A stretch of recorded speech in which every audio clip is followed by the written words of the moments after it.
Tribun Jabar mantan bendahara Yayasan Bina Prestasi Nasional, Dedi kemudian bersuara seiring bergulirnya kasus hukum ini. Dedi menyinggung bahwa anak Yosef Yoris pernah marah kepadanya karena membongkar soal aliran dana.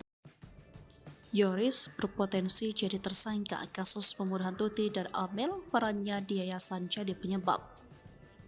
Tersangka kasus pembunuhan Tuti Sartini dan Amalia Mustika Ratu di Subang kini berpotensi bertambah. Hal tersebut terjadi setelah Yoris Raja Abrullah disebut-sebut bakal terseret jadi tersangka. Selain itu, Yoris juga disebut bakal terjerat kasus Yayasan Bina Prestasi Nasional yang didirikan oleh Yosef Hidayah. Sebab setelah adanya 5 tersangka yang ditetapkan oleh Polda Metro Jaya, yayasan milik Yosef kini makin disorot. Yayasan itu juga dianggap sebagai motif utama Yosef tega membunuh istri dan anaknya. Sebelum meninggal, Tuti Sartini dan Amalia Mustika Ratu menguasai yayasan tersebut. Keduanya menjabat sebagai bendahara dan sekretaris yayasan.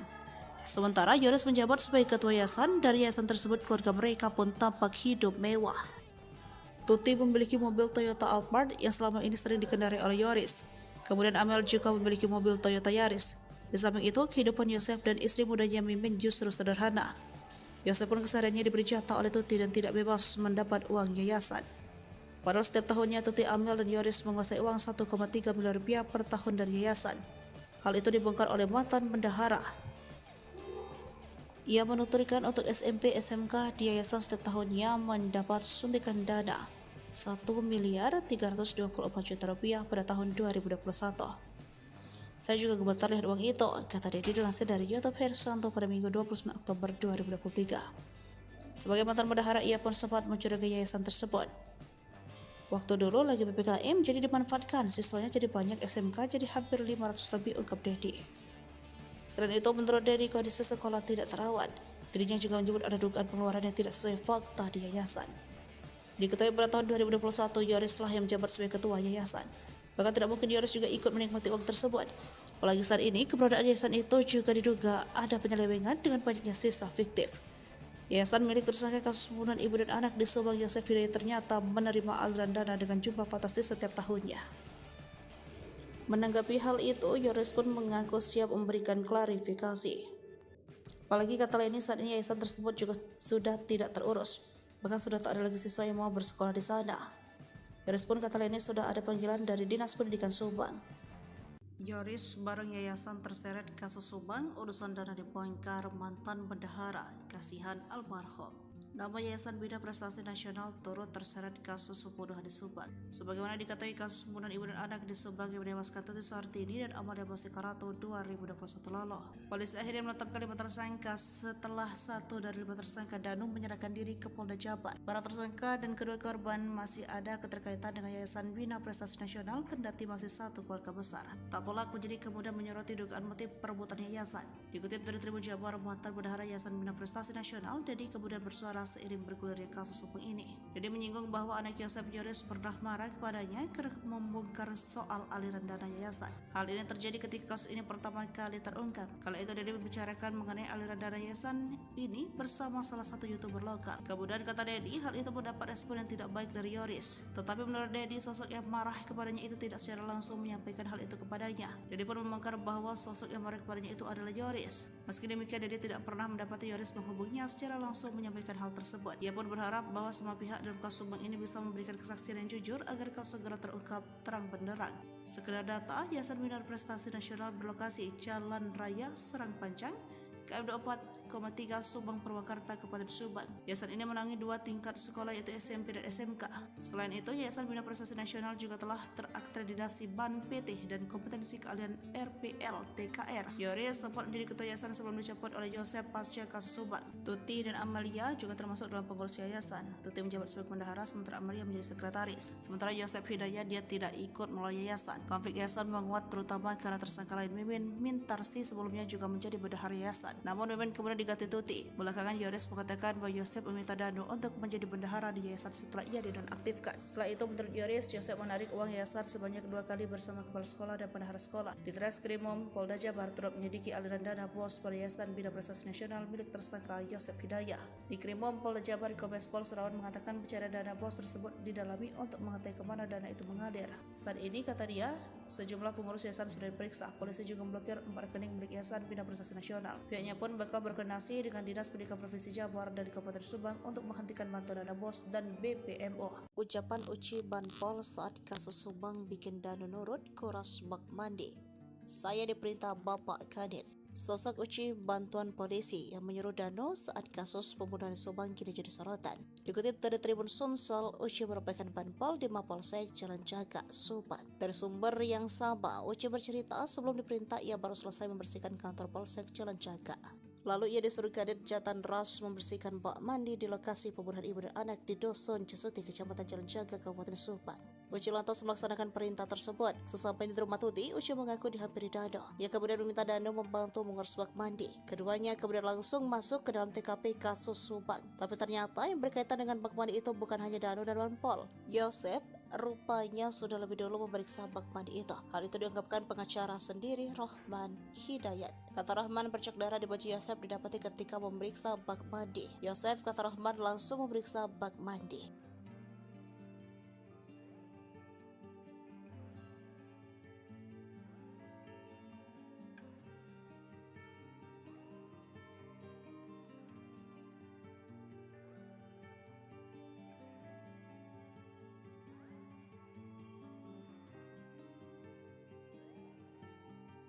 Heboh, tersangka baru dalam kasus Subang. Sosoknya terkuak dari barang bukti handphone.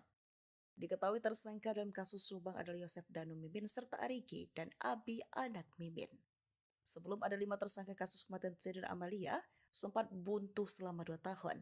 Hingga akhirnya di pertengahan Oktober 2023, penyidik tahu kronologi pembunuhan ibu dan anak itu berdasarkan pengakuan dari salah satu tersangka, Danu. Pasca Danu membongkar keterlibatannya, kasus Subang diisukan bakal kembali tersangka baru. Dia adalah Yoris. Dugaan soal pihak kepolisian bakal menetapkan tersangka baru itu berasal dari kuasa hukum Yoris sendiri. Dalam tayangan YouTube Diskursus.net dilansir tribunnews.bogor.com pada Sabtu 28 Oktober 2023, pengacara Yoris Leni Anggraini mengurai analisanya terkait kasus Subang. Di akun Leni ia sempat mengira bahwa kliennya akan dijadikan tersangka. Tak coba analisa, Leni juga menduga Yoris bakal jadi tersangka usai dipanggil pihak kepolisian. Kabar penyidik telah mempunyai bukti keterlibatan Yoris dalam kasus Subang. Tak cuma analisa, Leni juga menduga Yoris bakal jadi tersangka usai dipanggil pihak kepolisian. Mengetahui hal tersebut, Leni segera berkoordinasi dengan Yoris terkait bukti yang dimiliki kliennya itu, termasuk dengan chat lama di ponsel terdahulu Yoris. Beruntung firasat Leni tak terbukti hingga kemarin, sebab Yoris masih berstatus saksi dan jumlah tersangka belum bertambah. Karena demikian, Leni sempat mencurigai Yoris terkait kasus Subang. Leni pun tak menutup kemungkinan jika polisi akan menetapkan tersangka baru. Semakin pelik, kuasa hukum sebut Yosef dan Mimin terpojokkan, ungkap kejanggalan pengakuan Danu. Kasus Subang mulai terkuak sejak Danu atau Ramdhanu mengaku atas perbuatannya. Tentu pengakuan tersebut mengarah kepada 5 tersangka yang ditetapkan Polda Jabar beberapa waktu lalu. Mereka adalah Danu, Yosef, istri muda Yosef bernama Mimin Mintarsi, dan 2 anaknya Mimin Arigi dan Abi. Kelimanya dijadikan tersangka kasus perampasan nyawa ibu dan anak di Subang, Tuti Suartini dan Amalia Mustika Ratu yang terjadi pada 18 Agustus 2021. Dari kelima tersangka tersebut pun terpecah menjadi 2 kubu dengan mendampingi kuasa hukum masing-masing. Danu didampingi kuasa hukum tim Ahmad Taufan, sedangkan Yosef CS didampingi tim kuasa hukum Rahman Hidayat. Setelah 2 tahun kasus Subang tergantung sejak Danu menyerahkan diri ke Polda Jabar, giat kembali melakukan penyelidikan. Bahkan belakangan Polda Jabar juga kembali melakukan olah TKP guna mencocokkan keterangan Danu yang mengaku terlibat dalam pembunuhan Tuti dan Amalia tersebut. Dengan dilakukan kembali oleh TKP tersebut secara tidak langsung membuat pihak Yosef CS tersudut. Menanggapi hal tersebut, kuasa hukum Yosef, Rahman Hidayat, buka suara. Ia pun belak-belakan mengaku selama 2 tahun kasus Subang diselidiki, bahkan kliennya sejak awal disudutkan, terutama Yosef dan Mimin. Hal ini diungkap Rahman Hidayat dalam tayangan kanal YouTube pada Sabtu 28 Oktober 2023. Lalu Rahman Hidayat menjawab dan tak menampik bahwa kliennya disudutkan. Bahkan Rahman Hidayat merasa kliennya disudutkan selama 2 tahun selama kasus Subang belum terungkap. Ia mengaku selama mendampingi perkara kasus Subang menurutnya ada banyak hal kejanggalan yang terjadi. Ia menceritakan bahwa sebenarnya sudah 3 bulan terakhir ini Polda Jabar kembali menggali kasus Subang tersebut. Bahkan kliennya Yosef CS tiap minggu diperiksa. Kuasa hukum Yosef itu juga mengaku kliennya pun sampai pulang dini hari dari pemeriksaan kasus Subang tersebut. Rahman menyebut pemeriksaan tersebut bahkan dilakukan berulang-ulang. Namun Rahman mengatakan hingga kini Yosef dan 3 kliennya meragukan pengakuan Danu. Rahman pun mengungkap pengakuan Danu yang kini menyeret Yosef dan kliennya yang lain sudah pernah disampaikan Danu pada 2 tahun lalu. Ia merasa janggal karena pengakuan Danu tersebut hari ini kembali diselidiki. Ia menceritakan keterangan Danu yang pernah disampaikan dalam BAP yang menuduh diajak Yosef dalam pembunuhan Tuti dan Amalia. Namun, kala itu Danu tak jadi menandatangani pernyataan tersebut di BAP pada penyidikan 2 tahun lalu. Ia mengaku hal itu diketahui dari keterangan Yoris yang sempat didampinginya. Yoris mengaku pada pencabutan BAP yang dilakukan Danu, hal itu merasa Rohman Hidayat janggal. Selain itu, Rohman juga meragukan keterangan Danu karena menurutnya bertentangan dengan 4 tersangka itu kliennya. Rohman pun membeberkan keterangan Danu yang menyebut Yosef pelaku pembunuhan tersebut hingga kini tak diakui kliennya. Berdasarkan pengakuan Yosef, kliennya masih bersikeras di dalam kejadian pembunuhan, kliennya ada di rumah Mimin. Selain terseret kasus pembunuhan di Subang, aib Yosef punya utang fantastis kini ikut terungkap. Hal ini dibongkar oleh Yoris yang tak lain adalah anak Yosef Hidayah. Yoris menyebut ayahnya itu memiliki utang sebesar 55 juta rupiah. Parahnya, Yosef berjanji akan membayar utang tersebut dengan dana BOS dari Yayasan Bina Prestasi Nasional. Bak muak dengan kelakuan sang ayah, Yoris pun meminta agar Yosef dihukum mati saja. Belum sempat dibayar, Yosef justru kini dipenjara setelah ditetapkan sebagai tersangka pembunuhan Tuti Suhartini dan Amalia Mustika Ratu. Utang Yosef ketahuan setelah ada orang yang menagih pada Yoris Raja Amarullah, anak Tuti. Orang tersebut mendatangi rumah dan bertemu istri Yoris. Nominal utang Yosef pun terbilang fantastis, sebesar 55 juta rupiah, terang Leni. Saya baca di perjanjian surat pernyataan hutangnya, kata Leni. Orang tersebut sengaja menagih utang Yosef pada Yoris, sebab saat ini bekerja sebagai kepala sekolah di Yayasan Bina Prestasi Nasional. Pasalnya Yosef menjanjikan membayar utang menggunakan dana BOS. Alasannya menagih ke Yoris karena tersangka Y sudah dipenjara, akhirnya nagih ke Yoris. Karena Yoris memegang sekolah yang mencairkan uang di sekolah, karena Y janji bayar utang dengan dana BOS. Dana BOS bukan untuk bayar utang, itu buat operasional sekolah, jelas Leni menirukan ucapan Yoris. Perlu diketahui, pasca kasus Subang, Yosef langsung menjabat sebagai Ketua Yayasan Bina Prestasi Nasional. Yosef menggeser Yoris yang awalnya Ketua Yayasan, kini menjadi Kepala Sekolah. Ia juga sempat menunjuk Danu menjadi bendahara demi mencairkan uang sebesar 200 juta rupiah sesaat setelah pembunuhan ibu dan anak di Subang. Yosef beralasan meminjam uang sebesar 55 juta rupiah untuk membayar kuliah Amel. Bekas apa? Katanya bekas kuliah Amel. Ini kan ada kecurigaan saya. Lucunya itu buat kuliah Amel kan udah meninggal 2021, ini hutangnya 2023 Maret. Apa iya ini uangnya untuk kuliah orang yang meninggal, kata Leni. Penagih utang bahkan sampai melontarkan ancaman. Ia mengancam akan membongkar borok sekolah bila utang Yosef tak dilunasi. Yoris nggak takut. Silakan aja, saya punya pertanggungjawabannya, kata Leni Anggraini. Yoris sendiri menolak membayarkan utang ayahnya. Ia justru berharap bila memang terbukti bersalah agar ayahnya dihukum mati. Utang ini pun menjadi kecurigaan Yoris atas alokasi dananya. Kecurigaan lain adalah penagih utang mengaku tetangga Yosef di Cijengkol. Bila memang benar, mengapa tidak menagih sebelum Yosef dipenjara? Selain itu, ia curiga mengapa harus menagih pada Yoris. Sebab dalam surat perjanjian, utang ditandatangani atas nama Yosef bukan Yoris dan dirikan tempat kejadian perkara kasus Subang kini sedang dicari keberadaannya. Diketahui polisi tersebut sempat membersihkan TKP bersama tersangka Muhammad Ramdhanu alias Danu. Kala itu Danu bersama sang polisi menguras kamar mandi di lokasi kejadian. Hal tersebut disampaikan oleh Direktur Reserse Kriminal Umum Polda Jabar, Kombes Pol Serawan pada Jumat 27 Oktober 2023. Nanti kami akan melakukan pemeriksaan terhadap orang-orang yang membersihkan TKP pada saat kejadian, kata Serawan. Banpol termasuk Danu ikut menguras kamar mandinya, lanjutnya. Dalam rangka mencari sosok tersebut, Serawan juga telah menanyakan perihal jumlah anggota Banpol yang ikut membersihkan TKP. Kemarin sempat kita tanya juga berapa anggota, terus berapa orang yang dulu pernah ikut olah TKP, ungkapnya. Memang sudah menerangkan bahwa di TKP sempat dibersihkan di belakang, sempat dikuras di dalamnya, ada baju-baju termasuk baju korban, kata Serawan. Sebelumnya, Serawan juga menduga tersangka Yosef merupakan eksekutor dalam pembunuhan ibu dan anak di Kabupaten Subang. Menurut Serawan, dalam melakukan aksinya, Yosef tidak sendirian. Ia diduga dibantu tersangka lain untuk menghabisi nyawa Tuti Suhartini dan anaknya Amalia Mustika Ratu. Serawan mengatakan dugaan tersebut muncul berdasarkan pengakuan tersangka Danu yang dicocokkan dengan olah tempat kejadian perkara. Dugaan soal Yosef dibantu oleh tersangka lain saat melakukan eksekusi pun, kata dia, muncul berdasarkan hasil otopsi terhadap jenazah korban. Kita analisa dari perlukaannya, kemudian dari otopsinya itu tidak mungkin dilakukan sendiri, tandasnya. Selain itu, pihak penyidik Polda Jabar juga melakukan pemeriksaan terhadap aliran dana bantuan operasional sekolah pada Yayasan Bina Prestasi Nasional milik tersangka Yosef Hidayah. Surawan mengatakan pencairan dana BOS tersebut didalami untuk mengetahui kemana aliran dana tersebut. Saat ini, kata dia, sejumlah pengurus yayasan sudah diperiksa. Polisi juga memblokir 4 rekening milik Yayasan Bina Prestasi Nasional. Polisi temukan dugaan korupsi di Yayasan Yosef. Motif pembunuhan bukan hanya soal perebutan harta. Polisi membeberkan fakta baru soal pembunuhan Tuti dan Amel di Subang. Hal itu setelah polisi menyebutkan adanya dugaan korupsi di yayasan milik Yosef itu. Sehingga polisi menduga pembunuhan Tuti dan Amel bukan hanya soal perebutan harta di Yayasan Bina Prestasi Nasional tersebut. Yayasan Bina Prestasi Nasional adalah yayasan pendidikan yang didirikan oleh Yosef Hidayah pada 2009. Yayasan milik Yosef ini mengoperasikan SMP dan SMK di Subang. Salah satu pendanaan dari yayasan tersebut adalah melalui bantuan operasional sekolah yang jumlahnya tidak sedikit. Pemasukan Yayasan Bina Prestasi Nasional pun terbilang fantastis, yakni 1 miliar rupiah.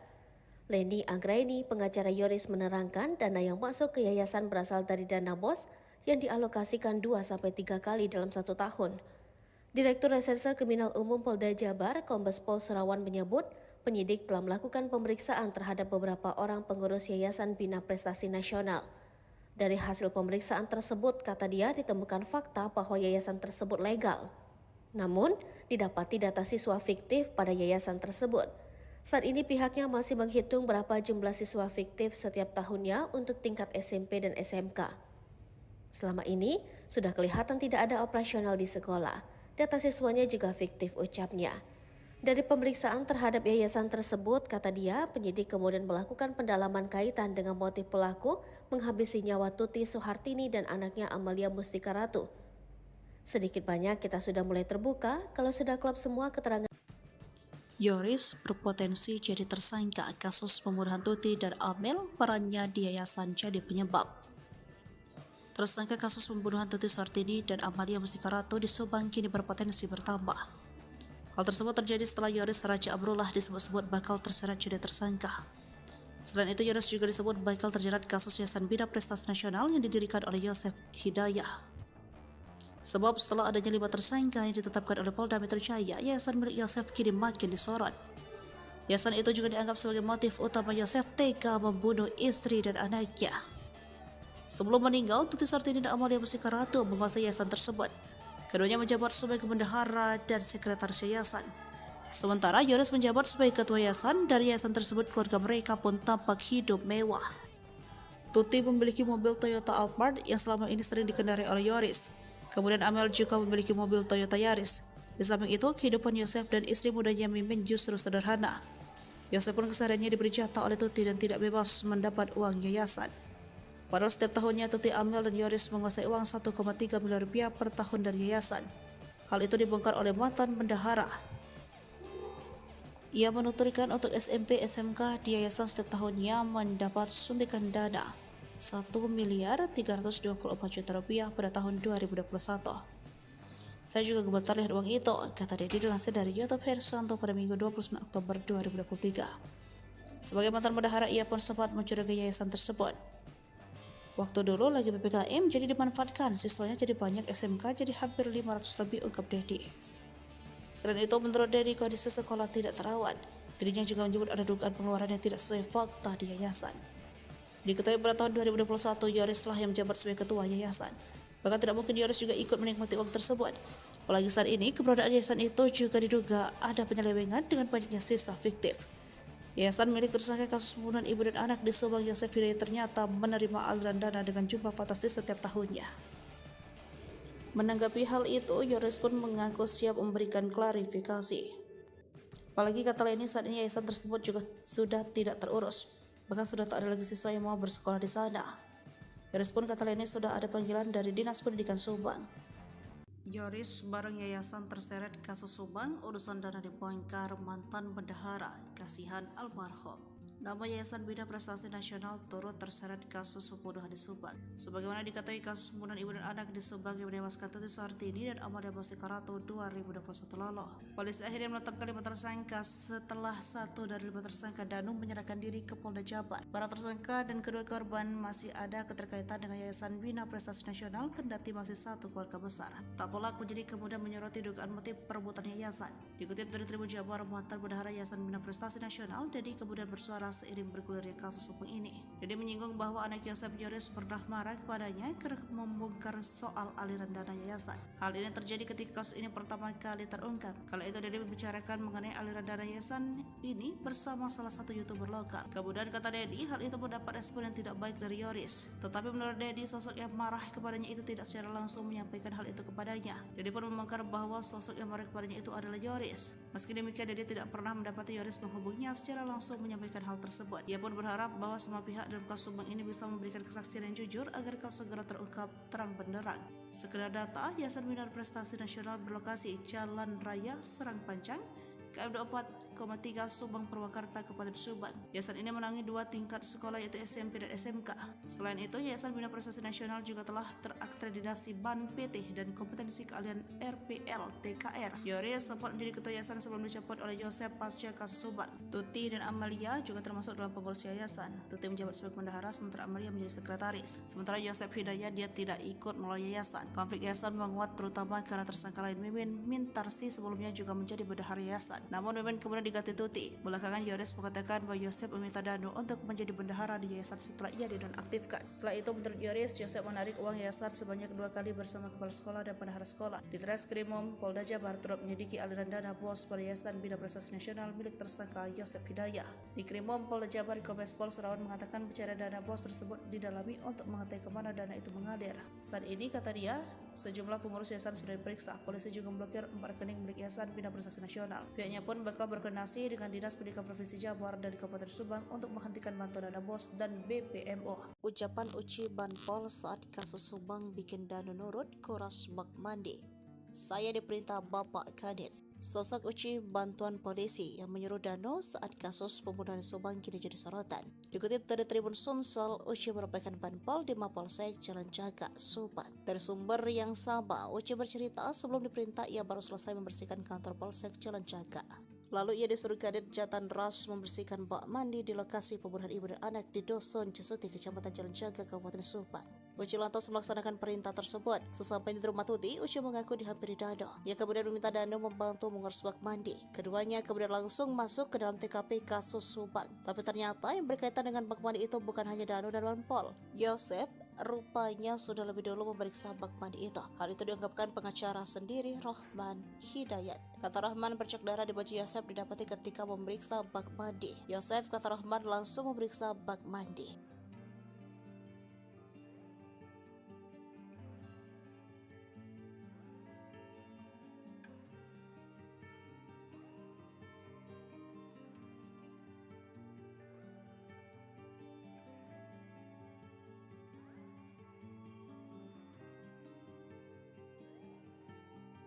Heboh, tersangka baru dalam kasus Subang. Sosoknya terkuak dari barang bukti handphone.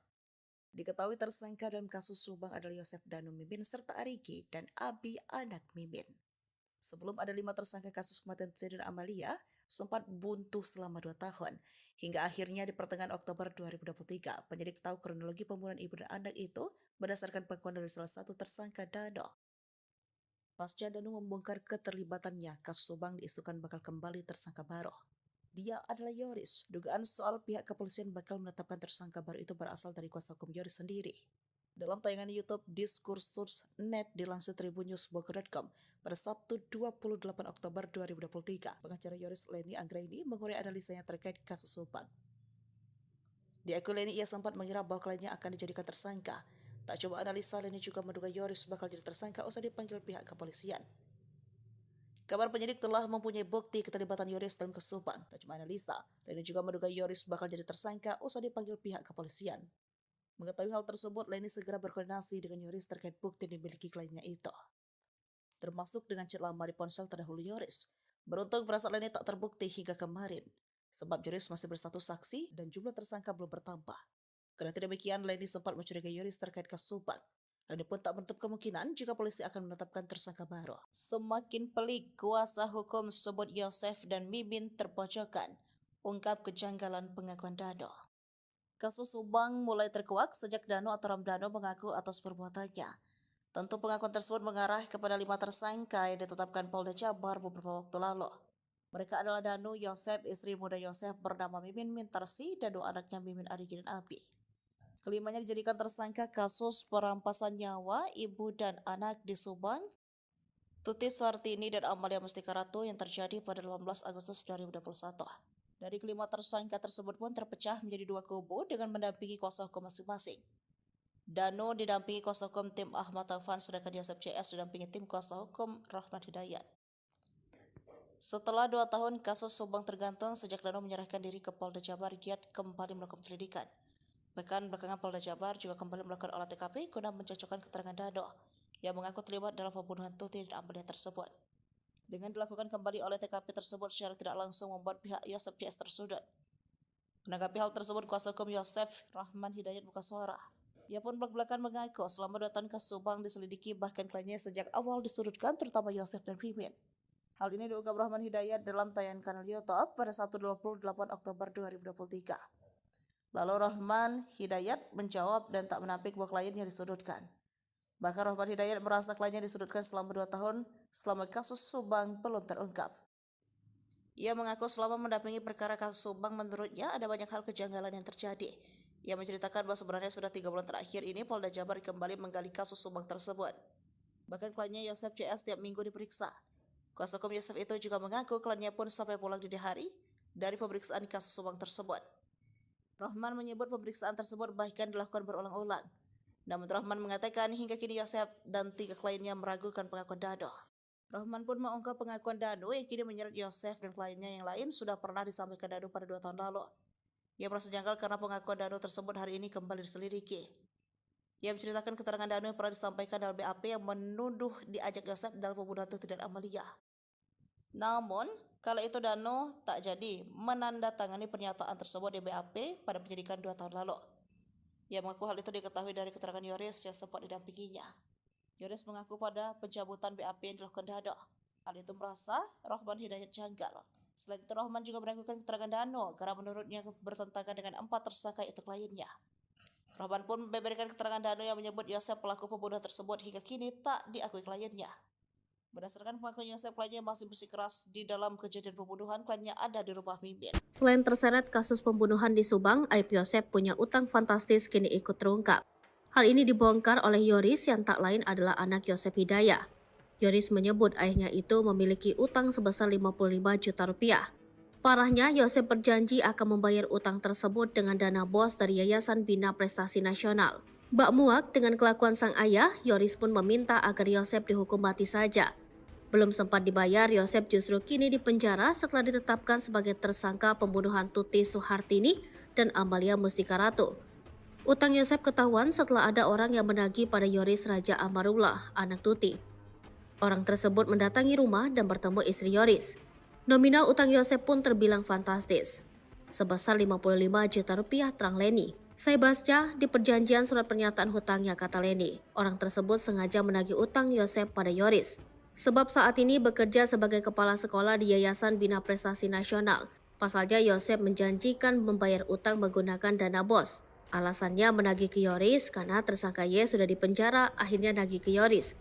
Karena Yoris memegang sekolah yang mencairkan uang di sekolah, karena Y janji bayar utang dengan dana bos. Dana bos bukan untuk bayar utang, itu buat operasional sekolah, jelas Leni menirukan ucapan Yoris. Perlu diketahui, pasca kasus Subang, Yosef langsung menjabat sebagai Ketua Yayasan Bina Prestasi Nasional. Yosef menggeser Yoris yang awalnya ketua yayasan, kini menjadi kepala sekolah. Ia juga sempat menunjuk Dano menjadi bendahara demi mencairkan uang sebesar 200 juta rupiah sesaat setelah pembunuhan ibu dan anak di Subang. Yosef beralasan meminjam uang sebesar 55 juta rupiah untuk membayar kuliah Amel. Bekas apa? Katanya bekas kuliah Amel. Ini kan ada kecurigaan saya. Lucunya itu buat kuliah Amel kan udah meninggal 2021, ini hutangnya 2023 Maret. Apa iya ini uangnya untuk kuliah orang yang meninggal, kata Leni. Penagih utang bahkan sampai melontarkan ancaman. Ia mengancam akan membongkar borok sekolah bila utang Yosep tak dilunasi. Yoris nggak takut. Silakan aja, saya punya pertanggungjawabannya, kata Leni Anggraini. Yoris sendiri menolak membayarkan utang ayahnya. Ia justru berharap bila memang terbukti bersalah agar ayahnya dihukum mati. Utang ini pun menjadi kecurigaan Yoris atas alokasi dananya. Kecurigaan lain adalah penagih utang mengaku tetangga Yosep di Cijengkol. Bila memang benar, mengapa tidak menagih sebelum Yosep dipenjara? Selain itu, ia curiga mengapa harus menagih pada Yoris. Sebab dalam surat perjanjian, utang ditandatangani atas nama Yosep bukan Yoris dan dirikan tempat kejadian perkara kasus Subang kini sedang dicari keberadaannya. Diketahui polisi tersebut sempat membersihkan TKP bersama tersangka Muhammad Ramdhanu alias Danu. Kala itu Danu bersama sang polisi menguras kamar mandi di lokasi kejadian. Hal tersebut disampaikan oleh Direktur Reserse Kriminal Umum Polda Jabar, Kombes Pol Serawan pada Jumat 27 Oktober 2023. Nanti kami akan melakukan pemeriksaan terhadap orang-orang yang membersihkan TKP pada saat kejadian, kata Serawan. Banpol termasuk Danu ikut menguras kamar mandinya, lanjutnya. Dalam rangka mencari sosok tersebut, Serawan juga telah menanyakan perihal jumlah anggota Banpol yang ikut membersihkan TKP. Kemarin sempat kita tanya juga berapa anggota, terus berapa orang yang dulu pernah ikut olah TKP, ungkapnya. Memang sudah menerangkan bahwa di TKP sempat dibersihkan di belakang, sempat dikuras di dalamnya, ada baju-baju termasuk baju korban, kata Serawan. Sebelumnya, Serawan juga menduga tersangka Yosep merupakan eksekutor dalam pembunuhan ibu dan anak di Kabupaten Subang. Menurut Serawan, dalam melakukan aksinya, Yosep tidak sendirian. Ia diduga dibantu tersangka lain untuk menghabisi nyawa Tuti Soehartini dan anaknya Amalia Mustika Ratu. Serawan mengatakan dugaan tersebut muncul berdasarkan pengakuan tersangka Danu yang dicocokkan dengan olah tempat kejadian perkara. Dugaan soal Yosep dibantu oleh tersangka lain saat melakukan eksekusi pun, kata dia, muncul berdasarkan hasil otopsi terhadap jenazah korban. Kita analisa dari perlukaannya, kemudian dari otopsinya itu tidak mungkin dilakukan sendiri, tandasnya. Selain itu, pihak penyidik Polda Jabar juga melakukan pemeriksaan terhadap aliran dana bantuan operasional sekolah pada Yayasan Bina Prestasi Nasional milik tersangka Yosep Hidayah. Serawan mengatakan pencairan dana BOS tersebut didalami untuk mengetahui kemana aliran dana tersebut. Saat ini, kata dia, sejumlah pengurus yayasan sudah diperiksa. Polisi juga memblokir 4 rekening milik Yayasan Bina Prestasi Nasional. Polisi temukan dugaan korupsi di Yayasan Yosep. Motif pembunuhan bukan hanya soal perebutan harta. Polisi membeberkan fakta baru soal pembunuhan Tuti dan Amel di Subang. Hal itu setelah polisi menyebutkan adanya dugaan korupsi di yayasan milik Yosep itu. Sehingga polisi menduga pembunuhan Tuti dan Amel bukan hanya soal perebutan harta di Yayasan Bina Prestasi Nasional tersebut. Yayasan Bina Prestasi Nasional adalah yayasan pendidikan yang didirikan oleh Yosep Hidayah pada 2009.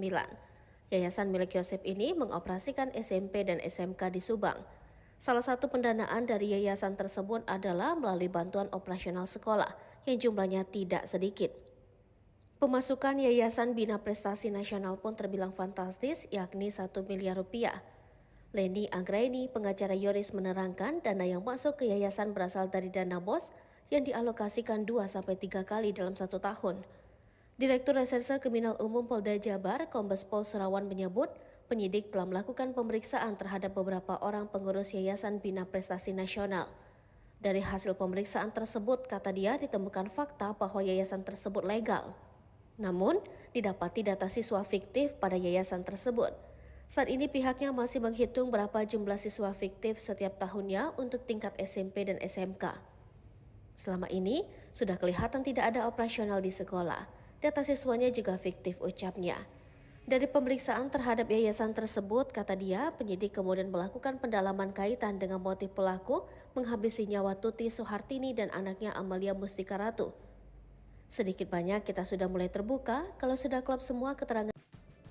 Yoris berpotensi jadi tersangka kasus pembunuhan Tuti dan Amel, perannya di yayasan jadi penyebab. Tersangka kasus pembunuhan Tuti Soehartini dan Amalia Mustika Ratu di Subang kini berpotensi bertambah. Hal tersebut terjadi setelah Yoris Raja Amrullah disebut-sebut bakal terseret jadi tersangka. Selain itu, Yoris juga disebut bakal terjerat kasus Yayasan Bina Prestasi Nasional yang didirikan oleh Yosep Hidayah. Sebab setelah adanya 5 tersangka yang ditetapkan oleh Polda Metro Jaya, yayasan milik Yosep kini makin disorot. Yayasan itu juga dianggap sebagai motif utama Yosef tega membunuh istri dan anaknya. Sebelum meninggal, Tuti Sartini dan Amalia Bersikaratu menguasai yayasan tersebut. Keduanya menjabat sebagai bendahara dan sekretaris yayasan. Sementara Yoris menjabat sebagai ketua yayasan. Dari yayasan tersebut, keluarga mereka pun tampak hidup mewah. Tuti memiliki mobil Toyota Alphard yang selama ini sering dikendarai oleh Yoris. Kemudian Amel juga memiliki mobil Toyota Yaris. Di samping itu, kehidupan Yosef dan istri mudanya Mimin justru sederhana. Yosef pun kesehariannya diberi jatah oleh Tuti dan tidak bebas mendapat uang yayasan. Padahal setiap tahunnya Tuti, Amel, dan Yoris menguasai uang 1,3 miliar rupiah per tahun dari yayasan. Hal itu dibongkar oleh mantan bendahara. Ia menuturkan untuk SMP SMK di yayasan setiap tahunnya mendapat suntikan dana 1 miliar 324 juta rupiah pada tahun 2021. Saya juga gemetar lihat uang itu, kata Dedi dilansir dari YouTube Hersanto pada Minggu 29 Oktober 2023. Sebagai mantan bendahara, ia pun sempat mencurigai yayasan tersebut. Waktu dulu lagi PPKM jadi dimanfaatkan, siswanya jadi banyak, SMK jadi hampir 500 lebih, ungkap Dedi. Selain itu, menurut Dedi, kondisi sekolah tidak terawat. Dirinya juga menyebut ada dugaan pengeluaran yang tidak sesuai fakta di yayasan. Diketahui pada tahun 2021, Yoris lah yang menjabat sebagai ketua yayasan. Bahkan tidak mungkin Yoris juga ikut menikmati uang tersebut. Apalagi saat ini, keberadaan yayasan itu juga diduga ada penyelewengan dengan banyaknya sisa fiktif. Yayasan milik tersangka kasus pembunuhan ibu dan anak di Subang, Yosef Hidayat, ternyata menerima aliran dana dengan jumlah fantastis setiap tahunnya. Menanggapi hal itu, Yoris pun mengaku siap memberikan klarifikasi. Apalagi kata lainnya, saat ini yayasan tersebut juga sudah tidak terurus. Bahkan sudah tak ada lagi siswa yang mau bersekolah di sana. Yoris pun kata lainnya sudah ada panggilan dari Dinas Pendidikan Subang. Yoris bareng yayasan terseret kasus Subang, urusan dana dibongkar mantan bendahara, kasihan almarhum. Nama Yayasan Bina Prestasi Nasional turut terseret kasus pembunuhan di Subang. Sebagaimana diketahui, kasus pembunuhan ibu dan anak di Subang yang menewaskan Tuti Sartini dan Amalia Bersikaratu 2021 lalu. Polisi akhirnya menetapkan 5 tersangka setelah 1 dari 5 tersangka Danu menyerahkan diri ke Polda Jabar. Para tersangka dan kedua korban masih ada keterkaitan dengan Yayasan Bina Prestasi Nasional, kendati masih satu keluarga besar. Tak pula penyidik kemudian menyoroti dugaan motif perebutan yayasan. Dikutip dari Tribun Jabar, mantan bendahara Yayasan Bina Prestasi Nasional, Dedi kemudian bersuara seiring bergulirnya kasus hukum ini. Dedi menyinggung bahwa anak Yosef, Yoris, pernah marah kepadanya karena membongkar soal aliran dana yayasan. Hal ini terjadi ketika kasus ini pertama kali terungkap. Kala itu Dedi membicarakan mengenai aliran dana yayasan ini bersama salah satu YouTuber lokal. Kemudian kata Dedi, hal itu mendapat respon yang tidak baik dari Yoris. Tetapi menurut Dedi, sosok yang marah kepadanya itu tidak secara langsung menyampaikan hal itu kepadanya. Dedi pun membongkar bahwa sosok yang marah kepadanya itu adalah Yoris. Meski demikian, Dedi tidak pernah mendapati Yoris menghubunginya secara langsung menyampaikan hal tersebut. Ia pun berharap bahwa semua pihak dalam kasus Subang ini bisa memberikan kesaksian yang jujur agar kasus segera terungkap terang benderang. Sekedar data, Yayasan Bina Prestasi Nasional berlokasi Jalan Raya Serang Panjang, KM 24,3 Subang Purwakarta, Kabupaten Subang. Yayasan ini menangani 2 tingkat sekolah, yaitu SMP dan SMK. Selain itu, Yayasan Bina Prestasi Nasional juga telah terakreditasi BAN PT dan kompetensi keahlian RPL TKR. Yoris sempat menjadi ketua yayasan sebelum dicopot oleh Yosef pasca kasus Subang. Tuti dan Amalia juga termasuk dalam pengurus yayasan. Tuti menjabat sebagai bendahara, sementara Amalia menjadi sekretaris. Sementara Yosef Hidayat, dia tidak ikut melalui yayasan. Konflik yayasan menguat terutama karena tersangka lain Mimin Mintarsi sebelumnya juga menjadi bendahara yayasan. Namun Mimin kemudian diganti Tuti. Belakangan Yoris mengatakan bahwa Yosef meminta Danu untuk menjadi bendahara di yayasan setelah ia dinonaktifkan. Setelah itu, menurut Yoris, Yosef menarik uang yayasan sebanyak 2 kali bersama kepala sekolah dan bendahara sekolah. Di Treskrimum Polda Jabar turut menyelidiki aliran dana bos pada Yayasan Bina Prestasi Nasional milik tersangka Yosef Hidayat. Di Krimum Polda Jabar, Kombes Pol Surawan mengatakan pencarian dana bos tersebut didalami untuk mengetahui kemana dana itu mengalir. Saat ini, kata dia, sejumlah pengurus yayasan sudah diperiksa. Polisi juga memblokir 4 rekening milik Yayasan Bina Prestasi Nasional. Pihaknya pun bakal berkoordinasi dengan Dinas Pendidikan Provinsi Jabar dan Kabupaten Subang untuk menghentikan bantuan dana bos dan BPMO. Ucapan Uci Banpol saat kasus Subang bikin Danu nurut, kuras bak mandi. Saya diperintah Bapak Kadin. Sosok Uci bantuan polisi yang menyuruh Danu saat kasus pembunuhan Subang kini jadi sorotan. Dikutip dari Tribun Sumsel, Uci merupakan Banpol di Mapolsek Jalan Jaga, Subang. Dari sumber yang sama, Uci bercerita sebelum diperintah ia baru selesai membersihkan kantor Polsek Jalan Jaga. Lalu ia disuruh Kadit Jatan Ras membersihkan bak mandi di lokasi pembunuhan ibu dan anak di Dusun Cesuti, Kecamatan Jalan Jaga, Kabupaten Subang. Uci lantas melaksanakan perintah tersebut. Sesampai di rumah Tuti, Uci mengaku dihampiri Dano. Ia kemudian meminta Dano membantu mengurus bak mandi. Keduanya kemudian langsung masuk ke dalam TKP kasus Subang. Tapi ternyata yang berkaitan dengan bak mandi itu bukan hanya Dano dan Wanpol. Yosef rupanya sudah lebih dulu memeriksa bak mandi itu. Hal itu diungkapkan pengacara sendiri Rohman Hidayat. Kata Rohman, bercak darah di baju Yosef didapati ketika memeriksa bak mandi. Yosef, kata Rohman, langsung memeriksa bak mandi.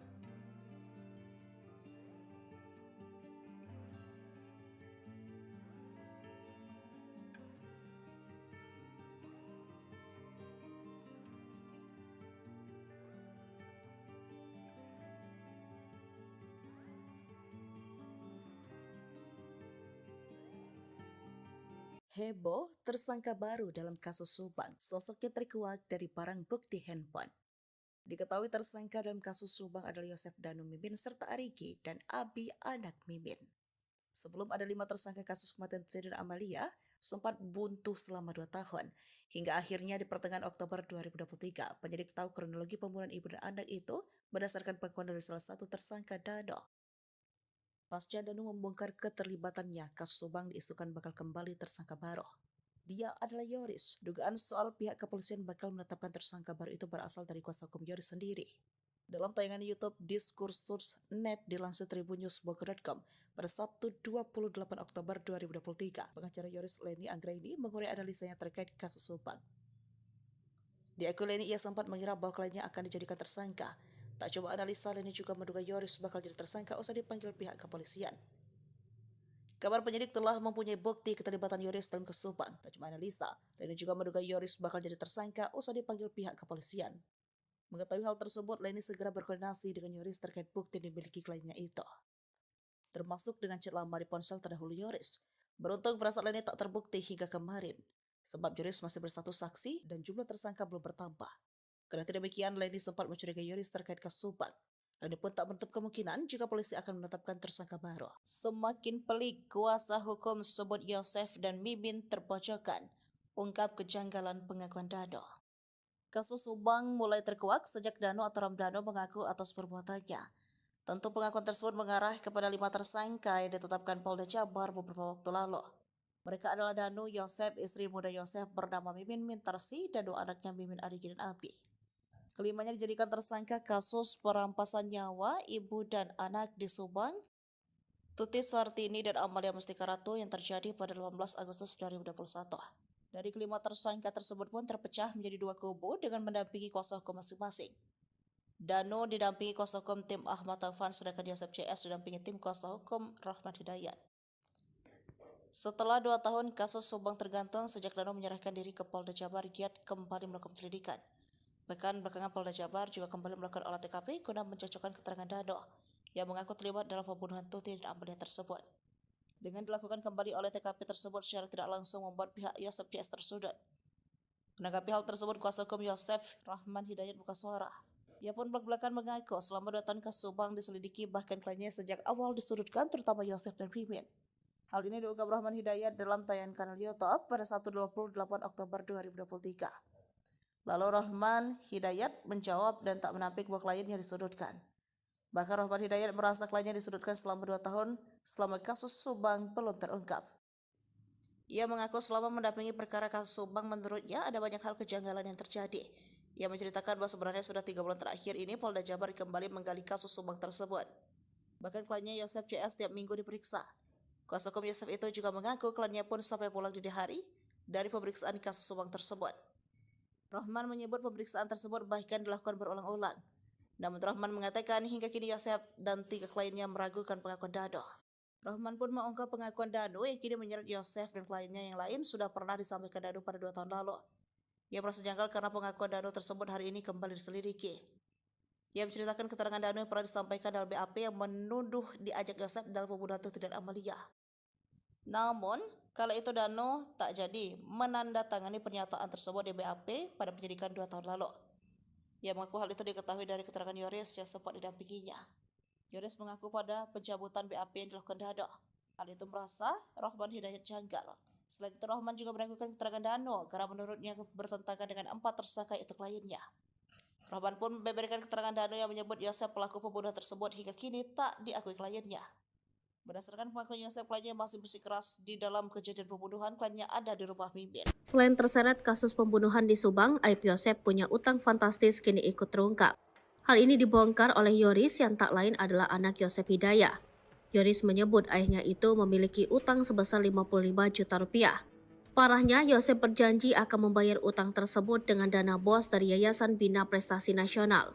Bak muak dengan kelakuan sang ayah, Yoris pun meminta agar Yosep dihukum mati saja. Belum sempat dibayar, Yosep justru kini dipenjara setelah ditetapkan sebagai tersangka pembunuhan Tuti Suhartini dan Amalia Mustika Ratu. Utang Yosep ketahuan setelah ada orang yang menagih pada Yoris Raja Amarullah, anak Tuti. Orang tersebut mendatangi rumah dan bertemu istri Yoris.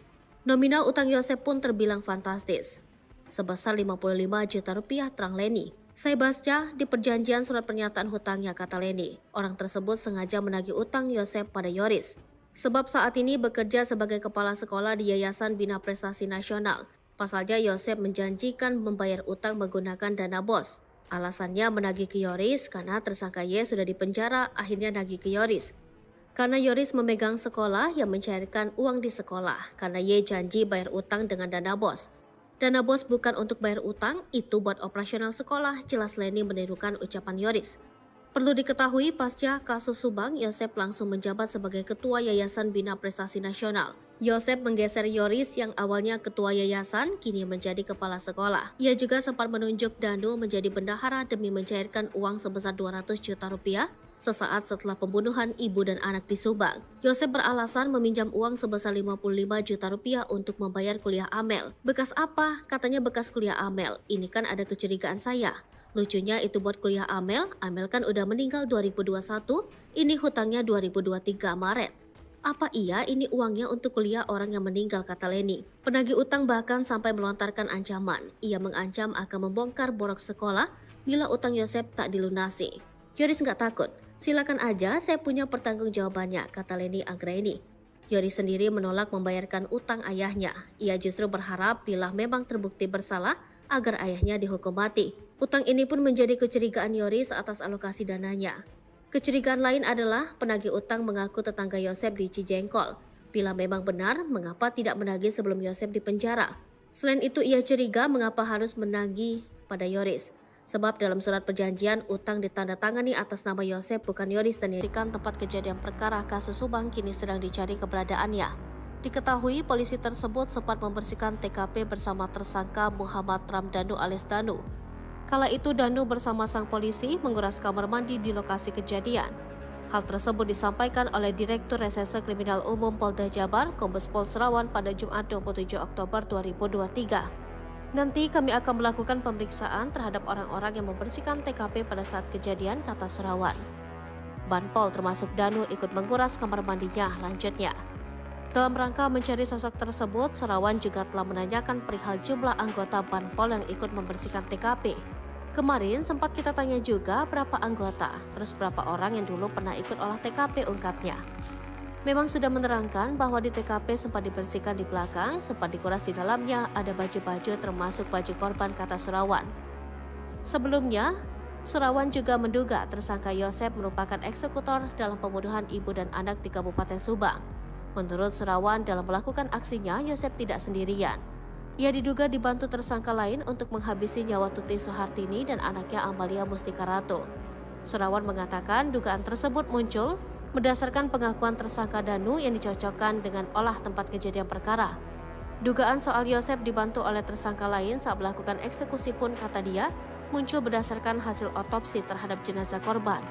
Kita analisa dari perlukaannya, kemudian dari otopsinya itu tidak mungkin dilakukan sendiri, tandasnya.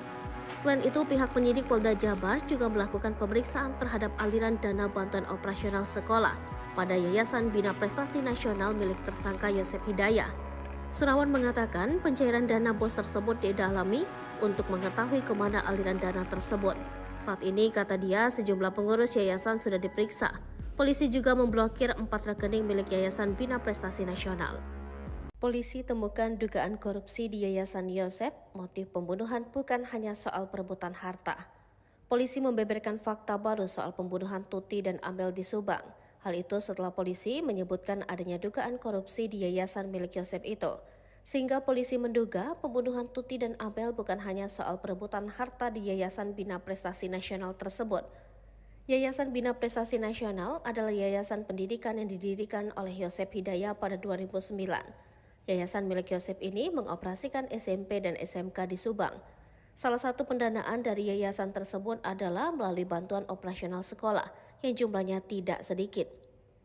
Pemasukan Yayasan Bina Prestasi Nasional pun terbilang fantastis, yakni 1 miliar rupiah. Leni Anggraini, pengacara Yoris, menerangkan dana yang masuk ke yayasan berasal dari dana BOS yang dialokasikan 2-3 kali dalam 1 tahun. Direktur Reserse Kriminal Umum Polda Jabar, Kombes Pol Surawan menyebut, penyidik telah melakukan pemeriksaan terhadap beberapa orang pengurus Yayasan Bina Prestasi Nasional. Dari hasil pemeriksaan tersebut, kata dia, ditemukan fakta bahwa yayasan tersebut legal. Namun, didapati data siswa fiktif pada yayasan tersebut. Saat ini pihaknya masih menghitung berapa jumlah siswa fiktif setiap tahunnya untuk tingkat SMP dan SMK. Selama ini, sudah kelihatan tidak ada operasional di sekolah.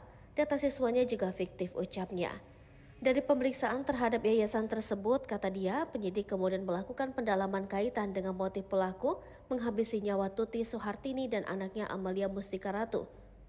Sedikit banyak kita sudah mulai terbuka kalau sudah klop semua keterangan.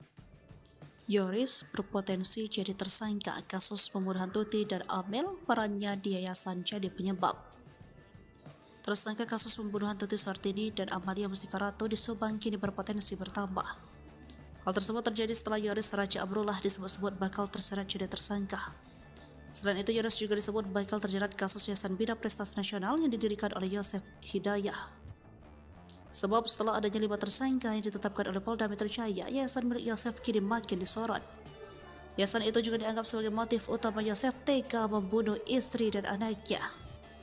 Sebelum meninggal, Tuti Suhartini dan Amalia Mustika Ratu menguasai yayasan tersebut. Keduanya menjabat sebagai bendahara dan sekretaris yayasan.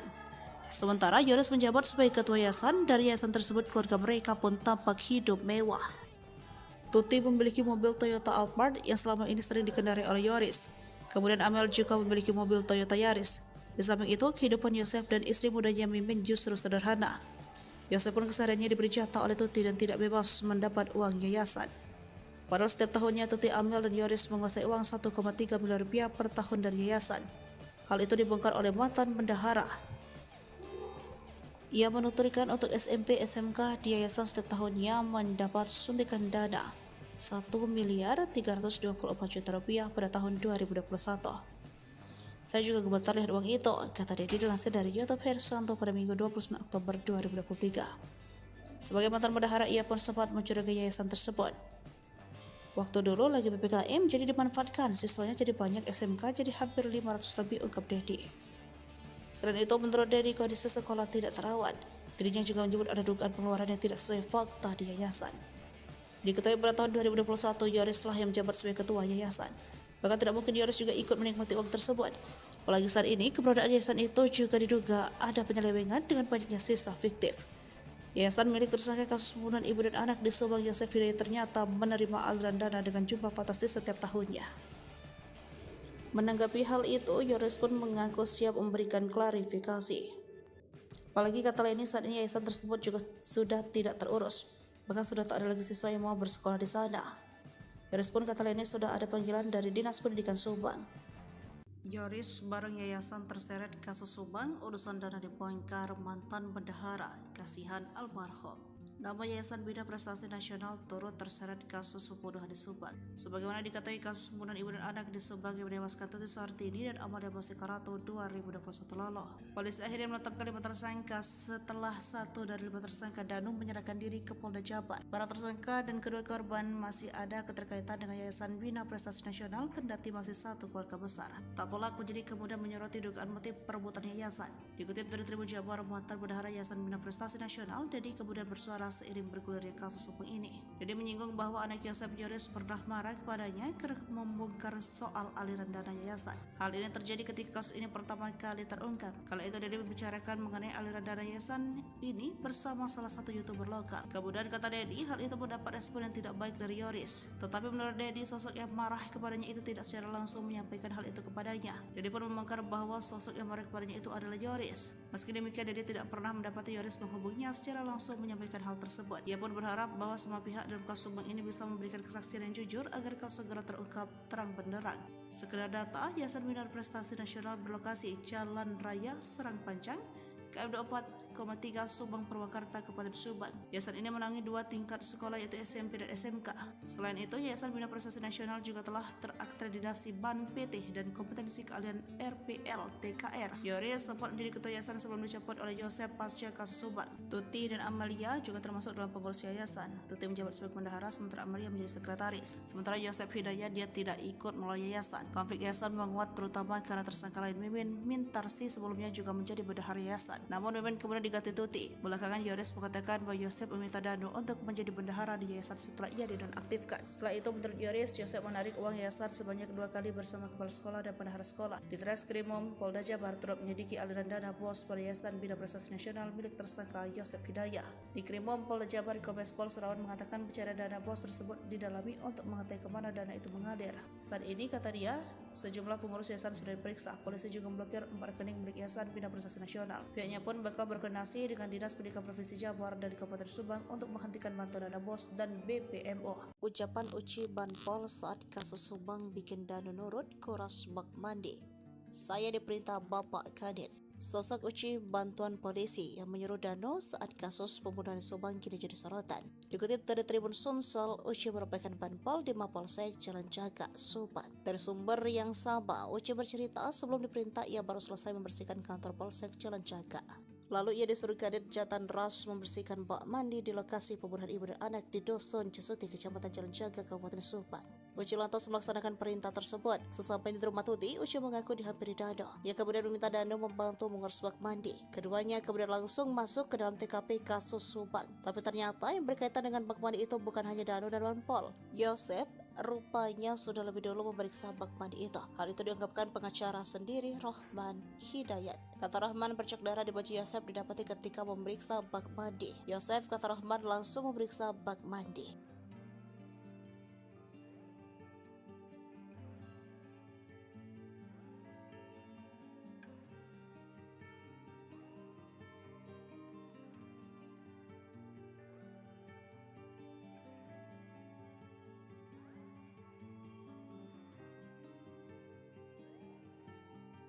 Heboh, tersangka baru dalam kasus Subang. Sosoknya terkuak dari barang bukti handphone. Diketahui tersangka dalam kasus Subang adalah Yosef Danu Mimin serta Ariki dan Abi anak Mimin. Sebelum ada 5 tersangka kasus kematian Tuti dan Amalia, sempat buntu selama 2 tahun. Hingga akhirnya di pertengahan Oktober 2023, penyidik tahu kronologi pembunuhan ibu dan anak itu berdasarkan pengakuan dari salah satu tersangka Danu. Pasca Danu membongkar keterlibatannya, kasus Subang diisukan bakal kembali tersangka baru. Dia adalah Yoris. Dugaan soal pihak kepolisian bakal menetapkan tersangka baru itu berasal dari kuasa hukum Yoris sendiri. Dalam tayangan YouTube Diskursus.net dilansir tribunnews.bogor.com pada Sabtu 28 Oktober 2023, pengacara Yoris Leni Anggraini mengurai analisanya terkait kasus Subang. Di akun Leni ia sempat mengira bahwa kliennya akan dijadikan tersangka. Tak coba analisa, Leni juga menduga Yoris bakal jadi tersangka usai dipanggil pihak kepolisian. Kabar penyidik telah mempunyai bukti keterlibatan Yoris dalam kasus Subang. Tak cuma analisa, Leni juga menduga Yoris bakal jadi tersangka usai dipanggil pihak kepolisian. Mengetahui hal tersebut, Leni segera berkoordinasi dengan Yoris terkait bukti yang dimiliki kliennya itu, termasuk dengan chat lama di ponsel terdahulu Yoris. Beruntung firasat Leni tak terbukti hingga kemarin, sebab Yoris masih bersatu saksi dan jumlah tersangka belum bertambah. Karena demikian, Leni sempat mencurigai Yoris terkait kasus Subang. Leni pun tak menutup kemungkinan jika polisi akan menetapkan tersangka baru. Semakin pelik, kuasa hukum sebut Yosef dan Mimin terpojokkan, ungkap kejanggalan pengakuan Danu. Kasus Subang mulai terkuak sejak Danu atau Ramdhanu mengaku atas perbuatannya. Tentu pengakuan tersebut mengarah kepada 5 tersangka yang ditetapkan Polda Jabar beberapa waktu lalu. Mereka adalah Danu, Yosef, istri muda Yosef bernama Mimin Mintarsi, dan 2 anaknya Mimin, Ariki, dan Abi.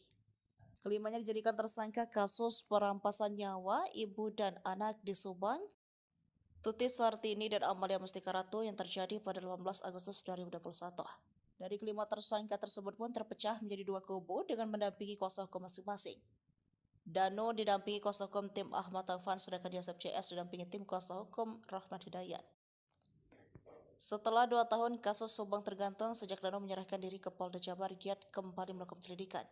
Bahkan belakangan Polda Jabar juga kembali melakukan olah TKP guna mencocokkan keterangan Danu yang mengaku terlibat dalam pembunuhan Tuti dan Amalia tersebut. Dengan dilakukan kembali oleh TKP tersebut secara tidak langsung membuat pihak Yosef CS tersudut. Menanggapi hal tersebut, kuasa hukum Yosef Rahman Hidayat buka suara. Ia pun belak-belakan mengaku selama 2 tahun kasus Subang diselidiki, bahkan kliennya sejak awal disudutkan, terutama Yosef dan Mimin. Hal ini diungkap Rahman Hidayat dalam tayangan kanal YouTube pada Sabtu 28 Oktober 2023. Lalu Rahman Hidayat menjawab dan tak menampik bahwa kliennya disudutkan. Bahkan Rahman Hidayat merasa kliennya disudutkan selama 2 tahun selama kasus Subang belum terungkap. Ia mengaku selama mendampingi perkara kasus Subang, menurutnya ada banyak hal kejanggalan yang terjadi. Ia menceritakan bahwa sebenarnya sudah 3 bulan terakhir ini Polda Jabar kembali menggali kasus Subang tersebut. Bahkan kliennya Yosef CS tiap minggu diperiksa. Kuasa hukum Yosef itu juga mengaku kliennya pun sampai pulang dini hari dari pemeriksaan kasus Subang tersebut. Rahman menyebut pemeriksaan tersebut bahkan dilakukan berulang-ulang. Namun Rahman mengatakan hingga kini Yosef dan 3 kliennya meragukan pengakuan Danu. Rahman pun mengungkap pengakuan Danu yang kini menyeret Yosef dan kliennya yang lain sudah pernah disampaikan Danu pada 2 tahun lalu. Ia merasa janggal karena pengakuan Danu tersebut hari ini kembali diselidiki. Ia menceritakan keterangan Danu yang pernah disampaikan dalam BAP yang menuduh diajak Yosef dalam pembunuhan Tuti dan Amalia. Namun, kala itu Danu tak jadi menandatangani pernyataan tersebut di BAP pada penyidikan 2 tahun lalu. Ia mengaku hal itu diketahui dari keterangan Yoris yang sempat didampinginya. Yoris mengaku pada pencabutan BAP yang dilakukan Danu. Hal itu merasa Rahman Hidayat janggal. Selain itu, Rahman juga meragukan keterangan Danu karena menurutnya bertentangan dengan 4 tersangka itu kliennya. Rahman pun membeberkan keterangan Danu yang menyebut Yosef pelaku pembunuhan tersebut hingga kini tak diakui kliennya. Berdasarkan pengakuan Yosef, kliennya masih bersikeras di dalam kejadian pembunuhan, kliennya ada di rumah Mimin. Selain terseret kasus pembunuhan di Subang, aib Yosef punya utang fantastis kini ikut terungkap. Hal ini dibongkar oleh Yoris yang tak lain adalah anak Yosef Hidayah. Yoris menyebut ayahnya itu memiliki utang sebesar 55 juta rupiah. Parahnya, Yosef berjanji akan membayar utang tersebut dengan dana bos dari Yayasan Bina Prestasi Nasional. Bak muak dengan kelakuan sang ayah, Yoris pun meminta agar Yosef dihukum mati saja. Belum sempat dibayar, Yosef justru kini dipenjara setelah ditetapkan sebagai tersangka pembunuhan Tuti Suhartini dan Amalia Mustika Ratu.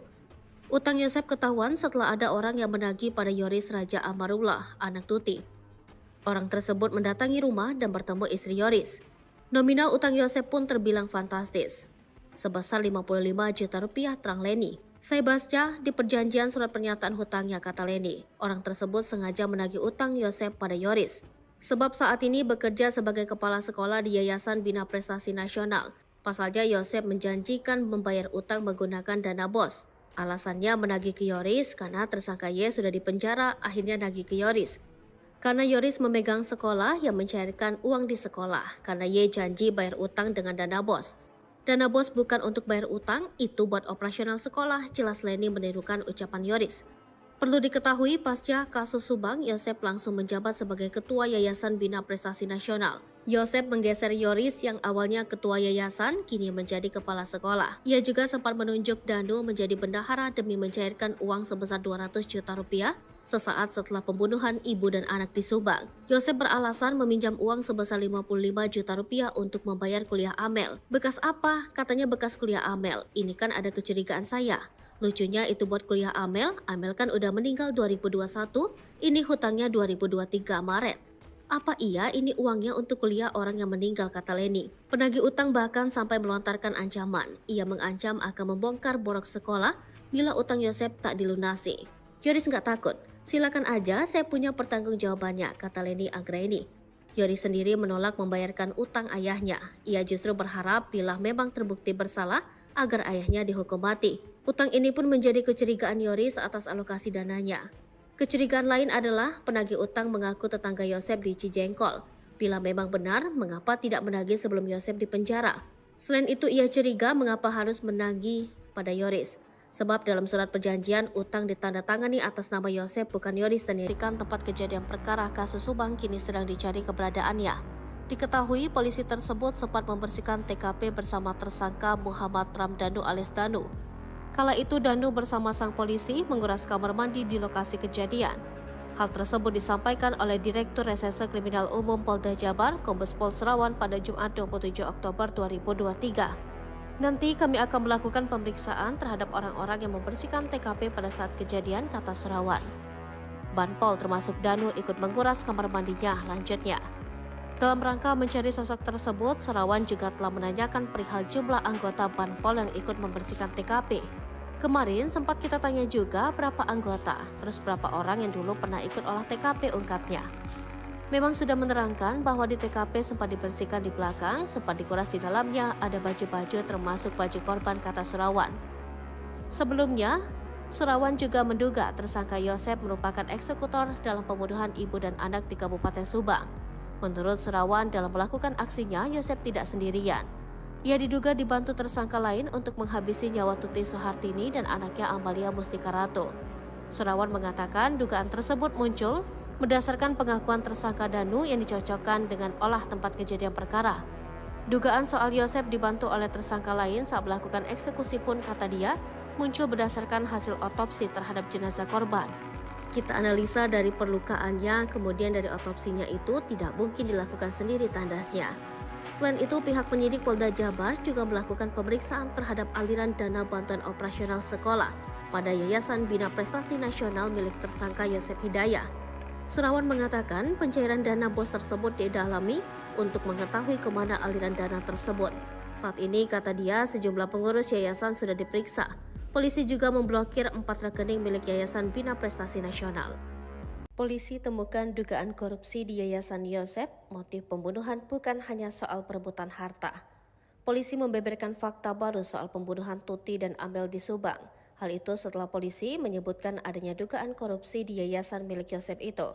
Sehingga polisi menduga pembunuhan Tuti dan Amel bukan hanya soal perebutan harta di Yayasan Bina Prestasi Nasional tersebut. Yayasan Bina Prestasi Nasional adalah yayasan pendidikan yang didirikan oleh Yosef Hidayah pada 2009. Yayasan milik Yosef ini mengoperasikan SMP dan SMK di Subang. Salah satu pendanaan dari yayasan tersebut adalah melalui bantuan operasional sekolah yang jumlahnya tidak sedikit. Pemasukan Yayasan Bina Prestasi Nasional pun terbilang fantastis, yakni 1 miliar rupiah. Leni Anggraini, pengacara Yoris, menerangkan dana yang masuk ke yayasan berasal dari dana BOS yang dialokasikan 2-3 kali dalam 1 tahun. Direktur Reserse Kriminal Umum Polda Jabar, Kombes Pol Serawan menyebut, penyidik telah melakukan pemeriksaan terhadap beberapa orang pengurus Yayasan Bina Prestasi Nasional. Dari hasil pemeriksaan tersebut, kata dia, ditemukan fakta bahwa yayasan tersebut legal. Namun, didapati data siswa fiktif pada yayasan tersebut. Saat ini pihaknya masih menghitung berapa jumlah siswa fiktif setiap tahunnya untuk tingkat SMP dan SMK. Selama ini, sudah kelihatan tidak ada operasional di sekolah. Data siswanya juga fiktif, ucapnya. Dari pemeriksaan terhadap yayasan tersebut, kata dia, penyidik kemudian melakukan pendalaman kaitan dengan motif pelaku menghabisi nyawa Tuti Soehartini dan anaknya Amalia Mustika Ratu. Sedikit banyak kita sudah mulai terbuka kalau sudah klop semua keterangan. Yoris berpotensi jadi tersangka kasus pembunuhan Tuti dan Amel, perannya di yayasan jadi penyebab. Tersangka kasus pembunuhan Tuti Soehartini dan Amalia Mustika Ratu di Subang kini berpotensi bertambah. Hal tersebut terjadi setelah Yoris Raja Amrullah disebut-sebut bakal terseret jadi tersangka. Selain itu, Yoris juga disebut bakal terjerat kasus Yayasan Bina Prestasi Nasional yang didirikan oleh Yosef Hidayah. Sebab setelah adanya 5 tersangka yang ditetapkan oleh Polda Metro Jaya, yayasan milik Yosef kini makin disorot. Yayasan itu juga dianggap sebagai motif utama Yosef tega membunuh istri dan anaknya. Sebelum meninggal, Tuti Soehartini dan Amalia Mustika Ratu menguasai yayasan tersebut. Keduanya menjabat sebagai bendahara dan sekretaris yayasan. Sementara Yoris menjabat sebagai ketua yayasan. Dari yayasan tersebut, keluarga mereka pun tampak hidup mewah. Tuti memiliki mobil Toyota Alphard yang selama ini sering dikendarai oleh Yoris. Kemudian Amel juga memiliki mobil Toyota Yaris. Di samping itu, kehidupan Yosef dan istri mudanya Mimin justru sederhana. Yosef pun kesehariannya diberi jatah oleh Tuti dan tidak bebas mendapat uang yayasan. Padahal setiap tahunnya Tuti Amel dan Yoris menguasai uang 1,3 miliar rupiah per tahun dari yayasan. Hal itu dibongkar oleh mantan bendahara. Ia menuturkan untuk SMP SMK di yayasan setiap tahunnya mendapat suntikan dana 1 miliar 324 juta rupiah pada tahun 2021.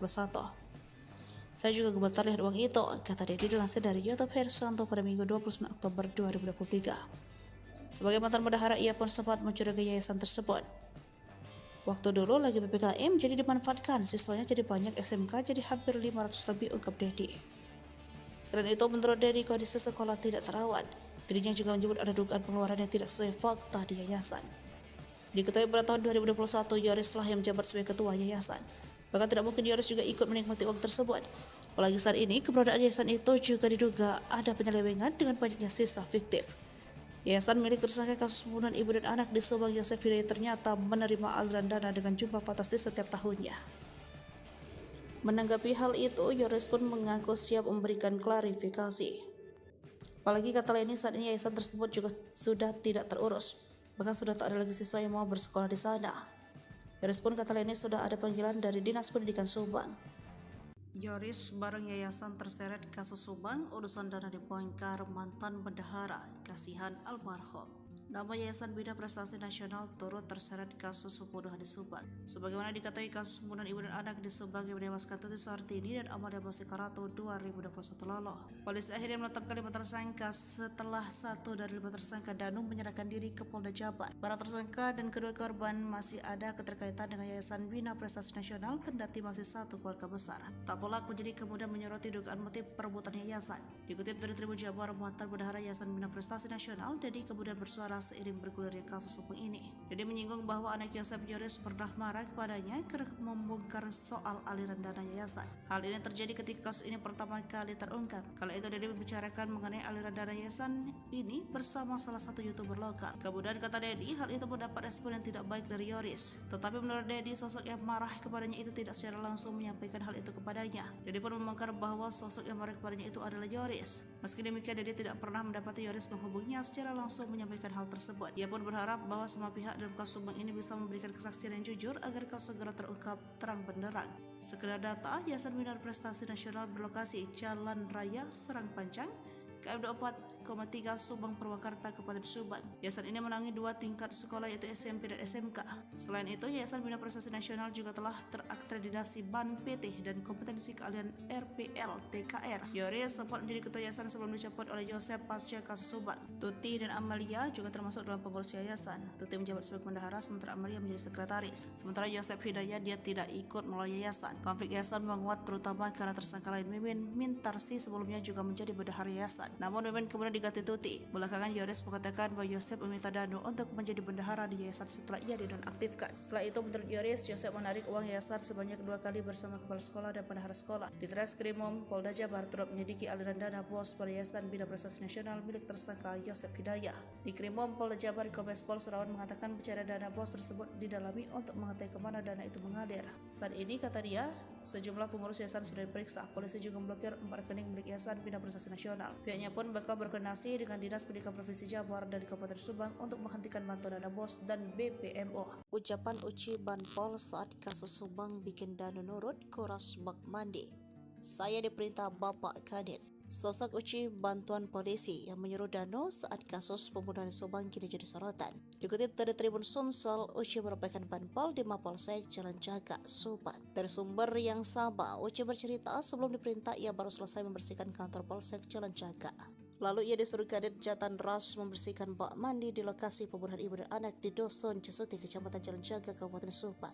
Uci lantas melaksanakan perintah tersebut. Sesampai di rumah Tuti, Uci mengaku dihampiri Danu. Ia kemudian meminta Danu membantu mengurus bak mandi. Keduanya kemudian langsung masuk ke dalam TKP kasus Subang. Tapi ternyata yang berkaitan dengan bak mandi itu bukan hanya Danu dan Banpol. Yosef rupanya sudah lebih dulu memeriksa bak mandi itu. Hal itu diungkapkan pengacara sendiri, Rohman Hidayat. Kata Rohman, bercak darah di baju Yosef didapati ketika memeriksa bak mandi. Yosef, kata Rohman, langsung memeriksa bak mandi.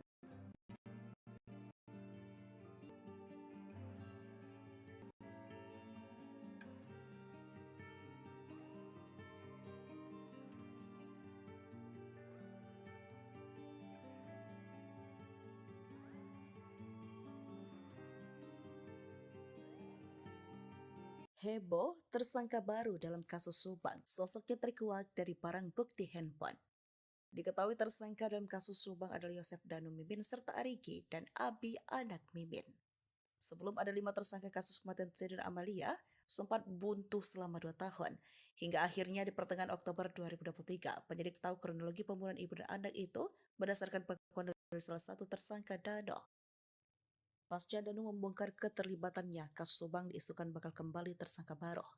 Dia adalah Yoris. Dugaan soal pihak kepolisian bakal menetapkan tersangka baru itu berasal dari kuasa hukum Yoris sendiri.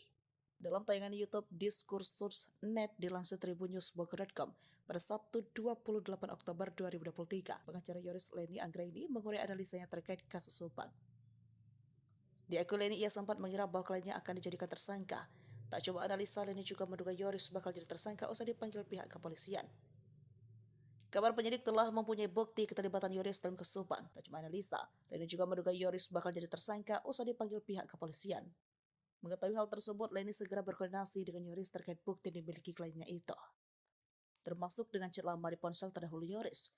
Beruntung firasat Leni tak terbukti hingga kemarin, sebab Yoris masih bersatu saksi dan jumlah tersangka belum bertambah. Karena demikian, Leni sempat mencurigai Yoris terkait kasus Subang. Leni pun tak menutup kemungkinan jika polisi akan menetapkan tersangka baru. Semakin pelik, kuasa hukum sebut Yosef dan Mimin terpojokkan, ungkap kejanggalan pengakuan Dano. Kasus Subang mulai terkuak sejak Dano atau Ramdhano mengaku atas perbuatannya. Tentu pengakuan tersebut mengarah kepada 5 tersangka yang ditetapkan Polda Jabar beberapa waktu lalu. Mereka adalah Dano, Yosef, istri muda Yosef bernama Mimin Mintarsi, dan 2 anaknya Mimin, Arigi, dan Abi.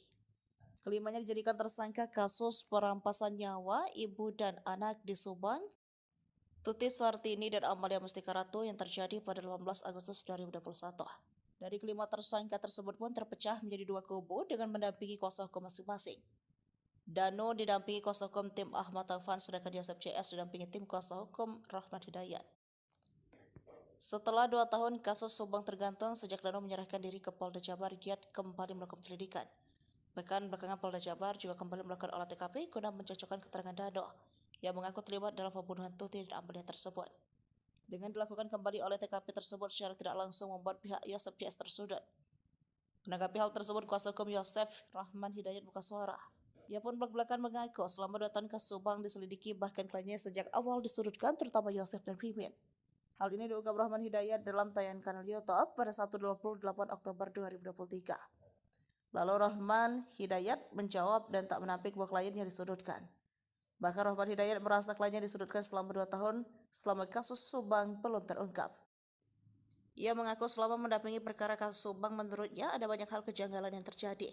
Ia menceritakan bahwa sebenarnya sudah 3 bulan terakhir ini Polda Jabar kembali menggali kasus Subang tersebut. Bahkan kliennya Yosef CS tiap minggu diperiksa. Kuasa hukum Yosef itu juga mengaku kliennya pun sampai pulang dini hari dari pemeriksaan kasus Subang tersebut. Rahman menyebut pemeriksaan tersebut bahkan dilakukan berulang-ulang. Namun Rahman mengatakan hingga kini Yosef dan 3 kliennya meragukan pengakuan Dano. Rahman pun mengungkap pengakuan Dano yang kini menyeret Yosef dan kliennya yang lain sudah pernah disampaikan Dano pada 2 tahun lalu. Ia merasa janggal karena pengakuan Dano tersebut hari ini kembali diselidiki. Ia menceritakan keterangan Dano yang pernah disampaikan dalam BAP yang menuduh diajak Yosef dalam pembunuhan Tuti dan Amalia. Namun, kala itu Dano tak jadi menandatangani pernyataan tersebut di BAP pada penyidikan 2 tahun lalu. Ia mengaku hal itu diketahui dari keterangan Yoris yang sempat didampinginya. Yoris mengaku pada pencabutan BAP yang dilakukan Dano. Hal itu merasa Rahman Hidayat janggal. Selain itu, Rahman juga meragukan keterangan Dano karena menurutnya bertentangan dengan 4 tersangka itu kliennya. Rahman pun membeberkan keterangan Dano yang menyebut Yosef pelaku pembunuhan tersebut hingga kini tak diakui kliennya. Berdasarkan pengakuan Yosef, kliennya masih bersikeras di dalam kejadian pembunuhan, kliennya ada di rumah Mimin. Selain terseret kasus pembunuhan di Subang, aib Yosef punya utang fantastis kini ikut terungkap. Hal ini dibongkar oleh Yoris yang tak lain adalah anak Yosef Hidayah. Yoris menyebut ayahnya itu memiliki utang sebesar 55 juta rupiah. Parahnya, Yosef berjanji akan membayar utang tersebut dengan dana bos dari Yayasan Bina Prestasi Nasional. Bak muak dengan kelakuan sang ayah, Yoris pun meminta agar Yosef dihukum mati saja. Belum sempat dibayar, Yosef justru kini dipenjara setelah ditetapkan sebagai tersangka pembunuhan Tuti Suhartini dan Amalia Mustika Ratu. Utang Yosef ketahuan setelah ada orang yang menagih pada Yoris Raja Amarullah, anak Tuti. Orang tersebut mendatangi rumah dan bertemu istri Yoris. Nominal utang Yosep pun terbilang fantastis, sebesar 55 juta rupiah, terang Leni. Saya baca di perjanjian surat pernyataan hutangnya, kata Leni, orang tersebut sengaja menagih utang Yosep pada Yoris. Sebab saat ini bekerja sebagai kepala sekolah di Yayasan Bina Prestasi Nasional. Pasalnya Yosep menjanjikan membayar utang menggunakan dana BOS. Alasannya menagih ke Yoris karena tersangka Y sudah dipenjara, akhirnya nagih ke Yoris. Karena Yoris memegang sekolah yang mencairkan uang di sekolah, karena Y janji bayar utang dengan dana BOS.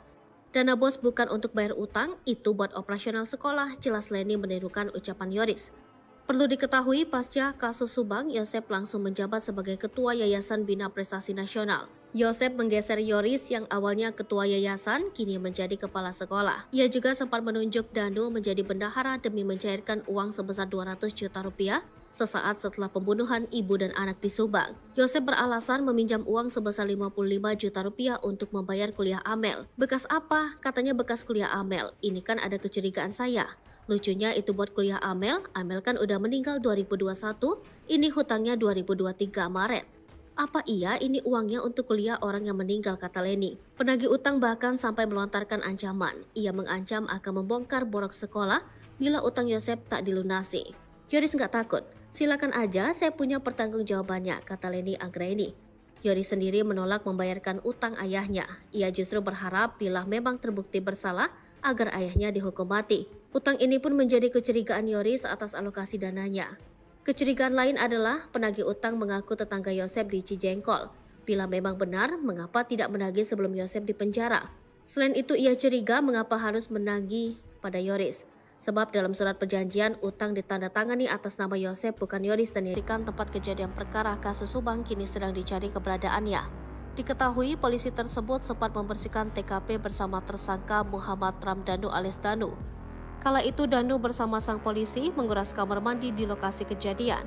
Hal tersebut disampaikan oleh Direktur Reserse Kriminal Umum Polda Jabar, Kombes Pol Serawan pada Jumat 27 Oktober 2023.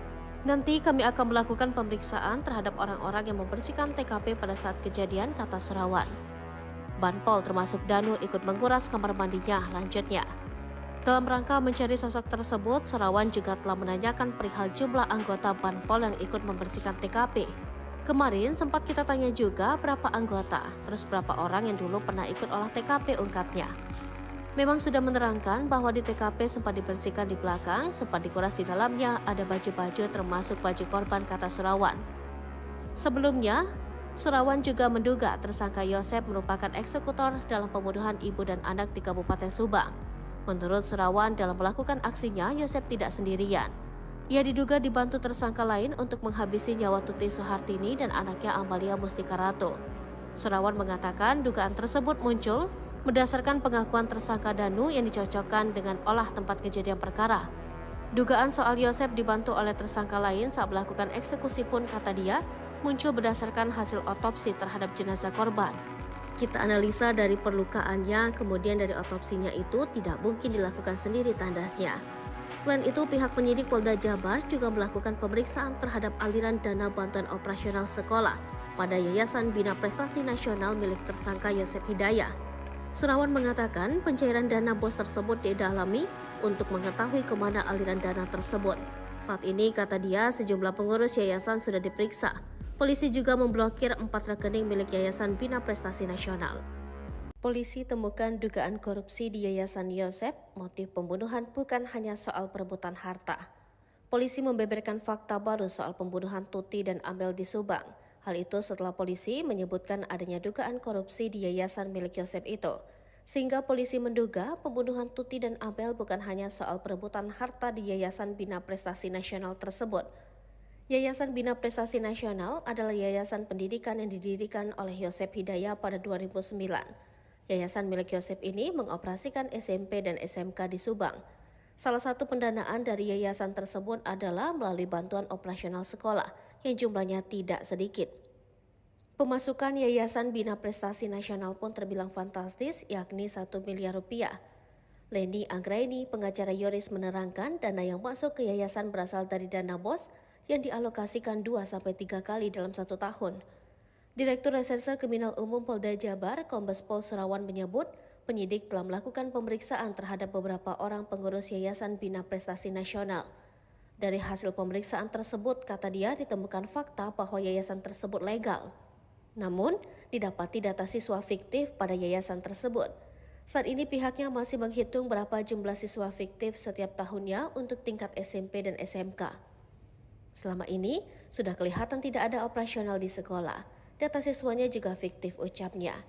Dari pemeriksaan terhadap yayasan tersebut, kata dia, penyidik kemudian melakukan pendalaman kaitan dengan motif pelaku menghabisi nyawa Tuti Soehartini dan anaknya Amalia Mustika Ratu. Sedikit banyak kita sudah mulai terbuka kalau sudah klop semua keterangan. Yoris berpotensi jadi tersangka kasus pembunuhan Tuti dan Amel, perannya di yayasan jadi penyebab. Tersangka kasus pembunuhan Tuti Soehartini dan Amalia Mustika Ratu di Subang kini berpotensi bertambah. Hal tersebut terjadi setelah Yoris Raja Amrullah disebut-sebut bakal terseret jadi tersangka. Selain itu, Yoris juga disebut bakal terjerat kasus Yayasan Bina Prestasi Nasional yang didirikan oleh Yosef Hidayah. Sebab setelah adanya 5 tersangka yang ditetapkan oleh Polda Metro Jaya, yayasan milik Yosef kini makin disorot. Yayasan itu juga dianggap sebagai motif utama Yosef tega membunuh istri dan anaknya. Sebelum meninggal, Tuti Soehartini dan Amalia Mustika Ratu menguasai yayasan tersebut. Keduanya menjabat sebagai bendahara dan sekretaris yayasan. Sementara Yoris menjabat sebagai ketua yayasan. Dari yayasan tersebut, keluarga mereka pun tampak hidup mewah. Tuti memiliki mobil Toyota Alphard yang selama ini sering dikendarai oleh Yoris. Kemudian Amel juga memiliki mobil Toyota Yaris. Di samping itu, kehidupan Yosef dan istri mudanya Mimin justru sederhana. Yosef pun kesehariannya diberi jatah oleh Tuti dan tidak bebas mendapat uang yayasan. Padahal setiap tahunnya Tuti, Amel, dan Yoris menguasai uang 1,3 miliar rupiah per tahun dari yayasan. Hal itu dibongkar oleh mantan bendahara. Ia menuturkan untuk SMP SMK di yayasan setiap tahunnya mendapat suntikan dana 1 miliar 324 juta rupiah pada tahun 2021. Saya juga gemetar lihat uang itu, kata Dedi dilansir dari YouTube Hersanto pada Minggu 29 Oktober 2023. Sebagai mantan bendahara, ia pun sempat mencurigai yayasan tersebut. Waktu dulu lagi PPKM jadi dimanfaatkan, siswanya jadi banyak, SMK jadi hampir 500 lebih, ungkap Dedi. Selain itu, menurut Dedi, kondisi sekolah tidak terawat. Dirinya juga menyebut ada dugaan pengeluaran yang tidak sesuai fakta di yayasan. Diketahui pada tahun 2021, Yoris lah yang menjabat sebagai ketua yayasan. Bahkan tidak mungkin Yoris juga ikut menikmati uang tersebut. Apalagi saat ini, keberadaan yayasan itu juga diduga ada penyelewengan dengan banyaknya sisa fiktif. Yayasan milik tersangka kasus pembunuhan ibu dan anak di Subang, Yosef Hidayah, ternyata menerima aliran dana dengan jumlah fantastis setiap tahunnya. Menanggapi hal itu, Yoris pun mengaku siap memberikan klarifikasi. Apalagi kata lainnya, saat ini yayasan tersebut juga sudah tidak terurus. Bahkan sudah tak ada lagi siswa yang mau bersekolah di sana. Yoris pun kata lainnya sudah ada panggilan dari Dinas Pendidikan Subang. Yoris bareng yayasan terseret kasus Subang, urusan dana dibongkar mantan bendahara, kasihan almarhum. Nama Yayasan Bina Prestasi Nasional turut terseret kasus pembunuhan di Subang. Sebagaimana diketahui, kasus pembunuhan ibu dan anak di Subang yang menewaskan Tuti Soehartini dan Amalia Mustika Ratu 2021 lalu. Polisi akhirnya menetapkan 5 tersangka setelah 1 dari 5 tersangka Danu menyerahkan diri ke Polda Jabar. Para tersangka dan kedua korban masih ada keterkaitan dengan Yayasan Bina Prestasi Nasional, kendati masih satu keluarga besar. Tak pelak penyidik kemudian menyoroti dugaan motif perebutan yayasan. Dikutip dari Tribun Jabar, mantan bendahara Yayasan Bina Prestasi Nasional, Dedi kemudian bersuara seiring bergulirnya kasus hukum ini. Dedi menyinggung bahwa anak Yosef, Yoris, pernah marah kepadanya karena membongkar soal aliran dana yayasan. Hal ini terjadi ketika kasus ini pertama kali terungkap. Kala itu Dedi membicarakan mengenai aliran dana yayasan ini bersama salah satu YouTuber lokal. Kemudian kata Dedi, hal itu mendapat respon yang tidak baik dari Yoris. Tetapi menurut Dedi, sosok yang marah kepadanya itu tidak secara langsung menyampaikan hal itu kepadanya. Dedi pun membongkar bahwa sosok yang marah kepadanya itu adalah Yoris. Meski demikian, Dedi tidak pernah mendapati Yoris menghubunginya secara langsung menyampaikan hal tersebut. Ia pun berharap bahwa semua pihak dalam kasus Subang ini bisa memberikan kesaksian yang jujur agar kasus segera terungkap terang benderang. Sekedar data, Yayasan Bina Prestasi Nasional berlokasi Jalan Raya Serang Panjang, KM 24,3 Subang Purwakarta, Kabupaten Subang. Yayasan ini menangani 2 tingkat sekolah, yaitu SMP dan SMK. Selain itu, Yayasan Bina Prestasi Nasional juga telah terakreditasi BAN PT dan kompetensi keahlian RPL TKR. Yoris sempat menjadi ketua yayasan sebelum dicopot oleh Yosef pasca kasus Subang. Tuti dan Amalia juga termasuk dalam pengurus yayasan. Tuti menjabat sebagai bendahara, sementara Amalia menjadi sekretaris. Sementara Yosef Hidayah, dia tidak ikut melalui yayasan. Konflik yayasan menguat terutama karena tersangka lain Mimin Mintarsi sebelumnya juga menjadi bendahara yayasan. Namun Mimin kemudian diganti Tuti. Belakangan Yoris mengatakan bahwa Yosef meminta Danu untuk menjadi bendahara di yayasan setelah ia dinonaktifkan. Setelah itu menurut Yoris, Yosef menarik uang yayasan sebanyak 2 kali bersama kepala sekolah dan bendahara sekolah. Di Treskrimum Polda Jabar turut menyelidiki aliran dana bos pada Yayasan Bina Prestasi Nasional milik tersangka Yosef Hidayah. Di Krimum Polda Jabar, Kombes Pol Surawan mengatakan pencarian dana bos tersebut didalami untuk mengetahui kemana dana itu mengalir. Saat ini, kata dia, sejumlah pengurus yayasan sudah diperiksa. Polisi juga memblokir 4 rekening milik Yayasan Bina Prestasi Nasional. Pihaknya pun bakal berkoordinasi dengan Dinas Pendidikan Provinsi Jabar dan Kabupaten Subang untuk menghentikan bantuan dana bos dan BPMO. Ucapan Uci Banpol saat kasus Subang bikin Danu nurut kuras bak mandi. Saya diperintah Bapak Kadin. Sosok Uci bantuan polisi yang menyuruh Danu saat kasus pembunuhan Subang kini jadi sorotan. Dikutip dari Tribun Sumsel, Uci merupakan Banpol di Mapolsek Jalan Jaga, Subang. Dari sumber yang sama, Uci bercerita sebelum diperintah ia baru selesai membersihkan kantor Polsek Jalan Jaga. Lalu ia disuruh Kadit Jatan Ras membersihkan bak mandi di lokasi pembunuhan ibu dan anak di Dusun Cesuti, Kecamatan Jalan Jaga, Kabupaten Subang. Uci lantas melaksanakan perintah tersebut. Sesampai di rumah Tuti, Uci mengaku dihampiri Danu. Ia kemudian meminta Danu membantu mengurus bak mandi. Keduanya kemudian langsung masuk ke dalam TKP kasus Subang. Tapi ternyata yang berkaitan dengan bak mandi itu bukan hanya Danu dan Banpol. Yosef rupanya sudah lebih dulu memeriksa bak mandi itu. Hal itu diungkapkan pengacara sendiri, Rahman Hidayat. Kata Rahman, bercak darah di baju Yosef didapati ketika memeriksa bak mandi. Yosef, kata Rahman, langsung memeriksa bak mandi.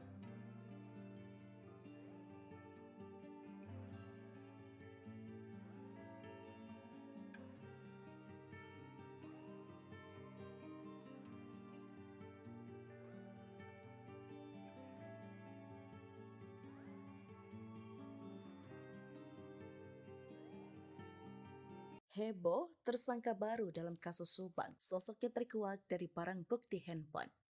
Diketahui tersangka dalam kasus Subang adalah Yosef Danu Mimin serta Arigi dan Abi anak Mimin. Sebelum ada 5 tersangka kasus kematian Tuti dan Amalia, sempat buntu selama 2 tahun. Hingga akhirnya di pertengahan Oktober 2023, penyidik tahu kronologi pembunuhan ibu dan anak itu berdasarkan pengakuan dari salah satu tersangka, Danu.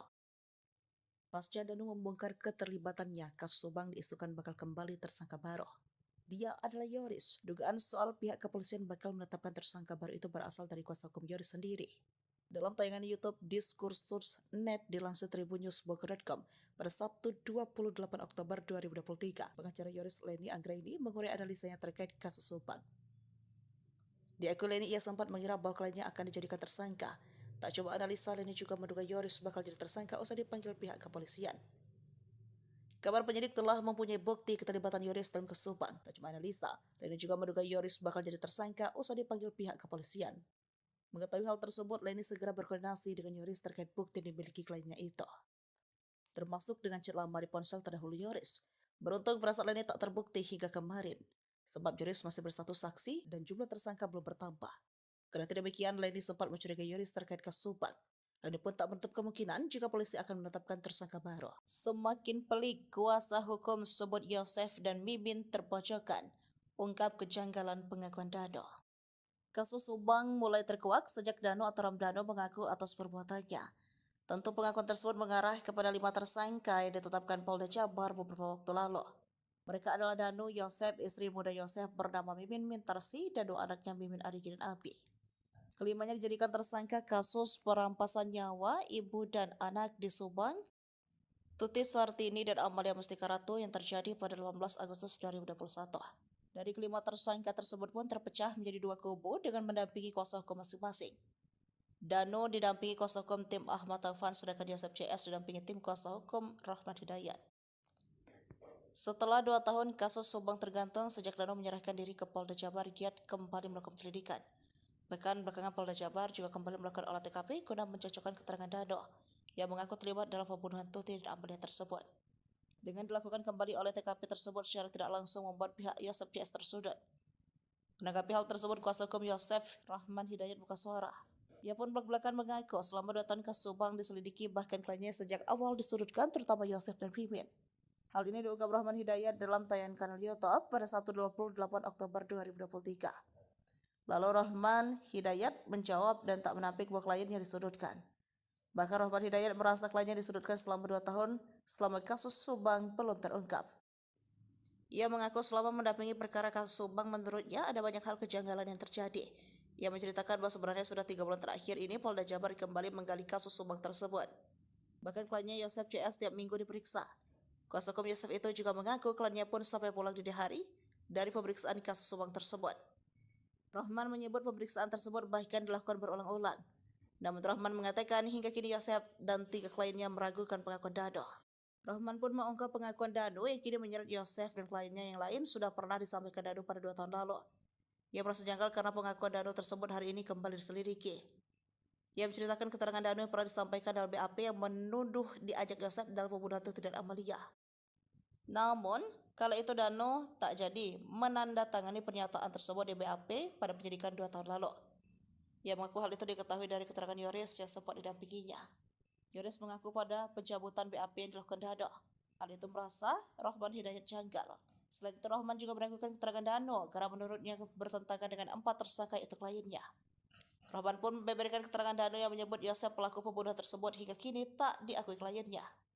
Berdasarkan pengakuan Yosef, kliennya masih bersikeras di dalam kejadian pembunuhan, kliennya ada di rumah Mimin. Selain terseret kasus pembunuhan di Subang, aib Yosef punya utang fantastis kini ikut terungkap. Hal ini dibongkar oleh Yoris yang tak lain adalah anak Yosef Hidayah. Yoris menyebut ayahnya itu memiliki utang sebesar 55 juta rupiah. Parahnya, Yosef berjanji akan membayar utang tersebut dengan dana bos dari Yayasan Bina Prestasi Nasional. Bak muak dengan kelakuan sang ayah, Yoris pun meminta agar Yosef dihukum mati saja. Belum sempat dibayar, Yosef justru kini dipenjara setelah ditetapkan sebagai tersangka pembunuhan Tuti Suhartini dan Amalia Mustika Ratu.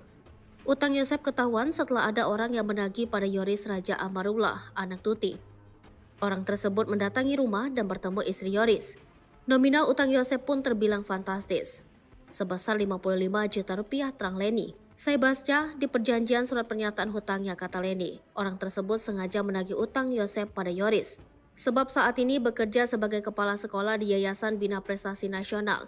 Pasalnya Yosef menjanjikan membayar utang menggunakan dana bos. Alasannya menagih ke Yoris karena tersangka Y sudah dipenjara, akhirnya nagih ke Yoris. Karena Yoris memegang sekolah yang mencairkan uang di sekolah, karena Y janji bayar utang dengan dana bos. Dana bos bukan untuk bayar utang, itu buat operasional sekolah, jelas Leni menirukan ucapan Yoris. Perlu diketahui, pasca kasus Subang, Yosef langsung menjabat sebagai Ketua Yayasan Bina Prestasi Nasional. Yosef menggeser Yoris yang awalnya ketua yayasan, kini menjadi kepala sekolah. Ia juga sempat menunjuk Dano menjadi bendahara demi mencairkan uang sebesar 200 juta rupiah sesaat setelah pembunuhan ibu dan anak di Subang. Yosef beralasan meminjam uang sebesar 55 juta rupiah untuk membayar kuliah Amel. Bekas apa? Katanya bekas kuliah Amel. Ini kan ada kecurigaan saya. Lucunya itu buat kuliah Amel kan udah meninggal 2021, ini hutangnya 2023 Maret. Apa iya ini uangnya untuk kuliah orang yang meninggal, kata Leni. Penagih utang bahkan sampai melontarkan ancaman. Ia mengancam akan membongkar borok sekolah bila utang Yosef tak dilunasi. Yoris nggak takut. Silakan aja, saya punya pertanggungjawabannya, kata Leni Anggraini. Yoris sendiri menolak membayarkan utang ayahnya. Ia justru berharap bila memang terbukti bersalah agar ayahnya dihukum mati. Utang ini pun menjadi kecurigaan Yoris atas alokasi dananya. Kecurigaan lain adalah penagih utang mengaku tetangga Yosef di Cijengkol. Bila memang benar, mengapa tidak menagih sebelum Yosef dipenjara? Selain itu, ia curiga mengapa harus menagih pada Yoris. Sebab dalam surat perjanjian, utang ditandatangani atas nama Yosef bukan Yoris dan dirikan tempat kejadian perkara kasus Subang kini sedang dicari keberadaannya. Diketahui polisi tersebut sempat membersihkan TKP bersama tersangka Muhammad Ramdhanu alias Danu. Kala itu Danu bersama sang polisi menguras kamar mandi di lokasi kejadian. Hal tersebut disampaikan oleh Direktur Reserse Kriminal Umum Polda Jabar, Kombes Pol Serawan pada Jumat 27 Oktober 2023. Nanti kami akan melakukan pemeriksaan terhadap orang-orang yang membersihkan TKP pada saat kejadian, kata Serawan. Banpol termasuk Danu ikut menguras kamar mandinya, lanjutnya. Dalam rangka mencari sosok tersebut, Serawan juga telah menanyakan perihal jumlah anggota Banpol yang ikut membersihkan TKP. Kemarin sempat kita tanya juga berapa anggota, terus berapa orang yang dulu pernah ikut olah TKP, ungkapnya. Memang sudah menerangkan bahwa di TKP sempat dibersihkan di belakang, sempat dikuras di dalamnya, ada baju-baju termasuk baju korban, kata Serawan. Sebelumnya, Serawan juga menduga tersangka Yosef merupakan eksekutor dalam pembunuhan ibu dan anak di Kabupaten Subang. Menurut Surawan, dalam melakukan aksinya, Yosep tidak sendirian. Ia diduga dibantu tersangka lain untuk menghabisi nyawa Tuti Soehartini dan anaknya Amalia Mustika Ratu. Surawan mengatakan dugaan tersebut muncul berdasarkan pengakuan tersangka Danu yang dicocokkan dengan olah tempat kejadian perkara. Dugaan soal Yosep dibantu oleh tersangka lain saat melakukan eksekusi pun, kata dia, muncul berdasarkan hasil otopsi terhadap jenazah korban. Kita analisa dari perlukaannya, kemudian dari otopsinya itu tidak mungkin dilakukan sendiri, tandasnya. Selain itu, pihak penyidik Polda Jabar juga melakukan pemeriksaan terhadap aliran dana bantuan operasional sekolah pada Yayasan Bina Prestasi Nasional milik tersangka Yosep Hidayah. Surawan mengatakan pencairan dana BOS tersebut didalami untuk mengetahui kemana aliran dana tersebut. Saat ini, kata dia, sejumlah pengurus yayasan sudah diperiksa. Polisi juga memblokir 4 rekening milik Yayasan Bina Prestasi Nasional. Polisi temukan dugaan korupsi di Yayasan Yosep. Motif pembunuhan bukan hanya soal perebutan harta. Polisi membeberkan fakta baru soal pembunuhan Tuti dan Amel di Subang. Hal itu setelah polisi menyebutkan adanya dugaan korupsi di yayasan milik Yosep itu. Sehingga polisi menduga pembunuhan Tuti dan Amel bukan hanya soal perebutan harta di Yayasan Bina Prestasi Nasional tersebut. Yayasan Bina Prestasi Nasional adalah yayasan pendidikan yang didirikan oleh Yosep Hidayah pada 2009. Yayasan milik Yosep ini mengoperasikan SMP dan SMK di Subang. Salah satu pendanaan dari yayasan tersebut adalah melalui bantuan operasional sekolah yang jumlahnya tidak sedikit. Pemasukan Yayasan Bina Prestasi Nasional pun terbilang fantastis, yakni 1 miliar rupiah. Leni Anggraini, pengacara Yoris, menerangkan dana yang masuk ke yayasan berasal dari dana BOS yang dialokasikan 2-3 kali dalam 1 tahun. Direktur Reserse Kriminal Umum Polda Jabar, Kombes Pol Surawan, menyebut penyidik telah melakukan pemeriksaan terhadap beberapa orang pengurus Yayasan Bina Prestasi Nasional. Dari hasil pemeriksaan tersebut, kata dia, ditemukan fakta bahwa yayasan tersebut legal. Namun, didapati data siswa fiktif pada yayasan tersebut. Saat ini pihaknya masih menghitung berapa jumlah siswa fiktif setiap tahunnya untuk tingkat SMP dan SMK. Selama ini, sudah kelihatan tidak ada operasional di sekolah. Data siswanya juga fiktif, ucapnya. Dari pemeriksaan terhadap yayasan tersebut, kata dia, penyidik kemudian melakukan pendalaman kaitan dengan motif pelaku menghabisi nyawa Tuti Soehartini dan anaknya Amalia Mustika Ratu. Sedikit banyak kita sudah mulai terbuka kalau sudah klop semua keterangan. Yoris berpotensi jadi tersangka kasus pembunuhan Tuti dan Amel, perannya di yayasan jadi penyebab. Tersangka kasus pembunuhan Tuti Soehartini dan Amalia Mustika Ratu di Subang kini berpotensi bertambah. Hal tersebut terjadi setelah Yoris Raja Amrullah disebut-sebut bakal terseret jadi tersangka. Selain itu, Yoris juga disebut bakal terjerat kasus Yayasan Bina Prestasi Nasional yang didirikan oleh Yosep Hidayah. Sebab setelah adanya 5 tersangka yang ditetapkan oleh Polda Metro Jaya, yayasan milik Yosep kini makin disorot. Yayasan itu juga dianggap sebagai motif utama Yosep tega membunuh istri dan anaknya. Sebelum meninggal, Tuti Soehartini dan Amalia Mustika Ratu menguasai yayasan tersebut. Keduanya menjabat sebagai bendahara dan sekretaris yayasan. Sementara Yoris menjabat sebagai ketua yayasan. Dari yayasan tersebut, keluarga mereka pun tampak hidup mewah. Tuti memiliki mobil Toyota Alphard yang selama ini sering dikendarai oleh Yoris. Kemudian Amel juga memiliki mobil Toyota Yaris. Di samping itu, kehidupan Yosep dan istri mudanya Mimin justru sederhana. Yosep pun kesehariannya diberi jatah oleh Tuti dan tidak bebas mendapat uang yayasan. Padahal setiap tahunnya Tuti, Amel, dan Yoris menguasai uang 1,3 miliar rupiah per tahun dari yayasan. Hal itu dibongkar oleh mantan bendahara. Ia menuturkan untuk SMP SMK di yayasan setiap tahunnya mendapat suntikan dana 1.324 juta rupiah pada tahun 2021. Saya juga gemetar lihat uang itu, kata dia dilansir dari YouTube Hersanto pada Minggu 29 Oktober 2023. Sebagai mantan bendahara, ia pun sempat mencurigai yayasan tersebut. Waktu dulu lagi PPKM jadi dimanfaatkan, siswanya jadi banyak, SMK jadi hampir 500 lebih, ungkap Dedi. Selain itu, menurut Dedi, kondisi sekolah tidak terawat. Dirinya juga menyebut ada dugaan pengeluaran yang tidak sesuai fakta di yayasan. Diketahui pada tahun 2021, Yoris lah yang menjabat sebagai ketua yayasan. Bahkan tidak mungkin Yoris juga ikut menikmati uang tersebut. Apalagi saat ini, keberadaan yayasan itu juga diduga ada penyelewengan dengan banyaknya sisa fiktif. Yayasan milik tersangka kasus pembunuhan ibu dan anak di Subang, Yosep Hidayah, ternyata menerima aliran dana dengan jumlah fantastis setiap tahunnya. Menanggapi hal itu, Yoris pun mengaku siap memberikan klarifikasi.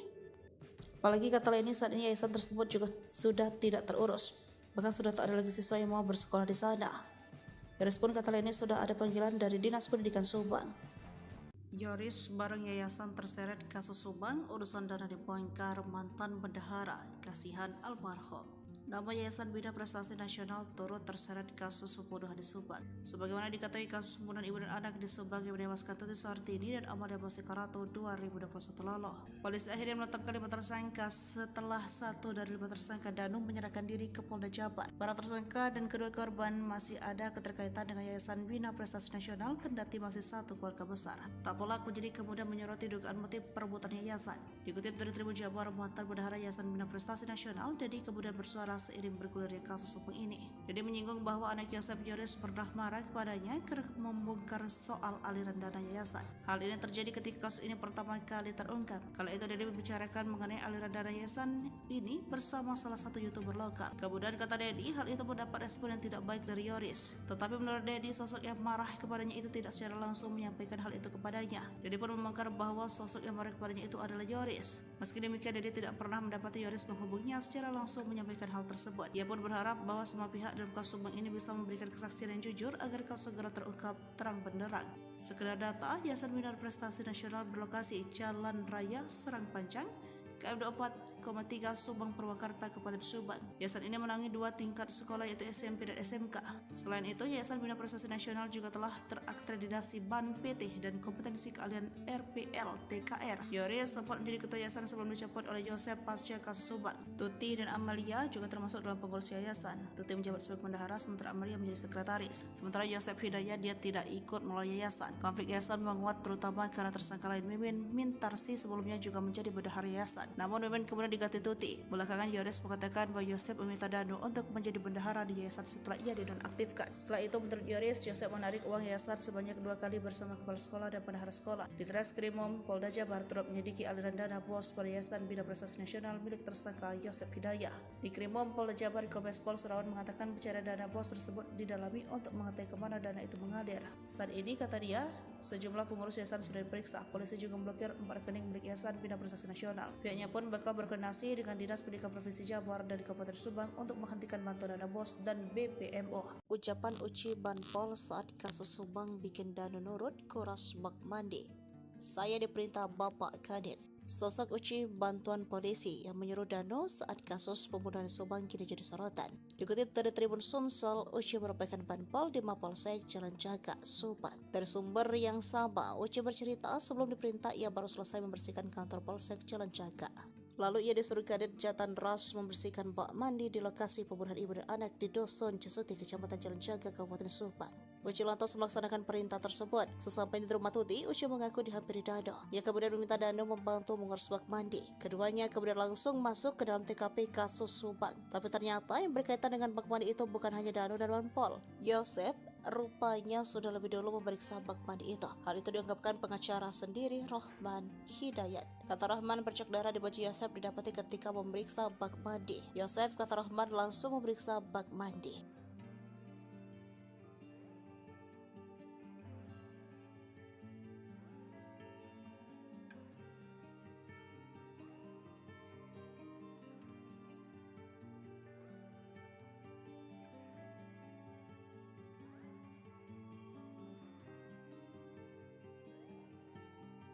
Heboh, tersangka baru dalam kasus Subang. Sosoknya terkuak dari barang bukti handphone.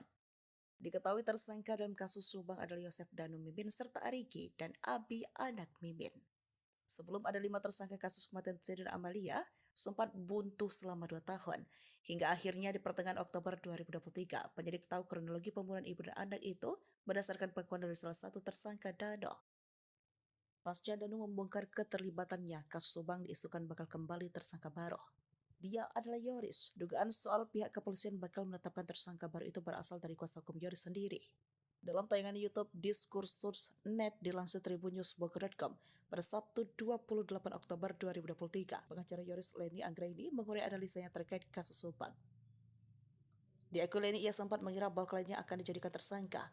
Tak coba analisa, Leni juga menduga Yoris bakal jadi tersangka usai dipanggil pihak kepolisian. Kabar penyidik telah mempunyai bukti keterlibatan Yoris dalam kasus Subang. Tak cuma analisa, Leni juga menduga Yoris bakal jadi tersangka usai dipanggil pihak kepolisian. Mengetahui hal tersebut, Leni segera berkoordinasi dengan Yoris terkait bukti yang dimiliki kliennya itu, termasuk dengan chat lama di ponsel terdahulu Yoris. Beruntung firasat Leni tak terbukti hingga kemarin, sebab Yoris masih berstatus saksi dan jumlah tersangka belum bertambah. Karena demikian, Leni sempat mencurigai Yoris terkait kasus Subang. Leni pun tak menutup kemungkinan jika polisi akan menetapkan tersangka baru. Semakin pelik, kuasa hukum sebut Yosef dan Mimin terpojokkan, ungkap kejanggalan pengakuan Dano. Kasus Subang mulai terkuak sejak Dano atau Ramdhano mengaku atas perbuatannya. Tentu pengakuan tersebut mengarah kepada 5 tersangka yang ditetapkan Polda Jabar beberapa waktu lalu. Mereka adalah Dano, Yosef, istri muda Yosef bernama Mimin Mintarsi, dan 2 anaknya Mimin Arigi dan Abi. Kelimanya dijadikan tersangka kasus perampasan nyawa ibu dan anak di Subang, Tuti Suhartini dan Amalia Mustika Ratu yang terjadi pada 18 Agustus 2021. Dari kelima tersangka tersebut pun terpecah menjadi 2 kubu dengan mendampingi kuasa hukum masing-masing. Dano didampingi kuasa hukum tim Ahmad Taufan, sedangkan Yosef CS didampingi tim kuasa hukum Rahman Hidayat. Setelah 2 tahun kasus Subang tergantung sejak Dano menyerahkan diri ke Polda Jabar, giat kembali melakukan penyelidikan. Bahkan belakangan Polda Jabar juga kembali melakukan olah TKP guna mencocokkan keterangan Dano yang mengaku terlibat dalam pembunuhan Tuti dan Amalia tersebut. Dengan dilakukan kembali oleh TKP tersebut secara tidak langsung membuat pihak Yosef CS tersudut. Menanggapi hal tersebut, kuasa hukum Yosef Rahman Hidayat buka suara. Ia pun belak-belakan mengaku selama 2 tahun kasus Subang diselidiki, bahkan kliennya sejak awal disudutkan, terutama Yosef dan Mimin. Hal ini diungkap Rahman Hidayat dalam tayangan kanal YouTube pada Sabtu 28 Oktober 2023. Lalu Rahman Hidayat menjawab dan tak menampik bahwa kliennya disudutkan. Bahkan Rahman Hidayat merasa kliennya disudutkan selama 2 tahun selama kasus Subang belum terungkap. Ia mengaku selama mendampingi perkara kasus Subang, menurutnya ada banyak hal kejanggalan yang terjadi. Ia menceritakan bahwa sebenarnya sudah 3 bulan terakhir ini Polda Jabar kembali menggali kasus Subang tersebut. Bahkan kliennya Yosef CS tiap minggu diperiksa. Kuasa hukum Yosef itu juga mengaku kliennya pun sampai pulang dini hari dari pemeriksaan kasus Subang tersebut. Rahman menyebut pemeriksaan tersebut bahkan dilakukan berulang-ulang. Namun Rahman mengatakan hingga kini Yosef dan 3 kliennya meragukan pengakuan Dano. Rahman pun mengungkap pengakuan Dano yang kini menyeret Yosef dan kliennya yang lain sudah pernah disampaikan Dano pada 2 tahun lalu. Ia merasa janggal karena pengakuan Dano tersebut hari ini kembali diselidiki. Ia menceritakan keterangan Dano yang pernah disampaikan dalam BAP yang menuduh diajak Yosef dalam pembunuhan Tuti dan Amalia. Namun, kala itu Dano tak jadi menandatangani pernyataan tersebut di BAP pada penyidikan 2 tahun lalu. Ia mengaku hal itu diketahui dari keterangan Yoris yang sempat didampinginya. Yoris mengaku pada pencabutan BAP yang dilakukan Dano. Hal itu merasa Rahman Hidayat janggal. Selain itu, Rahman juga meragukan keterangan Dano karena menurutnya bertentangan dengan 4 tersangka itu kliennya. Rahman pun membeberkan keterangan Dano yang menyebut Yosef pelaku pembunuhan tersebut hingga kini tak diakui kliennya. Berdasarkan pengakuan Yosef, kliennya masih bersikeras di dalam kejadian pembunuhan, kliennya ada di rumah Mimin. Selain terseret kasus pembunuhan di Subang, aib Yosef punya utang fantastis kini ikut terungkap. Hal ini dibongkar oleh Yoris yang tak lain adalah anak Yosef Hidayah. Yoris menyebut ayahnya itu memiliki utang sebesar 55 juta rupiah. Parahnya, Yosef berjanji akan membayar utang tersebut dengan dana bos dari Yayasan Bina Prestasi Nasional. Bak muak dengan kelakuan sang ayah, Yoris pun meminta agar Yosef dihukum mati saja. Belum sempat dibayar, Yosef justru kini dipenjara setelah ditetapkan sebagai tersangka pembunuhan Tuti Suhartini dan Amalia Mustika Ratu. Utang Yosef ketahuan setelah ada orang yang menagih pada Yoris Raja Amarullah, anak Tuti. Orang tersebut mendatangi rumah dan bertemu istri Yoris. Nominal utang Yosef pun terbilang fantastis, sebesar 55 juta rupiah, terang Leni. Saya baca di perjanjian surat pernyataan hutangnya, kata Leni. Orang tersebut sengaja menagih utang Yosef pada Yoris. Sebab saat ini bekerja sebagai kepala sekolah di Yayasan Bina Prestasi Nasional. Pasalnya Yosef menjanjikan membayar utang menggunakan dana bos. Alasannya menagih ke Yoris karena tersangka Y sudah dipenjara, akhirnya nagih ke Yoris. Karena Yoris memegang sekolah yang mencairkan uang di sekolah, karena Y janji bayar utang dengan dana bos. Dana bos bukan untuk bayar utang, itu buat operasional sekolah, jelas Leni menirukan ucapan Yoris. Perlu diketahui, pasca kasus Subang, Yosef langsung menjabat sebagai Ketua Yayasan Bina Prestasi Nasional. Yosep menggeser Yoris yang awalnya ketua yayasan kini menjadi kepala sekolah. Ia juga sempat menunjuk Danu menjadi bendahara demi mencairkan uang sebesar 200 juta rupiah sesaat setelah pembunuhan ibu dan anak di Subang. Yosep beralasan meminjam uang sebesar 55 juta rupiah untuk membayar kuliah Amel. Bekas apa? Katanya bekas kuliah Amel. Ini kan ada kecurigaan saya. Lucunya itu buat kuliah Amel kan udah meninggal 2021, ini hutangnya 2023 Maret. Apa iya ini uangnya untuk kuliah orang yang meninggal, kata Leni. Penagih utang bahkan sampai melontarkan ancaman. Ia mengancam akan membongkar borok sekolah bila utang Yosep tak dilunasi. Yoris nggak takut. Silakan aja, saya punya pertanggungjawabannya, kata Leni Anggraini. Yoris sendiri menolak membayarkan utang ayahnya. Ia justru berharap bila memang terbukti bersalah agar ayahnya dihukum mati. Utang ini pun menjadi kecurigaan Yoris atas alokasi dananya. Kecurigaan lain adalah penagih utang mengaku tetangga Yosep di Cijengkol. Bila memang benar, mengapa tidak menagih sebelum Yosep dipenjara? Selain itu, ia curiga mengapa harus menagih pada Yoris. Sebab dalam surat perjanjian, utang ditandatangani atas nama Yosep bukan Yoris dan dirikan tempat kejadian perkara kasus Subang kini sedang dicari keberadaannya. Diketahui polisi tersebut sempat membersihkan TKP bersama tersangka Muhammad Ramdhanu alias Danu. Kala itu Danu bersama sang polisi menguras kamar mandi di lokasi kejadian. Hal tersebut disampaikan oleh Direktur Reserse Kriminal Umum Polda Jabar, Kombes Pol Serawan pada Jumat 27 Oktober 2023.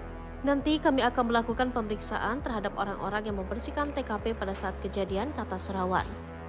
Banpol termasuk Danu ikut menguras kamar mandinya, lanjutnya. Dalam rangka mencari sosok tersebut, Serawan juga telah menanyakan perihal jumlah anggota Banpol yang ikut membersihkan TKP. Kemarin sempat kita tanya juga berapa anggota, terus berapa orang yang dulu pernah ikut olah TKP, ungkapnya. Memang sudah menerangkan bahwa di TKP sempat dibersihkan di belakang, sempat dikuras di dalamnya, ada baju-baju termasuk baju korban, kata Serawan. Sebelumnya, Serawan juga menduga tersangka Yosep merupakan eksekutor dalam pembunuhan ibu dan anak di Kabupaten Subang. Menurut Serawan, dalam melakukan aksinya, Yosep tidak sendirian. Ia diduga dibantu tersangka lain untuk menghabisi nyawa Tuti Soehartini dan anaknya Amalia Mustika Ratu. Serawan mengatakan dugaan tersebut muncul berdasarkan pengakuan tersangka Danu yang dicocokkan dengan olah tempat kejadian perkara. Dugaan soal Yosep dibantu oleh tersangka lain saat melakukan eksekusi pun, kata dia, muncul berdasarkan hasil otopsi terhadap jenazah korban. Kita analisa dari perlukaannya, kemudian dari otopsinya itu tidak mungkin dilakukan sendiri, tandasnya. Selain itu, pihak penyidik Polda Jabar juga melakukan pemeriksaan terhadap aliran dana bantuan operasional sekolah pada Yayasan Bina Prestasi Nasional milik tersangka Yosep Hidayah. Serawan mengatakan pencairan dana BOS tersebut didalami untuk mengetahui kemana aliran dana tersebut. Saat ini, kata dia, sejumlah pengurus yayasan sudah diperiksa. Polisi juga memblokir 4 rekening milik Yayasan Bina Prestasi Nasional. Polisi temukan dugaan korupsi di Yayasan Yosep. Motif pembunuhan bukan hanya soal perebutan harta. Polisi membeberkan fakta baru soal pembunuhan Tuti dan Amel di Subang. Hal itu setelah polisi menyebutkan adanya dugaan korupsi di yayasan milik Yosep itu. Sehingga polisi menduga pembunuhan Tuti dan Amel bukan hanya soal perebutan harta di Yayasan Bina Prestasi Nasional tersebut. Yayasan Bina Prestasi Nasional adalah yayasan pendidikan yang didirikan oleh Yosep Hidayah pada 2009. Yayasan milik Yosep ini mengoperasikan SMP dan SMK di Subang. Salah satu pendanaan dari yayasan tersebut adalah melalui bantuan operasional sekolah yang jumlahnya tidak sedikit. Pemasukan Yayasan Bina Prestasi Nasional pun terbilang fantastis, yakni 1 miliar rupiah. Leni Anggraini, pengacara Yoris, menerangkan dana yang masuk ke yayasan berasal dari dana BOS yang dialokasikan 2-3 kali dalam 1 tahun. Direktur Reserse Kriminal Umum Polda Jabar, Kombes Pol Serawan menyebut, penyidik telah melakukan pemeriksaan terhadap beberapa orang pengurus Yayasan Bina Prestasi Nasional. Dari hasil pemeriksaan tersebut, kata dia, ditemukan fakta bahwa yayasan tersebut legal. Namun, didapati data siswa fiktif pada yayasan tersebut. Saat ini pihaknya masih menghitung berapa jumlah siswa fiktif setiap tahunnya untuk tingkat SMP dan SMK. Selama ini, sudah kelihatan tidak ada operasional di sekolah. Data siswanya juga fiktif, ucapnya. Dari pemeriksaan terhadap yayasan tersebut, kata dia, penyidik kemudian melakukan pendalaman kaitan dengan motif pelaku menghabisi nyawa Tuti Soehartini dan anaknya Amalia Mustika Ratu. Sedikit banyak kita sudah mulai terbuka kalau sudah klop semua keterangan. Yoris berpotensi jadi tersangka kasus pembunuhan Tuti dan Amel, perannya di yayasan jadi penyebab. Tersangka kasus pembunuhan Tuti Sartini dan Amalia Mustika Ratu di Subang kini berpotensi bertambah. Hal tersebut terjadi setelah Yoris Raja Abrullah disebut-sebut bakal terseret jadi tersangka. Selain itu, Yoris juga disebut bakal terjerat kasus Yayasan Bina Prestasi Nasional yang didirikan oleh Yosef Hidayah. Sebab setelah adanya 5 tersangka yang ditetapkan oleh Polda Metro Jaya, yayasan milik Yosef kini makin disorot. Yayasan itu juga dianggap sebagai motif utama Yosef tega membunuh istri dan anaknya. Sebelum meninggal, Tuti Sartini dan Amalia Mustika Ratu menguasai yayasan tersebut. Keduanya menjabat sebagai bendahara dan sekretaris yayasan. Sementara Yoris menjabat sebagai ketua yayasan. Dari yayasan tersebut, keluarga mereka pun tampak hidup mewah. Tuti memiliki mobil Toyota Alphard yang selama ini sering dikendarai oleh Yoris. Kemudian Amel juga memiliki mobil Toyota Yaris. Di samping itu, kehidupan Yosef dan istri mudanya Mimin justru sederhana. Yosef pun kesehariannya diberi jatah oleh Tuti dan tidak bebas mendapat uang yayasan. Padahal setiap tahunnya Tuti, Amel, dan Yoris menguasai uang 1,3 miliar rupiah per tahun dari yayasan. Hal itu dibongkar oleh mantan bendahara. Ia menuturkan untuk SMP SMK di yayasan setiap tahunnya mendapat suntikan dana 1.324 juta rupiah pada tahun 2021. Saya juga gemetar lihat uang itu, kata Dedi dilansir dari YouTube Hersanto pada Minggu 29 Oktober 2023. Sebagai mantan bendahara, ia pun sempat mencurigai yayasan tersebut. Waktu dulu lagi PPKM jadi dimanfaatkan, siswanya jadi banyak, SMK jadi hampir 500 lebih, ungkap Dedi. Selain itu, menurut Dedi, kondisi sekolah tidak terawat. Dirinya juga menyebut ada dugaan pengeluaran yang tidak sesuai fakta di yayasan. Diketahui pada tahun 2021, Yoris lah yang menjabat sebagai ketua yayasan. Bahkan tidak mungkin Yoris juga ikut menikmati uang tersebut. Apalagi saat ini, keberadaan yayasan itu juga diduga ada penyelewengan dengan banyaknya sisa fiktif. Yayasan milik tersangka kasus pembunuhan ibu dan anak di Subang, Yosef Hidayah, ternyata menerima aliran dana dengan jumlah fantastis setiap tahunnya. Menanggapi hal itu, Yoris pun mengaku siap memberikan klarifikasi. Apalagi kata lainnya, saat ini yayasan tersebut juga sudah tidak terurus. Bahkan sudah tak ada lagi siswa yang mau bersekolah di sana. Yoris pun kata lainnya sudah ada panggilan dari Dinas Pendidikan Subang. Yoris bareng yayasan terseret kasus Subang, urusan dana dibongkar mantan bendahara, kasihan almarhum. Nama Yayasan Bina Prestasi Nasional turut terseret kasus pembunuhan di Subang. Sebagaimana diketahui, kasus pembunuhan ibu dan anak di Subang yang menewaskan Tuti Sartini dan Amalia Mustika Ratu 2021 lalu. Polisi akhirnya menetapkan 5 tersangka setelah 1 dari 5 tersangka Danu menyerahkan diri ke Polda Jabar. Para tersangka dan kedua korban masih ada keterkaitan dengan Yayasan Bina Prestasi Nasional, kendati masih satu keluarga besar. Tak pelak penyidik kemudian menyoroti dugaan motif perebutan yayasan. Dikutip dari Tribun Jabar, mantan bendahara Yayasan Bina Prestasi Nasional, Dedi kemudian bersuara seiring bergulirnya kasus hukum ini. Dedi menyinggung bahwa anak Yosef, Yoris, pernah marah kepadanya karena membongkar soal aliran dana yayasan. Hal ini terjadi ketika kasus ini pertama kali terungkap. Kala itu Dedi membicarakan mengenai aliran dana yayasan ini bersama salah satu YouTuber lokal. Kemudian kata Dedi, hal itu mendapat respon yang tidak baik dari Yoris. Tetapi menurut Dedi, sosok yang marah kepadanya itu tidak secara langsung menyampaikan hal itu kepadanya. Dedi pun membongkar bahwa sosok yang marah kepadanya itu adalah Yoris. Meski demikian, Dedi tidak pernah mendapati Yoris menghubunginya secara langsung menyampaikan hal tersebut. Ia pun berharap bahwa semua pihak dalam kasus Subang ini bisa memberikan kesaksian yang jujur agar kasus segera terungkap terang benderang. Sekedar data, Yayasan Bina Prestasi Nasional berlokasi Jalan Raya Serang Panjang, KM 24,3 Subang Purwakarta, Kabupaten Subang. Yayasan ini menangani 2 tingkat sekolah, yaitu SMP dan SMK. Selain itu, Yayasan Bina Prestasi Nasional juga telah terakreditasi BAN PT dan kompetensi keahlian RPL TKR. Yoris sempat menjadi ketua yayasan sebelum dicopot oleh Yosef pasca kasus Subang. Tuti dan Amalia juga termasuk dalam pengurus yayasan. Tuti menjabat sebagai bendahara, sementara Amalia menjadi sekretaris. Sementara Yosef Hidayah, dia tidak ikut melalui yayasan. Konflik yayasan menguat terutama karena tersangka lain Mimin Mintarsi sebelumnya juga menjadi bendahara yayasan. Namun Mimin kemudian diganti Tuti. Belakangan Yoris mengatakan bahwa Yosef meminta Danu untuk menjadi bendahara di yayasan setelah ia dinonaktifkan. Setelah itu, menurut Yoris, Yosef menarik uang yayasan sebanyak 2 kali bersama kepala sekolah dan bendahara sekolah. Di Treskrimum Polda Jabar turut menyelidiki aliran dana bos pada Yayasan Bina Prestasi Nasional milik tersangka Yosef Hidayah. Di Krimum Polda Jabar, Kombes Pol Surawan mengatakan pencarian dana bos tersebut didalami untuk mengetahui kemana dana itu mengalir. Saat ini, kata dia, sejumlah pengurus yayasan sudah diperiksa. Polisi juga memblokir 4 rekening milik Yayasan Bina Prestasi Nasional. Pihaknya pun bakal berkoordinasi dengan Dinas Pendidikan Provinsi Jabar dan Kabupaten Subang untuk menghentikan bantuan dana bos dan BPMO. Ucapan Uci Banpol saat kasus Subang bikin Danu nurut, kuras bak mandi.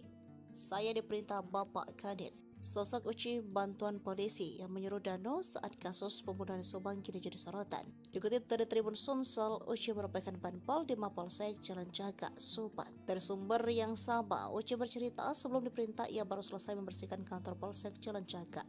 Lalu ia disuruh Kadit Jatan Ras membersihkan bak mandi di lokasi pembunuhan ibu dan anak di Dusun Cesuti, Kecamatan Jalan Jaga, Kabupaten Subang.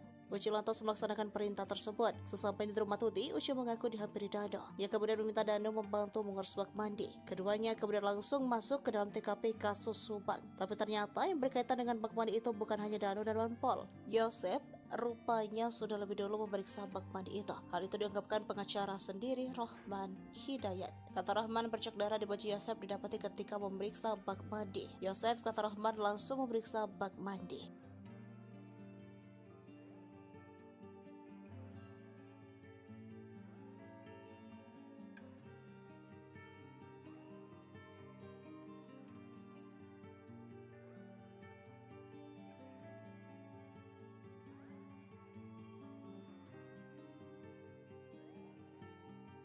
Heboh, tersangka baru dalam kasus Subang. Sosoknya terkuak dari barang bukti handphone. Diketahui tersangka dalam kasus Subang adalah Yosef Danu Mimin serta Arigi dan Abi anak Mimin. Sebelum ada 5 tersangka kasus kematian Tuti dan Amalia, sempat buntu selama 2 tahun. Hingga akhirnya di pertengahan Oktober 2023, penyidik tahu kronologi pembunuhan ibu dan anak itu berdasarkan pengakuan dari salah satu tersangka Dano. Pasca Danu membongkar keterlibatannya, kasus Subang diisukan bakal kembali tersangka baru. Dia adalah Yoris. Dugaan soal pihak kepolisian bakal menetapkan tersangka baru itu berasal dari kuasa hukum Yoris sendiri. Dalam tayangan YouTube Diskursus.net dilansir tribunnews.bogor.com pada Sabtu 28 Oktober 2023, pengacara Yoris Leni Anggraini mengurai analisanya terkait kasus Subang. Di akun Leni ia sempat mengira bahwa kliennya akan dijadikan tersangka. Tak coba analisa, Leni juga menduga Yoris bakal jadi tersangka usai dipanggil pihak kepolisian. Kabar penyidik telah mempunyai bukti keterlibatan Yoris dalam kasus Subang. Tak cuma analisa, Leni juga menduga Yoris bakal jadi tersangka usai dipanggil pihak kepolisian. Mengetahui hal tersebut, Leni segera berkoordinasi dengan Yoris terkait bukti yang dimiliki kliennya itu, termasuk dengan chat lama di ponsel terdahulu Yoris. Beruntung firasat Leni tak terbukti hingga kemarin, sebab Yoris masih berstatus saksi dan jumlah tersangka belum bertambah. Karena demikian, Leni sempat mencurigai Yoris terkait kasus Subang. Leni pun tak menutup kemungkinan jika polisi akan menetapkan tersangka baru. Semakin pelik, kuasa hukum sebut Yosef dan Mimin terpojokkan, ungkap kejanggalan pengakuan Dano. Kasus Subang mulai terkuak sejak Dano atau Ramdano mengaku atas perbuatannya. Tentu pengakuan tersebut mengarah kepada 5 tersangka yang ditetapkan Polda Jabar beberapa waktu lalu. Mereka adalah Dano, Yosef, istri muda Yosef bernama Mimin Mintarsi, dan 2 anaknya Mimin Arigi dan Abi. Kelimanya dijadikan tersangka kasus perampasan nyawa ibu dan anak di Subang, Tuti Suartini dan Amalia Mustika Ratu yang terjadi pada 18 Agustus 2021. Dari kelima tersangka tersebut pun terpecah menjadi 2 kubu dengan mendampingi kuasa hukum masing-masing. Dano didampingi kuasa hukum tim Ahmad Taufan, sedangkan Yosef CS didampingi tim kuasa hukum Rahman Hidayat. Setelah 2 tahun kasus Subang tergantung sejak Dano menyerahkan diri ke Polda Jabar, giat kembali melakukan penyelidikan. Bahkan belakangan Polda Jabar juga kembali melakukan olah TKP guna mencocokkan keterangan Dano yang mengaku terlibat dalam pembunuhan Tuti dan Amalia tersebut. Dengan dilakukan kembali olah TKP tersebut secara tidak langsung membuat pihak Yosef CS tersudut. Menanggapi hal tersebut, kuasa hukum Yosef, Rahman Hidayat, buka suara. Ia pun belak-belakan mengaku selama 2 tahun kasus Subang diselidiki, bahkan kliennya sejak awal disudutkan, terutama Yosef dan Mimin. Hal ini diungkap Rahman Hidayat dalam tayangan kanal YouTube pada Sabtu 28 Oktober 2023. Lalu Rahman Hidayat menjawab dan tak menampik bahwa kliennya disudutkan. Bahkan Rahman Hidayat merasa kliennya disudutkan selama 2 tahun selama kasus Subang belum terungkap. Ia mengaku selama mendampingi perkara kasus Subang menurutnya ada banyak hal kejanggalan yang terjadi. Ia menceritakan bahwa sebenarnya sudah 3 bulan terakhir ini Polda Jabar kembali menggali kasus Subang tersebut. Bahkan kliennya Yosef CS setiap minggu diperiksa. Kuasa hukum Yosef itu juga mengaku kliennya pun sampai pulang dini hari dari pemeriksaan kasus Subang tersebut. Rahman menyebut pemeriksaan tersebut bahkan dilakukan berulang-ulang. Namun Rahman mengatakan hingga kini Yosef dan 3 kliennya meragukan pengakuan Dano. Rahman pun mengungkap pengakuan Dano yang kini menyeret Yosef dan kliennya yang lain sudah pernah disampaikan Dano pada 2 tahun lalu. Ia merasa janggal karena pengakuan Dano tersebut hari ini kembali diselidiki. Ia menceritakan keterangan Dano yang pernah disampaikan dalam BAP yang menuduh diajak Yosef dalam pembunuhan Tuti dan Amalia. Namun, Kala itu Danu tak jadi menandatangani pernyataan tersebut di BAP pada penyidikan 2 tahun lalu. Ia mengaku hal itu diketahui dari keterangan Yoris yang sempat didampinginya. Yoris mengaku pada pencabutan BAP yang dilakukan Danu, hal itu merasa Rohman Hidayat janggal. Selain itu Rohman juga meragukan keterangan Danu karena menurutnya bertentangan dengan 4 tersangka itu lainnya. Rohman pun memberikan keterangan Danu yang menyebut Yosep pelaku pembunuhan tersebut hingga kini tak diakui kliennya. Berdasarkan pengakuan Yosep, kliennya masih bersikeras di dalam kejadian pembunuhan, kliennya ada di rumah Mimin. Selain terseret kasus pembunuhan di Subang, aib Yosep punya utang fantastis kini ikut terungkap. Hal ini dibongkar oleh Yoris yang tak lain adalah anak Yosep Hidayah. Yoris menyebut ayahnya itu memiliki utang sebesar 55 juta rupiah. Parahnya, Yosep berjanji akan membayar utang tersebut dengan dana bos dari Yayasan Bina Prestasi Nasional. Bak muak dengan kelakuan sang ayah, Yoris pun meminta agar Yosep dihukum mati saja. Belum sempat dibayar, Yosep justru kini dipenjara setelah ditetapkan sebagai tersangka pembunuhan Tuti Suhartini dan Amalia Mustika Ratu. Utang Yosep ketahuan setelah ada orang yang menagih pada Yoris Raja Amarullah, anak Tuti. Orang tersebut mendatangi rumah dan bertemu istri Yoris. Nominal utang Yosep pun terbilang fantastis, sebesar 55 juta rupiah, terang Leni. Saya baca di perjanjian surat pernyataan hutangnya, kata Leni. Orang tersebut sengaja menagih utang Yosep pada Yoris. Sebab saat ini bekerja sebagai kepala sekolah di Yayasan Bina Prestasi Nasional. Pasalnya Yosep menjanjikan membayar utang menggunakan dana bos. Alasannya menagih ke Yoris karena tersangka Y sudah dipenjara, akhirnya nagih ke Yoris. Karena Yoris memegang sekolah yang mencairkan uang di sekolah, karena Y janji bayar utang dengan dana bos. Dana bos bukan untuk bayar utang, itu buat operasional sekolah, jelas Leni menirukan ucapan Yoris. Perlu diketahui, pasca kasus Subang, Yosep langsung menjabat sebagai Ketua Yayasan Bina Prestasi Nasional. Yosep menggeser Yoris yang awalnya Ketua Yayasan, kini menjadi Kepala Sekolah. Ia juga sempat menunjuk Danu menjadi bendahara demi mencairkan uang sebesar 200 juta rupiah sesaat setelah pembunuhan ibu dan anak di Subang. Yosep beralasan meminjam uang sebesar 55 juta rupiah untuk membayar kuliah Amel. Bekas apa? Katanya bekas kuliah Amel. Ini kan ada kecurigaan saya. Lucunya itu buat kuliah Amel kan udah meninggal 2021, ini hutangnya 2023 Maret.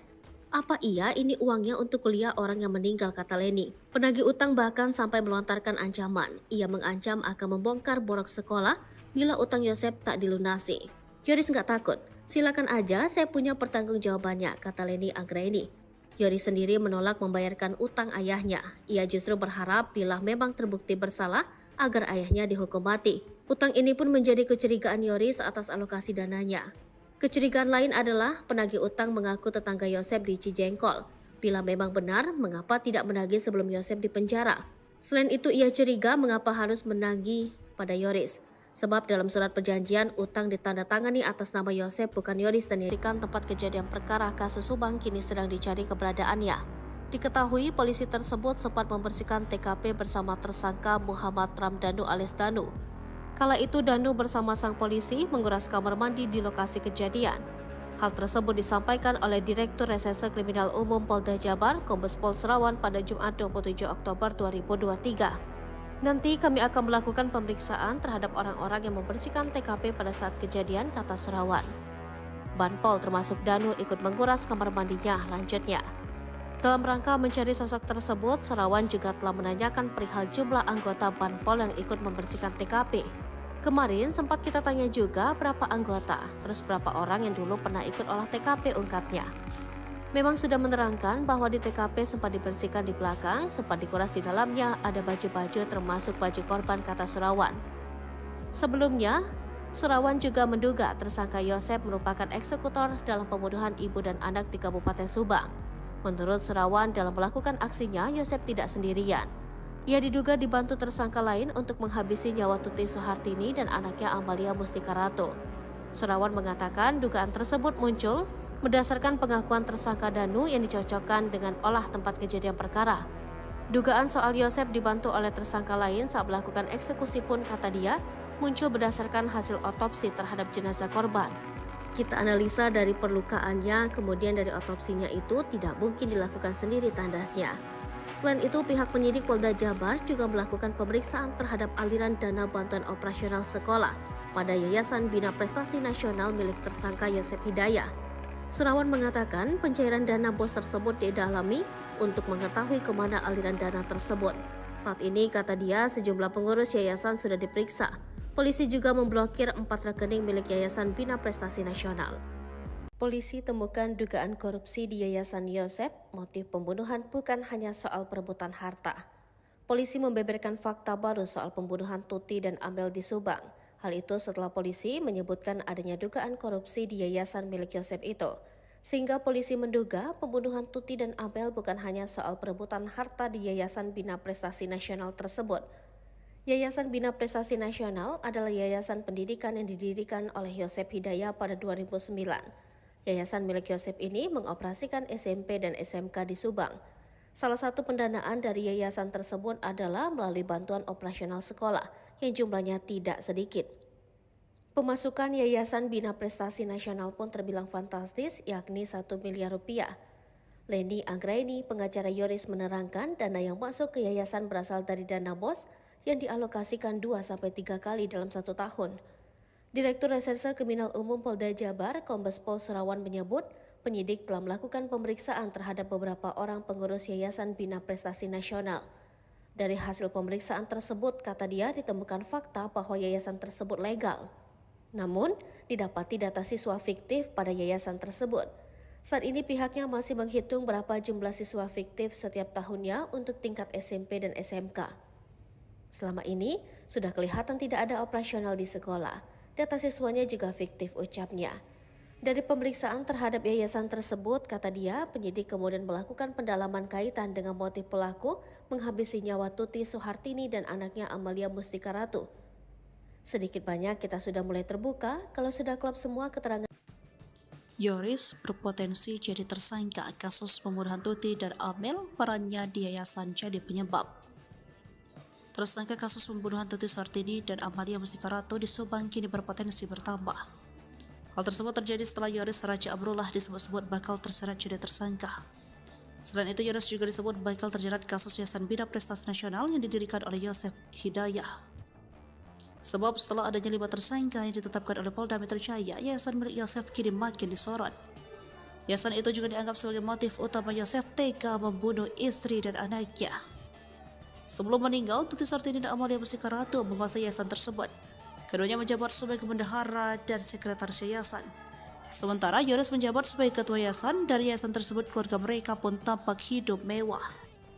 Tuti memiliki mobil Toyota Alphard yang selama ini sering dikendarai oleh Yoris. Kemudian Amel juga memiliki mobil Toyota Yaris. Di samping itu, kehidupan Yosef dan istri mudanya Mimin justru sederhana. Yosef pun kesehariannya diberi jatah oleh Tuti dan tidak bebas mendapat uang yayasan. Padahal setiap tahunnya Tuti, Amel, dan Yoris menguasai uang 1,3 miliar rupiah per tahun dari yayasan. Hal itu dibongkar oleh mantan bendahara.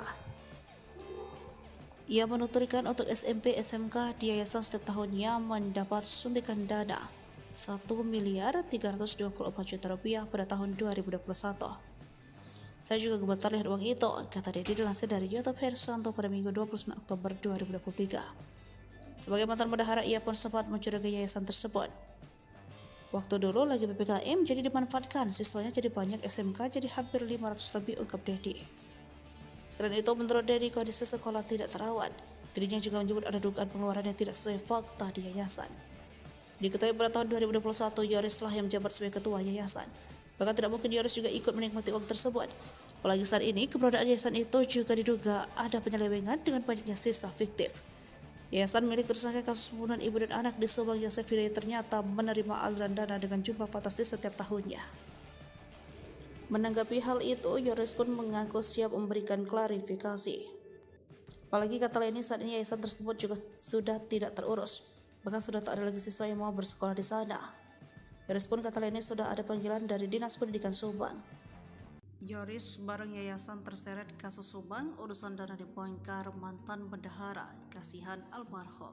nama Yayasan Bina Prestasi Nasional turut terseret kasus pembunuhan di Subang. Sebagaimana diketahui, kasus pembunuhan ibu dan anak di Subang yang menewaskan Tuti Suhartini dan Amalia Bostikarato 2021 lalu. Polisi akhirnya menetapkan 5 tersangka setelah 1 dari 5 tersangka Danu menyerahkan diri ke Polda Jabar. Para tersangka dan kedua korban masih ada keterkaitan dengan Yayasan Bina Prestasi Nasional kendati masih satu keluarga besar. Tak pula penyidik kemudian menyoroti dugaan motif perebutan yayasan. Dikutip dari Tribun Jabar, mantan bendahara Yayasan Bina Prestasi Nasional, Dedi kemudian bersuara seiring bergulirnya kasus hukum ini. Dedi menyinggung bahwa anak Yosef Yoris pernah marah kepadanya karena membongkar soal aliran dana yayasan. Hal ini terjadi ketika kasus ini pertama kali terungkap. Kala itu Dedi membicarakan mengenai aliran dana yayasan ini bersama salah satu YouTuber lokal. Kemudian kata Dedi, hal itu mendapat respon yang tidak baik dari Yoris. Tetapi menurut Dedi, sosok yang marah kepadanya itu tidak secara langsung menyampaikan hal itu kepadanya. Dedi pun membongkar bahwa sosok yang marah kepadanya itu adalah Yoris. Meski demikian, Dedi tidak pernah mendapati Yoris menghubunginya secara langsung menyampaikan hal tersebut. Ia pun berharap bahwa semua pihak dalam kasus Subang ini bisa memberikan kesaksian yang jujur agar kasus segera terungkap terang benderang. Sekedar data, Yayasan Bina Prestasi Nasional berlokasi Jalan Raya Serang Panjang, KM 24,3 Subang Purwakarta, Kabupaten Subang. Yayasan ini menangani 2 tingkat sekolah yaitu SMP dan SMK. Selain itu, Yayasan Bina Prestasi Nasional juga telah terakreditasi BAN PT dan kompetensi keahlian RPL TKR. Yoris sempat menjadi ketua yayasan sebelum dicopot oleh Yosef pasca kasus Subang. Tuti dan Amalia juga termasuk dalam pengurus yayasan. Tuti menjabat sebagai bendahara sementara Amalia menjadi sekretaris. Sementara Yosef Hidayat dia tidak ikut melalui yayasan. Konflik yayasan menguat terutama karena tersangka lain Mimin Mintarsi sebelumnya juga menjadi bendahara yayasan. Namun Mimin kemudian diganti Tuti. Belakangan Yoris mengatakan bahwa Yosef meminta Danu untuk menjadi bendahara di yayasan setelah ia dinonaktifkan. Setelah itu menurut Yoris, Yosef menarik uang yayasan sebanyak 2 kali bersama kepala sekolah dan bendahara sekolah. Di Treskrimum Polda Jabar turut menyelidiki aliran dana bos pada Yayasan Bina Prestasi Nasional milik tersangka Yosef Hidayah. Di Krimum Polda Jabar, Kombes Pol Surawan mengatakan pencarian dana bos tersebut didalami untuk mengetahui kemana dana itu mengalir. Saat ini, kata dia, sejumlah pengurus yayasan sudah diperiksa. Polisi juga memblokir 4 rekening milik Yayasan Bina Prestasi Nasional. Pihaknya pun bakal berkoordinasi dengan Dinas Pendidikan Provinsi Jabar dan Kabupaten Subang untuk menghentikan bantuan dana bos dan BPMO. Ucapan Uci Banpol saat kasus Subang bikin Danu nurut, kuras bak mandi. Saya diperintah Bapak Kadin. Sosok Uci bantuan polisi yang menyuruh Danu saat kasus pembunuhan Subang kini jadi sorotan. Dikutip dari Tribun Sumsel, Uci merupakan Banpol di Mapolsek Jalan Jaga, Subang. Dari sumber yang sama, Uci bercerita sebelum diperintah ia baru selesai membersihkan kantor Polsek Jalan Jaga. Lalu ia disuruh Kadit Jatan Ras membersihkan bak mandi di lokasi pembunuhan ibu dan anak di Dusun Cesuti, Kecamatan Jalan Jaga, Kabupaten Subang. Uci lantas melaksanakan perintah tersebut. Sesampai di rumah Tuti, Uci mengaku dihampiri Danu. Ia kemudian meminta Danu membantu mengurus bak mandi. Keduanya kemudian langsung masuk ke dalam TKP kasus Subang. Tapi ternyata yang berkaitan dengan bak mandi itu bukan hanya Danu dan Banpol. Yosef rupanya sudah lebih dulu memeriksa bak mandi itu. Hal itu diungkapkan pengacara sendiri, Rohman Hidayat. Kata Rohman, bercak darah di baju Yosef didapati ketika memeriksa bak mandi. Yosef, kata Rohman, langsung memeriksa bak mandi.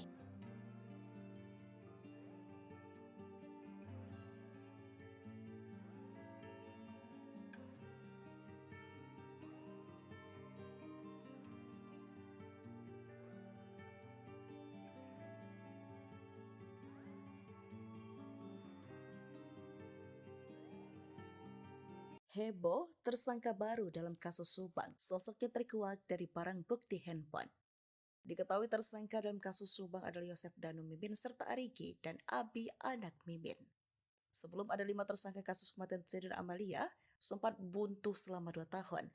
Hingga akhirnya di pertengahan Oktober 2023, penyidik tahu kronologi pembunuhan ibu dan anak itu berdasarkan pengakuan dari salah satu tersangka Danu. Pasca Danu membongkar keterlibatannya, kasus Subang diisukan bakal kembali tersangka baru. Dia adalah Yoris. Dugaan soal pihak kepolisian bakal menetapkan tersangka baru itu berasal dari kuasa hukum Yoris sendiri. Dalam tayangan YouTube Diskursus.net dilansir tribunnews.bogor.com pada Sabtu 28 Oktober 2023, pengacara Yoris Leni Anggraini mengurai analisanya terkait kasus Subang. Di akun Leni ia sempat mengira bahwa kliennya akan dijadikan tersangka. Tak cuma analisa, Leni juga menduga Yoris bakal jadi tersangka usai dipanggil pihak kepolisian. Kabar penyidik telah mempunyai bukti keterlibatan Yoris dalam kasus Subang. Tak cuma analisa, Leni juga menduga Yoris bakal jadi tersangka usai dipanggil pihak kepolisian. Mengetahui hal tersebut, Leni segera berkoordinasi dengan Yoris terkait bukti yang dimiliki kliennya itu, termasuk dengan chat lama di ponsel terdahulu Yoris. Beruntung firasat Leni tak terbukti hingga kemarin, sebab Yoris masih berstatus saksi dan jumlah tersangka belum bertambah. Kendati demikian, Leni sempat mencurigai Yoris terkait kasus Subang. Leni pun tak menutup kemungkinan jika polisi akan menetapkan tersangka baru. Semakin pelik, kuasa hukum sebut Yosef dan Mimin terpojokkan, ungkap kejanggalan pengakuan Dano. Kasus Subang mulai terkuak sejak Dano atau Ramdhano mengaku atas perbuatannya. Tentu pengakuan tersebut mengarah kepada 5 tersangka yang ditetapkan Polda Jabar beberapa waktu lalu.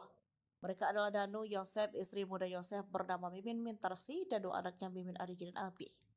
Kelimanya dijadikan tersangka kasus perampasan nyawa ibu dan anak di Subang, Tuti Suhartini dan Amalia Mustika Ratu yang terjadi pada 18 Agustus 2021. Dari kelima tersangka tersebut pun terpecah menjadi 2 kubu dengan mendampingi kuasa hukum masing-masing. Dano didampingi kuasa hukum tim Ahmad Taufan, sedangkan Yosef CS didampingi tim kuasa hukum Rahman Hidayat. Setelah 2 tahun kasus Subang tergantung sejak Dano menyerahkan diri ke Polda Jabar, giat kembali melakukan penyelidikan.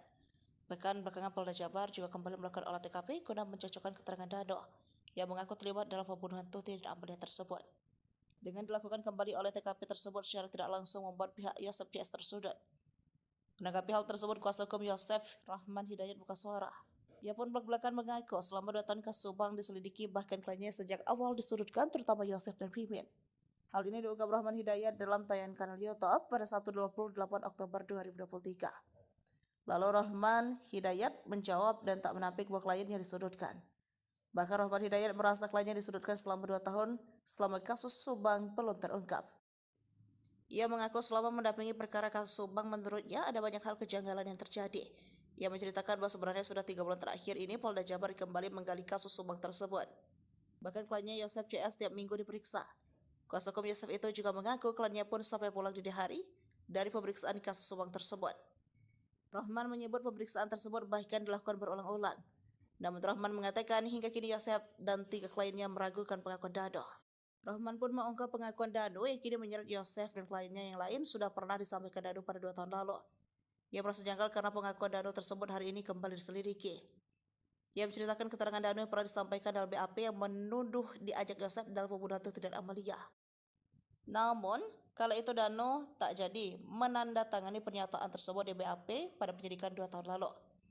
Ia mengaku hal itu diketahui dari keterangan Yoris yang sempat didampinginya. Yoris mengaku pada pencabutan BAP yang dilakukan Dano.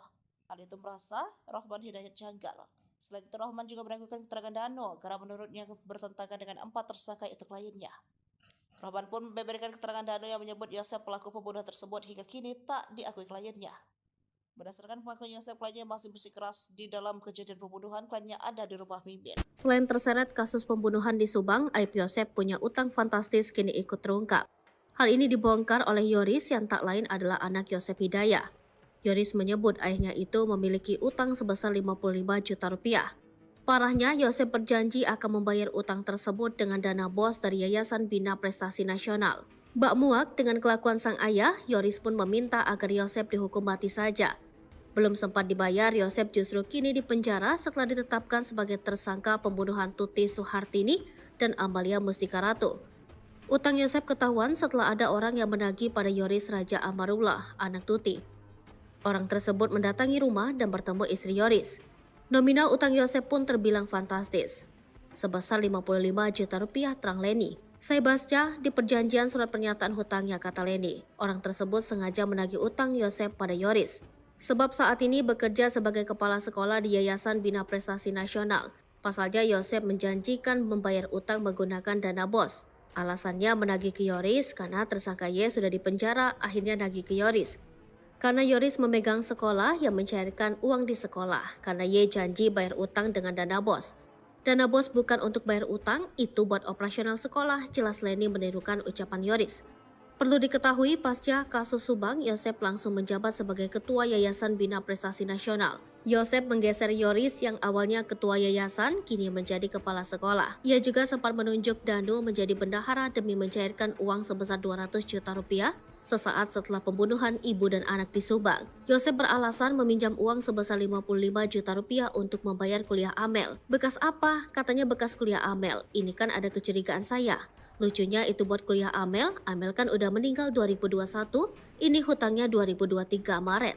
Apa iya ini uangnya untuk kuliah orang yang meninggal, kata Leni. Penagih utang bahkan sampai melontarkan ancaman. Ia mengancam akan membongkar borok sekolah bila utang Yosef tak dilunasi. Yoris nggak takut, silakan aja, saya punya pertanggungjawabannya, kata Leni Anggraini. Yoris sendiri menolak membayarkan utang ayahnya. Ia justru berharap bila memang terbukti bersalah agar ayahnya dihukum mati. Utang ini pun menjadi kecurigaan Yoris atas alokasi dananya. Kecurigaan lain adalah penagih utang mengaku tetangga Yosef di Cijengkol. Bila memang benar, mengapa tidak menagih sebelum Yosef dipenjara? Selain itu, ia curiga mengapa harus menagih pada Yoris. Sebab dalam surat perjanjian, utang ditandatangani atas nama Yosef bukan Yoris dan dirikan tempat kejadian perkara kasus Subang kini sedang dicari keberadaannya. Diketahui polisi tersebut sempat membersihkan TKP bersama tersangka Muhammad Ramdhanu alias Danu.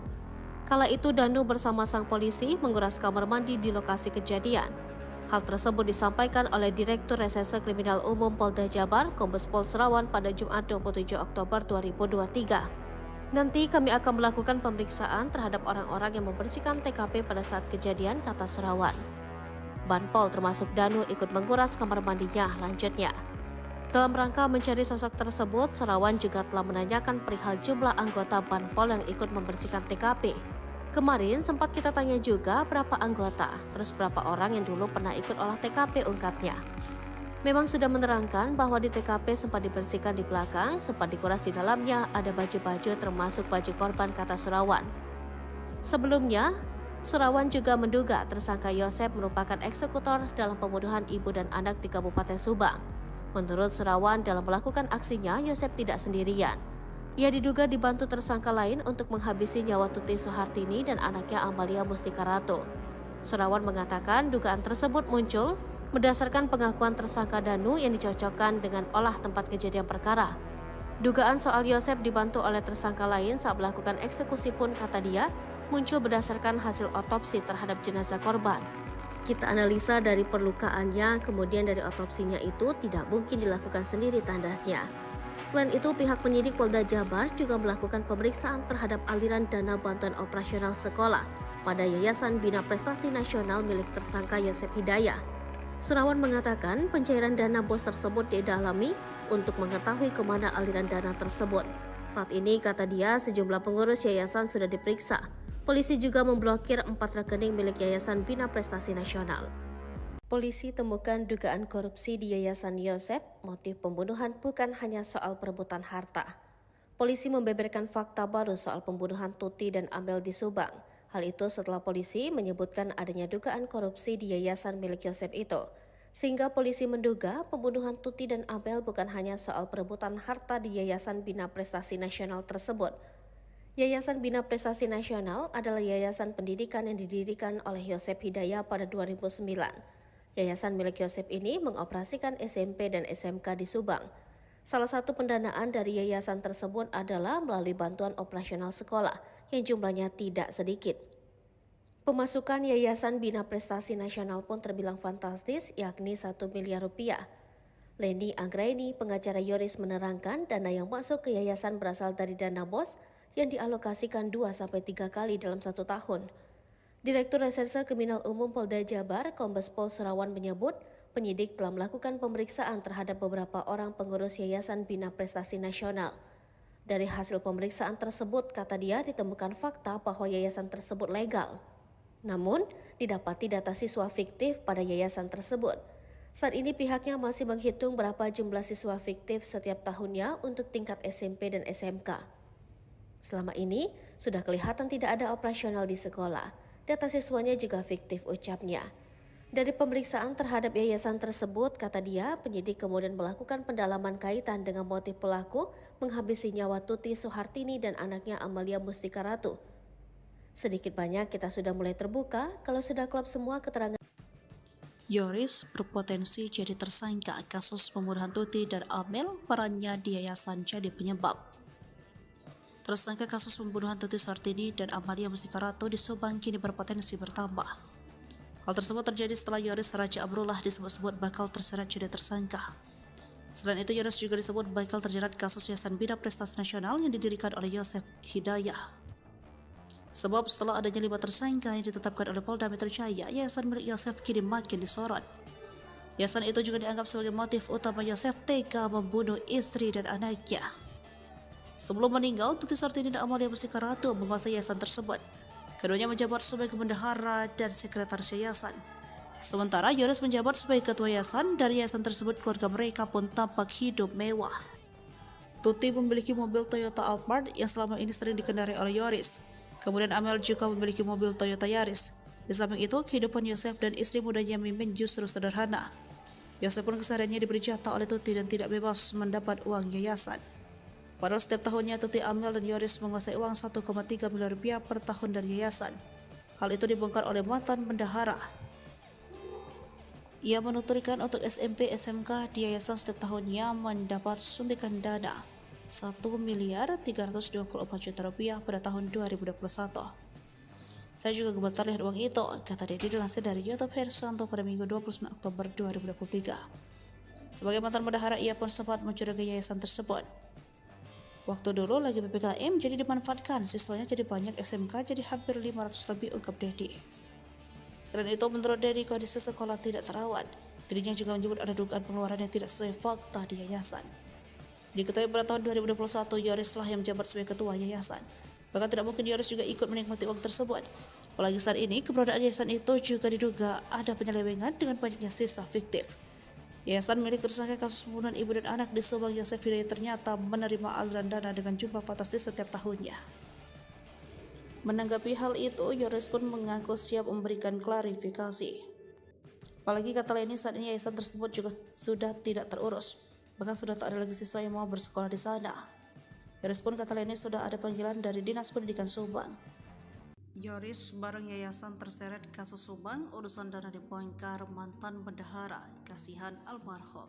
Nama Yayasan Bina Prestasi Nasional turut terseret kasus pembunuhan di Subang. Sebagaimana diketahui, kasus pembunuhan ibu dan anak di Subang yang menewaskan Tuti Suhartini dan Amalia Karato 2021 lalu.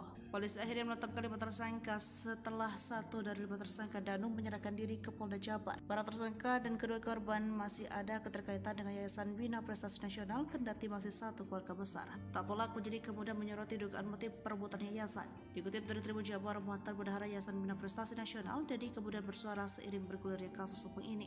Dedi menyinggung bahwa anak Yosef, Yoris, pernah marah kepadanya karena membongkar soal aliran dana yayasan. Hal ini terjadi ketika kasus ini pertama kali terungkap. Kala itu Dedi membicarakan mengenai aliran dana yayasan ini bersama salah satu YouTuber lokal. Kemudian kata Dedi, hal itu mendapat respon yang tidak baik dari Yoris. Tetapi menurut Dedi, sosok yang marah kepadanya itu tidak secara langsung menyampaikan hal itu kepadanya. Dedi pun membongkar bahwa sosok yang marah kepadanya itu adalah Yoris. Meski demikian, Dedi tidak pernah mendapati Yoris menghubunginya secara langsung menyampaikan hal tersebut. Ia pun berharap bahwa semua pihak dalam kasus Subang ini bisa memberikan kesaksian yang jujur agar kasus segera terungkap terang benderang. Sekedar data, Yayasan Bina Prestasi Nasional berlokasi Jalan Raya Serang Panjang, KM 24,3 Subang Purwakarta, Kabupaten Subang. Yayasan ini menangani 2 tingkat sekolah, yaitu SMP dan SMK.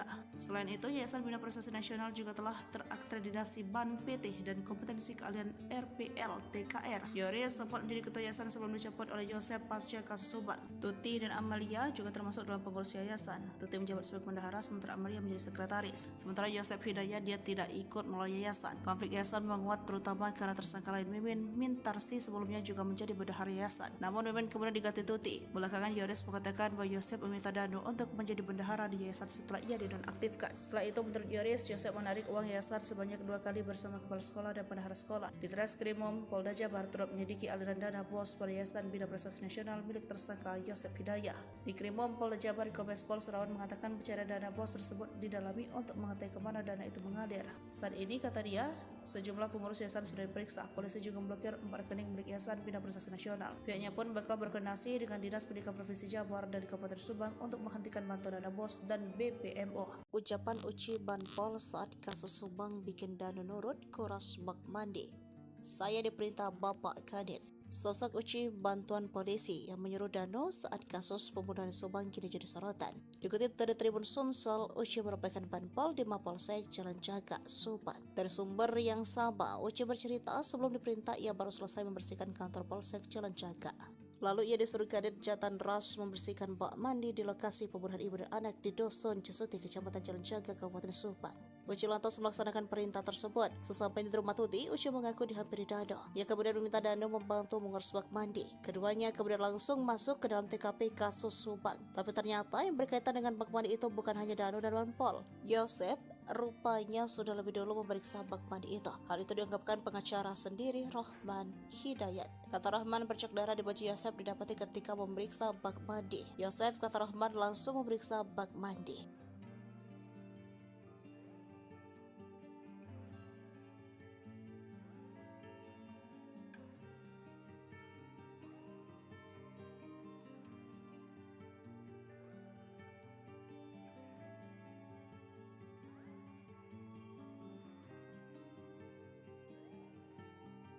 Heboh, tersangka baru dalam kasus Subang. Sosoknya terkuak dari barang bukti handphone.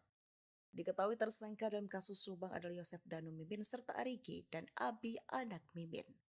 Sebelum ada 5 tersangka kasus kematian Zaidan Amalia, sempat buntu selama 2 tahun. Hingga akhirnya di pertengahan Oktober 2023, penyidik tahu kronologi pembunuhan ibu dan anak itu berdasarkan pengakuan dari salah satu tersangka Dano. Pasca Danu membongkar keterlibatannya, kasus Subang diisukan bakal kembali tersangka baru.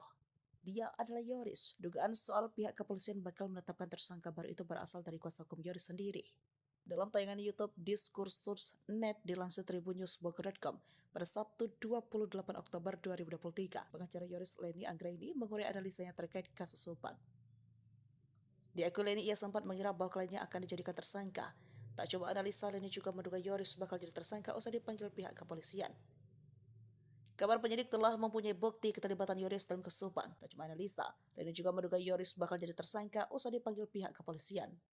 Mengetahui hal tersebut, Leni segera berkoordinasi dengan Yoris terkait bukti yang dimiliki kliennya itu, termasuk dengan chat lama di ponsel terdahulu Yoris. Beruntung firasat Leni tak terbukti hingga kemarin, sebab Yoris masih bersatu saksi dan jumlah tersangka belum bertambah. Karena demikian, Leni sempat mencurigai Yoris terkait kasus Subang. Leni pun tak menutup kemungkinan jika polisi akan menetapkan tersangka baru. Semakin pelik, kuasa hukum sebut Yosef dan Mimin terpojokkan, ungkap kejanggalan pengakuan Dano. Kasus Subang mulai terkuak sejak Dano atau Ramdhano mengaku atas perbuatannya. Tentu pengakuan tersebut mengarah kepada 5 tersangka yang ditetapkan Polda Jabar beberapa waktu lalu. Mereka adalah Danu, Yosef, istri muda Yosef bernama Mimin Mintarsi, dan 2 anaknya Mimin, Arigi, dan Abi. Kelimanya dijadikan tersangka kasus perampasan nyawa ibu dan anak di Subang, Tuti Suartini dan Amalia Mustika Ratu yang terjadi pada 18 Agustus 2021. Dari kelima tersangka tersebut pun terpecah menjadi 2 kubu dengan mendampingi kuasa hukum masing-masing. Danu didampingi kuasa hukum tim Ahmad Taufan, sedangkan Yosef CS didampingi tim kuasa hukum Rahman Hidayat. Setelah 2 tahun kasus Subang tergantung sejak Danu menyerahkan diri ke Polda Jabar, giat kembali melakukan penyelidikan. Bahkan belakangan Polda Jabar juga kembali melakukan olah TKP guna mencocokkan keterangan Dano yang mengaku terlibat dalam pembunuhan Tuti dan Amalia tersebut. Dengan dilakukan kembali oleh TKP tersebut secara tidak langsung membuat pihak Yosef CS tersudut. Menanggapi hal tersebut, kuasa hukum Yosef Rahman Hidayat buka suara. Ia pun belak-belakan mengaku selama 2 tahun kasus Subang diselidiki, bahkan kliennya sejak awal disudutkan, terutama Yosef dan Mimin. Hal ini diungkap Rahman Hidayat dalam tayangan kanal YouTube pada Sabtu 28 Oktober 2023. Lalu Rahman Hidayat menjawab dan tak menampik bahwa kliennya disudutkan. Bahkan Rahman Hidayat merasa kliennya disudutkan selama 2 tahun selama kasus Subang belum terungkap. Ia mengaku selama mendampingi perkara kasus Subang, menurutnya ada banyak hal kejanggalan yang terjadi. Ia menceritakan bahwa sebenarnya sudah 3 bulan terakhir ini Polda Jabar kembali menggali kasus Subang tersebut. Bahkan kliennya Yosef CS tiap minggu diperiksa. Kuasa hukum Yosef itu juga mengaku kliennya pun sampai pulang dini hari dari pemeriksaan kasus Subang tersebut. Rahman menyebut pemeriksaan tersebut bahkan dilakukan berulang-ulang. Namun Rahman mengatakan hingga kini Yosef dan 3 kliennya meragukan pengakuan Dano. Rahman pun mengungkap pengakuan Dano yang kini menyeret Yosef dan kliennya yang lain sudah pernah disampaikan Dano pada 2 tahun lalu. Ia merasa janggal karena pengakuan Dano tersebut hari ini kembali diselidiki. Ia menceritakan keterangan Dano yang pernah disampaikan dalam BAP yang menuduh diajak Yosef dalam pembunuhan Tuti dan Amalia. Namun, kala itu Dano tak jadi menandatangani pernyataan tersebut di BAP pada penyidikan 2 tahun lalu. Ia mengaku hal itu diketahui dari keterangan Yoris yang sempat didampinginya. Yoris mengaku pada pencabutan BAP yang dilakukan Dano, hal itu merasa Rahman Hidayat janggal.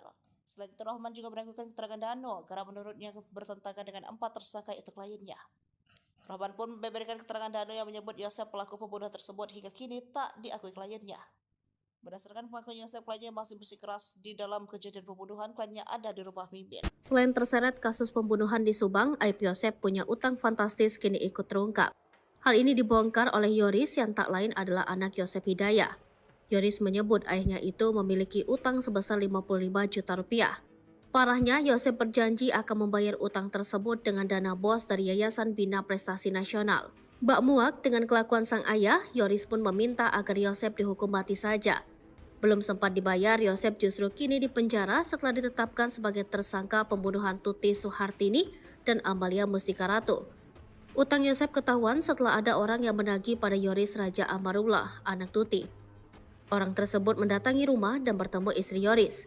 Nominal utang Yosep pun terbilang fantastis, sebesar 55 juta rupiah, terang Leni. Saya baca di perjanjian surat pernyataan hutangnya, kata Leni. Orang tersebut sengaja menagih utang Yosep pada Yoris. Sebab saat ini bekerja sebagai kepala sekolah di Yayasan Bina Prestasi Nasional. Pasalnya Yosep menjanjikan membayar utang menggunakan dana bos. Alasannya menagih ke Yoris karena tersangka Y sudah dipenjara, akhirnya nagih ke Yoris. Karena Yoris memegang sekolah yang mencairkan uang di sekolah, karena Y janji bayar utang dengan dana bos. Dana bos bukan untuk bayar utang, itu buat operasional sekolah, jelas Leni menirukan ucapan Yoris.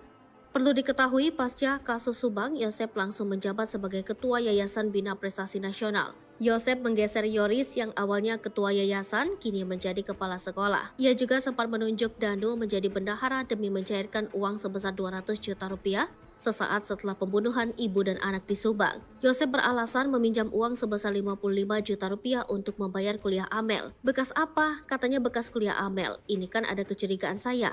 Lucunya itu buat kuliah Amel kan udah meninggal 2021, ini hutangnya 2023 Maret. Apa iya ini uangnya untuk kuliah orang yang meninggal, kata Leni. Penagih utang bahkan sampai melontarkan ancaman. Ia mengancam akan membongkar borok sekolah bila utang Yosep tak dilunasi. Yoris nggak takut, silakan aja, saya punya pertanggungjawabannya, kata Leni Anggraini. Yoris sendiri menolak membayarkan utang ayahnya. Ia justru berharap bila memang terbukti bersalah agar ayahnya dihukum mati. Utang ini pun menjadi kecurigaan Yoris atas alokasi dananya. Kecurigaan lain adalah penagih utang mengaku tetangga Yosep di Cijengkol. Bila memang benar, mengapa tidak menagih sebelum Yosep dipenjara? Selain itu, ia curiga mengapa harus menagih pada Yoris. Sebab dalam surat perjanjian, utang ditandatangani atas nama Yosep bukan Yoris, dan dirikan tempat kejadian perkara kasus Subang kini sedang dicari keberadaannya. Diketahui polisi tersebut sempat membersihkan TKP bersama tersangka Muhammad Ramdhanu alias Danu. Kala itu Danu bersama sang polisi menguras kamar mandi di lokasi kejadian. Hal tersebut disampaikan oleh Direktur Reserse Kriminal Umum Polda Jabar, Kombes Pol Serawan pada Jumat 27 Oktober 2023. Nanti kami akan melakukan pemeriksaan terhadap orang-orang yang membersihkan TKP pada saat kejadian, kata Serawan. Banpol termasuk Danu ikut menguras kamar mandinya, lanjutnya. Dalam rangka mencari sosok tersebut, Serawan juga telah menanyakan perihal jumlah anggota Banpol yang ikut membersihkan TKP. Kemarin sempat kita tanya juga berapa anggota, terus berapa orang yang dulu pernah ikut olah TKP, ungkapnya. Memang sudah menerangkan bahwa di TKP sempat dibersihkan di belakang, sempat dikuras di dalamnya, ada baju-baju termasuk baju korban, kata Serawan. Sebelumnya, Serawan juga menduga tersangka Yosep merupakan eksekutor dalam pembunuhan ibu dan anak di Kabupaten Subang. Menurut Serawan, dalam melakukan aksinya, Yosep tidak sendirian. Ia diduga dibantu tersangka lain untuk menghabisi nyawa Tuti Suhartini dan anaknya Amalia Mustika Ratu. Serawan mengatakan dugaan tersebut muncul berdasarkan pengakuan tersangka Danu yang dicocokkan dengan olah tempat kejadian perkara. Dugaan soal Yosep dibantu oleh tersangka lain saat melakukan eksekusi pun, kata dia, muncul berdasarkan hasil otopsi terhadap jenazah korban. Kita analisa dari perlukaannya, kemudian dari otopsinya itu tidak mungkin dilakukan sendiri, tandasnya. Selain itu, pihak penyidik Polda Jabar juga melakukan pemeriksaan terhadap aliran dana bantuan operasional sekolah pada Yayasan Bina Prestasi Nasional milik tersangka Yosep Hidayah. Serawan mengatakan pencairan dana bos tersebut didalami untuk mengetahui kemana aliran dana tersebut. Saat ini, kata dia, sejumlah pengurus yayasan sudah diperiksa. Polisi juga memblokir 4 rekening milik Yayasan Bina Prestasi Nasional. Polisi temukan dugaan korupsi di Yayasan Yosep. Motif pembunuhan bukan hanya soal perebutan harta. Polisi membeberkan fakta baru soal pembunuhan Tuti dan Amel di Subang. Hal itu setelah polisi menyebutkan adanya dugaan korupsi di yayasan milik Yosep itu. Sehingga polisi menduga pembunuhan Tuti dan Amel bukan hanya soal perebutan harta di Yayasan Bina Prestasi Nasional tersebut. Yayasan Bina Prestasi Nasional adalah yayasan pendidikan yang didirikan oleh Yosef Hidayah pada 2009. Yayasan milik Yosef ini mengoperasikan SMP dan SMK di Subang. Salah satu pendanaan dari yayasan tersebut adalah melalui bantuan operasional sekolah yang jumlahnya tidak sedikit. Pemasukan Yayasan Bina Prestasi Nasional pun terbilang fantastis, yakni 1 miliar rupiah. Leni Anggraini, pengacara Yoris, menerangkan dana yang masuk ke yayasan berasal dari dana BOS yang dialokasikan 2-3 kali dalam 1 tahun. Direktur Reserse Kriminal Umum Polda Jabar, Kombes Pol Surawan menyebut, penyidik telah melakukan pemeriksaan terhadap beberapa orang pengurus Yayasan Bina Prestasi Nasional. Dari hasil pemeriksaan tersebut, kata dia, ditemukan fakta bahwa yayasan tersebut legal. Namun, didapati data siswa fiktif pada yayasan tersebut. Saat ini pihaknya masih menghitung berapa jumlah siswa fiktif setiap tahunnya untuk tingkat SMP dan SMK. Selama ini, sudah kelihatan tidak ada operasional di sekolah. Data siswanya juga fiktif, ucapnya. Dari pemeriksaan terhadap yayasan tersebut, kata dia, penyidik kemudian melakukan pendalaman kaitan dengan motif pelaku menghabisi nyawa Tuti Suhartini dan anaknya Amalia Mustika Ratu. Sedikit banyak kita sudah mulai terbuka kalau sudah klop semua keterangan. Yoris berpotensi jadi tersangka kasus pembunuhan Tuti dan Amel, perannya di yayasan jadi penyebab. Tersangka kasus pembunuhan Tuti Suhartini dan Amalia Mustika Ratu di Subang kini berpotensi bertambah. Hal tersebut terjadi setelah Yoris Raja Amrullah disebut-sebut bakal terseret jadi tersangka. Selain itu, Yoris juga disebut bakal terjerat kasus Yayasan Bina Prestasi Nasional yang didirikan oleh Yosef Hidayah. Sebab setelah adanya 5 tersangka yang ditetapkan oleh Polda Metro Jaya, yayasan milik Yosef kini makin disorot. Yayasan itu juga dianggap sebagai motif utama Yosef tega membunuh istri dan anaknya. Sebelum meninggal, Tuti Suhartini dan Amalia Mustika Ratu menguasai yayasan tersebut. Keduanya menjabat sebagai bendahara dan sekretaris yayasan. Sementara Yoris menjabat sebagai ketua yayasan. Dari yayasan tersebut, keluarga mereka pun tampak hidup mewah. Tuti memiliki mobil Toyota Alphard yang selama ini sering dikendarai oleh Yoris. Kemudian Amel juga memiliki mobil Toyota Yaris. Di samping itu, kehidupan Yosef dan istri mudanya Mimin justru sederhana. Yosef pun kesehariannya diberi jatah oleh Tuti dan tidak bebas mendapat uang yayasan. Padahal setiap tahunnya Tuti, Amel, dan Yoris menguasai uang 1,3 miliar rupiah per tahun dari yayasan. Hal itu dibongkar oleh mantan bendahara. Ia menuturkan untuk SMP SMK di yayasan setiap tahunnya mendapat suntikan dana 1 miliar 324 juta rupiah pada tahun 2021. Saya juga gemetar lihat uang itu, kata Dedi dilansir dari YouTube Hersanto pada Minggu 29 Oktober 2023. Sebagai mantan bendahara, ia pun sempat mencurigai yayasan tersebut. Waktu dulu lagi PPKM jadi dimanfaatkan, siswanya jadi banyak, SMK jadi hampir 500 lebih, ungkap Dedi. Selain itu, menurut Dedi, kondisi sekolah tidak terawat. Dirinya juga menyebut ada dugaan pengeluaran yang tidak sesuai fakta di yayasan.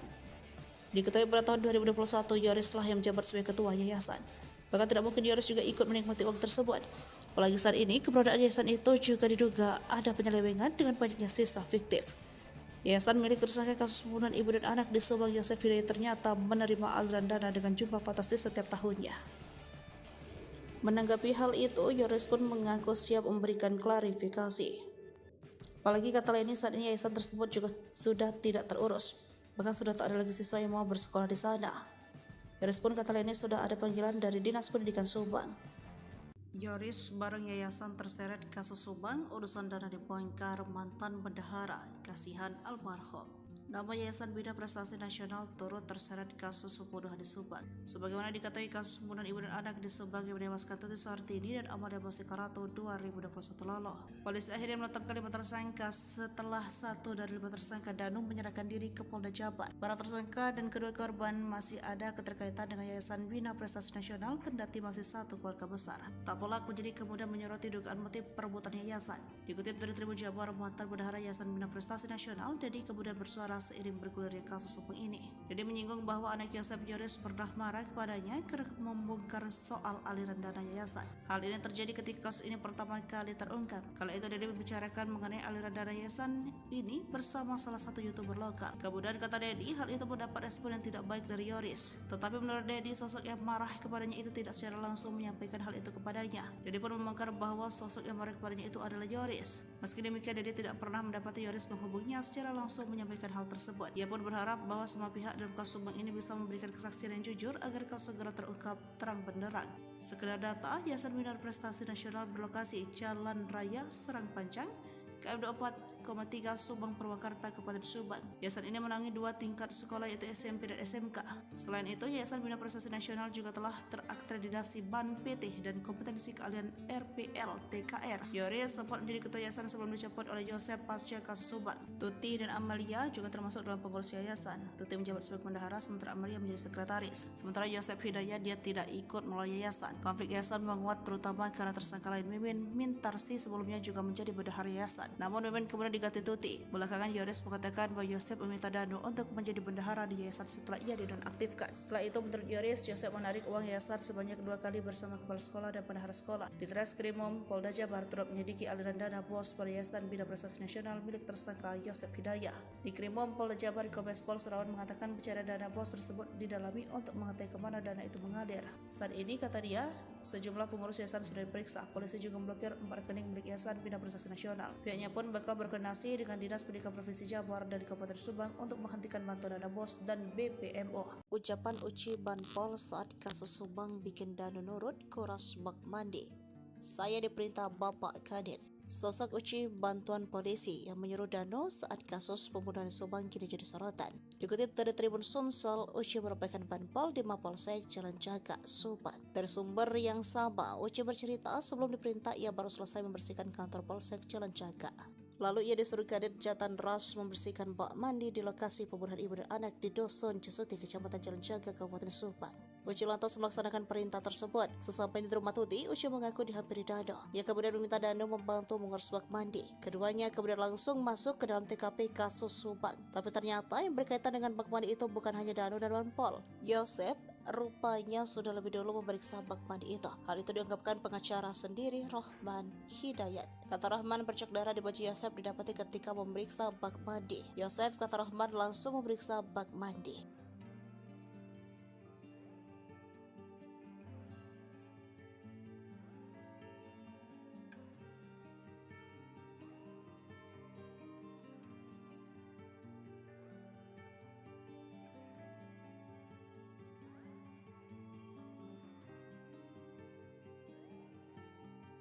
Heboh, tersangka baru dalam kasus Subang. Sosoknya terkuak dari barang bukti handphone. Diketahui tersangka dalam kasus Subang adalah Yosef Danu Mimin serta Arigi dan Abi anak Mimin. Sebelum ada 5 tersangka kasus kematian Tuti dan Amalia, sempat buntu selama 2 tahun. Hingga akhirnya di pertengahan Oktober 2023, penyidik tahu kronologi pembunuhan ibu dan anak itu berdasarkan pengakuan dari salah satu tersangka, Danu. Pasca Danu membongkar keterlibatannya, kasus Subang diisukan bakal kembali tersangka baru.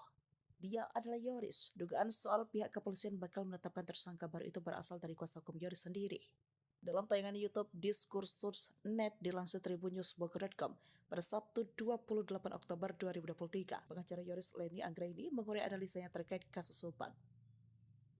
Di akun Leni, ia sempat mengira bahwa kliennya akan dijadikan tersangka.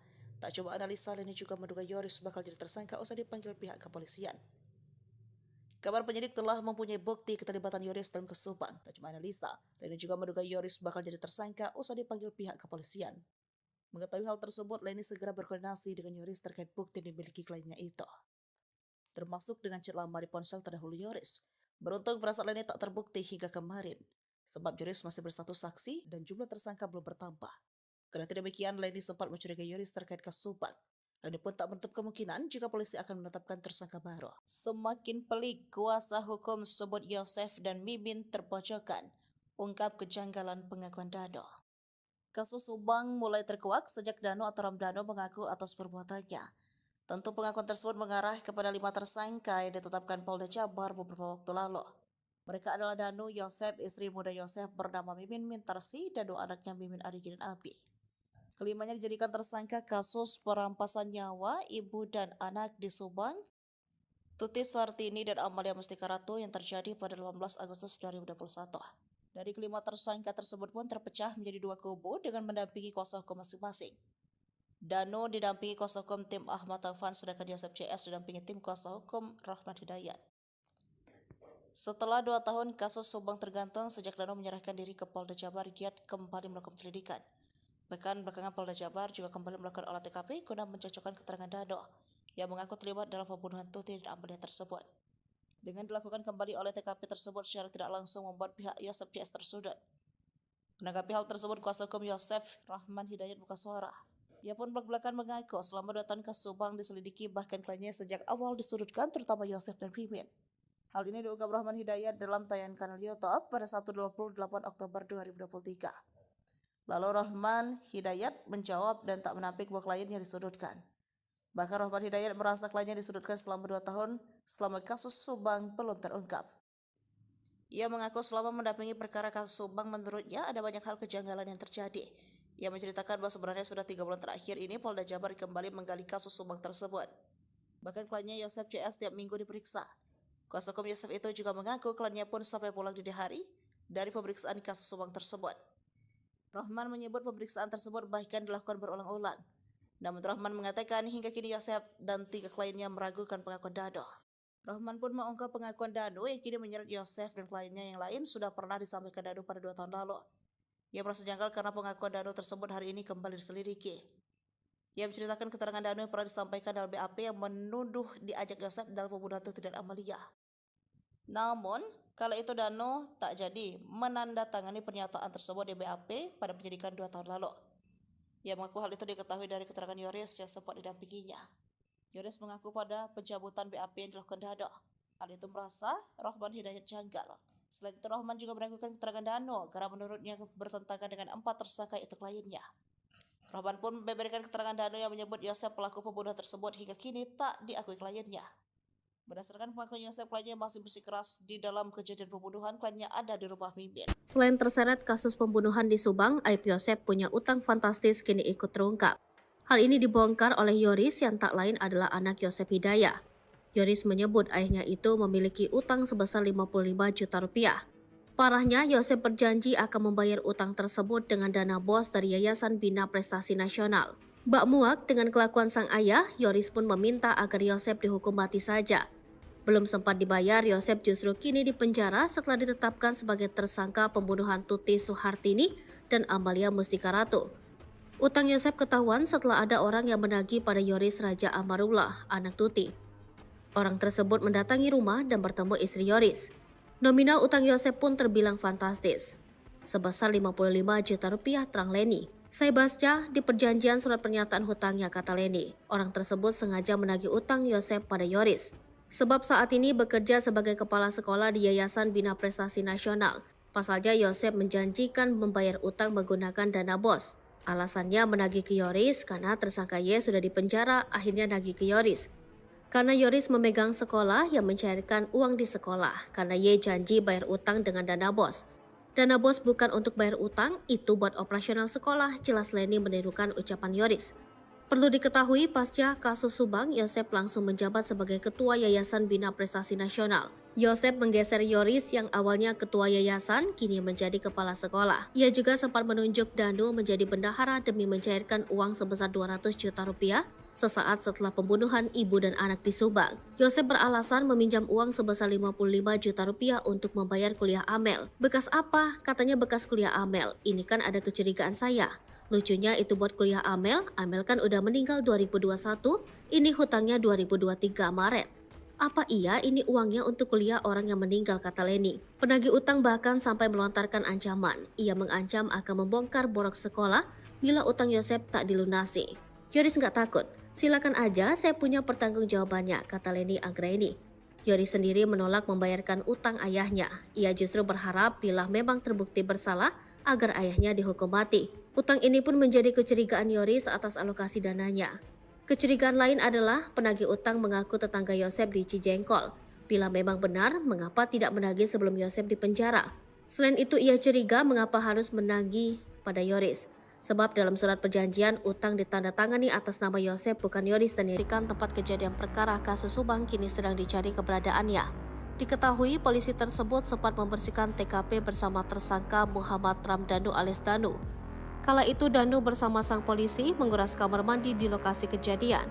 Hal tersebut disampaikan oleh Direktur Reserse Kriminal Umum Polda Jabar, Kombes Pol Serawan pada Jumat 27 Oktober 2023. Nanti kami akan melakukan pemeriksaan terhadap orang-orang yang membersihkan TKP pada saat kejadian, kata Serawan. Banpol termasuk Danu ikut menguras kamar mandinya, lanjutnya. Dalam rangka mencari sosok tersebut, Serawan juga telah menanyakan perihal jumlah anggota Banpol yang ikut membersihkan TKP. Kemarin sempat kita tanya juga berapa anggota, terus berapa orang yang dulu pernah ikut olah TKP, ungkapnya. Memang sudah menerangkan bahwa di TKP sempat dibersihkan di belakang, sempat dikuras di dalamnya, ada baju-baju termasuk baju korban, kata Serawan. Sebelumnya, Serawan juga menduga tersangka Yosep merupakan eksekutor dalam pembunuhan ibu dan anak di Kabupaten Subang. Menurut Serawan, dalam melakukan aksinya, Yosep tidak sendirian. Ia diduga dibantu tersangka lain untuk menghabisi nyawa Tuti Soehartini dan anaknya Amalia Mustika Ratu. Serawan mengatakan dugaan tersebut muncul berdasarkan pengakuan tersangka Danu yang dicocokkan dengan olah tempat kejadian perkara. Dugaan soal Yosep dibantu oleh tersangka lain saat melakukan eksekusi pun, kata dia, muncul berdasarkan hasil otopsi terhadap jenazah korban. Kita analisa dari perlukaannya, kemudian dari otopsinya itu tidak mungkin dilakukan sendiri, tandasnya. Selain itu, pihak penyidik Polda Jabar juga melakukan pemeriksaan terhadap aliran dana bantuan operasional sekolah pada Yayasan Bina Prestasi Nasional milik tersangka Yosep Hidayah. Serawan mengatakan pencairan dana BOS tersebut didalami untuk mengetahui kemana aliran dana tersebut. Saat ini, kata dia, sejumlah pengurus yayasan sudah diperiksa. Polisi juga memblokir 4 rekening milik Yayasan Bina Prestasi Nasional. Polisi temukan dugaan korupsi di Yayasan Yosep. Motif pembunuhan bukan hanya soal perebutan harta. Polisi membeberkan fakta baru soal pembunuhan Tuti dan Amel di Subang. Hal itu setelah polisi menyebutkan adanya dugaan korupsi di yayasan milik Yosep itu. Sehingga polisi menduga pembunuhan Tuti dan Amel bukan hanya soal perebutan harta di Yayasan Bina Prestasi Nasional tersebut. Yayasan Bina Prestasi Nasional adalah yayasan pendidikan yang didirikan oleh Yosep Hidayah pada 2009. Yayasan milik Yosep ini mengoperasikan SMP dan SMK di Subang. Salah satu pendanaan dari yayasan tersebut adalah melalui bantuan operasional sekolah yang jumlahnya tidak sedikit. Pemasukan Yayasan Bina Prestasi Nasional pun terbilang fantastis, yakni 1 miliar rupiah. Leni Anggraini, pengacara Yoris, menerangkan dana yang masuk ke yayasan berasal dari dana BOS yang dialokasikan 2-3 kali dalam 1 tahun. Direktur Reserse Kriminal Umum Polda Jabar, Kombes Pol Serawan, menyebut penyidik telah melakukan pemeriksaan terhadap beberapa orang pengurus Yayasan Bina Prestasi Nasional. Dari hasil pemeriksaan tersebut, kata dia, ditemukan fakta bahwa yayasan tersebut legal. Namun, didapati data siswa fiktif pada yayasan tersebut. Saat ini pihaknya masih menghitung berapa jumlah siswa fiktif setiap tahunnya untuk tingkat SMP dan SMK. Selama ini, sudah kelihatan tidak ada operasional di sekolah. Data siswanya juga fiktif, ucapnya. Dari pemeriksaan terhadap yayasan tersebut, kata dia, penyidik kemudian melakukan pendalaman kaitan dengan motif pelaku menghabisi nyawa Tuti Soehartini dan anaknya Amalia Mustika Ratu. Sedikit banyak kita sudah mulai terbuka kalau sudah klop semua keterangan. Yoris berpotensi jadi tersangka kasus pembunuhan Tuti dan Amel, perannya di yayasan jadi penyebab. Tersangka kasus pembunuhan Tuti Soehartini dan Amalia Mustika Ratu di Subang kini berpotensi bertambah. Hal tersebut terjadi setelah Yoris Raja Amrullah disebut-sebut bakal terseret jadi tersangka. Selain itu, Yoris juga disebut bakal terjerat kasus Yayasan Bina Prestasi Nasional yang didirikan oleh Yosep Hidayah. Sebab setelah adanya 5 tersangka yang ditetapkan oleh Polda Metro Jaya, yayasan milik Yosep kini makin disorot. Yayasan itu juga dianggap sebagai motif utama Yosep tega membunuh istri dan anaknya. Sebelum meninggal, Tuti Soehartini dan Amalia Mustika Ratu menguasai yayasan tersebut. Keduanya menjabat sebagai bendahara dan sekretaris yayasan. Sementara Yoris menjabat sebagai ketua yayasan. Dari yayasan tersebut, keluarga mereka pun tampak hidup mewah. Tuti memiliki mobil Toyota Alphard yang selama ini sering dikendarai oleh Yoris. Kemudian Amel juga memiliki mobil Toyota Yaris. Di samping itu, kehidupan Yosep dan istri mudanya Mimin justru sederhana. Yosep pun kesehariannya diberi jatah oleh Tuti dan tidak bebas mendapat uang yayasan. Padahal setiap tahunnya Tuti, Amel, dan Yoris menguasai uang 1,3 miliar rupiah per tahun dari yayasan. Hal itu dibongkar oleh mantan bendahara. Ia menuturkan untuk SMP SMK di yayasan setiap tahunnya mendapat suntikan dana 1 miliar 324 juta rupiah pada tahun 2021. Saya juga gemetar lihat uang itu, kata Dedi dilansir dari YouTube Hersanto pada Minggu 29 Oktober 2023. Sebagai mantan bendahara, ia pun sempat mencurigai yayasan tersebut. Waktu dulu lagi PPKM jadi dimanfaatkan, siswanya jadi banyak, SMK jadi hampir 500 lebih, ungkap Dedi. Selain itu, menurut Dedi, kondisi sekolah tidak terawat. Dirinya juga menyebut ada dugaan pengeluaran yang tidak sesuai fakta di yayasan. Diketahui pada tahun 2021, Yoris lah yang menjabat sebagai ketua yayasan. Bahkan tidak mungkin Yoris juga ikut menikmati uang tersebut. Apalagi saat ini, keberadaan yayasan itu juga diduga ada penyelewengan dengan banyaknya sisa fiktif. Yayasan milik tersangka kasus pembunuhan ibu dan anak di Subang, Yosef Hidayat, ternyata menerima aliran dana dengan jumlah fantastis setiap tahunnya. Menanggapi hal itu, Yoris pun mengaku siap memberikan klarifikasi. Apalagi kata lainnya, saat ini yayasan tersebut juga sudah tidak terurus. Bahkan sudah tak ada lagi siswa yang mau bersekolah di sana. Yoris pun kata lainnya sudah ada panggilan dari Dinas Pendidikan Subang. Yoris bareng yayasan terseret kasus Subang, urusan dana dibongkar mantan bendahara, kasihan almarhum. Nama Yayasan Bina Prestasi Nasional turut terseret kasus pembunuhan di Subang. Sebagaimana diketahui, kasus pembunuhan ibu dan anak di Subang yang menewaskan Tuti Suhartini dan Amalia Bostikarato 2021 lalu.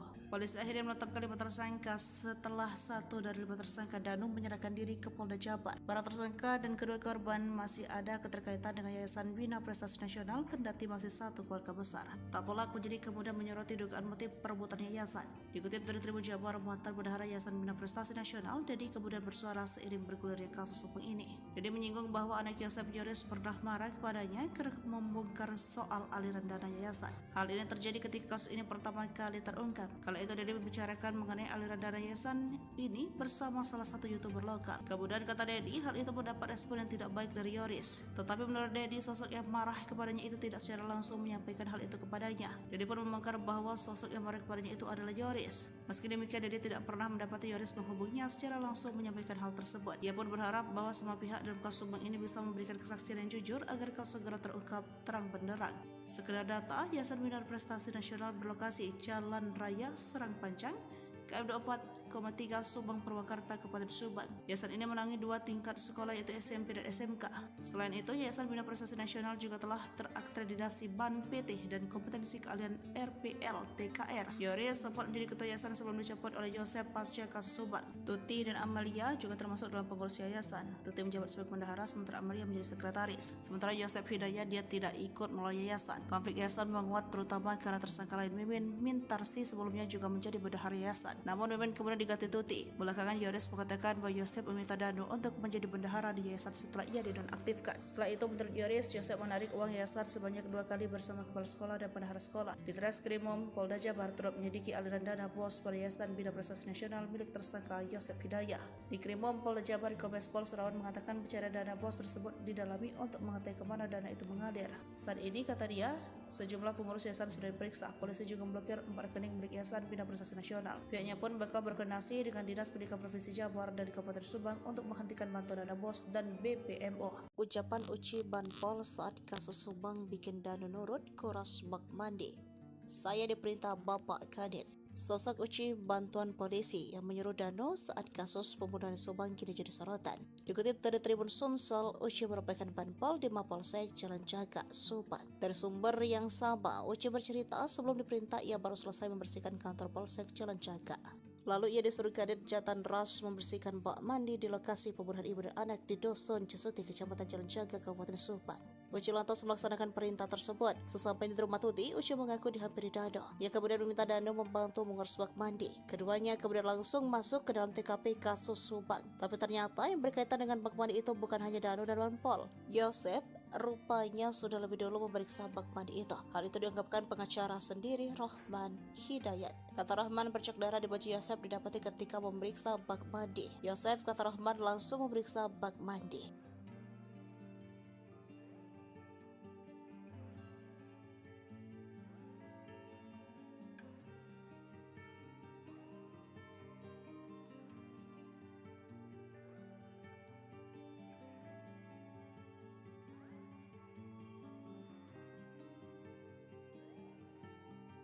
Heboh, tersangka baru dalam kasus Subang. Sosoknya terkuak dari barang bukti handphone. Diketahui tersangka dalam kasus Subang adalah Yosef Danu Mimin serta Arigi dan Abi anak Mimin. Sebelum ada 5 tersangka kasus kematian Tuti dan Amalia, sempat buntu selama 2 tahun. Hingga akhirnya di pertengahan Oktober 2023, penyidik tahu kronologi pembunuhan ibu dan anak itu berdasarkan pengakuan dari salah satu tersangka Dano. Pasca Danu membongkar keterlibatannya, kasus Subang diisukan bakal kembali tersangka baru. Dia adalah Yoris. Dugaan soal pihak kepolisian bakal menetapkan tersangka baru itu berasal dari kuasa hukum Yoris sendiri. Dalam tayangan YouTube Diskursus.net dilansir tribunnews.bogor.com pada Sabtu 28 Oktober 2023, pengacara Yoris Leni Anggraini mengurai analisanya terkait kasus Subang. Di akun Leni ia sempat mengira bahwa kliennya akan dijadikan tersangka. Tak coba analisa, Leni juga menduga Yoris bakal jadi tersangka usai dipanggil pihak kepolisian. Kabar penyidik telah mempunyai bukti keterlibatan Yoris dalam kasus Subang. Tak cuma analisa, Leni juga menduga Yoris bakal jadi tersangka usai dipanggil pihak kepolisian. Mengetahui hal tersebut, Leni segera berkoordinasi dengan Yoris terkait bukti yang dimiliki kliennya itu, termasuk dengan chat lama di ponsel terdahulu Yoris. Beruntung firasat Leni tak terbukti hingga kemarin, sebab Yoris masih bersatu saksi dan jumlah tersangka belum bertambah. Karena demikian, Leni sempat mencurigai Yoris terkait kasus Subang. Leni pun tak menutup kemungkinan jika polisi akan menetapkan tersangka baru. Semakin pelik, kuasa hukum sebut Yosef dan Mimin terpojokkan, ungkap kejanggalan pengakuan Dano. Kasus Subang mulai terkuak sejak Dano atau Ramdhano mengaku atas perbuatannya. Tentu pengakuan tersebut mengarah kepada 5 tersangka yang ditetapkan Polda Jabar beberapa waktu lalu. Mereka adalah Dano, Yosef, istri muda Yosef bernama Mimin Mintarsi, dan 2 anaknya Mimin Arigi dan Abi. Kelimanya dijadikan tersangka kasus perampasan nyawa ibu dan anak di Subang, Tuti Suhartini dan Amalia Mustika Ratu yang terjadi pada 18 Agustus 2021. Dari kelima tersangka tersebut pun terpecah menjadi 2 kubu dengan mendampingi kuasa hukum masing-masing. Dano didampingi kuasa hukum tim Ahmad Taufan, sedangkan Yosef CS didampingi tim kuasa hukum Rahmat Hidayat. Setelah 2 tahun kasus Subang tergantung sejak Dano menyerahkan diri ke Polda Jabar, giat kembali melakukan penyelidikan. Bahkan belakangan Polda Jabar juga kembali melakukan olah TKP guna mencocokkan keterangan Dano yang mengaku terlibat dalam pembunuhan Tuti dan Amalia tersebut. Dengan dilakukan kembali oleh TKP tersebut secara tidak langsung membuat pihak Hidayat buka suara. Ia pun belak-belakan mengaku selama 2 tahun kasus Subang diselidiki, bahkan kliennya sejak awal disudutkan, terutama Yosef dan Mimin. Hal ini diungkap Rahman Hidayat dalam tayangan kanal YouTube pada Sabtu 28 Oktober 2023. Lalu Rahman Hidayat menjawab dan tak menampik bahwa kliennya disudutkan. Bahkan Rahmat Hidayat merasa kliennya disudutkan selama 2 tahun selama kasus Subang belum terungkap.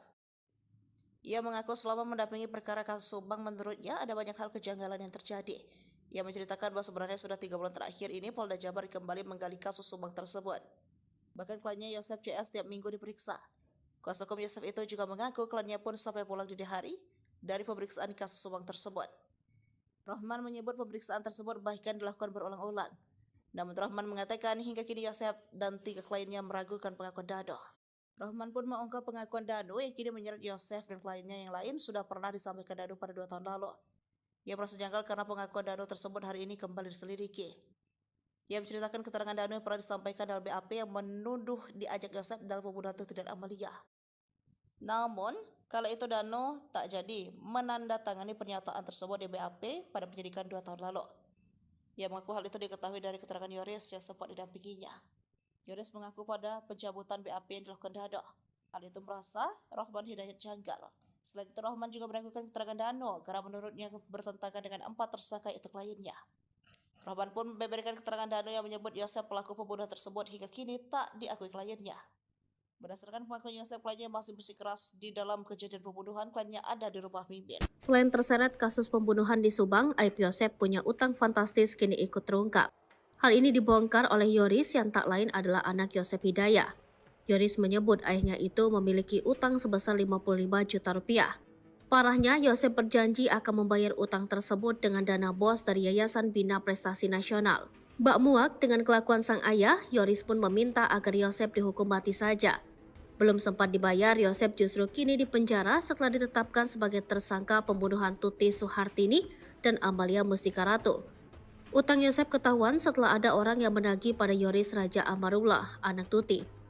Orang tersebut mendatangi rumah dan bertemu istri Yoris. Nominal utang Yosef pun terbilang fantastis, sebesar 55 juta rupiah, terang Leni. Saya baca di perjanjian surat pernyataan hutangnya, kata Leni. Orang tersebut sengaja menagih utang Yosef pada Yoris, sebab saat ini bekerja sebagai kepala sekolah di Yayasan Bina Prestasi Nasional Pasalnya Yosep menjanjikan membayar utang menggunakan dana BOS. Alasannya menagih ke Yoris karena tersangka Y sudah dipenjara, akhirnya nagih ke Yoris. Karena Yoris memegang sekolah yang mencairkan uang di sekolah, karena Y janji bayar utang dengan dana BOS. Dana BOS bukan untuk bayar utang, itu buat operasional sekolah, jelas Leni menirukan ucapan Yoris. Perlu diketahui pasca kasus Subang, Yosep langsung menjabat sebagai Ketua Yayasan Bina Prestasi Nasional. Yosep menggeser Yoris yang awalnya ketua yayasan, kini menjadi kepala sekolah. Ia juga sempat menunjuk Danu menjadi bendahara demi mencairkan uang sebesar 200 juta rupiah sesaat setelah pembunuhan ibu dan anak di Subang. Yosep beralasan meminjam uang sebesar 55 juta rupiah untuk membayar kuliah Amel. Bekas apa? Katanya bekas kuliah Amel. Ini kan ada kecurigaan saya. Lucunya itu buat kuliah Amel kan udah meninggal 2021, ini hutangnya 2023 Maret. Apa iya ini uangnya untuk kuliah orang yang meninggal, kata Leni. Penagih utang bahkan sampai melontarkan ancaman. Ia mengancam akan membongkar borok sekolah bila utang Yosep tak dilunasi. Yoris nggak takut. Silakan aja, saya punya pertanggungjawabannya, kata Leni Anggraini. Yoris sendiri menolak membayarkan utang ayahnya. Ia justru berharap bila memang terbukti bersalah agar ayahnya dihukum mati. Utang ini pun menjadi kecurigaan Yoris atas alokasi dananya. Kecurigaan lain adalah penagih utang mengaku tetangga Yosep di Cijengkol. Bila memang benar, mengapa tidak menagih sebelum Yosep dipenjara? Selain itu, ia curiga mengapa harus menagih pada Yoris. Sebab dalam surat perjanjian, utang ditandatangani atas nama Yosep bukan Yoris dan dirikan tempat kejadian perkara kasus Subang kini sedang dicari keberadaannya. Diketahui polisi tersebut sempat membersihkan TKP bersama tersangka Muhammad Ramdhanu alias Danu. Kala itu Danu bersama sang polisi menguras kamar mandi di lokasi kejadian. Hal tersebut disampaikan oleh Direktur Reserse Kriminal Umum Polda Jabar, Kombes Pol Serawan pada Jumat 27 Oktober 2023. Nanti kami akan melakukan pemeriksaan terhadap orang-orang yang membersihkan TKP pada saat kejadian, kata Serawan. Banpol termasuk Danu ikut menguras kamar mandinya, lanjutnya. Dalam rangka mencari sosok tersebut, Serawan juga telah menanyakan perihal jumlah anggota Banpol yang ikut membersihkan TKP. Kemarin sempat kita tanya juga berapa anggota, terus berapa orang yang dulu pernah ikut olah TKP, ungkapnya. Memang sudah menerangkan bahwa di TKP sempat dibersihkan di belakang, sempat dikuras di dalamnya, ada baju-baju termasuk baju korban, kata Serawan. Sebelumnya, Serawan juga menduga tersangka Yosep merupakan eksekutor dalam pembunuhan ibu dan anak di Kabupaten Subang. Menurut Serawan, dalam melakukan aksinya, Yosep tidak sendirian. Ia diduga dibantu tersangka lain untuk menghabisi nyawa Tuti Soehartini dan anaknya Amalia Mustika Ratu. Serawan mengatakan dugaan tersebut muncul berdasarkan pengakuan tersangka Danu yang dicocokkan dengan olah tempat kejadian perkara. Dugaan soal Yosep dibantu oleh tersangka lain saat melakukan eksekusi pun, kata dia, muncul berdasarkan hasil otopsi terhadap jenazah korban. Kita analisa dari perlukaannya, kemudian dari otopsinya itu tidak mungkin dilakukan sendiri, tandasnya. Selain itu, pihak penyidik Polda Jabar juga melakukan pemeriksaan terhadap aliran dana bantuan operasional sekolah pada Yayasan Bina Prestasi Nasional milik tersangka Yosep Hidayah. Serawan mengatakan pencairan dana BOS tersebut didalami untuk mengetahui kemana aliran dana tersebut. Saat ini, kata dia, sejumlah pengurus yayasan sudah diperiksa. Polisi juga memblokir 4 rekening milik Yayasan Bina Prestasi Nasional.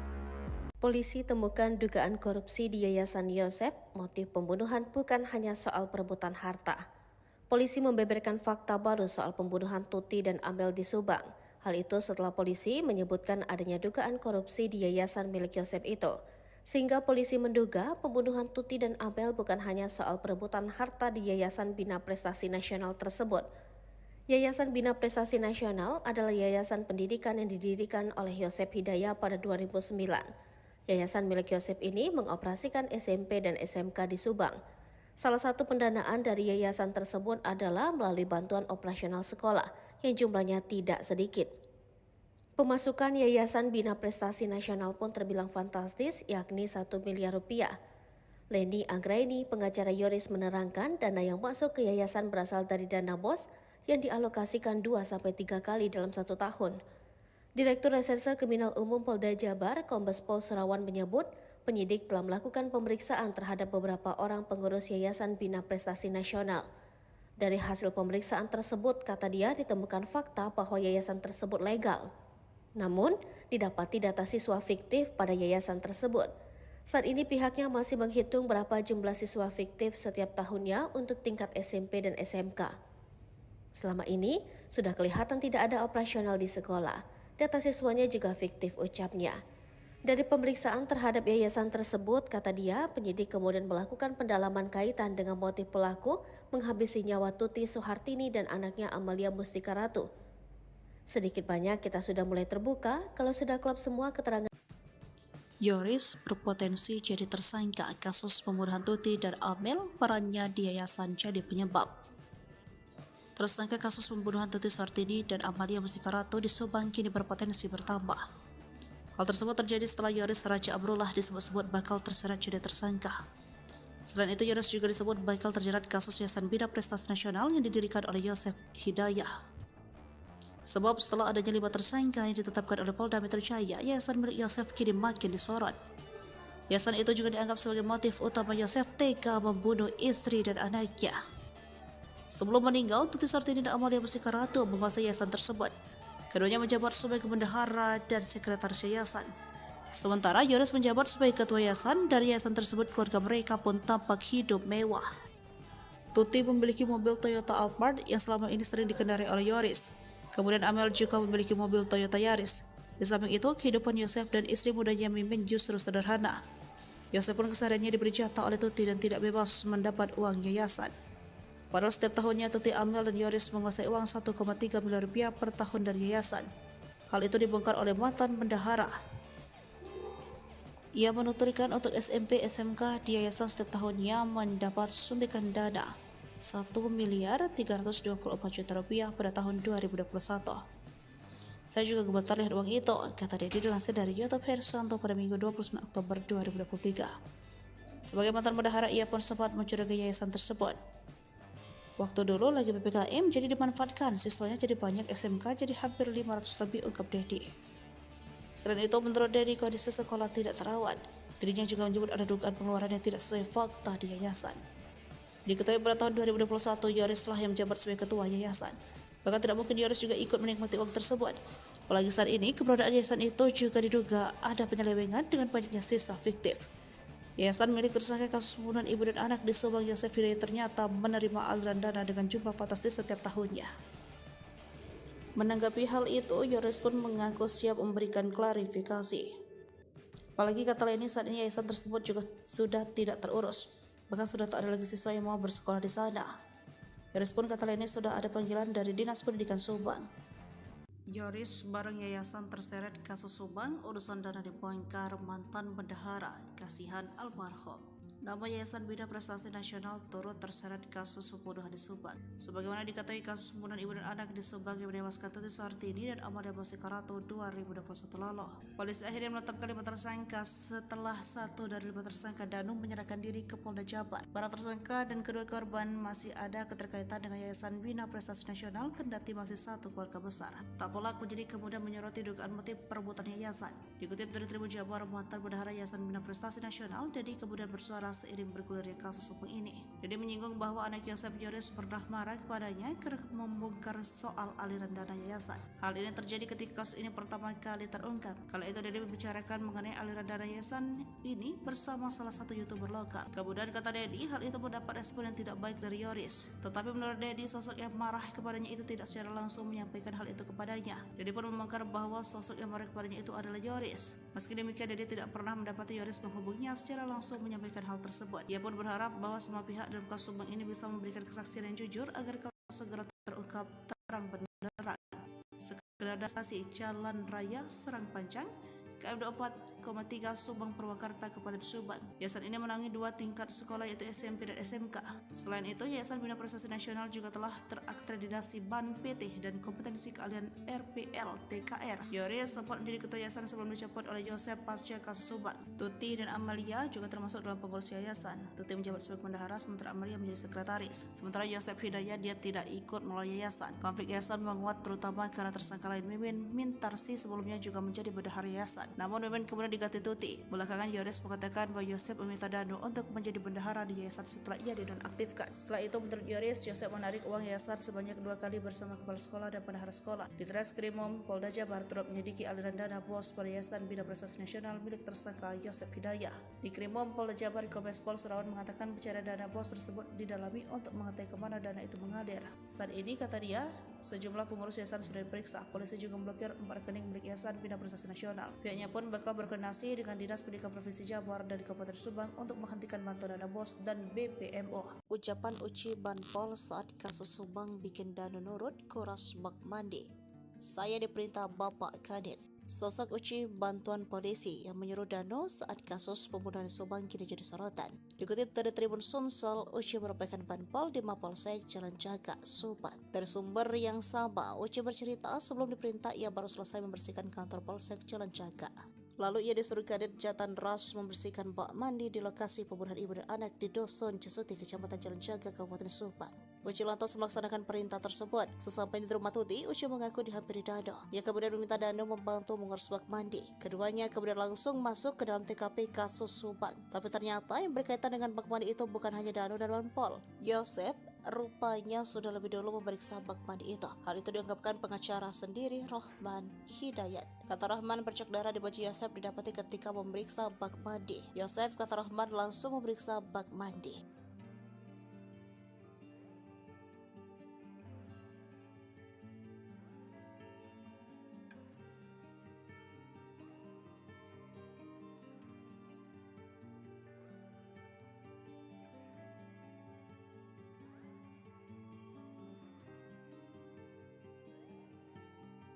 Heboh, tersangka baru dalam kasus Subang. Sosoknya terkuak dari barang bukti handphone. Diketahui tersangka dalam kasus Subang adalah Yosef Danu Mimin serta Arigi dan Abi anak Mimin. Sebelum ada 5 tersangka kasus kematian Tuti dan Amalia, sempat buntu selama 2 tahun. Hingga akhirnya di pertengahan Oktober 2023, penyidik tahu kronologi pembunuhan ibu dan anak itu berdasarkan pengakuan dari salah satu tersangka Danu. Pasca Danu membongkar keterlibatannya, kasus Subang diisukan bakal kembali tersangka baru. Dia adalah Yoris. Dugaan soal pihak kepolisian bakal menetapkan tersangka baru itu berasal dari kuasa hukum Yoris sendiri. Dalam tayangan YouTube Diskursus.net dilansir tribunnews.com pada Sabtu 28 Oktober 2023, pengacara Yoris Leni Anggraini mengurai analisanya terkait kasus Subang. Di akun Leni ia sempat mengira bahwa kliennya akan dijadikan tersangka. Tak coba analisa, Leni juga menduga Yoris bakal jadi tersangka usai dipanggil pihak kepolisian. Kabar penyidik telah mempunyai bukti keterlibatan Yoris dalam kasus Subang. Tak cuma analisa, Leni juga menduga Yoris bakal jadi tersangka usai dipanggil pihak kepolisian. Mengetahui hal tersebut, Leni segera berkoordinasi dengan Yoris terkait bukti yang dimiliki kliennya itu, termasuk dengan chat lama di ponsel terdahulu Yoris. Beruntung firasat Leni tak terbukti hingga kemarin, sebab Yoris masih berstatus saksi dan jumlah tersangka belum bertambah. Karena demikian, Leni sempat mencurigai Yoris terkait kasus Subang. Leni pun tak menutup kemungkinan jika polisi akan menetapkan tersangka baru. Semakin pelik, kuasa hukum sebut Yosef dan Mimin terpojokkan, ungkap kejanggalan pengakuan Danu. Kasus Subang mulai terkuak sejak Danu atau Ramdhanu mengaku atas perbuatannya. Tentu pengakuan tersebut mengarah kepada 5 tersangka yang ditetapkan Polda Jabar beberapa waktu lalu. Mereka adalah Danu, Yosef, istri muda Yosef bernama Mimin Mintarsi, dan 2 anaknya Mimin Arigi dan Abi. Kelimanya dijadikan tersangka kasus perampasan nyawa ibu dan anak di Subang, Tuti Suartini dan Amalia Mustika Ratu yang terjadi pada 18 Agustus 2021. Dari kelima tersangka tersebut pun terpecah menjadi 2 kubu dengan mendampingi kuasa hukum masing-masing. Danu didampingi kuasa hukum tim Ahmad Taufan, sedangkan Yosef CS didampingi tim kuasa hukum Rahman Hidayat. Setelah 2 tahun kasus Subang tergantung, sejak Danu menyerahkan diri ke Polda Jabar, giat kembali melakukan penyelidikan. Bahkan belakangan Polda Jabar juga kembali melakukan olah TKP guna mencocokkan keterangan Danu yang mengaku terlibat dalam pembunuhan Tuti dan Amalia tersebut. Dengan dilakukan kembali oleh TKP tersebut secara tidak langsung membuat pihak Yosef CS tersudut.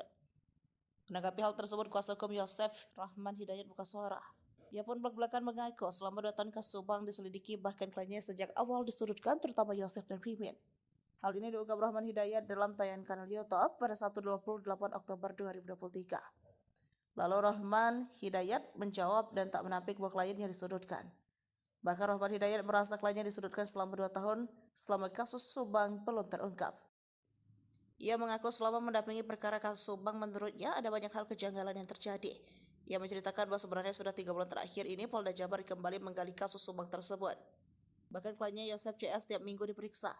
Kuasa hukum Yosef itu juga mengaku kliennya pun sampai pulang dini hari dari pemeriksaan kasus Subang tersebut. Rohman menyebut pemeriksaan tersebut bahkan dilakukan berulang-ulang. Namun Rohman mengatakan hingga kini Yosef dan 3 kliennya meragukan pengakuan Dano. Rohman pun mengungkap pengakuan Dano yang kini menyeret Yosef dan kliennya yang lain sudah pernah disampaikan Dano pada 2 tahun lalu. Ia merasa janggal karena pengakuan Dano tersebut hari ini kembali diselidiki.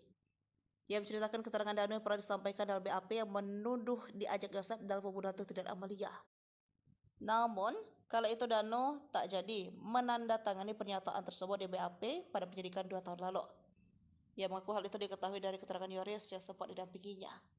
Yoris mengaku pada pencabutan BAP yang dilakukan Dano. Hal itu merasa Rohman Hidayat janggal. Selain itu Rohman juga meragukan keterangan Dano karena menurutnya bertentangan dengan 4 tersangka itu kliennya.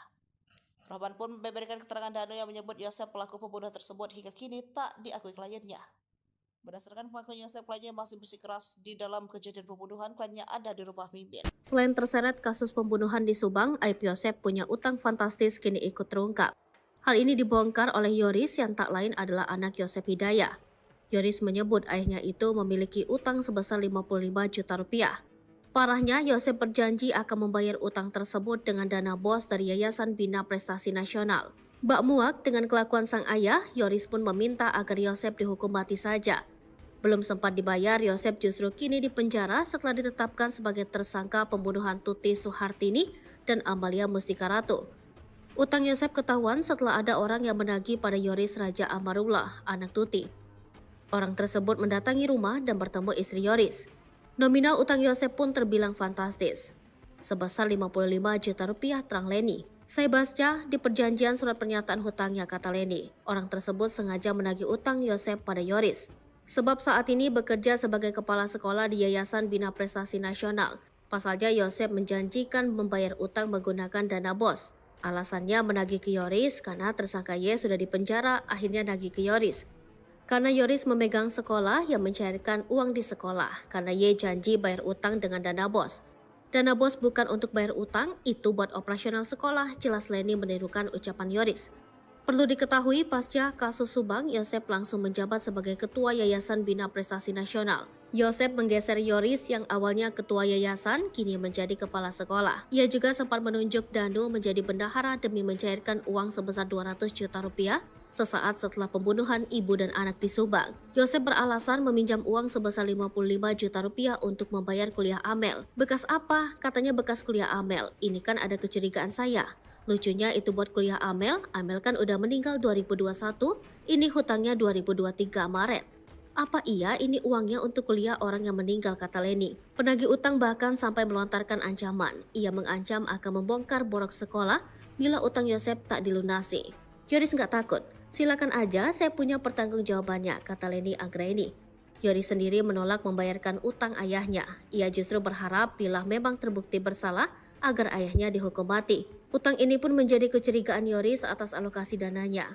Kecurigaan lain adalah penagih utang mengaku tetangga Yosef di Cijengkol. Bila memang benar, mengapa tidak menagih sebelum Yosef dipenjara? Selain itu, ia curiga mengapa harus menagih pada Yoris. Sebab dalam surat perjanjian, utang ditandatangani atas nama Yosef bukan Yoris, dan dirikan tempat kejadian perkara kasus Subang kini sedang dicari keberadaannya. Diketahui polisi tersebut sempat membersihkan TKP bersama tersangka Muhammad Ramdhanu alias Danu. Kala itu Danu bersama sang polisi menguras kamar mandi di lokasi kejadian. Hal tersebut disampaikan oleh Direktur Reserse Kriminal Umum Polda Jabar, Kombes Pol Serawan pada Jumat 27 Oktober 2023. Nanti kami akan melakukan pemeriksaan terhadap orang-orang yang membersihkan TKP pada saat kejadian, kata Serawan. Banpol termasuk Danu ikut menguras kamar mandinya, lanjutnya. Dalam rangka mencari sosok tersebut, Serawan juga telah menanyakan perihal jumlah anggota Banpol yang ikut membersihkan TKP. Kemarin sempat kita tanya juga berapa anggota, terus berapa orang yang dulu pernah ikut olah TKP, ungkapnya. Memang sudah menerangkan bahwa di TKP sempat dibersihkan di belakang, sempat dikuras di dalamnya, ada baju-baju termasuk baju korban, kata Serawan. Sebelumnya, Serawan juga menduga tersangka Yosef merupakan eksekutor dalam pembunuhan ibu dan anak di Kabupaten Subang. Menurut Surawan, dalam melakukan aksinya, Yosep tidak sendirian. Ia diduga dibantu tersangka lain untuk menghabisi nyawa Tuti Soehartini dan anaknya Amalia Mustika Ratu. Surawan mengatakan dugaan tersebut muncul berdasarkan pengakuan tersangka Danu yang dicocokkan dengan olah tempat kejadian perkara. Dugaan soal Yosep dibantu oleh tersangka lain saat melakukan eksekusi pun, kata dia, muncul berdasarkan hasil otopsi terhadap jenazah korban. Kita analisa dari perlukaannya, kemudian dari otopsinya itu tidak mungkin dilakukan sendiri, tandasnya. Selain itu, pihak penyidik Polda Jabar juga melakukan pemeriksaan terhadap aliran dana bantuan operasional sekolah pada Yayasan Bina Prestasi Nasional milik tersangka Yosep Hidayah. Surawan mengatakan pencairan dana BOS tersebut didalami untuk mengetahui kemana aliran dana tersebut. Saat ini, kata dia, sejumlah pengurus yayasan sudah diperiksa. Polisi juga memblokir 4 rekening milik Yayasan Bina Prestasi Nasional. Polisi temukan dugaan korupsi di Yayasan Yosep. Motif pembunuhan bukan hanya soal perebutan harta. Polisi membeberkan fakta baru soal pembunuhan Tuti dan Amel di Subang. Hal itu setelah polisi menyebutkan adanya dugaan korupsi di yayasan milik Yosep itu. Sehingga polisi menduga pembunuhan Tuti dan Amel bukan hanya soal perebutan harta di Yayasan Bina Prestasi Nasional tersebut. Yayasan Bina Prestasi Nasional adalah yayasan pendidikan yang didirikan oleh Yosep Hidayah pada 2009. Yayasan milik Yosep ini mengoperasikan SMP dan SMK di Subang. Salah satu pendanaan dari yayasan tersebut adalah melalui bantuan operasional sekolah yang jumlahnya tidak sedikit. Pemasukan Yayasan Bina Prestasi Nasional pun terbilang fantastis, yakni 1 miliar rupiah. Leni Anggraini, pengacara Yoris, menerangkan dana yang masuk ke yayasan berasal dari dana BOS yang dialokasikan 2-3 kali dalam 1 tahun. Direktur Reserse Kriminal Umum Polda Jabar, Kombes Pol Surawan, menyebut penyidik telah melakukan pemeriksaan terhadap beberapa orang pengurus Yayasan Bina Prestasi Nasional. Dari hasil pemeriksaan tersebut, kata dia, ditemukan fakta bahwa yayasan tersebut legal. Namun, didapati data siswa fiktif pada yayasan tersebut. Saat ini pihaknya masih menghitung berapa jumlah siswa fiktif setiap tahunnya untuk tingkat SMP dan SMK. Selama ini, sudah kelihatan tidak ada operasional di sekolah. Data siswanya juga fiktif, ucapnya. Dari pemeriksaan terhadap yayasan tersebut, kata dia, penyidik kemudian melakukan pendalaman kaitan dengan motif pelaku menghabisi nyawa Tuti Soehartini dan anaknya Amalia Mustika Ratu. Sedikit banyak kita sudah mulai terbuka kalau sudah klop semua keterangan. Yoris berpotensi jadi tersangka kasus pembunuhan Tuti dan Amel, perannya di yayasan jadi penyebab. Tersangka kasus pembunuhan Tuti Soehartini dan Amalia Mustika Ratu di Subang kini berpotensi bertambah. Hal tersebut terjadi setelah Yoris Raja Amrullah disebut-sebut bakal terseret jadi tersangka. Selain itu, Yoris juga disebut bakal terjerat kasus Yayasan Bina Prestasi Nasional yang didirikan oleh Yosep Hidayah. Sebab setelah adanya 5 tersangka yang ditetapkan oleh Polda Metro Jaya, yayasan milik Yosep kini makin disorot. Yayasan itu juga dianggap sebagai motif utama Yosep tega membunuh istri dan anaknya. Sebelum meninggal, Tuti Soehartini dan Amalia Mustika Ratu menguasai yayasan tersebut. Keduanya menjabat sebagai bendahara dan sekretaris yayasan. Sementara Yoris menjabat sebagai ketua yayasan. Dari yayasan tersebut, keluarga mereka pun tampak hidup mewah. Tuti memiliki mobil Toyota Alphard yang selama ini sering dikendarai oleh Yoris. Kemudian Amel juga memiliki mobil Toyota Yaris. Di samping itu, kehidupan Yosep dan istri mudanya Mimin justru sederhana. Yosep pun kesehariannya diberi jatah oleh Tuti dan tidak bebas mendapat uang yayasan. Padahal setiap tahunnya Tuti, Amel, dan Yoris menguasai uang 1,3 miliar rupiah per tahun dari yayasan. Hal itu dibongkar oleh mantan bendahara. Ia menuturkan untuk SMP SMK di yayasan setiap tahunnya mendapat suntikan dana 1 miliar 324 juta rupiah pada tahun 2021. Saya juga gemetar lihat uang itu, kata dia dilansir dari YouTube Hersanto pada Minggu 29 Oktober 2023. Sebagai mantan bendahara, ia pun sempat mencurigai yayasan tersebut. Waktu dulu lagi PPKM jadi dimanfaatkan, siswanya jadi banyak, SMK jadi hampir 500 lebih, ungkap Dedi. Selain itu, menurut Dedi, kondisi sekolah tidak terawat. Dirinya juga menyebut ada dugaan pengeluaran yang tidak sesuai fakta di yayasan. Diketahui pada tahun 2021, Yoris lah yang menjabat sebagai ketua yayasan. Bahkan tidak mungkin Yoris juga ikut menikmati uang tersebut. Apalagi saat ini, keberadaan yayasan itu juga diduga ada penyelewengan dengan banyaknya sisa fiktif. Yayasan milik tersangka kasus pembunuhan ibu dan anak di Subang, Yosep Hidayah, ternyata menerima aliran dana dengan jumlah fantastis setiap tahunnya. Menanggapi hal itu, Yoris pun mengaku siap memberikan klarifikasi. Apalagi kata Leni, saat ini yayasan tersebut juga sudah tidak terurus, bahkan sudah tak ada lagi siswa yang mau bersekolah di sana. Yoris pun kata Leni sudah ada panggilan dari Dinas Pendidikan Subang. Yoris bareng yayasan terseret kasus Subang, urusan dana dibongkar mantan bendahara, kasihan almarhum. Nama Yayasan Bina Prestasi Nasional turut terseret kasus pembunuhan di Subang. Sebagaimana diketahui, kasus pembunuhan ibu dan anak di Subang yang menewaskan Tuti Suhartini dan Amalia Karato 2021 lalu. Polisi akhirnya menetapkan 5 tersangka setelah 1 dari 5 tersangka Danu menyerahkan diri ke Polda Jabar. Para tersangka dan kedua korban masih ada keterkaitan dengan Yayasan Bina Prestasi Nasional, kendati masih satu keluarga besar. Tak pelaku jadi kemudian menyoroti dugaan motif perebutan yayasan. Dikutip dari Tribun Jabar, mantan bendahara Yayasan Bina Prestasi Nasional, Dedi kemudian bersuara seiring bergulirnya kasus hukum ini. Dedi menyinggung bahwa anak Yosef Yoris pernah marah kepadanya karena membongkar soal aliran dana yayasan. Hal ini terjadi ketika kasus ini pertama kali terungkap. Kala itu Dedi membicarakan mengenai aliran dana yayasan ini bersama salah satu YouTuber lokal. Kemudian kata Dedi, hal itu mendapat respon yang tidak baik dari Yoris. Tetapi menurut Dedi, sosok yang marah kepadanya itu tidak secara langsung menyampaikan hal itu kepadanya. Dedi pun membongkar bahwa sosok yang marah kepadanya itu adalah Yoris. Meski demikian, Dedi tidak pernah mendapati Yoris menghubunginya secara langsung menyampaikan hal tersebut. Ia pun berharap bahwa semua pihak dalam kasus Subang ini bisa memberikan kesaksian yang jujur agar kasus segera terungkap terang benderang. Sekedar data, Yayasan Bina Prestasi Nasional berlokasi Jalan Raya Serang Pancang, KM 24,3 Subang Purwakarta, Kabupaten Subang. Yayasan ini menangani 2 tingkat sekolah yaitu SMP dan SMK. Selain itu, Yayasan Bina Prestasi Nasional juga telah terakreditasi BAN PT dan kompetensi keahlian RPL TKR. Yoris sempat menjadi ketua yayasan sebelum dicopot oleh Yosef pasca kasus Subang. Tuti dan Amalia juga termasuk dalam pengurus yayasan. Tuti menjabat sebagai bendahara sementara Amalia menjadi sekretaris. Sementara Yosef Hidayat dia tidak ikut melalui yayasan. Konflik yayasan menguat terutama karena tersangka lain Mimin Mintarsi sebelumnya juga menjadi bendahara yayasan. Namun Mimin kemudian diganti Tuti. Belakangan Yoris mengatakan bahwa Yosef meminta Danu untuk menjadi bendahara di yayasan setelah ia dinonaktifkan. Setelah itu menurut Yoris, Yosef menarik uang yayasan sebanyak 2 kali bersama kepala sekolah dan bendahara sekolah. Di Treskrimum Polda Jabar turut menyelidiki aliran dana bos pada Yayasan Bina Prestasi Nasional milik tersangka Yosef Hidayat. Di Krimum Polda Jabar, Kombes Pol Surawan mengatakan pencarian dana bos tersebut didalami untuk mengetahui kemana dana itu mengalir. Saat ini, kata dia, sejumlah pengurus yayasan sudah diperiksa. Polisi juga memblokir 4 rekening milik Yayasan Bina Prestasi Nasional. Pihaknya pun bakal berkoordinasi dengan Dinas Pendidikan Provinsi Jabar dan Kabupaten Subang untuk menghentikan bantuan dana bos dan BPMO. Ucapan Uci Banpol saat kasus Subang bikin Danu nurut kuras bak mandi. Saya diperintah Bapak Kadin. Sosok Uci bantuan polisi yang menyuruh Danu saat kasus pembunuhan Subang kini jadi sorotan. Dikutip dari Tribun Sumsel, Uci merupakan Banpol di Mapolsek Jalan Jaga, Subang. Dari sumber yang sama, Uci bercerita sebelum diperintah ia baru selesai membersihkan kantor Polsek Jalan Jaga.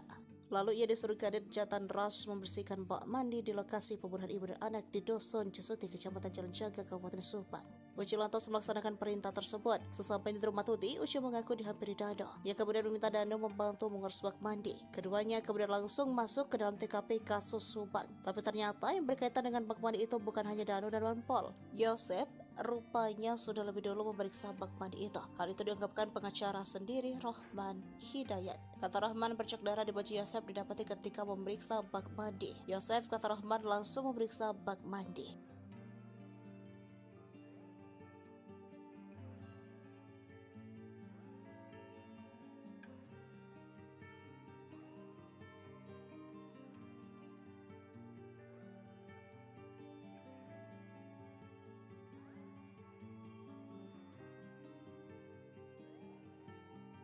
Heboh, tersangka baru dalam kasus Subang. Sosoknya terkuak dari barang bukti handphone. Diketahui tersangka dalam kasus Subang adalah Yosef Danu Mimin serta Arigi dan Abi anak Mimin. Sebelum ada 5 tersangka kasus kematian Tuti dan Amalia, sempat buntu selama 2 tahun. Hingga akhirnya di pertengahan Oktober 2023, penyidik tahu kronologi pembunuhan ibu dan anak itu berdasarkan pengakuan dari salah satu tersangka, Danu. Pasca Danu membongkar keterlibatannya, kasus Subang diisukan bakal kembali tersangka baru. Dia adalah Yoris. Dugaan soal pihak kepolisian bakal menetapkan tersangka baru itu berasal dari kuasa hukum Yoris sendiri.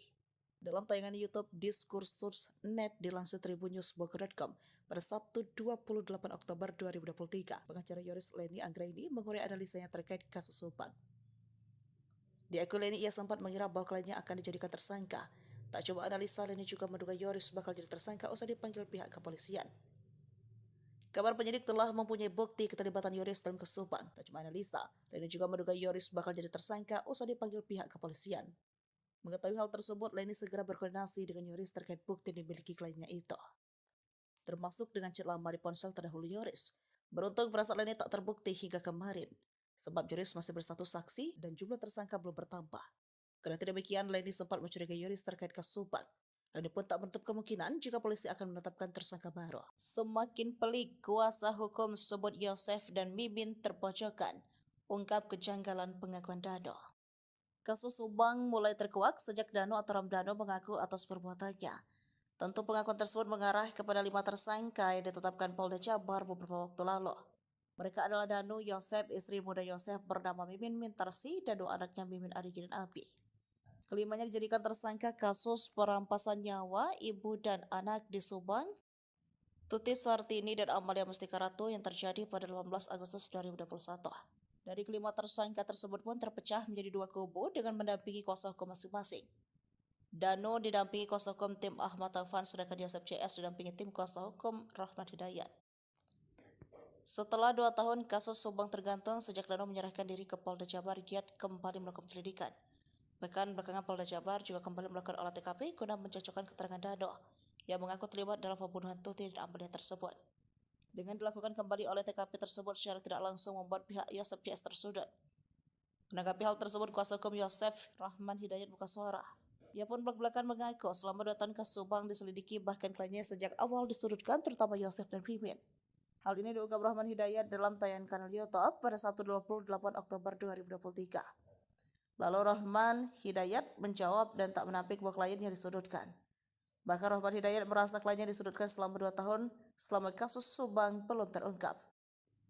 Ia mengaku selama mendampingi perkara kasus Subang menurutnya ada banyak hal kejanggalan yang terjadi. Ia menceritakan bahwa sebenarnya sudah 3 bulan terakhir ini Polda Jabar kembali menggali kasus Subang tersebut. Bahkan kliennya Yosef CS tiap minggu diperiksa. Kuasa hukum Yosef itu juga mengaku kliennya pun sampai pulang dini hari dari pemeriksaan kasus Subang tersebut. Rahman menyebut pemeriksaan tersebut bahkan dilakukan berulang-ulang. Namun Rahman mengatakan hingga kini Yosef dan 3 kliennya meragukan pengakuan Dano. Rahman pun mengungkap pengakuan Dano yang kini menyeret Yosef dan kliennya yang lain sudah pernah disampaikan Dano pada 2 tahun lalu. Ia merasa janggal karena pengakuan Dano tersebut hari ini kembali diselidiki. Ia menceritakan keterangan Dano yang pernah disampaikan dalam BAP yang menuduh diajak Yosef dalam pembunuhan Tuti dan Amalia. Namun, kala itu Dano tak jadi menandatangani pernyataan tersebut di BAP pada penyidikan 2 tahun lalu. Ia mengaku hal itu diketahui dari keterangan Yoris yang sempat didampinginya. Yoris mengaku pada pencabutan BAP yang dilakukan Dano. Hal itu merasa Rahman Hidayat janggal. Selain itu, Rahman juga meragukan keterangan Dano karena menurutnya bertentangan dengan 4 tersangka itu kliennya. Rahman pun membeberkan keterangan Dano yang menyebut Yosef pelaku pembunuhan tersebut hingga kini tak diakui kliennya. Berdasarkan pengakuan Yosef, kliennya masih bersikeras di dalam kejadian pembunuhan, kliennya ada di rumah Mimin. Selain terseret kasus pembunuhan di Subang, aib Yosef punya utang fantastis kini ikut terungkap. Hal ini dibongkar oleh Yoris yang tak lain adalah anak Yosef Hidayah. Yoris menyebut ayahnya itu memiliki utang sebesar 55 juta rupiah. Parahnya, Yosef berjanji akan membayar utang tersebut dengan dana bos dari Yayasan Bina Prestasi Nasional. Bak muak dengan kelakuan sang ayah, Yoris pun meminta agar Yosef dihukum mati saja. Belum sempat dibayar, Yosef justru kini dipenjara setelah ditetapkan sebagai tersangka pembunuhan Tuti Suhartini dan Amalia Mustika Ratu. Utang Yosef ketahuan setelah ada orang yang menagih pada Yoris Raja Amarullah, anak Tuti. Orang tersebut mendatangi rumah dan bertemu istri Yoris. Nominal utang Yosef pun terbilang fantastis, sebesar 55 juta rupiah, terang Leni. Saya baca di perjanjian surat pernyataan hutangnya, kata Leni. Orang tersebut sengaja menagih utang Yosef pada Yoris, sebab saat ini bekerja sebagai kepala sekolah di Yayasan Bina Prestasi Nasional. Pasalnya Yosef menjanjikan membayar utang menggunakan dana bos. Alasannya menagih ke Yoris karena tersangka Y sudah dipenjara, akhirnya nagih ke Yoris. Karena Yoris memegang sekolah yang mencairkan uang di sekolah, karena Y janji bayar utang dengan dana bos. Dana bos bukan untuk bayar utang, itu buat operasional sekolah, jelas Leni menirukan ucapan Yoris. Perlu diketahui, pasca kasus Subang, Yosef langsung menjabat sebagai Ketua Yayasan Bina Prestasi Nasional. Yosef menggeser Yoris yang awalnya Ketua Yayasan, kini menjadi Kepala Sekolah. Ia juga sempat menunjuk Danu menjadi bendahara demi mencairkan uang sebesar 200 juta rupiah sesaat setelah pembunuhan ibu dan anak di Subang. Yosep beralasan meminjam uang sebesar 55 juta rupiah untuk membayar kuliah Amel. Bekas apa? Katanya bekas kuliah Amel. Ini kan ada kecurigaan saya. Lucunya itu buat kuliah Amel kan udah meninggal 2021, ini hutangnya 2023 Maret. Apa iya ini uangnya untuk kuliah orang yang meninggal, kata Leni. Penagih utang bahkan sampai melontarkan ancaman. Ia mengancam akan membongkar borok sekolah bila utang Yosep tak dilunasi. Yoris nggak takut. Silakan aja, saya punya pertanggungjawabannya, kata Leni Anggraini. Yoris sendiri menolak membayarkan utang ayahnya. Ia justru berharap bila memang terbukti bersalah agar ayahnya dihukum mati. Utang ini pun menjadi kecurigaan Yoris atas alokasi dananya. Kecurigaan lain adalah penagih utang mengaku tetangga Yosep di Cijengkol. Bila memang benar, mengapa tidak menagih sebelum Yosep dipenjara? Selain itu, ia curiga mengapa harus menagih pada Yoris. Sebab dalam surat perjanjian, utang ditandatangani atas nama Yosep bukan Yoris dan dirikan tempat kejadian perkara kasus Subang kini sedang dicari keberadaannya. Diketahui polisi tersebut sempat membersihkan TKP bersama tersangka Muhammad Ramdhanu alias Danu. Kala itu Danu bersama sang polisi menguras kamar mandi di lokasi kejadian. Hal tersebut disampaikan oleh Direktur Reserse Kriminal Umum Polda Jabar, Kombes Pol Serawan pada Jumat 27 Oktober 2023. Nanti kami akan melakukan pemeriksaan terhadap orang-orang yang membersihkan TKP pada saat kejadian, kata Serawan. Banpol termasuk Danu ikut menguras kamar mandinya, lanjutnya. Dalam rangka mencari sosok tersebut, Serawan juga telah menanyakan perihal jumlah anggota Banpol yang ikut membersihkan TKP. Kemarin sempat kita tanya juga berapa anggota, terus berapa orang yang dulu pernah ikut olah TKP, ungkapnya. Memang sudah menerangkan bahwa di TKP sempat dibersihkan di belakang, sempat dikuras di dalamnya, ada baju-baju termasuk baju korban, kata Serawan. Sebelumnya, Serawan juga menduga tersangka Yosep merupakan eksekutor dalam pembunuhan ibu dan anak di Kabupaten Subang. Menurut Serawan, dalam melakukan aksinya, Yosep tidak sendirian. Ia diduga dibantu tersangka lain untuk menghabisi nyawa Tuti Soehartini dan anaknya Amalia Mustika Ratu. Serawan mengatakan dugaan tersebut muncul berdasarkan pengakuan tersangka Danu yang dicocokkan dengan olah tempat kejadian perkara. Dugaan soal Yosep dibantu oleh tersangka lain saat melakukan eksekusi pun, kata dia, muncul berdasarkan hasil otopsi terhadap jenazah korban. Kita analisa dari perlukaannya, kemudian dari otopsinya itu tidak mungkin dilakukan sendiri, tandasnya. Selain itu, pihak penyidik Polda Jabar juga melakukan pemeriksaan terhadap aliran dana bantuan operasional sekolah pada Yayasan Bina Prestasi Nasional milik tersangka Yosep Hidayah. Serawan mengatakan pencairan dana BOS tersebut didalami untuk mengetahui kemana aliran dana tersebut. Saat ini, kata dia, sejumlah pengurus yayasan sudah diperiksa. Polisi juga memblokir 4 rekening milik Yayasan Bina Prestasi Nasional. Polisi temukan dugaan korupsi di Yayasan Yosep. Motif pembunuhan bukan hanya soal perebutan harta. Polisi membeberkan fakta baru soal pembunuhan Tuti dan Amel di Subang. Hal itu setelah polisi menyebutkan adanya dugaan korupsi di yayasan milik Yosep itu. Sehingga polisi menduga pembunuhan Tuti dan Amel bukan hanya soal perebutan harta di Yayasan Bina Prestasi Nasional tersebut. Yayasan Bina Prestasi Nasional adalah yayasan pendidikan yang didirikan oleh Yosep Hidayah pada 2009. Yayasan milik Yosep ini mengoperasikan SMP dan SMK di Subang. Salah satu pendanaan dari yayasan tersebut adalah melalui bantuan operasional sekolah yang jumlahnya tidak sedikit. Pemasukan Yayasan Bina Prestasi Nasional pun terbilang fantastis, yakni 1 miliar rupiah.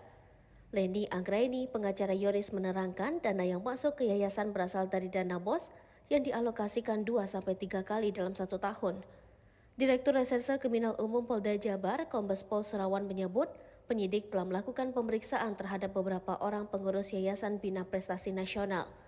Dari hasil pemeriksaan tersebut, kata dia, ditemukan fakta bahwa yayasan tersebut legal.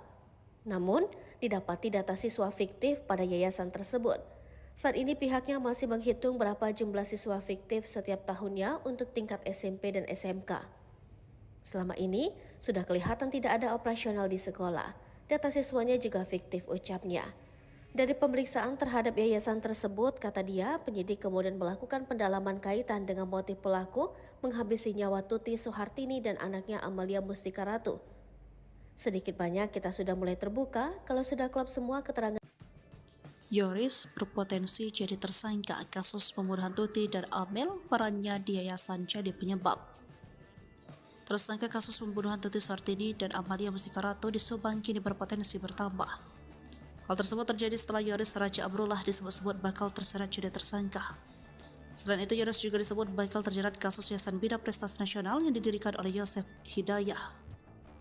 Sebab setelah adanya 5 tersangka yang ditetapkan oleh Polda Metro Jaya, yayasan milik Yosef kini makin disorot. Yayasan itu juga dianggap sebagai motif utama Yosef tega membunuh istri dan anaknya. Sebelum meninggal, Tuti Sartini dan Amalia Mustika Ratu menguasai yayasan tersebut. Keduanya menjabat sebagai bendahara dan sekretaris yayasan. Sementara Yoris menjabat sebagai ketua yayasan. Dari yayasan tersebut, keluarga mereka pun tampak hidup mewah. Tuti memiliki mobil Toyota Alphard yang selama ini sering dikendarai oleh Yoris. Kemudian Amel juga memiliki mobil Toyota Yaris. Di samping itu, kehidupan Yosef dan istri mudanya Mimin justru sederhana. Yosef pun kesehariannya diberi jatah oleh Tuti dan tidak bebas mendapat uang yayasan. Padahal setiap tahunnya Tuti, Amel, dan Yoris menguasai uang 1,3 miliar rupiah per tahun dari yayasan. Hal itu dibongkar oleh mantan bendahara. Ia menuturkan untuk SMP SMK di yayasan setiap tahunnya mendapat suntikan dana 1.324 juta rupiah pada tahun 2021.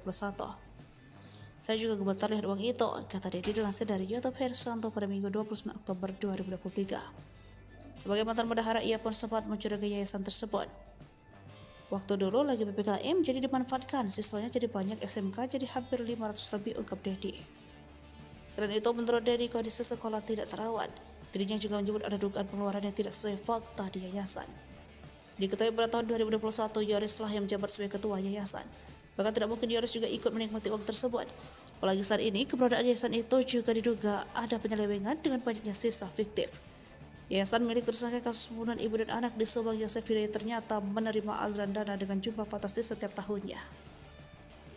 Menanggapi hal itu, Yoris pun mengaku siap memberikan klarifikasi. Apalagi kata lainnya, saat ini yayasan tersebut juga sudah tidak terurus. Bahkan sudah tak ada lagi siswa yang mau bersekolah di sana. Yoris pun kata lainnya sudah ada panggilan dari Dinas Pendidikan Subang. Yoris bareng yayasan terseret kasus Subang, urusan dana dibongkar mantan bendahara, kasihan almarhum. Nama Yayasan Bina Prestasi Nasional turut terseret kasus pembunuhan di Subang. Sebagaimana diketahui, kasus pembunuhan ibu dan anak di Subang yang menewaskan Tuti Sartini dan Amalia Mustika Ratu 2021 lalu. Polisi akhirnya menetapkan 5 tersangka setelah 1 dari 5 tersangka Danu menyerahkan diri ke Polda Jabar. Para tersangka dan kedua korban masih ada keterkaitan dengan Yayasan Bina Prestasi Nasional, kendati masih satu keluarga besar. Tak pula menjadi kemudian menyoroti dugaan motif perebutan yayasan. Dikutip dari Tribun Jabar, mantan bendahara Yayasan Bina Prestasi Nasional, Dedi kemudian bersuara seiring bergulirnya kasus Subang ini. Dedi menyinggung bahwa anak Yosef, Yoris, pernah marah kepadanya karena membongkar soal aliran dana yayasan. Hal ini terjadi ketika kasus ini pertama kali terungkap. Kala itu Dedi membicarakan mengenai aliran dana yayasan ini bersama salah satu YouTuber lokal. Kemudian kata Dedi, hal itu mendapat respon yang tidak baik dari Yoris. Tetapi menurut Dedi, sosok yang marah kepadanya itu tidak secara langsung menyampaikan hal itu kepadanya. Dedi pun membongkar bahwa sosok yang marah kepadanya itu adalah Yoris. Meski demikian, Dedi tidak pernah mendapati Yoris menghubunginya secara langsung menyampaikan hal tersebut. Ia pun berharap bahwa semua pihak dalam kasus Subang ini bisa memberikan kesaksian yang jujur agar kasus segera terungkap terang benderang. Sekedar data, Yayasan Bina Prestasi Nasional berlokasi Jalan Raya Serang Panjang, KM 24,3 Subang Purwakarta, Kabupaten Subang. Yayasan ini menangani 2 tingkat sekolah, yaitu SMP dan SMK. Selain itu, Yayasan Bina Prestasi Nasional juga telah terakreditasi BAN PT dan kompetensi keahlian RPL TKR. Yoris sempat menjadi ketua yayasan sebelum dicopot oleh Yosef pasca kasus Subang. Tuti dan Amalia juga termasuk dalam pengurus yayasan. Tuti menjabat sebagai bendahara, sementara Amalia menjadi sekretaris. Sementara Yosef Hidayah, dia tidak ikut melalui yayasan. Konflik yayasan menguat terutama karena tersangka lain Mimin Mintarsi sebelumnya juga menjadi bendahara yayasan. Namun Mimin kemudian diganti Tuti. Belakangan Yoris mengatakan bahwa Yosef meminta Danu untuk menjadi bendahara di yayasan setelah ia dinonaktifkan. Setelah itu, menurut Yoris, Yosef menarik uang yayasan sebanyak 2 kali bersama kepala sekolah dan bendahara sekolah. Di Treskrimum Polda Jabar turut menyelidiki aliran dana bos pada Yayasan Bina Prestasi Nasional milik tersangka Yosef Hidayah. Di Krimum Polda Jabar, Kombes Pol Surawan mengatakan pencarian dana bos tersebut didalami untuk mengetahui kemana dana itu mengalir. Saat ini, kata dia, sejumlah pengurus yayasan sudah diperiksa. Polisi juga memblokir 4 rekening milik Yayasan Bina Prestasi Nasional. Pihaknya pun bakal berkoordinasi dengan Dinas Pendidikan Provinsi Jabar dan Kabupaten Subang untuk menghentikan bantuan dana bos dan BPMO. Ucapan Uci Banpol saat kasus Subang bikin Danu nurut, kuras bak mandi. Saya diperintah Bapak Kadin. Sosok Uci bantuan polisi yang menyuruh Dano saat kasus pembunuhan di Subang kini jadi sorotan. Dikutip dari Tribun Sumsel, Uci merupakan panpol di Mapolsek Jalan Jaga, Subang. Dari sumber yang sama, Uci bercerita sebelum diperintah ia baru selesai membersihkan kantor Polsek Jalan Jaga. Lalu ia disuruh Kadit Jatan Ras membersihkan bak mandi di lokasi pembunuhan ibu dan anak di Dusun Cesuti, Kecamatan Jalan Jaga, Kabupaten Subang. Uci lantas melaksanakan perintah tersebut. Sesampai di rumah Tuti, Uci mengaku dihampiri Dano. Ia kemudian meminta Dano membantu mengurus bak mandi. Keduanya kemudian langsung masuk ke dalam TKP kasus Subang. Tapi ternyata yang berkaitan dengan bak mandi itu bukan hanya Dano dan Wanpol. Yosep rupanya sudah lebih dulu memeriksa bak mandi itu. Hal itu diungkapkan pengacara sendiri, Rahman Hidayat. Kata Rahman, bercak darah di baju Yosep didapati ketika memeriksa bak mandi. Yosep, kata Rahman, langsung memeriksa bak mandi.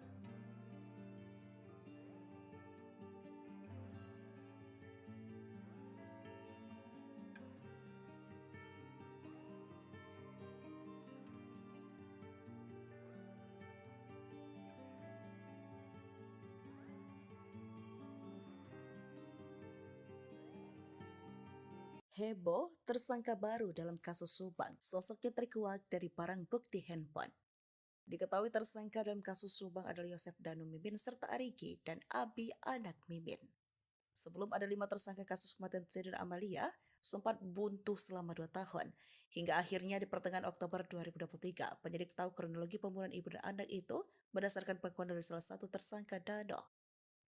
Pasca Danu membongkar keterlibatannya, kasus Subang diisukan bakal kembali tersangka baru. Dia adalah Yoris. Dugaan soal pihak kepolisian bakal menetapkan tersangka baru itu berasal dari kuasa hukum Yoris sendiri. Dalam tayangan YouTube Diskursus.net dilansir tribunnews.bogor.com pada Sabtu 28 Oktober 2023, pengacara Yoris Leni Anggraini mengurai analisanya terkait kasus Subang. Di akun Leni ia sempat mengira bahwa kliennya akan dijadikan tersangka. Tak coba analisa, Leni juga menduga Yoris bakal jadi tersangka usai dipanggil pihak kepolisian. Kabar penyidik telah mempunyai bukti keterlibatan Yoris dalam kasus Subang. Tak cuma analisa, Leni juga menduga Yoris bakal jadi tersangka usai dipanggil pihak kepolisian.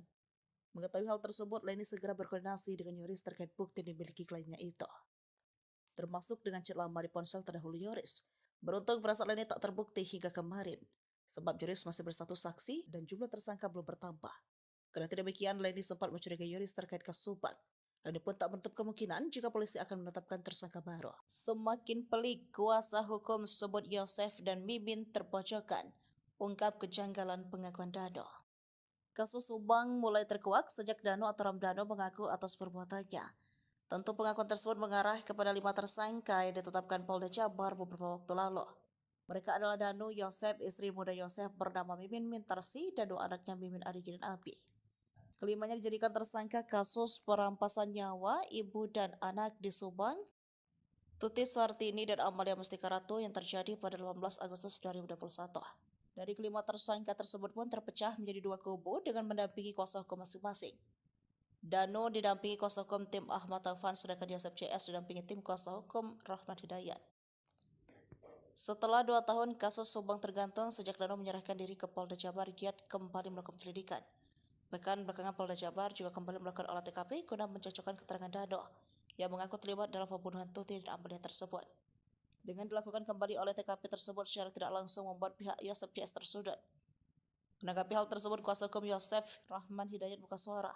Ia pun belak-belakan mengaku selama 2 tahun kasus Subang diselidiki, bahkan kliennya sejak awal disudutkan, terutama Yosef dan Mimin. Hal ini diungkap Rahman Hidayat dalam tayangan kanal YouTube pada Sabtu 28 Oktober 2023. Lalu Rahman Hidayat menjawab dan tak menampik bahwa kliennya disudutkan. Bahkan Rahman Hidayat merasa kliennya disudutkan selama 2 tahun selama kasus Subang belum terungkap. Ia mengaku selama mendampingi perkara kasus Subang, menurutnya ada banyak hal kejanggalan yang terjadi. Ia menceritakan bahwa sebenarnya sudah 3 bulan terakhir ini Polda Jabar kembali menggali kasus Subang tersebut. Bahkan kliennya Yosef CS tiap minggu diperiksa. Kuasa hukum Yosef itu juga mengaku kliennya pun sampai pulang dini hari dari pemeriksaan kasus Subang tersebut. Rahman menyebut pemeriksaan tersebut bahkan dilakukan berulang-ulang. Namun Rahman mengatakan hingga kini Yosef dan 3 kliennya meragukan pengakuan Dano. Rahman pun mengungkap pengakuan Dano yang kini menyeret Yosef dan kliennya yang lain sudah pernah disampaikan Dano pada 2 tahun lalu. Ia merasa janggal karena pengakuan Dano tersebut hari ini kembali diselidiki. Ia menceritakan keterangan Dano yang pernah disampaikan dalam BAP yang menuduh diajak Yosef dalam pembunuhan Tuti dan Amalia. Namun, kala itu Danu tak jadi menandatangani pernyataan tersebut di BAP pada penyidikan 2 tahun lalu. Ia mengaku hal itu diketahui dari keterangan Yoris yang sempat didampinginya. Yoris mengaku pada pencabutan BAP yang dilakukan Danu, hal itu merasa Rohman Hidayat janggal. Selain itu, Rohman juga meragukan keterangan Danu karena menurutnya bertentangan dengan 4 tersangka itu kliennya. Rohman pun memberikan keterangan Danu yang menyebut Yosep pelaku pembunuhan tersebut hingga kini tak diakui kliennya. Berdasarkan pengakuan Yosep, kliennya masih bersikeras di dalam kejadian pembunuhan, kliennya ada di rumah Mimin. Selain terseret kasus pembunuhan di Subang, aib Yosep punya utang fantastis kini ikut terungkap. Hal ini dibongkar oleh Yoris yang tak lain adalah anak Yosep Hidayah. Yoris menyebut ayahnya itu memiliki utang sebesar 55 juta rupiah. Parahnya, Yosep berjanji akan membayar utang tersebut dengan dana bos dari Yayasan Bina Prestasi Nasional. Bak muak dengan kelakuan sang ayah, Yoris pun meminta agar Yosep dihukum mati saja. Belum sempat dibayar, Yosep justru kini dipenjara setelah ditetapkan sebagai tersangka pembunuhan Tuti Suhartini dan Amalia Mustika Ratu. Utang Yosep ketahuan setelah ada orang yang menagih pada Yoris Raja Amarullah, anak Tuti. Orang tersebut mendatangi rumah dan bertemu istri Yoris.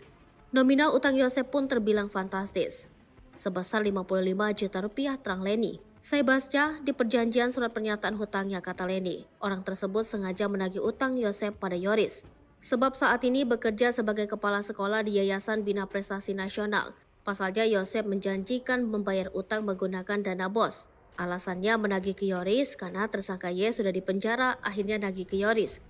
Karena Yoris memegang sekolah yang mencairkan uang di sekolah, karena Y janji bayar utang dengan dana bos. Dana bos bukan untuk bayar utang, itu buat operasional sekolah, jelas Leni menirukan ucapan Yoris. Perlu diketahui, pasca kasus Subang, Yosep langsung menjabat sebagai Ketua Yayasan Bina Prestasi Nasional. Yosep menggeser Yoris yang awalnya Ketua Yayasan, kini menjadi Kepala Sekolah. Ia juga sempat menunjuk Danu menjadi bendahara demi mencairkan uang sebesar 200 juta rupiah sesaat setelah pembunuhan ibu dan anak di Subang. Yosep beralasan meminjam uang sebesar 55 juta rupiah untuk membayar kuliah Amel. Bekas apa? Katanya bekas kuliah Amel. Ini kan ada kecurigaan saya. Lucunya itu buat kuliah Amel kan udah meninggal 2021, ini hutangnya 2023 Maret. Apa iya ini uangnya untuk kuliah orang yang meninggal, kata Leni. Penagih utang bahkan sampai melontarkan ancaman. Ia mengancam akan membongkar borok sekolah bila utang Yosep tak dilunasi. Yoris nggak takut. Silakan aja, saya punya pertanggungjawabannya, kata Leni Anggraini. Yoris sendiri menolak membayarkan utang ayahnya. Ia justru berharap bila memang terbukti bersalah agar ayahnya dihukum mati. Utang ini pun menjadi kecurigaan Yoris atas alokasi dananya. Kecurigaan lain adalah penagih utang mengaku tetangga Yosep di Cijengkol. Bila memang benar, mengapa tidak menagih sebelum Yosep dipenjara? Selain itu, ia curiga mengapa harus menagih pada Yoris. Sebab dalam surat perjanjian, utang ditandatangani atas nama Yosep bukan Yoris dan dirikan tempat kejadian perkara kasus Subang kini sedang dicari keberadaannya. Diketahui polisi tersebut sempat membersihkan TKP bersama tersangka Muhammad Ramdhanu alias Danu. Kala itu Danu bersama sang polisi menguras kamar mandi di lokasi kejadian. Hal tersebut disampaikan oleh Direktur Reserse Kriminal Umum Polda Jabar, Kombes Pol Serawan pada Jumat 27 Oktober 2023. Nanti kami akan melakukan pemeriksaan terhadap orang-orang yang membersihkan TKP pada saat kejadian, kata Serawan. Banpol termasuk Danu ikut menguras kamar mandinya, lanjutnya. Dalam rangka mencari sosok tersebut, Serawan juga telah menanyakan perihal jumlah anggota Banpol yang ikut membersihkan TKP. Kemarin sempat kita tanya juga berapa anggota, terus berapa orang yang dulu pernah ikut olah TKP, ungkapnya. Memang sudah menerangkan bahwa di TKP sempat dibersihkan di belakang, sempat dikuras di dalamnya, ada baju-baju termasuk baju korban, kata Serawan. Sebelumnya, Serawan juga menduga tersangka Yosep merupakan eksekutor dalam pembunuhan ibu dan anak di Kabupaten Subang. Menurut Serawan, dalam melakukan aksinya, Yosep tidak sendirian. Ia diduga dibantu tersangka lain untuk menghabisi nyawa Tuti Suhartini dan anaknya Amalia Mustika Ratu. Serawan mengatakan dugaan tersebut muncul berdasarkan pengakuan tersangka Danu yang dicocokkan dengan olah tempat kejadian perkara. Dugaan soal Yosep dibantu oleh tersangka lain saat melakukan eksekusi pun, kata dia, muncul berdasarkan hasil otopsi terhadap jenazah korban. Kita analisa dari perlukaannya, kemudian dari otopsinya itu tidak mungkin dilakukan sendiri, tandasnya. Selain itu, pihak penyidik Polda Jabar juga melakukan pemeriksaan terhadap aliran dana bantuan operasional sekolah pada Yayasan Bina Prestasi Nasional milik tersangka Yosep Hidayah. Surawan mengatakan pencairan dana BOS tersebut didalami untuk mengetahui kemana aliran dana tersebut. Saat ini, kata dia, sejumlah pengurus yayasan sudah diperiksa. Polisi juga memblokir 4 rekening milik Yayasan Bina Prestasi Nasional. Polisi temukan dugaan korupsi di Yayasan Yosef. Motif pembunuhan bukan hanya soal perebutan harta. Polisi membeberkan fakta baru soal pembunuhan Tuti dan Amel di Subang. Hal itu setelah polisi menyebutkan adanya dugaan korupsi di yayasan milik Yosef itu. Sehingga polisi menduga pembunuhan Tuti dan Amel bukan hanya soal perebutan harta di Yayasan Bina Prestasi Nasional tersebut. Yayasan Bina Prestasi Nasional adalah yayasan pendidikan yang didirikan oleh Yosef Hidayah pada 2009. Yayasan milik Yosef ini mengoperasikan SMP dan SMK di Subang. Salah satu pendanaan dari yayasan tersebut adalah melalui bantuan operasional sekolah yang jumlahnya tidak sedikit. Pemasukan Yayasan Bina Prestasi Nasional pun terbilang fantastis, yakni 1 miliar rupiah. Leni Anggraini, pengacara Yoris, menerangkan dana yang masuk ke yayasan berasal dari dana BOS yang dialokasikan 2-3 kali dalam 1 tahun. Direktur Reserse Kriminal Umum Polda Jabar, Kombes Pol Surawan menyebut, penyidik telah melakukan pemeriksaan terhadap beberapa orang pengurus Yayasan Bina Prestasi Nasional. Dari hasil pemeriksaan tersebut, kata dia, ditemukan fakta bahwa yayasan tersebut legal. Namun, didapati data siswa fiktif pada yayasan tersebut. Saat ini pihaknya masih menghitung berapa jumlah siswa fiktif setiap tahunnya untuk tingkat SMP dan SMK. Selama ini, sudah kelihatan tidak ada operasional di sekolah. Data siswanya juga fiktif, ucapnya. Dari pemeriksaan terhadap yayasan tersebut, kata dia, penyidik kemudian melakukan pendalaman kaitan dengan motif pelaku menghabisi nyawa Tuti Soehartini dan anaknya Amalia Mustika Ratu. Sedikit banyak kita sudah mulai terbuka kalau sudah klop semua keterangan. Yoris berpotensi jadi tersangka kasus pembunuhan Tuti dan Amel, perannya di yayasan jadi penyebab. Tersangka kasus pembunuhan Tuti Soehartini dan Amalia Mustika Ratu di Subang kini berpotensi bertambah. Hal tersebut terjadi setelah Yoris Raja Amrullah disebut-sebut bakal terseret jadi tersangka. Selain itu, Yoris juga disebut bakal terjerat kasus Yayasan Bina Prestasi Nasional yang didirikan oleh Yosef Hidayah. Sebab setelah adanya 5 tersangka yang ditetapkan oleh Polda Metro Jaya, yayasan milik Yosef kini makin disorot. Yayasan itu juga dianggap sebagai motif utama Yosef tega membunuh istri dan anaknya. Sebelum meninggal, Tuti Soehartini dan Amalia Mustika Ratu menguasai yayasan tersebut. Keduanya menjabat sebagai bendahara dan sekretaris yayasan. Sementara Yoris menjabat sebagai ketua yayasan. Dari yayasan tersebut, keluarga mereka pun tampak hidup mewah. Tuti memiliki mobil Toyota Alphard yang selama ini sering dikendarai oleh Yoris. Kemudian Amel juga memiliki mobil Toyota Yaris. Di samping itu, kehidupan Yosef dan istri mudanya Mimin justru sederhana. Yosef pun kesehariannya diberi jatah oleh Tuti dan tidak bebas mendapat uang yayasan. Padahal setiap tahunnya Tuti, Amel, dan Yoris menguasai uang 1,3 miliar rupiah per tahun dari yayasan. Hal itu dibongkar oleh mantan bendahara. Ia menuturkan untuk SMP SMK di yayasan setiap tahunnya mendapat suntikan dana 1.324 juta rupiah pada tahun 2021. Saya juga gemetar lihat uang itu, kata dia dilansir dari YouTube Hersanto pada Minggu 29 Oktober 2023. Sebagai mantan bendahara, ia pun sempat mencurigai yayasan tersebut. Waktu dulu lagi PPKM jadi dimanfaatkan, siswanya jadi banyak, SMK jadi hampir 500 lebih, ungkap Dedi. Selain itu, menurut Dedi, kondisi sekolah tidak terawat. Dirinya juga menyebut ada dugaan pengeluaran yang tidak sesuai fakta di yayasan. Diketahui pada tahun 2021, Yoris lah yang menjabat sebagai ketua yayasan. Bahkan tidak mungkin Yoris juga ikut menikmati uang tersebut. Apalagi saat ini, keberadaan yayasan itu juga diduga ada penyelewengan dengan banyaknya sisa fiktif.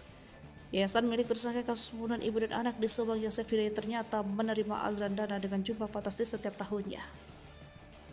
Menanggapi hal itu, Yoris pun mengaku siap memberikan klarifikasi. Apalagi kata Leni, saat ini yayasan tersebut juga sudah tidak terurus. Bahkan sudah tak ada lagi siswa yang mau bersekolah di sana. Yoris pun, kata Leni, sudah ada panggilan dari Dinas Pendidikan Subang.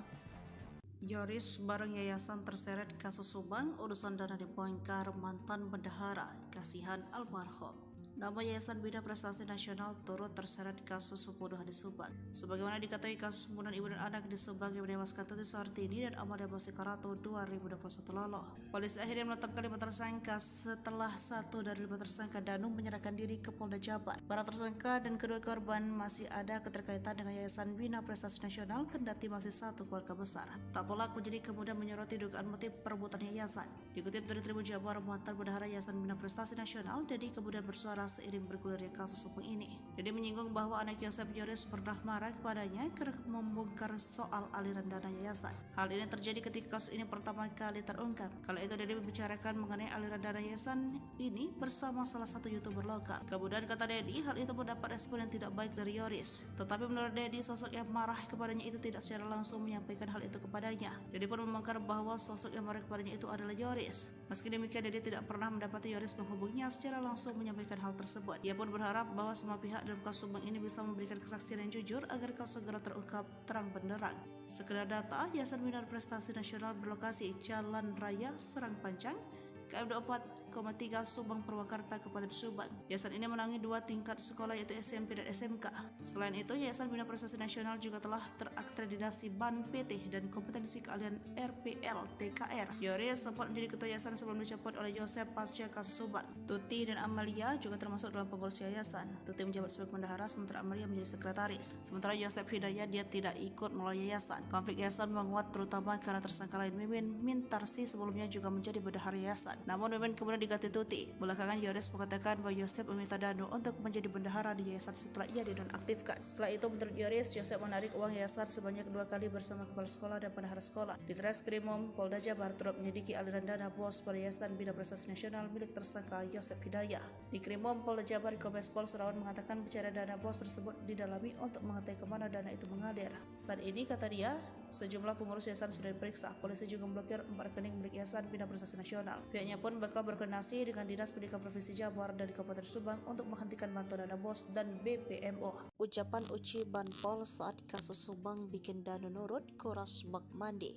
Saya diperintah Bapak Kadin. Sosok Uci bantuan polisi yang menyuruh Danu saat kasus pembunuhan Subang kini jadi sorotan. Dikutip dari Tribun Sumsel, Uci merupakan Banpol di Mapolsek Jalan Jaga, Subang. Dari sumber yang sama, Uci bercerita sebelum diperintah ia baru selesai membersihkan kantor Polsek Jalan Jaga. Lalu ia disuruh Kadit Jatan Ras membersihkan bak mandi di lokasi pembunuhan ibu dan anak di Dusun Cesuti, Kecamatan Jalan Jaga, Kabupaten Subang. Uci lantas melaksanakan perintah tersebut. Sesampai di rumah Tuti, Uci mengaku dihampiri Danu. Ia kemudian meminta Danu membantu mengurus bak mandi. Keduanya kemudian langsung masuk ke dalam TKP kasus Subang. Tapi ternyata yang berkaitan dengan bak mandi itu bukan hanya Danu dan Banpol. Yosef rupanya sudah lebih dulu memeriksa bak mandi itu. Hal itu diungkapkan pengacara sendiri, Rohman Hidayat. Kata Rohman, bercak darah di baju Yosef didapati ketika memeriksa bak mandi. Yosef, kata Rohman, langsung memeriksa bak mandi.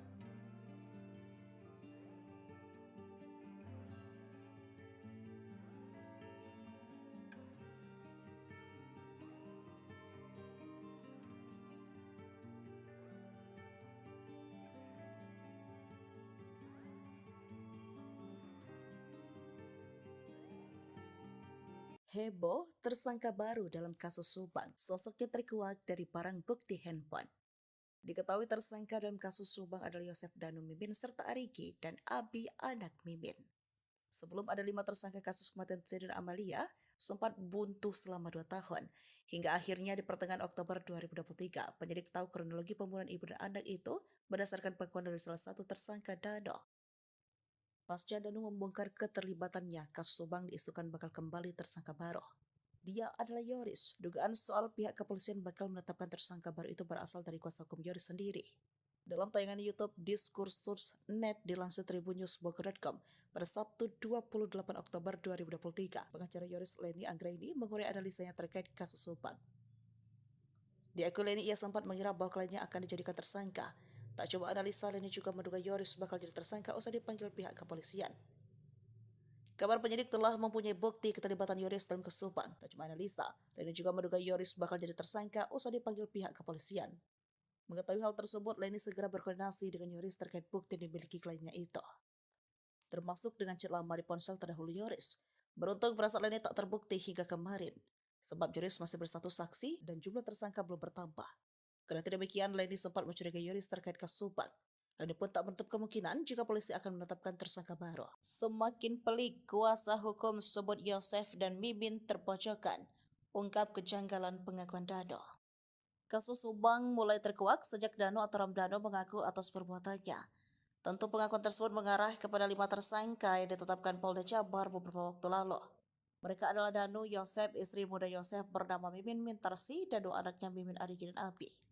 Kelimanya dijadikan tersangka kasus perampasan nyawa ibu dan anak di Subang, Tuti Suhartini dan Amalia Mustika Ratu yang terjadi pada 18 Agustus 2021.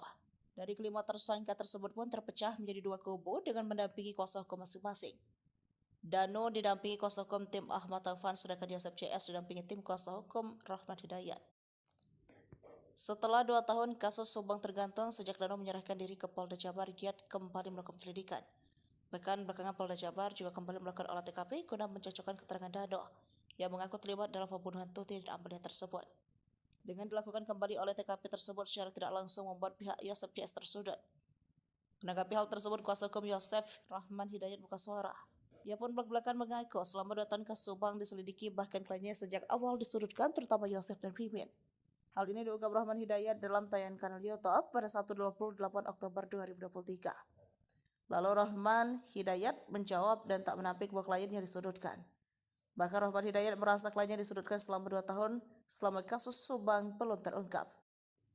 Ia mengaku selama mendampingi perkara kasus Subang menurutnya ada banyak hal kejanggalan yang terjadi.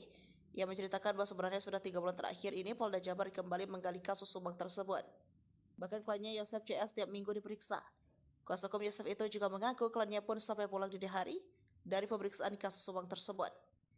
Rahman menyebut pemeriksaan tersebut bahkan dilakukan berulang-ulang. Namun Rahman mengatakan hingga kini Yosef dan 3 kliennya meragukan pengakuan Dano. Rahman pun mengungkap pengakuan Dano yang kini menyeret Yosef dan kliennya yang lain sudah pernah disampaikan Dano pada 2 tahun lalu. Ia merasa janggal karena pengakuan Dano tersebut hari ini kembali diselidiki. Ia menceritakan keterangan Dano yang pernah disampaikan dalam BAP yang menuduh diajak Yosef dalam pembunuhan Tuti dan Amalia. Namun, kala itu Dano tak jadi menandatangani pernyataan tersebut di BAP pada penyidikan 2 tahun lalu. Ia mengaku hal itu diketahui dari keterangan Yoris yang sempat didampinginya. Yoris mengaku pada pencabutan BAP yang dilakukan Dano. Hal itu merasa Rahman Hidayat janggal. Selain itu, Rahman juga meragukan keterangan Dano karena menurutnya bertentangan dengan 4 tersangka itu kliennya. Rahman pun membeberkan keterangan Dano yang menyebut Yosef pelaku pembunuhan tersebut hingga kini tak diakui kliennya. Berdasarkan pengakuan Yosef, kliennya masih bersikeras di dalam kejadian pembunuhan, kliennya ada di rumah Mimin. Selain terseret kasus pembunuhan di Subang, aib Yosef punya utang fantastis kini ikut terungkap. Hal ini dibongkar oleh Yoris yang tak lain adalah anak Yosef Hidayah. Yoris menyebut ayahnya itu memiliki utang sebesar 55 juta rupiah. Parahnya, Yosef berjanji akan membayar utang tersebut dengan dana bos dari Yayasan Bina Prestasi Nasional. Bak muak dengan kelakuan sang ayah, Yoris pun meminta agar Yosef dihukum mati saja. Belum sempat dibayar, Yosef justru kini dipenjara setelah ditetapkan sebagai tersangka pembunuhan Tuti Suhartini dan Amalia Mustika Ratu. Utang Yosef ketahuan setelah ada orang yang menagih pada Yoris Raja Amarullah, anak Tuti. Orang tersebut mendatangi rumah dan bertemu istri Yoris. Nominal utang Yosef pun terbilang fantastis, sebesar 55 juta rupiah, terang Leni. Saya baca di perjanjian surat pernyataan hutangnya, kata Leni. Orang tersebut sengaja menagih utang Yosef pada Yoris. Sebab saat ini bekerja sebagai kepala sekolah di Yayasan Bina Prestasi Nasional. Pasalnya Yosef menjanjikan membayar utang menggunakan dana bos. Alasannya menagih ke Yoris karena tersangka Y sudah dipenjara, akhirnya nagih ke Yoris. Karena Yoris memegang sekolah yang mencairkan uang di sekolah, karena Y janji bayar utang dengan dana bos. Dana bos bukan untuk bayar utang, itu buat operasional sekolah, jelas Leni menirukan ucapan Yoris. Perlu diketahui, pasca kasus Subang, Yosef langsung menjabat sebagai Ketua Yayasan Bina Prestasi Nasional. Yosef menggeser Yoris yang awalnya ketua yayasan, kini menjadi kepala sekolah. Ia juga sempat menunjuk Dano menjadi bendahara demi mencairkan uang sebesar 200 juta rupiah sesaat setelah pembunuhan ibu dan anak di Subang. Yosef beralasan meminjam uang sebesar 55 juta rupiah untuk membayar kuliah Amel. Bekas apa? Katanya bekas kuliah Amel. Ini kan ada kecurigaan saya. Lucunya itu buat kuliah Amel kan udah meninggal 2021, ini hutangnya 2023 Maret. Apa iya ini uangnya untuk kuliah orang yang meninggal, kata Leni. Penagih utang bahkan sampai melontarkan ancaman. Ia mengancam akan membongkar borok sekolah bila utang Yosep tak dilunasi. Yoris nggak takut, silakan aja, saya punya pertanggungjawabannya, kata Leni Anggraini. Yoris sendiri menolak membayarkan utang ayahnya. Ia justru berharap bila memang terbukti bersalah agar ayahnya dihukum mati. Utang ini pun menjadi kecurigaan Yoris atas alokasi dananya. Kecurigaan lain adalah penagih utang mengaku tetangga Yosep di Cijengkol. Bila memang benar, mengapa tidak menagih sebelum Yosep dipenjara? Selain itu, ia curiga mengapa harus menagih pada Yoris. Sebab dalam surat perjanjian, utang ditandatangani atas nama Yosep bukan Yoris dan dirikan tempat kejadian perkara kasus Subang kini sedang dicari keberadaannya. Diketahui polisi tersebut sempat membersihkan TKP bersama tersangka Muhammad Ramdhanu alias Danu. Kala itu Danu bersama sang polisi menguras kamar mandi di lokasi kejadian. Hal tersebut disampaikan oleh Direktur Reserse Kriminal Umum Polda Jabar, Kombes Pol Serawan pada Jumat 27 Oktober 2023. Nanti kami akan melakukan pemeriksaan terhadap orang-orang yang membersihkan TKP pada saat kejadian, kata Serawan. Banpol termasuk Danu ikut menguras kamar mandinya, lanjutnya. Dalam rangka mencari sosok tersebut, Serawan juga telah menanyakan perihal jumlah anggota Banpol yang ikut membersihkan TKP. Kemarin sempat kita tanya juga berapa anggota, terus berapa orang yang dulu pernah ikut olah TKP, ungkapnya.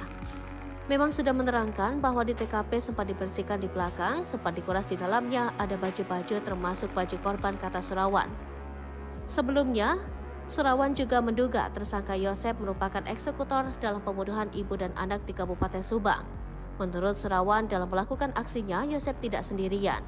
Ia diduga dibantu tersangka lain untuk menghabisi nyawa Tuti Soehartini dan anaknya Amalia Mustika Ratu.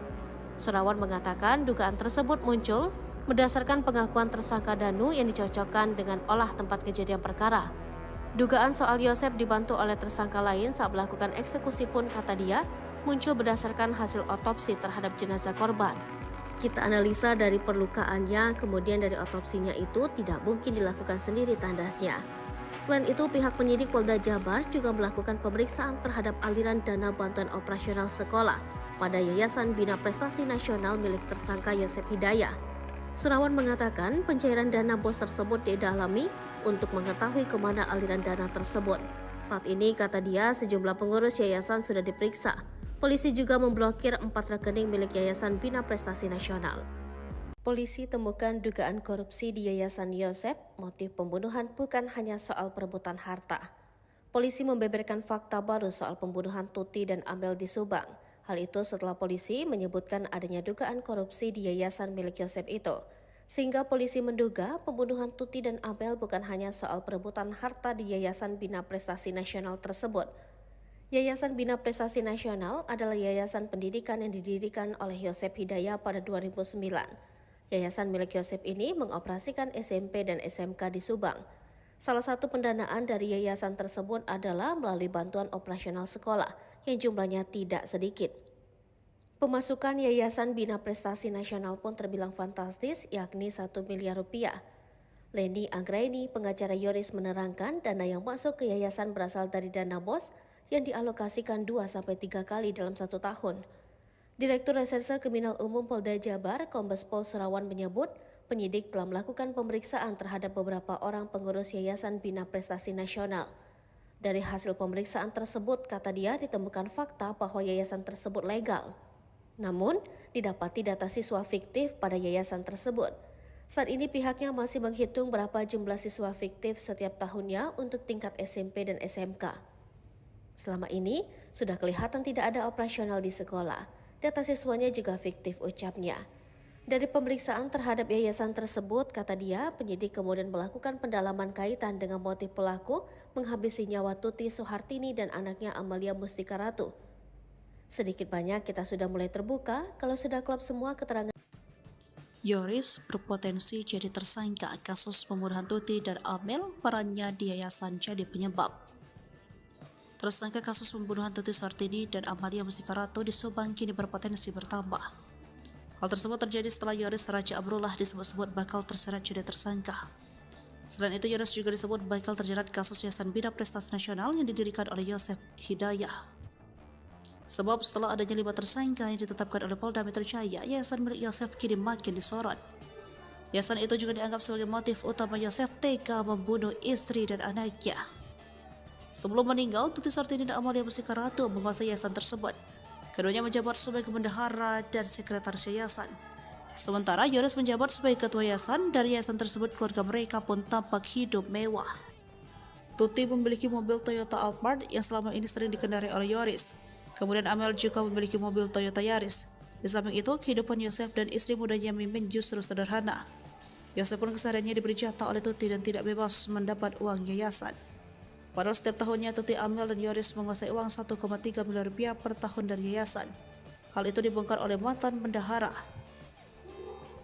Ia menuturkan untuk SMP SMK di yayasan setiap tahunnya mendapat suntikan dana 1.324 juta rupiah pada tahun 2021. Saya juga gemetar lihat uang itu, kata Dedi dilansir dari YouTube Hersanto pada Minggu 29 Oktober 2023. Sebagai mantan bendahara, ia pun sempat mencurigai yayasan tersebut. Waktu dulu lagi PPKM jadi dimanfaatkan, siswanya jadi banyak, SMK jadi hampir 500 lebih, ungkap Dedi.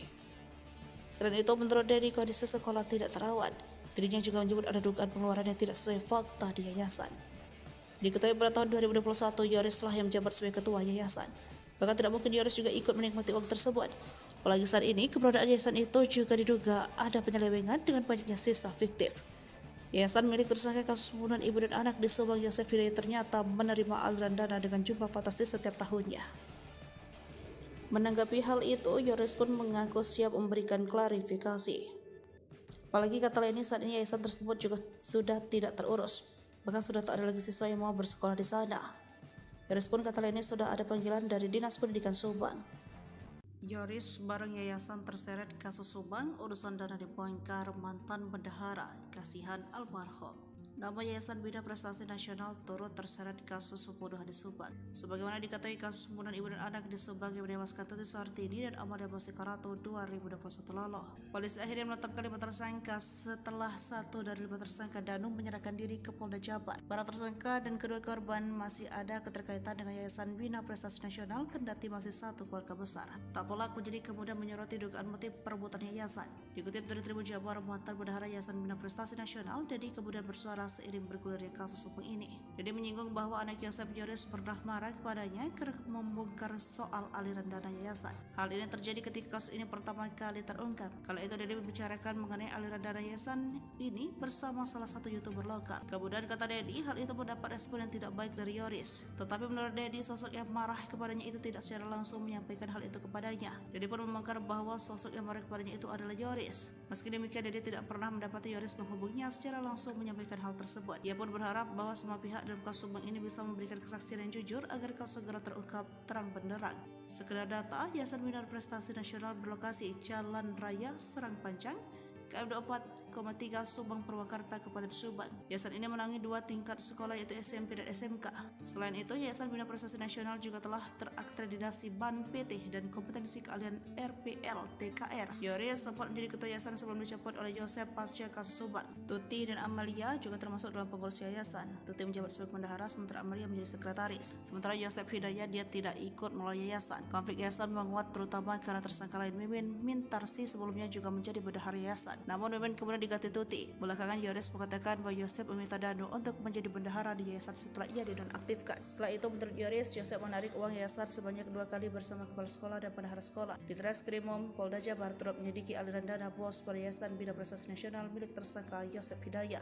Di Krimum Polda Jabar, Kombes Pol Surawan mengatakan pencarian dana bos tersebut didalami untuk mengetahui kemana dana itu mengalir. Saat ini, kata dia, sejumlah pengurus yayasan sudah diperiksa. Polisi juga memblokir 4 rekening milik Yayasan Bina Prestasi Nasional. Pihaknya pun bakal berkoordinasi dengan Dinas Pendidikan Provinsi Jabar dan Kabupaten Subang untuk menghentikan bantuan dana bos dan BPMO. Ucapan Uci Banpol saat kasus Subang bikin Danu nurut, koras bak mandi.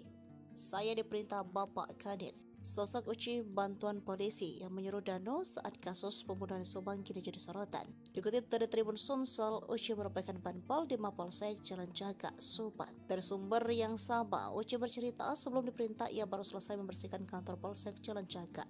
Lalu ia disuruh Kadit Jatan Ras membersihkan bak mandi di lokasi pembunuhan ibu dan anak di Dusun Cisuti, Kecamatan Jalan Jaga, Kabupaten Subang.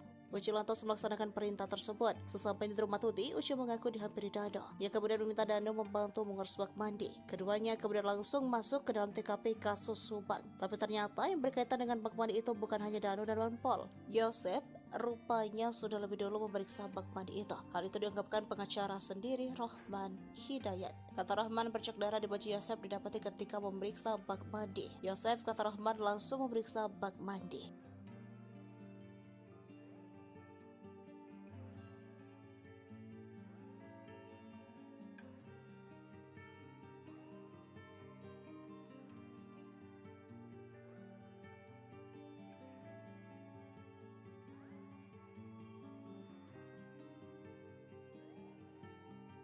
Heboh, tersangka baru dalam kasus Subang. Sosoknya terkuak dari barang bukti handphone.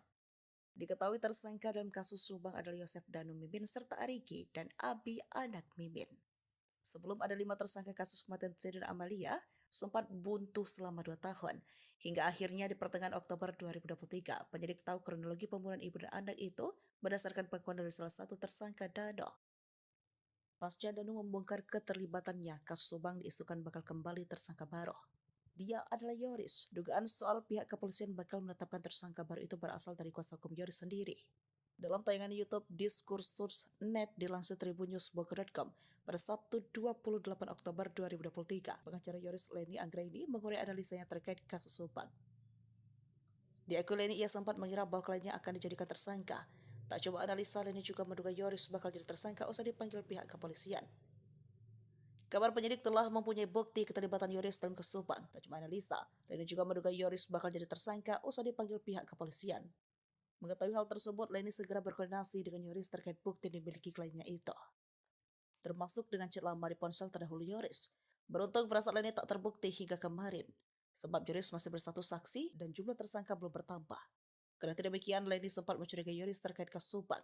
Leni pun tak menutup kemungkinan jika polisi akan menetapkan tersangka baru. Semakin pelik, kuasa hukum sebut Yosef dan Mimin terpojokkan, ungkap kejanggalan pengakuan Dano.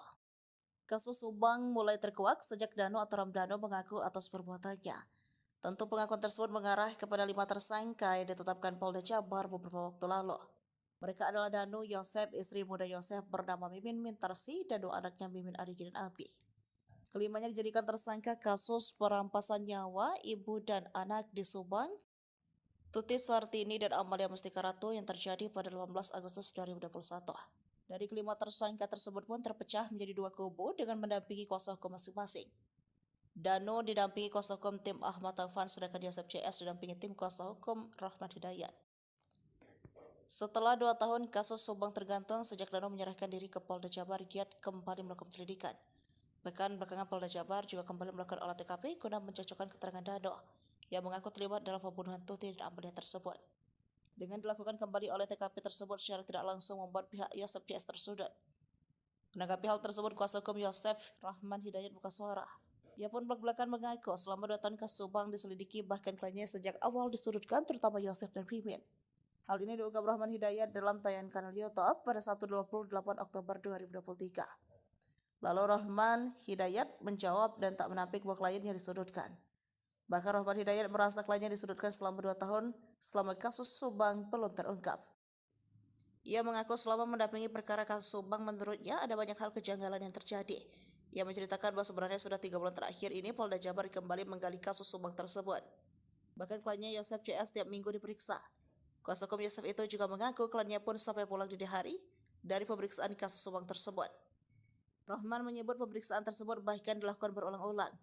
Namun Rahman mengatakan hingga kini Yosef dan 3 kliennya meragukan pengakuan Dano. Rahman pun mengungkap pengakuan Dano yang kini menyeret Yosef dan kliennya yang lain sudah pernah disampaikan Dano pada 2 tahun lalu. Ia merasa janggal karena pengakuan Dano tersebut hari ini kembali diselidiki. Ia menceritakan keterangan Dano yang pernah disampaikan dalam BAP yang menuduh diajak Yosef dalam pembunuhan Tuti dan Amalia.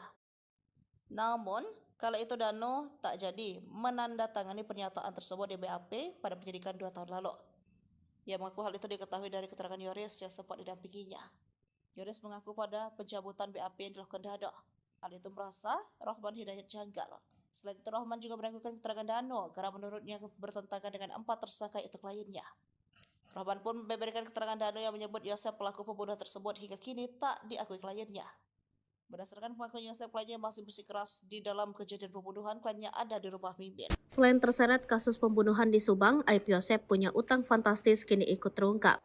Hal ini dibongkar oleh Yoris yang tak lain adalah anak Yosep Hidayah.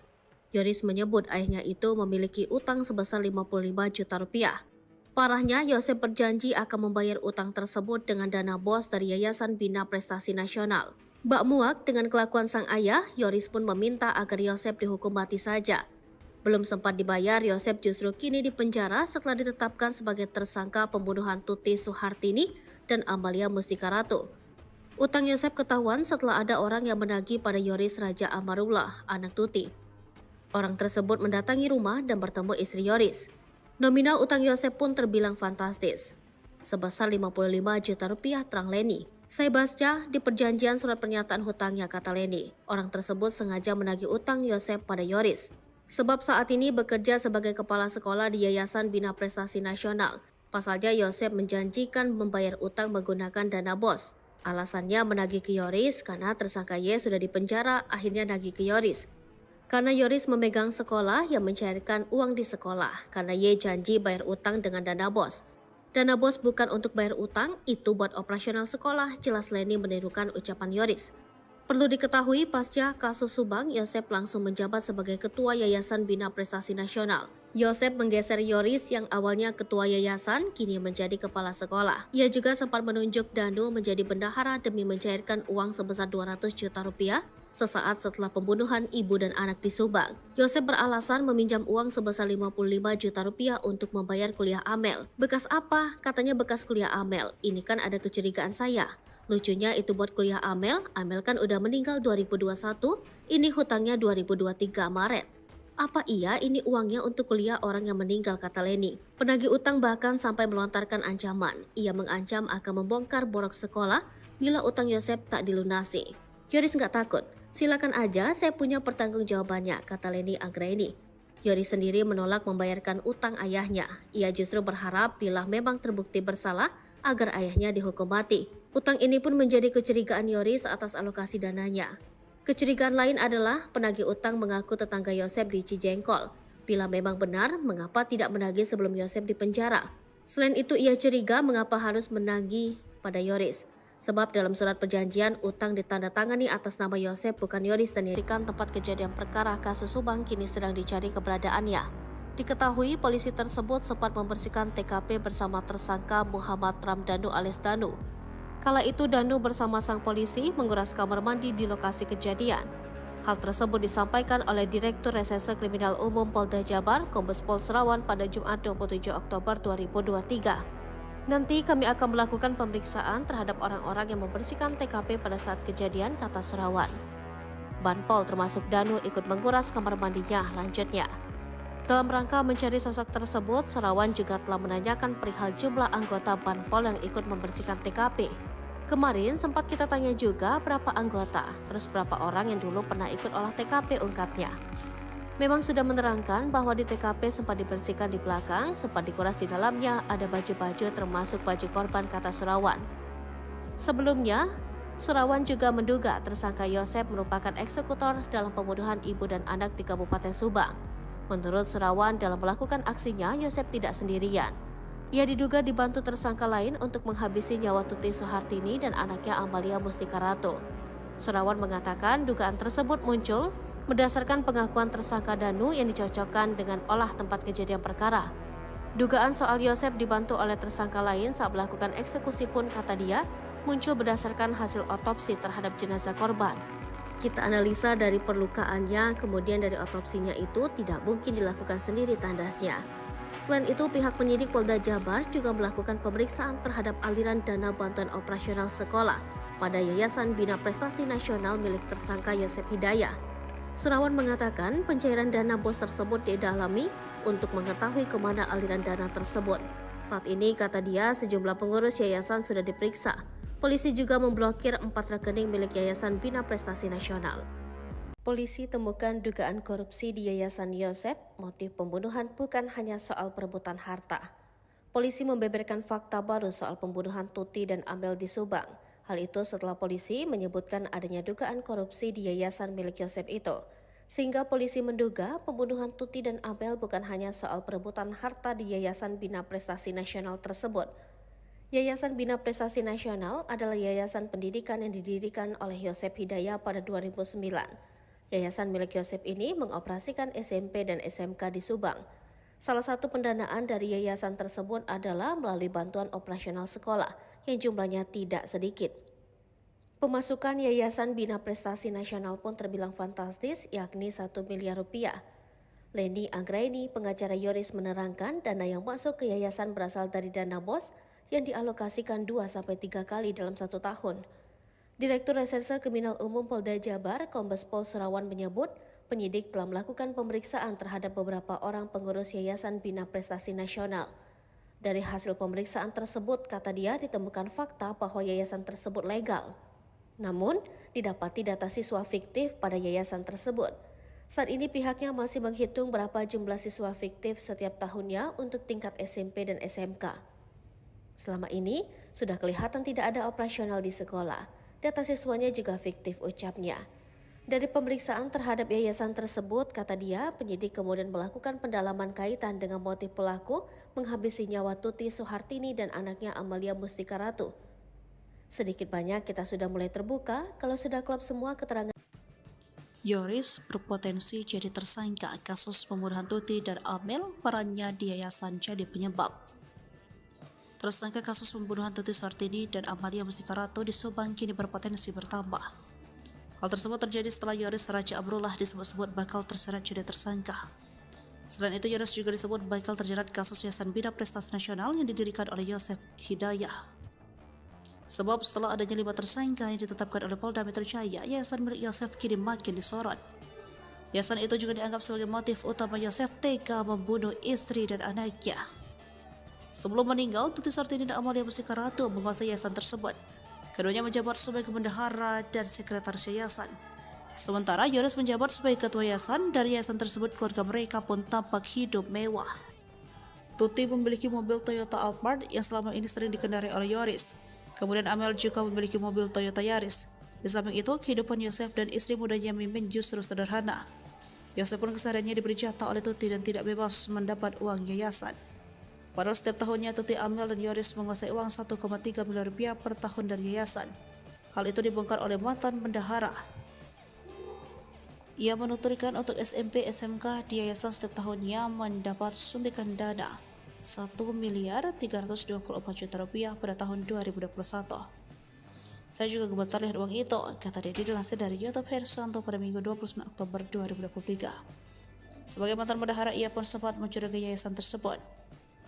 Waktu dulu lagi PPKM jadi dimanfaatkan, siswanya jadi banyak, SMK jadi hampir 500 lebih, ungkap Dedi. Selain itu, menurut Dedi, kondisi sekolah tidak terawat. Dirinya juga menyebut ada dugaan pengeluaran yang tidak sesuai fakta di yayasan. Diketahui pada tahun 2021, Yoris lah yang menjabat sebagai ketua yayasan. Bahkan tidak mungkin Yoris juga ikut menikmati uang tersebut. Apalagi saat ini, keberadaan yayasan itu juga diduga ada penyelewengan dengan banyaknya sisa fiktif. Yayasan milik tersangka kasus pembunuhan ibu dan anak di Subang, Yosef Hidayah, ternyata menerima aliran dana dengan jumlah fantastis setiap tahunnya. Menanggapi hal itu, Yoris pun mengaku siap memberikan klarifikasi. Apalagi kata Leni, saat ini yayasan tersebut juga sudah tidak terurus. Bahkan sudah tak ada lagi siswa yang mau bersekolah di sana. Yoris pun, kata Leni, sudah ada panggilan dari Dinas Pendidikan Subang. Yoris bareng yayasan terseret kasus Subang, urusan dana dibongkar mantan bendahara, kasihan almarhum. Nama Yayasan Bina Prestasi Nasional turut terseret kasus pembunuhan di Subang. Sebagaimana diketahui, kasus pembunuhan ibu dan anak di Subang yang menewaskan Tuti Suhartini dan Amalia Mustika Ratu 2021 lalu. Polisi akhirnya menetapkan 5 tersangka setelah 1 dari 5 tersangka Danung menyerahkan diri ke Polda Jabar. Para tersangka dan kedua korban masih ada keterkaitan dengan Yayasan Bina Prestasi Nasional, kendati masih satu keluarga besar. Tak pelak menjadi kemudian menyoroti dugaan motif perebutan yayasan. Dikutip dari Tribun Jabar, mantan bendahara Yayasan Bina Prestasi Nasional, Dedi kemudian bersuara seiring bergulirnya kasus hukum ini. Dedi menyinggung bahwa anak Yosef, Yoris, pernah marah kepadanya karena membongkar soal aliran dana yayasan. Hal ini terjadi ketika kasus ini pertama kali terungkap. Kala itu Dedi membicarakan mengenai aliran dana yayasan ini bersama salah satu YouTuber lokal. Kemudian kata Dedi, hal itu mendapat respon yang tidak baik dari Yoris. Tetapi menurut Dedi, sosok yang marah kepadanya itu tidak secara langsung menyampaikan hal itu kepadanya. Dedi pun membongkar bahwa sosok yang marah kepadanya itu adalah Yoris. Meski demikian, Dedi tidak pernah mendapati Yoris menghubunginya secara langsung menyampaikan hal tersebut. Ia pun berharap bahwa semua pihak dalam kasus Subang ini bisa memberikan kesaksian yang jujur agar kasus segera terungkap terang benderang. Sekedar data, Yayasan Bina Prestasi Nasional berlokasi Jalan Raya Serang Panjang, KM 24,3 Subang Purwakarta, Kabupaten Subang. Yayasan ini menangani 2 tingkat sekolah yaitu SMP dan SMK. Selain itu, Yayasan Bina Prestasi Nasional juga telah terakreditasi BAN PT dan kompetensi keahlian RPL TKR. Yoris sempat menjadi ketua yayasan sebelum dicopot oleh Yosef pasca kasus Subang. Tuti dan Amalia juga termasuk dalam pengurus yayasan. Tuti menjabat sebagai bendahara sementara Amalia menjadi sekretaris. Sementara Yosef Hidayat dia tidak ikut melalui yayasan. Konflik yayasan menguat terutama karena tersangka lain Mimin Mintarsi sebelumnya juga menjadi bendahara yayasan. Namun Mimin kemudian diganti Tuti. Belakangan Yoris mengatakan bahwa Yosef meminta Danu untuk menjadi bendahara di yayasan setelah ia dinonaktifkan. Setelah itu menurut Yoris, Yosef menarik uang yayasan sebanyak 2 kali bersama kepala sekolah dan bendahara sekolah. Di Treskrimum Polda Jabar turut menyelidiki aliran dana bos pada Yayasan Bina Prestasi Nasional milik tersangka Yosef Hidayat. Di Krimum Polda Jabar, Kombes Pol Surawan mengatakan pencarian dana bos tersebut didalami untuk mengetahui kemana dana itu mengalir. Saat ini, kata dia, sejumlah pengurus yayasan sudah diperiksa. Polisi juga memblokir 4 rekening milik Yayasan Bina Prestasi Nasional. Pihaknya pun bakal berkoordinasi dengan Dinas Pendidikan Provinsi Jabar dan Kabupaten Subang untuk menghentikan bantuan dana bos dan BPMO. Ucapan Uci Banpol saat kasus Subang bikin Danu nurut kuras bak mandi. Saya diperintah Bapak Kadin. Sosok Uci bantuan polisi yang menyuruh Danu saat kasus pembunuhan Subang kini jadi sorotan. Dikutip dari Tribun Sumsel, Uci merupakan Banpol di Mapolsek Jalan Jaga, Subang. Dari sumber yang sama, Uci bercerita sebelum diperintah ia baru selesai membersihkan kantor Polsek Jalan Jaga. Lalu ia disuruh Kadit Jatan Ras membersihkan bak mandi di lokasi pembunuhan ibu dan anak di Dusun Cesuti, Kecamatan Jalan Jaga, Kabupaten Subang. Uci lantas melaksanakan perintah tersebut. Sesampainya di rumah Tuti, Uci mengaku dihampiri Danu. Ia kemudian meminta Danu membantu mengurus bak mandi. Keduanya kemudian langsung masuk ke dalam TKP kasus Subang. Tapi ternyata yang berkaitan dengan bak mandi itu bukan hanya Danu dan Banpol. Yosef rupanya sudah lebih dulu memeriksa bak mandi itu. Hal itu diungkapkan pengacara sendiri, Rahman Hidayat. Kata Rahman, bercak darah di baju Yosef didapati ketika memeriksa bak mandi. Yosef, kata Rahman, langsung memeriksa bak mandi.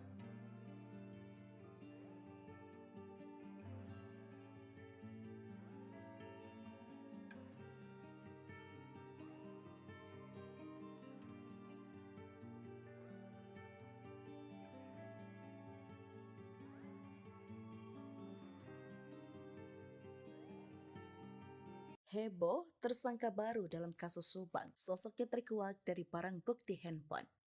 Diketahui tersangka dalam kasus Subang adalah Yosef Danu Mimin serta Ariki dan Abi anak Mimin. Sebelum ada 5 tersangka kasus kematian Tuti dan Amalia, sempat buntu selama 2 tahun. Hingga akhirnya di pertengahan Oktober 2023, penyidik tahu kronologi pembunuhan ibu dan anak itu berdasarkan pengakuan dari salah satu tersangka Danu. Pasca Danu membongkar keterlibatannya, kasus Subang diisukan bakal kembali tersangka baru.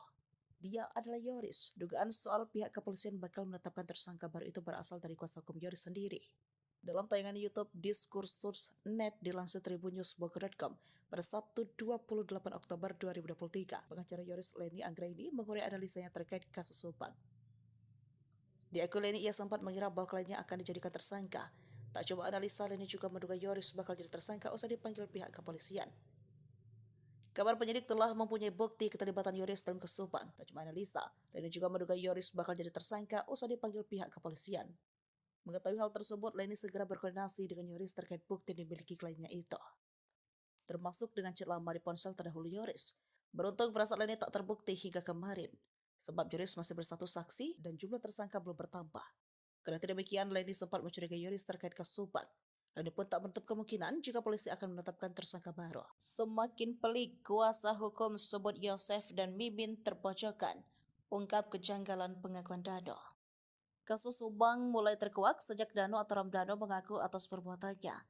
Tentu pengakuan tersebut mengarah kepada 5 tersangka yang ditetapkan Polda Jabar beberapa waktu lalu.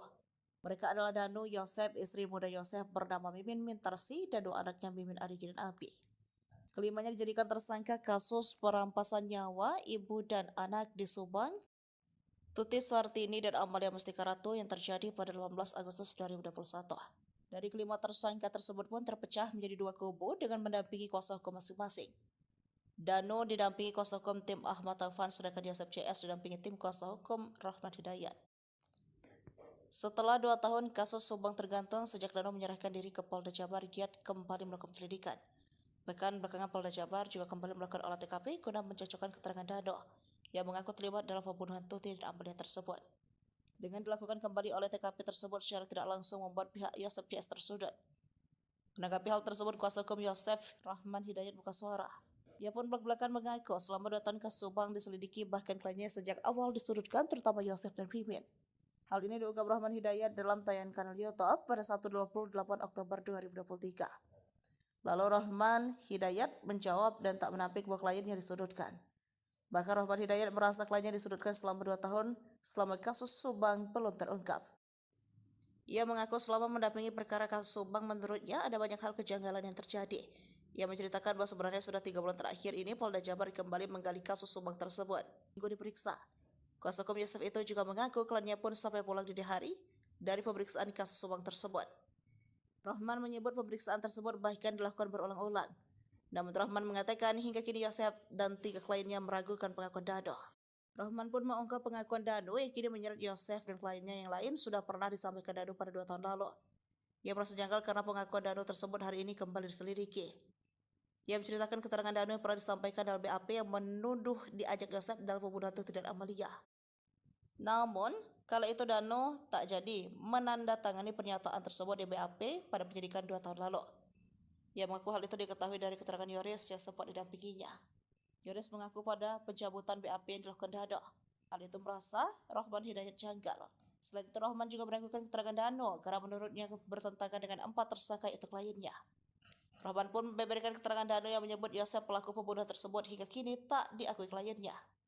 Berdasarkan pengakuan Yosef, kliennya masih bersikeras di dalam kejadian pembunuhan, kliennya ada di rumah Mimin. Selain terseret kasus pembunuhan di Subang, aib Yosef punya utang fantastis kini ikut terungkap. Hal ini dibongkar oleh Yoris yang tak lain adalah anak Yosef Hidayah. Yoris menyebut ayahnya itu memiliki utang sebesar 55 juta rupiah. Parahnya, Yosef berjanji akan membayar utang tersebut dengan dana bos dari Yayasan Bina Prestasi Nasional. Bak muak dengan kelakuan sang ayah, Yoris pun meminta agar Yosef dihukum mati saja. Belum sempat dibayar, Yosef justru kini dipenjara setelah ditetapkan sebagai tersangka pembunuhan Tuti Suhartini dan Amalia Mustika Ratu. Utang Yosef ketahuan setelah ada orang yang menagih pada Yoris Raja Amarullah, anak Tuti. Orang tersebut mendatangi rumah dan bertemu istri Yoris. Nominal utang Yosef pun terbilang fantastis, sebesar 55 juta rupiah, terang Leni. Saya baca di perjanjian surat pernyataan hutangnya, kata Leni. Orang tersebut sengaja menagih utang Yosef pada Yoris. Sebab saat ini bekerja sebagai kepala sekolah di Yayasan Bina Prestasi Nasional. Pasalnya Yosef menjanjikan membayar utang menggunakan dana bos. Alasannya menagih ke Yoris karena tersangka Y sudah dipenjara, akhirnya nagih ke Yoris. Karena Yoris memegang sekolah yang mencairkan uang di sekolah, karena Y janji bayar utang dengan dana bos. Dana bos bukan untuk bayar utang, itu buat operasional sekolah, jelas Leni menirukan ucapan Yoris. Perlu diketahui, pasca kasus Subang, Yosef langsung menjabat sebagai Ketua Yayasan Bina Prestasi Nasional. Yosef menggeser Yoris yang awalnya Ketua Yayasan, kini menjadi Kepala Sekolah. Ia juga sempat menunjuk Danu menjadi bendahara demi mencairkan uang sebesar 200 juta rupiah sesaat setelah pembunuhan ibu dan anak di Subang. Yosef beralasan meminjam uang sebesar 55 juta rupiah untuk membayar kuliah Amel. Bekas apa? Katanya bekas kuliah Amel. Ini kan ada kecurigaan saya. Lucunya itu buat kuliah Amel kan udah meninggal 2021, ini hutangnya 2023 Maret. Apa iya ini uangnya untuk kuliah orang yang meninggal, kata Leni. Penagih utang bahkan sampai melontarkan ancaman. Ia mengancam akan membongkar borok sekolah bila utang Yosef tak dilunasi. Yoris nggak takut, silakan aja, saya punya pertanggungjawabannya, kata Leni Anggraini. Yoris sendiri menolak membayarkan utang ayahnya. Ia justru berharap bila memang terbukti bersalah agar ayahnya dihukum mati. Utang ini pun menjadi kecurigaan Yoris atas alokasi dananya. Kecurigaan lain adalah penagih utang mengaku tetangga Yosef di Cijengkol. Bila memang benar, mengapa tidak menagih sebelum Yosef dipenjara? Selain itu, ia curiga mengapa harus menagih pada Yoris. Sebab dalam surat perjanjian, utang ditandatangani atas nama Yosef bukan Yoris, dan dirikan tempat kejadian perkara kasus Subang kini sedang dicari keberadaannya. Diketahui polisi tersebut sempat membersihkan TKP bersama tersangka Muhammad Ramdhanu alias Danu.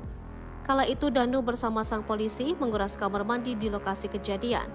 Hal tersebut disampaikan oleh Direktur Reserse Kriminal Umum Polda Jabar, Kombes Pol Serawan pada Jumat 27 Oktober 2023. Nanti kami akan melakukan pemeriksaan terhadap orang-orang yang membersihkan TKP pada saat kejadian, kata Surawan.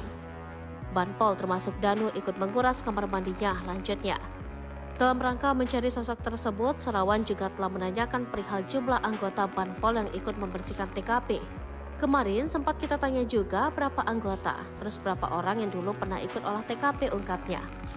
Memang sudah menerangkan bahwa di TKP sempat dibersihkan di belakang, sempat dikuras di dalamnya, ada baju-baju termasuk baju korban, kata Surawan. Sebelumnya, Surawan juga menduga tersangka Yosep merupakan eksekutor dalam pembunuhan ibu dan anak di Kabupaten Subang. Menurut Surawan, dalam melakukan aksinya, Yosep tidak sendirian. Ia diduga dibantu tersangka lain untuk menghabisi nyawa Tuti Soehartini dan anaknya Amalia Mustika Ratu. Surawan mengatakan dugaan tersebut muncul berdasarkan pengakuan tersangka Danu yang dicocokkan dengan olah tempat kejadian perkara. Dugaan soal Yosep dibantu oleh tersangka lain saat melakukan eksekusi pun, kata dia, muncul berdasarkan hasil otopsi terhadap jenazah korban. Kita analisa dari perlukaannya, kemudian dari otopsinya itu tidak mungkin dilakukan sendiri, tandasnya. Selain itu, pihak penyidik Polda Jabar juga melakukan pemeriksaan terhadap aliran dana bantuan operasional sekolah pada Yayasan Bina Prestasi Nasional milik tersangka Yosep Hidayah. Surawan mengatakan pencairan dana BOS tersebut didalami untuk mengetahui kemana aliran dana tersebut. Saat ini, kata dia, sejumlah pengurus yayasan sudah diperiksa. Polisi juga memblokir 4 rekening milik Yayasan Bina Prestasi Nasional. Polisi temukan dugaan korupsi di Yayasan Yosep. Motif pembunuhan bukan hanya soal perebutan harta. Polisi membeberkan fakta baru soal pembunuhan Tuti dan Amel di Subang. Hal itu setelah polisi menyebutkan adanya dugaan korupsi di yayasan milik Yosep itu. Sehingga polisi menduga pembunuhan Tuti dan Amel bukan hanya soal perebutan harta di Yayasan Bina Prestasi Nasional tersebut. Yayasan Bina Prestasi Nasional adalah yayasan pendidikan yang didirikan oleh Yosep Hidayah pada 2009. Yayasan milik Yosep ini mengoperasikan SMP dan SMK di Subang. Salah satu pendanaan dari yayasan tersebut adalah melalui bantuan operasional sekolah yang jumlahnya tidak sedikit. Pemasukan Yayasan Bina Prestasi Nasional pun terbilang fantastis, yakni 1 miliar rupiah. Leni Anggraini, pengacara Yoris, menerangkan dana yang masuk ke yayasan berasal dari dana BOS yang dialokasikan 2-3 kali dalam 1 tahun. Direktur Reserse Kriminal Umum Polda Jabar, Kombes Pol Surawan, menyebut penyidik telah melakukan pemeriksaan terhadap beberapa orang pengurus Yayasan Bina Prestasi Nasional. Dari hasil pemeriksaan tersebut, kata dia, ditemukan fakta bahwa yayasan tersebut legal. Namun, didapati data siswa fiktif pada yayasan tersebut. Saat ini pihaknya masih menghitung berapa jumlah siswa fiktif setiap tahunnya untuk tingkat SMP dan SMK. Selama ini, sudah kelihatan tidak ada operasional di sekolah. Data siswanya juga fiktif, ucapnya. Dari pemeriksaan terhadap yayasan tersebut, kata dia, penyidik kemudian melakukan pendalaman kaitan dengan motif pelaku menghabisi nyawa Tuti Soehartini dan anaknya Amalia Mustika Ratu. Sedikit banyak kita sudah mulai terbuka kalau sudah klop semua keterangan. Yoris berpotensi jadi tersangka kasus pembunuhan Tuti dan Amel, perannya di yayasan jadi penyebab. Tersangka kasus pembunuhan Tuti Soehartini dan Amalia Mustika Ratu di Subang kini berpotensi bertambah. Hal tersebut terjadi setelah Yoris Raja Amrullah disebut-sebut bakal terseret jadi tersangka. Selain itu, Yoris juga disebut bakal terjerat kasus Yayasan Bina Prestasi Nasional yang didirikan oleh Yosep Hidayah. Sebab setelah adanya 5 tersangka yang ditetapkan oleh Polda Metro Jaya, yayasan milik Yosep kini makin disorot. Yayasan itu juga dianggap sebagai motif utama Yosep tega membunuh istri dan anaknya. Sebelum meninggal, Tuti Soehartini dan Amalia Mustika Ratu menguasai yayasan tersebut. Keduanya menjabat sebagai bendahara dan sekretaris yayasan. Sementara Yoris menjabat sebagai ketua yayasan. Dari yayasan tersebut, keluarga mereka pun tampak hidup mewah. Tuti memiliki mobil Toyota Alphard yang selama ini sering dikendarai oleh Yoris. Kemudian Amel juga memiliki mobil Toyota Yaris. Di samping itu, kehidupan Yosep dan istri mudanya Mimin justru sederhana. Yosep pun kesehariannya diberi jatah oleh Tuti dan tidak bebas mendapat uang yayasan. Padahal setiap tahunnya Tuti, Amel, dan Yoris menguasai uang 1,3 miliar rupiah per tahun dari yayasan. Hal itu dibongkar oleh mantan bendahara. Ia menuturkan untuk SMP SMK di yayasan setiap tahunnya mendapat suntikan dana 1.324 juta rupiah pada tahun 2021. Saya juga gemetar lihat uang itu, kata dia dilansir dari YouTube Hersanto pada Minggu 29 Oktober 2023. Sebagai mantan bendahara, ia pun sempat mencurigai yayasan tersebut. Waktu dulu lagi PPKM jadi dimanfaatkan, siswanya jadi banyak, SMK jadi hampir 500 lebih, ungkap Dedi. Selain itu, menurut Dedi, kondisi sekolah tidak terawat. Dirinya juga menyebut ada dugaan pengeluaran yang tidak sesuai fakta di yayasan. Diketahui pada tahun 2021, Yoris lah yang menjabat sebagai ketua yayasan. Bahkan tidak mungkin Yoris juga ikut menikmati uang tersebut. Apalagi saat ini, keberadaan yayasan itu juga diduga ada penyelewengan dengan banyaknya sisa fiktif. Yayasan milik tersangka kasus pembunuhan ibu dan anak di Subang, Yosef Hidayat, ternyata menerima aliran dana dengan jumlah fantastis setiap tahunnya. Menanggapi hal itu, Yoris pun mengaku siap memberikan klarifikasi. Apalagi kata lainnya, saat ini yayasan tersebut juga sudah tidak terurus. Bahkan sudah tak ada lagi siswa yang mau bersekolah di sana. Yoris pun kata lainnya sudah ada panggilan dari Dinas Pendidikan Subang. Yoris bareng yayasan terseret kasus Subang, urusan dana dibongkar mantan bendahara, kasihan almarhum. Nama Yayasan Bina Prestasi Nasional turut terseret kasus pembunuhan di Subang. Sebagaimana diketahui, kasus pembunuhan ibu dan anak di Subang yang menewaskan Tuti Sartini dan Amalia Bostikarato 2021 lalu. Polisi akhirnya menetapkan 5 tersangka setelah 1 dari 5 tersangka Danu menyerahkan diri ke Polda Jabar. Para tersangka dan kedua korban masih ada keterkaitan dengan Yayasan Bina Prestasi Nasional, kendati masih satu keluarga besar. Tak pula penyidik kemudian menyoroti dugaan motif perebutan yayasan. Dikutip dari Tribun Jabar, mantan bendahara Yayasan Bina Prestasi Nasional, Dedi kemudian bersuara seiring bergulirnya kasus Subang ini. Dedi menyinggung bahwa anak Yosef Yoris pernah marah kepadanya karena membongkar soal aliran dana yayasan. Hal ini terjadi ketika kasus ini pertama kali terungkap. Kala itu Dedi membicarakan mengenai aliran dana yayasan ini bersama salah satu YouTuber lokal. Kemudian kata Dedi, hal itu mendapat respon yang tidak baik dari Yoris. Tetapi menurut Dedi, sosok yang marah kepadanya itu tidak secara langsung menyampaikan hal itu kepadanya. Dedi pun membongkar bahwa sosok yang marah kepadanya itu adalah Yoris. Meski demikian, Dedi tidak pernah mendapati Yoris menghubunginya secara langsung menyampaikan hal tersebut. Ia pun berharap bahwa semua pihak dalam kasus Subang ini bisa memberikan kesaksian yang jujur agar kasus segera terungkap terang benderang. Sekedar data, Yayasan Bina Prestasi Nasional berlokasi Jalan Raya Serang Panjang, KM 24,3 Subang Purwakarta, Kabupaten Subang. Yayasan ini menangani 2 tingkat sekolah, yaitu SMP dan SMK. Selain itu, Yayasan Bina Prestasi Nasional juga telah terakreditasi BAN PT dan kompetensi keahlian RPL TKR. Yoris sempat menjadi ketua yayasan sebelum dicopot oleh Yosef pasca kasus Subang. Tuti dan Amalia juga termasuk dalam pengurus yayasan. Tuti menjabat sebagai bendahara, sementara Amalia menjadi sekretaris. Sementara Yosef Hidayat dia tidak ikut melalui yayasan. Konflik yayasan menguat terutama karena tersangka lain Mimin Mintarsi sebelumnya juga menjadi bendahara yayasan. Namun Mimin kemudian diganti Tuti. Belakangan Yoris mengatakan bahwa Yosef meminta Danu untuk menjadi bendahara di yayasan setelah ia dinonaktifkan. Setelah itu, menurut Yoris, Yosef menarik uang yayasan sebanyak 2 kali bersama kepala sekolah dan bendahara sekolah. Di Treskrimum Polda Jabar turut menyelidiki aliran dana bos pada Yayasan Bina Prestasi Nasional milik tersangka Yosef Hidayat. Di Krimum Polda Jabar, Kombes Pol Surawan mengatakan pencarian dana bos tersebut didalami untuk mengetahui kemana dana itu mengalir. Saat ini, kata dia, sejumlah pengurus yayasan sudah diperiksa. Polisi juga memblokir 4 rekening milik Yayasan Bina Prestasi Nasional. Pihaknya pun bakal berkoordinasi dengan Dinas Pendidikan Provinsi Jabar dan Kabupaten Subang untuk menghentikan bantuan dana bos dan BPMO. Ucapan Uci Banpol saat kasus Subang bikin Danu nurut, kuras bak mandi. Saya diperintah Bapak Kadin. Sosok Uci bantuan polisi yang menyuruh Danu saat kasus pembunuhan Subang kini jadi sorotan. Dikutip dari Tribun Sumsel, Uci merupakan Banpol di Mapolsek Jalan Jaga, Subang. Dari sumber yang sama, Uci bercerita sebelum diperintah ia baru selesai membersihkan kantor Polsek Jalan Jaga. Lalu ia disuruh Kadit Jatan Ras membersihkan bak mandi di lokasi pembunuhan ibu dan anak di Dusun Cesuti, Kecamatan Jalan Jaga, Kabupaten Subang. Uci lantas melaksanakan perintah tersebut. Sesampainya di rumah Tuti, Uci mengaku dihampiri Danu. Ia kemudian meminta Danu membantu mengurus bak mandi. Keduanya kemudian langsung masuk ke dalam TKP kasus Subang. Tapi ternyata yang berkaitan dengan bak mandi itu bukan hanya Danu dan Banpol. Yosef rupanya sudah lebih dulu memeriksa bak mandi itu. Hal itu diungkapkan pengacara sendiri, Rohman Hidayat. Kata Rohman, bercak darah di baju Yosef didapati ketika memeriksa bak mandi. Yosef, kata Rohman, langsung memeriksa bak mandi.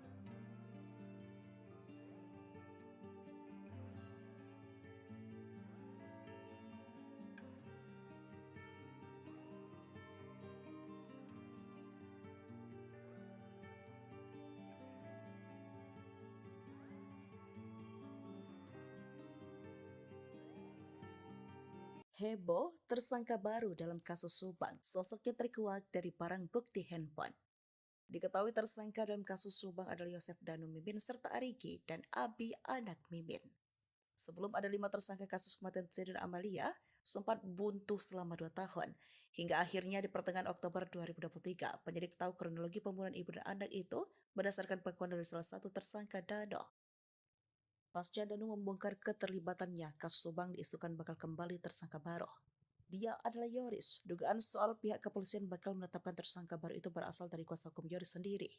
Dalam tayangan YouTube Diskursus.net dilansir tribunnews.com pada Sabtu 28 Oktober 2023, pengacara Yoris Leni Anggraini mengurai analisanya terkait kasus Subang. Di akun Leni, ia sempat mengira bahwa kliennya akan dijadikan tersangka. Tak coba analisa, Leni juga menduga Yoris bakal jadi tersangka usai dipanggil pihak kepolisian. Kabar penyidik telah mempunyai bukti keterlibatan Yoris dalam kasus Subang. Tak cuma analisa, Leni juga menduga Yoris bakal jadi tersangka usai dipanggil pihak kepolisian. Mengetahui hal tersebut, Leni segera berkoordinasi dengan Yoris terkait bukti yang dimiliki kliennya itu, termasuk dengan chat lama di ponsel terdahulu Yoris. Beruntung firasat Leni tak terbukti hingga kemarin, sebab Yoris masih berstatus saksi dan jumlah tersangka belum bertambah. Karena demikian, Leni sempat mencurigai Yoris terkait kasus Subang. Leni pun tak menutup kemungkinan jika polisi akan menetapkan tersangka baru. Semakin pelik, kuasa hukum sebut Yosef dan Mimin terpojokkan, ungkap kejanggalan pengakuan Danu. Kasus Subang mulai terkuak sejak Danu atau Ramdhanu mengaku atas perbuatannya. Tentu pengakuan tersebut mengarah kepada 5 tersangka yang ditetapkan Polda Jabar beberapa waktu lalu. Mereka adalah Danu, Yosef, istri muda Yosef bernama Mimin Mintarsi, dan 2 anaknya Mimin Arigi dan Abi. Kelimanya dijadikan tersangka kasus perampasan nyawa ibu dan anak di Subang, Tuti Suhartini dan Amalia Mustika Ratu yang terjadi pada 18 Agustus 2021. Dari kelima tersangka tersebut pun terpecah menjadi 2 kubu dengan mendampingi kuasa hukum masing-masing. Danu didampingi kuasa hukum tim Ahmad Taufan, sedangkan Yosef CS didampingi tim kuasa hukum Rahman Hidayat. Setelah 2 tahun kasus Subang tergantung, sejak Danu menyerahkan diri ke Polda Jabar, giat kembali melakukan penyelidikan. Bahkan belakangan Polda Jabar juga kembali melakukan olah TKP guna mencocokkan keterangan Danu yang mengaku terlibat dalam pembunuhan Tuti dan Amalia tersebut. Dengan dilakukan kembali oleh TKP tersebut secara tidak langsung membuat pihak Yosef CS tersudut. Menanggapi hal tersebut, kuasa hukum Yosef Rahman Hidayat buka suara. Ia pun belak-belakan mengaku selama 2 tahun kasus Subang diselidiki, bahkan kliennya sejak awal disudutkan, terutama Yosef dan Mimin. Hal ini diungkap Rahman Hidayat dalam tayangan kanal YouTube pada Sabtu 28 Oktober 2023. Lalu Rahman Hidayat menjawab dan tak menampik bahwa kliennya disudutkan. Bahkan Rahman Hidayat merasa kliennya disudutkan selama 2 tahun selama kasus Subang belum terungkap. Ia mengaku selama mendampingi perkara kasus Subang, menurutnya ada banyak hal kejanggalan yang terjadi. Ia menceritakan bahwa sebenarnya sudah 3 bulan terakhir ini Polda Jabar kembali menggali kasus Subang tersebut. Bahkan kliennya Yosef CS tiap minggu diperiksa. Kuasa hukum Yosef itu juga mengaku kliennya pun sampai pulang dini hari dari pemeriksaan kasus Subang tersebut. Rahman menyebut pemeriksaan tersebut bahkan dilakukan berulang-ulang. Namun Rahman mengatakan hingga kini Yosef dan 3 kliennya meragukan pengakuan Danu. Rahman pun mengungkap pengakuan Danu yang kini menyeret Yosef dan kliennya yang lain sudah pernah disampaikan Danu pada 2 tahun lalu. Ia merasa janggal karena pengakuan Danu tersebut hari ini kembali diselidiki. Ia menceritakan keterangan Danu yang pernah disampaikan dalam BAP yang menuduh diajak Yosef dalam pembunuhan Tuti dan Amalia. Namun, kala itu Danu tak jadi menandatangani pernyataan tersebut di BAP pada penyidikan 2 tahun lalu. Ia mengaku hal itu diketahui dari keterangan Yoris yang sempat didampinginya. Yoris mengaku pada pencabutan BAP yang dilakukan Danu. Hal itu merasa Rahman Hidayat janggal. Selain itu, Rahman juga meragukan keterangan Danu karena menurutnya bertentangan dengan 4 tersangka itu kliennya. Rahman pun membeberkan keterangan Danu yang menyebut Yosef pelaku pembunuhan tersebut hingga kini tak diakui kliennya. Berdasarkan pengakuan Yosef, kliennya masih bersikeras di dalam kejadian pembunuhan, kliennya ada di rumah Mimin. Selain terseret kasus pembunuhan di Subang, aib Yosef punya utang fantastis kini ikut terungkap. Hal ini dibongkar oleh Yoris yang tak lain adalah anak Yosef Hidayah. Yoris menyebut ayahnya itu memiliki utang sebesar 55 juta rupiah. Parahnya, Yosef berjanji akan membayar utang tersebut dengan dana bos dari Yayasan Bina Prestasi Nasional. Bak muak dengan kelakuan sang ayah, Yoris pun meminta agar Yosef dihukum mati saja. Belum sempat dibayar, Yosef justru kini dipenjara setelah ditetapkan sebagai tersangka pembunuhan Tuti Suhartini dan Amalia Mustika Ratu. Utang Yosef ketahuan setelah ada orang yang menagih pada Yoris Raja Amarullah, anak Tuti. Orang tersebut mendatangi rumah dan bertemu istri Yoris.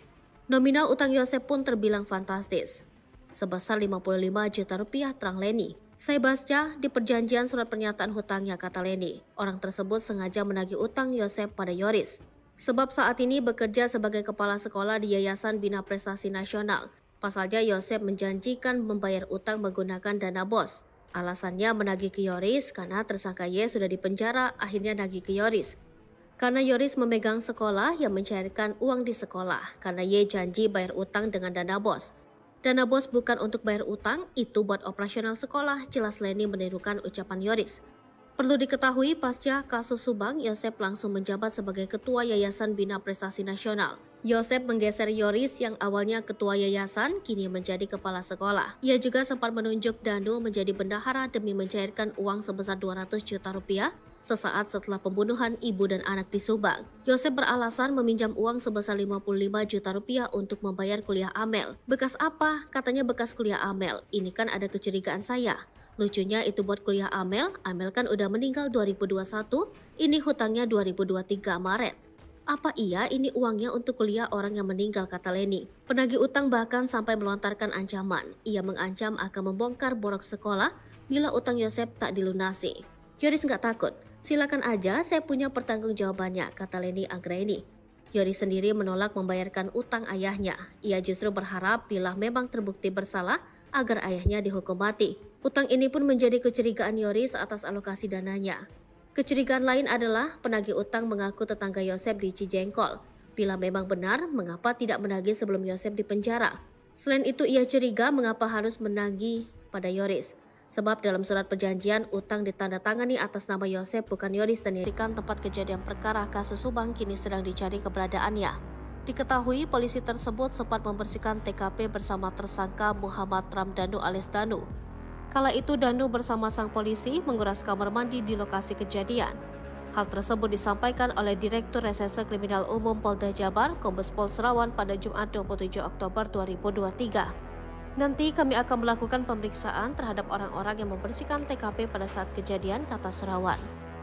Banpol termasuk Danu ikut menguras kamar mandinya, lanjutnya. Dalam rangka mencari sosok tersebut, Serawan juga telah menanyakan perihal jumlah anggota Banpol yang ikut membersihkan TKP. Kemarin sempat kita tanya juga berapa anggota, terus berapa orang yang dulu pernah ikut olah TKP, ungkapnya. Memang sudah menerangkan bahwa di TKP sempat dibersihkan di belakang, sempat dikuras di dalamnya, ada baju-baju termasuk baju korban, kata Serawan. Sebelumnya, Serawan juga menduga tersangka Yosep merupakan eksekutor dalam pembunuhan ibu dan anak di Kabupaten Subang. Menurut Serawan, dalam melakukan aksinya, Yosep tidak sendirian. Ia diduga dibantu tersangka lain untuk menghabisi nyawa Tuti Soehartini dan anaknya Amalia Mustika Ratu. Serawan mengatakan dugaan tersebut muncul berdasarkan pengakuan tersangka Danu yang dicocokkan dengan olah tempat kejadian perkara. Dugaan soal Yosep dibantu oleh tersangka lain saat melakukan eksekusi pun, kata dia, muncul berdasarkan hasil otopsi terhadap jenazah korban. Kita analisa dari perlukaannya, kemudian dari otopsinya itu tidak mungkin dilakukan sendiri, tandasnya. Selain itu, pihak penyidik Polda Jabar juga melakukan pemeriksaan terhadap aliran dana bantuan operasional sekolah pada Yayasan Bina Prestasi Nasional milik tersangka Yosep Hidayah. Serawan mengatakan pencairan dana bos tersebut didalami untuk mengetahui kemana aliran dana tersebut. Saat ini, kata dia, sejumlah pengurus yayasan sudah diperiksa. Polisi juga memblokir 4 rekening milik Yayasan Bina Prestasi Nasional. Polisi temukan dugaan korupsi di Yayasan Yosep. Motif pembunuhan bukan hanya soal perebutan harta. Polisi membeberkan fakta baru soal pembunuhan Tuti dan Amel di Subang. Hal itu setelah polisi menyebutkan adanya dugaan korupsi di yayasan milik Yosep itu. Sehingga polisi menduga pembunuhan Tuti dan Amel bukan hanya soal perebutan harta di Yayasan Bina Prestasi Nasional tersebut. Yayasan Bina Prestasi Nasional adalah yayasan pendidikan yang didirikan oleh Yosep Hidayah pada 2009. Yayasan milik Yosep ini mengoperasikan SMP dan SMK di Subang. Salah satu pendanaan dari yayasan tersebut adalah melalui bantuan operasional sekolah yang jumlahnya tidak sedikit. Pemasukan Yayasan Bina Prestasi Nasional pun terbilang fantastis, yakni 1 miliar rupiah. Leni Anggraini, pengacara Yoris, menerangkan dana yang masuk ke yayasan berasal dari dana bos yang dialokasikan 2-3 kali dalam 1 tahun. Direktur Reserse Kriminal Umum Polda Jabar, Kombes Pol Serawan menyebut, penyidik telah melakukan pemeriksaan terhadap beberapa orang pengurus Yayasan Bina Prestasi Nasional. Dari hasil pemeriksaan tersebut, kata dia, ditemukan fakta bahwa yayasan tersebut legal. Namun, didapati data siswa fiktif pada yayasan tersebut. Saat ini pihaknya masih menghitung berapa jumlah siswa fiktif setiap tahunnya untuk tingkat SMP dan SMK. Selama ini, sudah kelihatan tidak ada operasional di sekolah. Data siswanya juga fiktif, ucapnya. Dari pemeriksaan terhadap yayasan tersebut, kata dia, penyidik kemudian melakukan pendalaman kaitan dengan motif pelaku menghabisi nyawa Tuti Soehartini dan anaknya Amalia Mustika Ratu. Sedikit banyak kita sudah mulai terbuka kalau sudah klop semua keterangan. Yoris berpotensi jadi tersangka kasus pembunuhan Tuti dan Amel, perannya di yayasan jadi penyebab. Tersangka kasus pembunuhan Tuti Soehartini dan Amalia Mustika Ratu di Subang kini berpotensi bertambah. Hal tersebut terjadi setelah Yoris Raja Amrullah disebut-sebut bakal terseret jadi tersangka. Selain itu, Yoris juga disebut bakal terjerat kasus Yayasan Bina Prestasi Nasional yang didirikan oleh Yosef Hidayah. Sebab setelah adanya 5 tersangka yang ditetapkan oleh Polda Metro Jaya, yayasan milik Yosef kini makin disorot. Yayasan itu juga dianggap sebagai motif utama Yosef tega membunuh istri dan anaknya. Sebelum meninggal, Tuti Soehartini dan Amalia Mustika Ratu menguasai yayasan tersebut. Keduanya menjabat sebagai bendahara dan sekretaris yayasan. Sementara Yoris menjabat sebagai ketua yayasan. Dari yayasan tersebut, keluarga mereka pun tampak hidup mewah. Tuti memiliki mobil Toyota Alphard yang selama ini sering dikendarai oleh Yoris. Kemudian Amel juga memiliki mobil Toyota Yaris. Di samping itu, kehidupan Yosef dan istri mudanya Mimin justru sederhana. Yosef pun kesehariannya diberi jatah oleh Tuti dan tidak bebas mendapat uang yayasan. Padahal setiap tahunnya Tuti, Amel, dan Yoris menguasai uang 1,3 miliar rupiah per tahun dari yayasan. Hal itu dibongkar oleh mantan bendahara. Ia menuturkan untuk SMP SMK di yayasan setiap tahunnya mendapat suntikan dana 1 miliar 324 juta rupiah pada tahun 2021. Saya juga gemetar lihat uang itu, kata Dedi dilansir dari YouTube Hersanto pada Minggu 29 Oktober 2023. Sebagai mantan bendahara, ia pun sempat mencurigai yayasan tersebut. Waktu dulu lagi PPKM jadi dimanfaatkan, siswanya jadi banyak, SMK jadi hampir 500 lebih, ungkap Dedi. Selain itu, menurut Dedi, kondisi sekolah tidak terawat. Dirinya juga menyebut ada dugaan pengeluaran yang tidak sesuai fakta di yayasan. Diketahui pada tahun 2021, Yoris lah yang menjabat sebagai ketua yayasan. Bahkan tidak mungkin Yoris juga ikut menikmati uang tersebut. Apalagi saat ini, keberadaan yayasan itu juga diduga ada penyelewengan dengan banyaknya sisa fiktif. Yayasan milik tersangka kasus pembunuhan ibu dan anak di Subang, Yosef Hidayah, ternyata menerima aliran dana dengan jumlah fantastis setiap tahunnya. Menanggapi hal itu, Yoris pun mengaku siap memberikan klarifikasi. Apalagi kata lainnya, saat ini yayasan tersebut juga sudah tidak terurus, bahkan sudah tak ada lagi siswa yang mau bersekolah di sana. Yoris pun kata lainnya sudah ada panggilan dari Dinas Pendidikan Subang. Yoris bareng yayasan terseret kasus Subang, urusan dana dibongkar mantan bendahara, kasihan almarhum. Nama Yayasan Bina Prestasi Nasional turut terseret kasus pembunuhan di Subang. Sebagaimana diketahui, kasus pembunuhan ibu dan anak di Subang yang menewaskan Tuti Soehartini dan Amalia Mustika Ratu 2021 lalu. Polisi akhirnya menetapkan 5 tersangka setelah 1 dari 5 tersangka Danum menyerahkan diri ke Polda Jabar. Para tersangka dan kedua korban masih ada keterkaitan dengan Yayasan Bina Prestasi Nasional, kendati masih satu keluarga besar. Tak pelak penyidik kemudian menyoroti dugaan motif perebutan yayasan. Dikutip dari Tribun Jabar, mantan bendahara Yayasan Bina Prestasi Nasional, Dedi kemudian bersuara seiring bergulirnya kasus hukum ini. Dedi menyinggung bahwa anak Yosef, Yoris, pernah marah kepadanya karena membongkar soal aliran dana yayasan. Hal ini terjadi ketika kasus ini pertama kali terungkap. Kala itu Dedi membicarakan mengenai aliran dana yayasan ini bersama salah satu YouTuber lokal. Kemudian kata Dedi, hal itu mendapat respon yang tidak baik dari Yoris. Tetapi menurut Dedi, sosok yang marah kepadanya itu tidak secara langsung menyampaikan hal itu kepadanya. Dedi pun membongkar bahwa sosok yang marah kepadanya itu adalah Yoris. Meski demikian, Dedi tidak pernah mendapati Yoris menghubunginya secara langsung menyampaikan hal tersebut. Ia pun berharap bahwa semua pihak dalam kasus Subang ini bisa memberikan kesaksian yang jujur agar kasus segera terungkap terang benderang. Sekedar data, Yayasan Bina Prestasi Nasional berlokasi Jalan Raya Serang Panjang, KM 24,3 Subang Purwakarta, Kabupaten Subang. Yayasan ini menangani 2 tingkat sekolah, yaitu SMP dan SMK.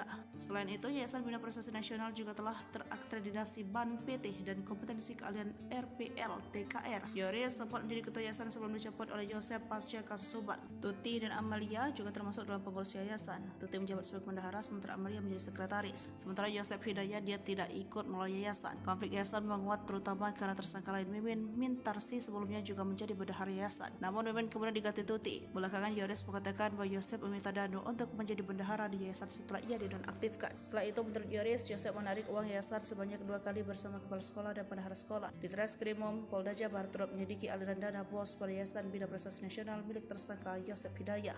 Di Krimum Polda Jabar, Kombes Pol Surawan mengatakan pencarian dana bos tersebut didalami untuk mengetahui kemana dana itu mengalir. Saat ini, kata dia, sejumlah pengurus yayasan sudah diperiksa. Polisi juga memblokir 4 rekening milik Yayasan Bina Prestasi Nasional. Pihaknya pun bakal berkoordinasi dengan Dinas Pendidikan Provinsi Jabar dan Kabupaten Subang untuk menghentikan bantuan dana bos dan BPMO. Ucapan Uci Banpol saat kasus Subang bikin Danu nurut kuras bak mandi. Saya diperintah Bapak Kadin. Sosok Uci bantuan polisi yang menyuruh Danu saat kasus pembunuhan Subang kini jadi sorotan. Dikutip dari Tribun Sumsel, Uci merupakan Banpol di Mapolsek Jalan Jaga, Subang. Dari sumber yang sama, Uci bercerita sebelum diperintah ia baru selesai membersihkan kantor Polsek Jalan Jaga. Lalu ia disuruh Kadit Jatan Ras membersihkan bak mandi di lokasi pembunuhan ibu dan anak di Dusun Cesuti, Kecamatan Jalan Jaga, Kabupaten Subang. Uci lantas melaksanakan perintah tersebut. Sesampai di rumah Tuti, Uci mengaku dihampiri Danu. Ia kemudian meminta Danu membantu mengurus bak mandi. Keduanya kemudian langsung masuk ke dalam TKP kasus Subang. Tapi ternyata yang berkaitan dengan bak mandi itu bukan hanya Danu dan Banpol. Yosef rupanya sudah lebih dulu memeriksa bak mandi itu. Hal itu diungkapkan pengacara sendiri, Rahman Hidayat. Kata Rahman, bercak darah di baju Yosef didapati ketika memeriksa bak mandi. Yosef, kata Rahman, langsung memeriksa bak mandi.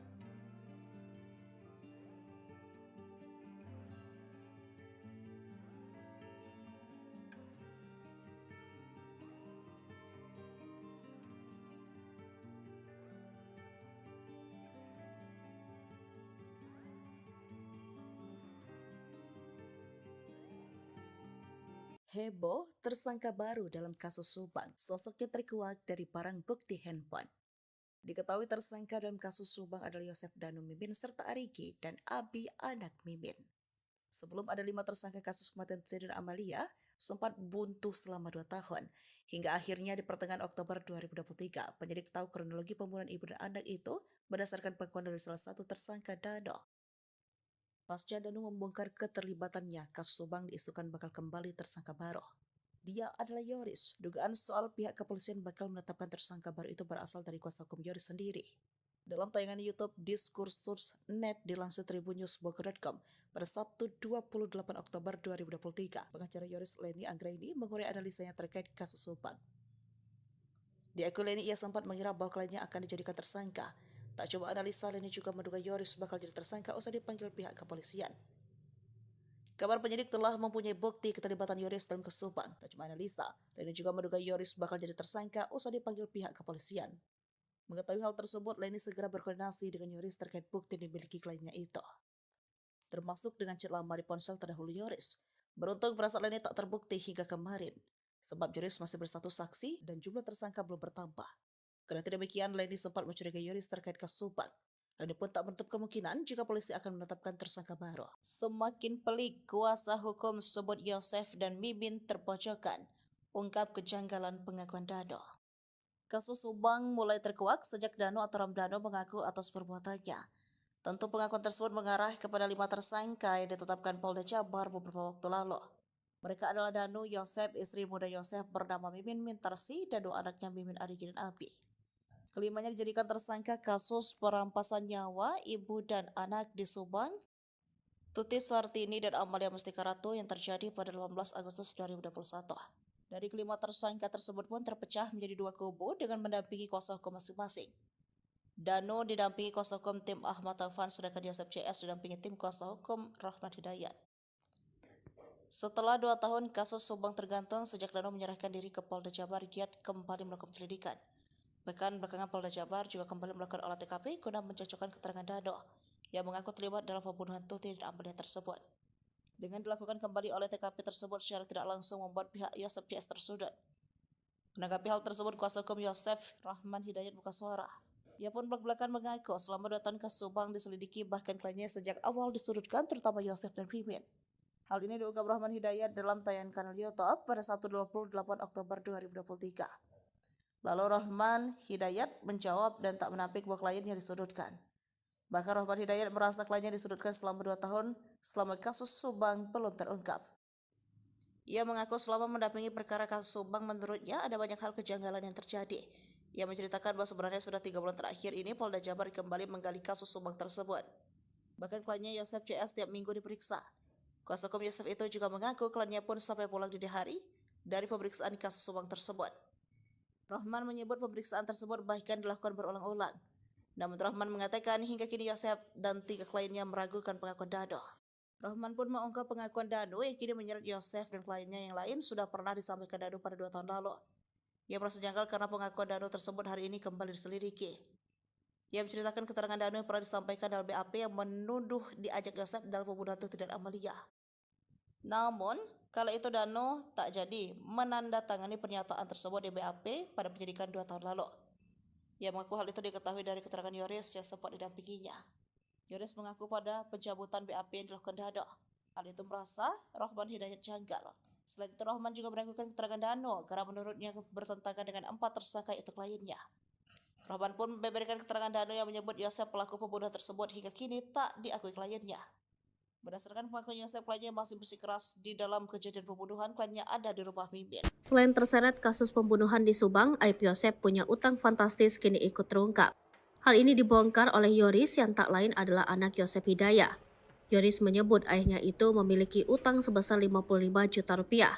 Parahnya, Yosef berjanji akan membayar utang tersebut dengan dana bos dari Yayasan Bina Prestasi Nasional. Bak muak dengan kelakuan sang ayah, Yoris pun meminta agar Yosef dihukum mati saja. Belum sempat dibayar, Yosef justru kini dipenjara setelah ditetapkan sebagai tersangka pembunuhan Tuti Suhartini dan Amalia Mustika Ratu. Utang Yosef ketahuan setelah ada orang yang menagih pada Yoris Raja Amarullah, anak Tuti. Orang tersebut mendatangi rumah dan bertemu istri Yoris.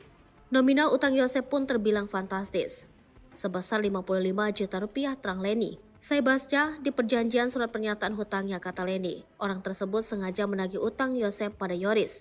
Sebab saat ini bekerja sebagai kepala sekolah di Yayasan Bina Prestasi Nasional.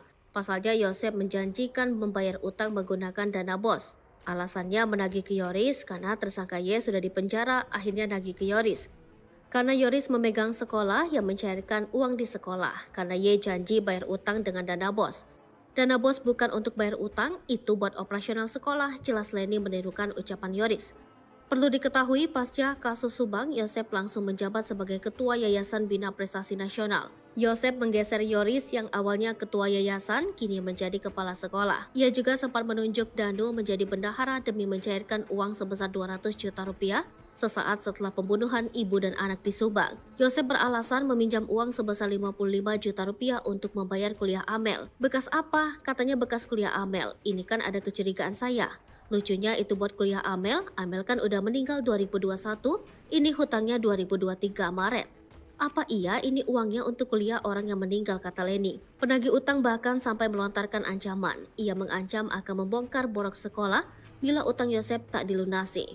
Yoris nggak takut. Silakan aja, saya punya pertanggungjawabannya, kata Leni Anggraini.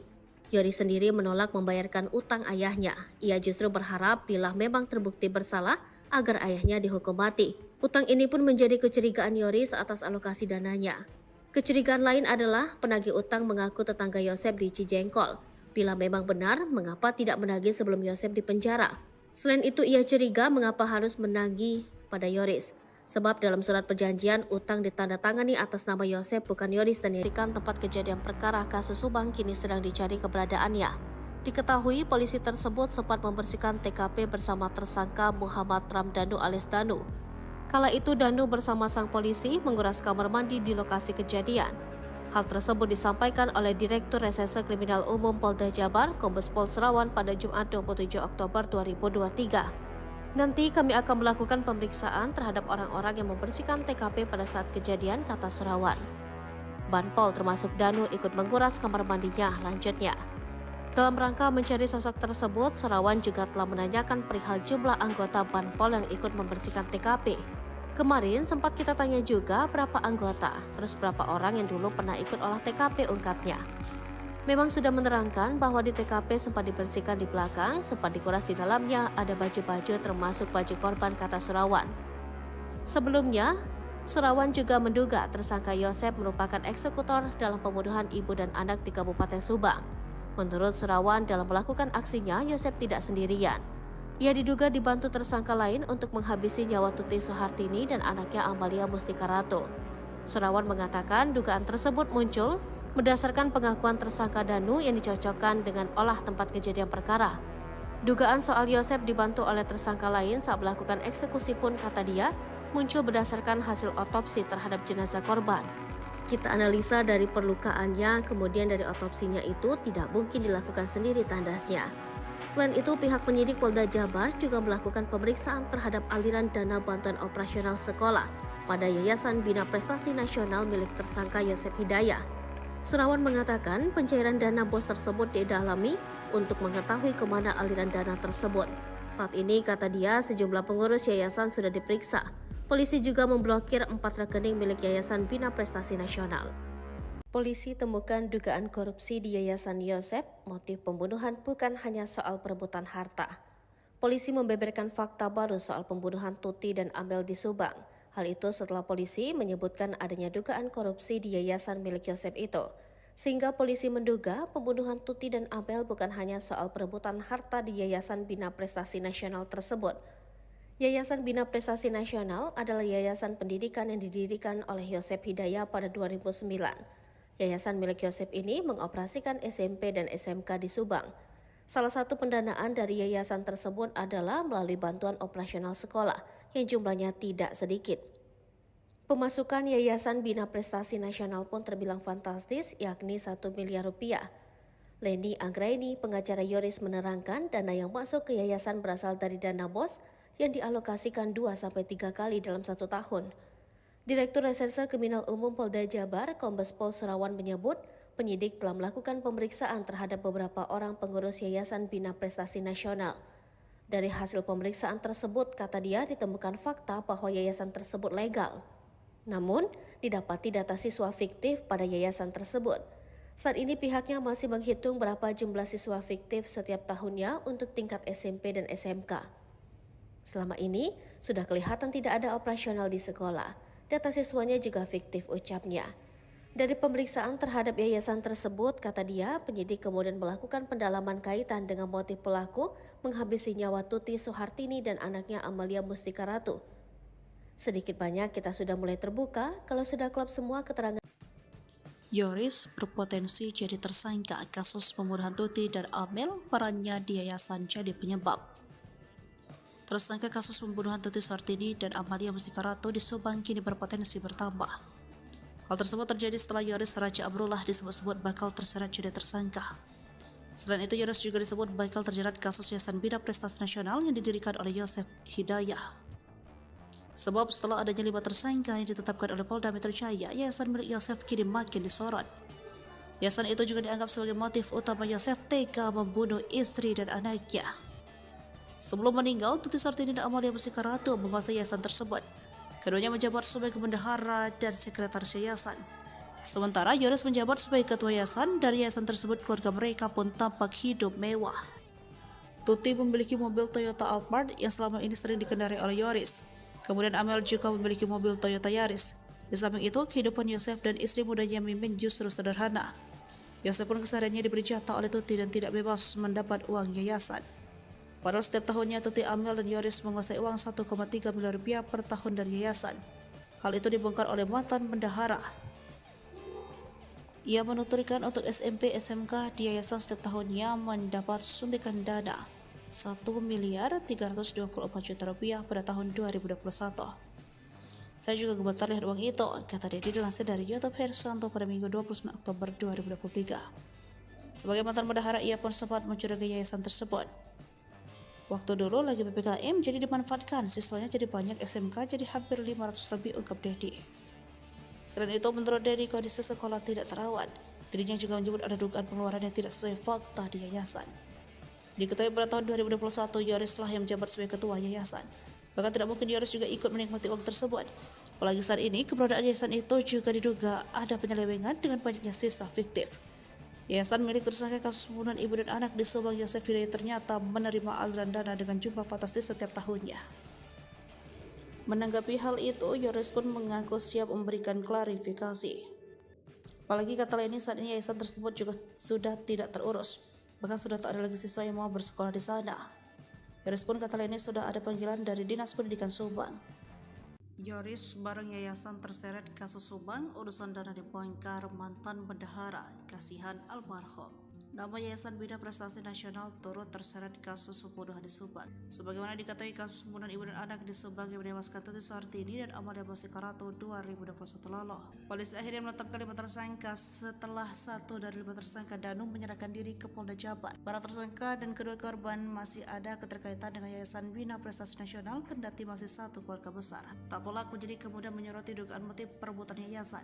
Dikutip dari Tribun Jabar, mantan bendahara Yayasan Bina Prestasi Nasional, Dedi kemudian bersuara seiring bergulirnya kasus Subang ini. Dedi menyinggung bahwa anak Yosef Yoris pernah marah kepadanya karena membongkar soal aliran dana yayasan. Hal ini terjadi ketika kasus ini pertama kali terungkap. Kala itu Dedi membicarakan mengenai aliran dana yayasan ini bersama salah satu YouTuber lokal. Kemudian kata Dedi, hal itu mendapat respon yang tidak baik dari Yoris. Tetapi menurut Dedi, sosok yang marah kepadanya itu tidak secara langsung menyampaikan hal itu kepadanya. Dedi pun membongkar bahwa sosok yang marah kepadanya itu adalah Yoris. Meski demikian, Dedi tidak pernah mendapati Yoris menghubunginya secara langsung menyampaikan hal tersebut. Ia pun berharap bahwa semua pihak dalam kasus Subang ini bisa memberikan kesaksian yang jujur agar kasus segera terungkap terang benderang. Sekedar data, Yayasan Bina Prestasi Nasional berlokasi Jalan Raya Serang Panjang, KM 24,3 Subang Purwakarta, Kabupaten Subang. Yayasan ini menangani 2 tingkat sekolah yaitu SMP dan SMK. Selain itu, Yayasan Bina Prestasi Nasional juga telah terakreditasi BAN PT dan kompetensi keahlian RPL TKR. Yoris sempat menjadi ketua yayasan sebelum dicopot oleh Yosef pasca kasus Subang. Tuti dan Amalia juga termasuk dalam pengurus yayasan. Tuti menjabat sebagai bendahara sementara Amalia menjadi sekretaris. Sementara Yosef Hidayat dia tidak ikut melalui yayasan. Konflik yayasan menguat terutama karena tersangka lain Mimin Mintarsi sebelumnya juga menjadi bendahara yayasan. Namun Mimin kemudian diganti Tuti. Belakangan Yoris mengatakan bahwa Yosef meminta Danu untuk menjadi bendahara di yayasan setelah ia dinonaktifkan. Setelah itu menurut Yoris, Yosef menarik uang yayasan sebanyak 2 kali bersama kepala sekolah dan bendahara sekolah. Di Treskrimum Polda Jabar turut menyelidiki aliran dana bos pada Yayasan Bina Prestasi Nasional milik tersangka Yosef Hidayat. Di Krimum Polda Jabar, Kombes Pol Surawan mengatakan pencarian dana bos tersebut didalami untuk mengetahui kemana dana itu mengalir. Saat ini, kata dia, sejumlah pengurus yayasan sudah diperiksa. Polisi juga memblokir 4 rekening milik Yayasan Bina Prestasi Nasional. Pihaknya pun bakal berkoordinasi dengan Dinas Pendidikan Provinsi Jabar dan Kabupaten Subang untuk menghentikan bantuan dana bos dan BPMO. Ucapan Uci Banpol saat kasus Subang bikin Danu nurut, kuras bak mandi. Saya diperintah Bapak Kadin. Sosok Uci bantuan polisi yang menyuruh Danu saat kasus pembunuhan Subang kini jadi sorotan. Dikutip dari Tribun Sumsel, Uci merupakan Banpol di Mapolsek Jalan Jaga, Subang. Dari sumber yang sama, Uci bercerita sebelum diperintah ia baru selesai membersihkan kantor Polsek Jalan Jaga. Lalu ia disuruh Kadit Jatan Ras membersihkan bak mandi di lokasi pembunuhan ibu dan anak di Dusun Cesuti, Kecamatan Jalan Jaga, Kabupaten Subang. Uci lantas melaksanakan perintah tersebut. Sesampai di rumah Tuti, Uci mengaku dihampiri Danu. Ia kemudian meminta Danu membantu mengurus bak mandi. Keduanya kemudian langsung masuk ke dalam TKP kasus Subang. Tapi ternyata yang berkaitan dengan bak mandi itu bukan hanya Danu dan Banpol. Yosef rupanya sudah lebih dulu memeriksa bak mandi itu. Hal itu diungkapkan pengacara sendiri, Rohman Hidayat. Kata Rohman, bercak darah di baju Yosef didapati ketika memeriksa bak mandi. Yosef, kata Rohman, langsung memeriksa bak mandi.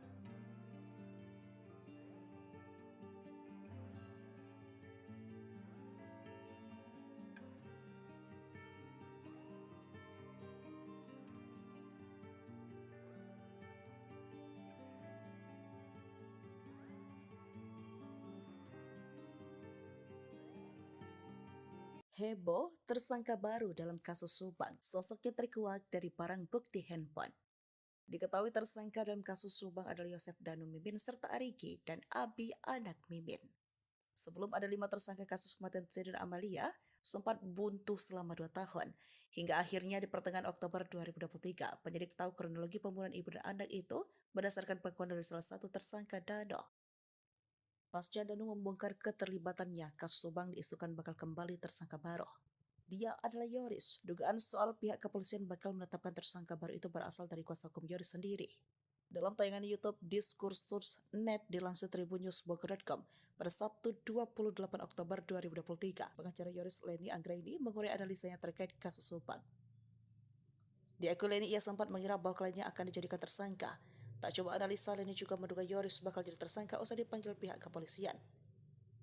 Kabar penyidik telah mempunyai bukti keterlibatan Yoris dalam kasus Subang. Tak cuma analisa, Leni juga menduga Yoris bakal jadi tersangka usai dipanggil pihak kepolisian.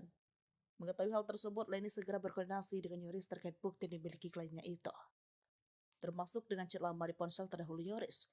Beruntung firasat Leni tak terbukti hingga kemarin, sebab Yoris masih berstatus saksi dan jumlah tersangka belum bertambah. Karena demikian, Leni sempat mencurigai Yoris terkait kasus Subang. Leni pun tak menutup kemungkinan jika polisi akan menetapkan tersangka baru. Semakin pelik, kuasa hukum sebut Yosef dan Mimin terpojokkan, ungkap kejanggalan pengakuan Dano. Kasus Subang mulai terkuak sejak Dano atau Ramdhano mengaku atas perbuatannya. Tentu pengakuan tersebut mengarah kepada 5 tersangka yang ditetapkan Polda Jabar beberapa waktu lalu. Mereka adalah Dano, Yosef, istri muda Yosef bernama Mimin Mintarsi, dan 2 anaknya Mimin Arigi dan Abi. Kelimanya dijadikan tersangka kasus perampasan nyawa ibu dan anak di Subang, Tuti Suhartini dan Amalia Mustika Ratu yang terjadi pada 18 Agustus 2021. Dari kelima tersangka tersebut pun terpecah menjadi 2 kubu dengan mendampingi kuasa hukum masing-masing. Dano didampingi kuasa hukum tim Ahmad Taufan, sedangkan Yosef CS didampingi tim kuasa hukum Rahman Hidayat. Setelah 2 tahun kasus Subang tergantung, sejak Dano menyerahkan diri ke Polda Jabar, giat kembali melakukan penyelidikan. Bahkan belakangan Polda Jabar juga kembali melakukan olah TKP guna mencocokkan keterangan Dano yang mengaku terlibat dalam pembunuhan Tuti dan Amalia tersebut. Dengan dilakukan kembali oleh TKP tersebut secara tidak langsung membuat pihak Yosef CS tersudut. Menanggapi hal tersebut, kuasa hukum Yosef, Rahman Hidayat, buka suara. Ia pun belak-belakan mengaku selama 2 tahun kasus Subang diselidiki, bahkan kliennya sejak awal disudutkan, terutama Yosef dan Mimin. Hal ini diungkap Rahman Hidayat dalam tayangan kanal YouTube pada Sabtu 28 Oktober 2023. Lalu Rahman Hidayat menjawab dan tak menampik bahwa kliennya disudutkan. Bahkan Rahman Hidayat merasa kliennya disudutkan selama 2 tahun selama kasus Subang belum terungkap. Ia mengaku selama mendampingi perkara kasus Subang, menurutnya ada banyak hal kejanggalan yang terjadi. Ia menceritakan bahwa sebenarnya sudah 3 bulan terakhir ini Polda Jabar kembali menggali kasus Subang tersebut. Bahkan kliennya Yosef CS tiap minggu diperiksa. Kuasa hukum Yosef itu juga mengaku kliennya pun sampai pulang dini hari dari pemeriksaan kasus Subang tersebut. Rahman menyebut pemeriksaan tersebut bahkan dilakukan berulang-ulang. Namun Rahman mengatakan hingga kini Yosef dan 3 kliennya meragukan pengakuan Dano.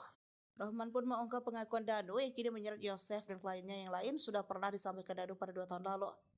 Ia merasa janggal karena pengakuan Dano tersebut hari ini kembali diselidiki. Ia menceritakan keterangan Dano yang pernah disampaikan dalam BAP yang menuduh diajak Yosef dalam pembunuhan Tuti dan Amalia. Namun, kala itu Dano tak jadi menandatangani pernyataan tersebut di BAP pada penyidikan 2 tahun lalu. Ia mengaku hal itu diketahui dari keterangan Yoris yang sempat didampinginya. Yoris mengaku pada pencabutan BAP yang dilakukan Dano. Hal itu merasa Rahman Hidayat janggal. Selain itu, Rahman juga meragukan keterangan Dano karena menurutnya bertentangan dengan 4 tersangka itu kliennya. Rahman pun membeberkan keterangan Dano yang menyebut Yosef pelaku pembunuhan tersebut hingga kini tak diakui kliennya. Berdasarkan pengakuan Yosef, kliennya masih bersikeras di dalam kejadian pembunuhan, kliennya ada di rumah Mimin. Selain terseret kasus pembunuhan di Subang, aib Yosef punya utang fantastis kini ikut terungkap. Hal ini dibongkar oleh Yoris yang tak lain adalah anak Yosef Hidayah. Yoris menyebut ayahnya itu memiliki utang sebesar 55 juta rupiah. Parahnya, Yosef berjanji akan membayar utang tersebut dengan dana bos dari Yayasan Bina Prestasi Nasional. Bak muak dengan kelakuan sang ayah, Yoris pun meminta agar Yosef dihukum mati saja.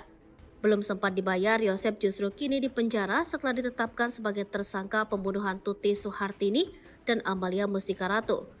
Utang Yosef ketahuan setelah ada orang yang menagih pada Yoris Raja Amarullah, anak Tuti. Orang tersebut mendatangi rumah dan bertemu istri Yoris. Nominal utang Yosef pun terbilang fantastis, sebesar 55 juta rupiah, terang Leni. Saya baca di perjanjian surat pernyataan hutangnya, kata Leni. Orang tersebut sengaja menagih utang Yosef pada Yoris. Sebab saat ini bekerja sebagai kepala sekolah di Yayasan Bina Prestasi Nasional. Pasalnya Yosef menjanjikan membayar utang menggunakan dana bos. Alasannya menagih ke Yoris karena tersangka Y sudah dipenjara, akhirnya nagih ke Yoris. Karena Yoris memegang sekolah yang mencairkan uang di sekolah, karena Y janji bayar utang dengan dana bos. Dana bos bukan untuk bayar utang, itu buat operasional sekolah, jelas Leni menirukan ucapan Yoris. Perlu diketahui, pasca kasus Subang, Yosef langsung menjabat sebagai Ketua Yayasan Bina Prestasi Nasional. Yosef menggeser Yoris yang awalnya Ketua Yayasan, kini menjadi Kepala Sekolah. Ia juga sempat menunjuk Dano menjadi bendahara demi mencairkan uang sebesar 200 juta rupiah sesaat setelah pembunuhan ibu dan anak di Subang. Yosep beralasan meminjam uang sebesar 55 juta rupiah untuk membayar kuliah Amel. Bekas apa? Katanya bekas kuliah Amel. Ini kan ada kecurigaan saya. Lucunya itu buat kuliah Amel kan udah meninggal 2021, ini hutangnya 2023 Maret. Apa iya ini uangnya untuk kuliah orang yang meninggal, kata Leni. Penagih utang bahkan sampai melontarkan ancaman. Ia mengancam akan membongkar borok sekolah bila utang Yosep tak dilunasi.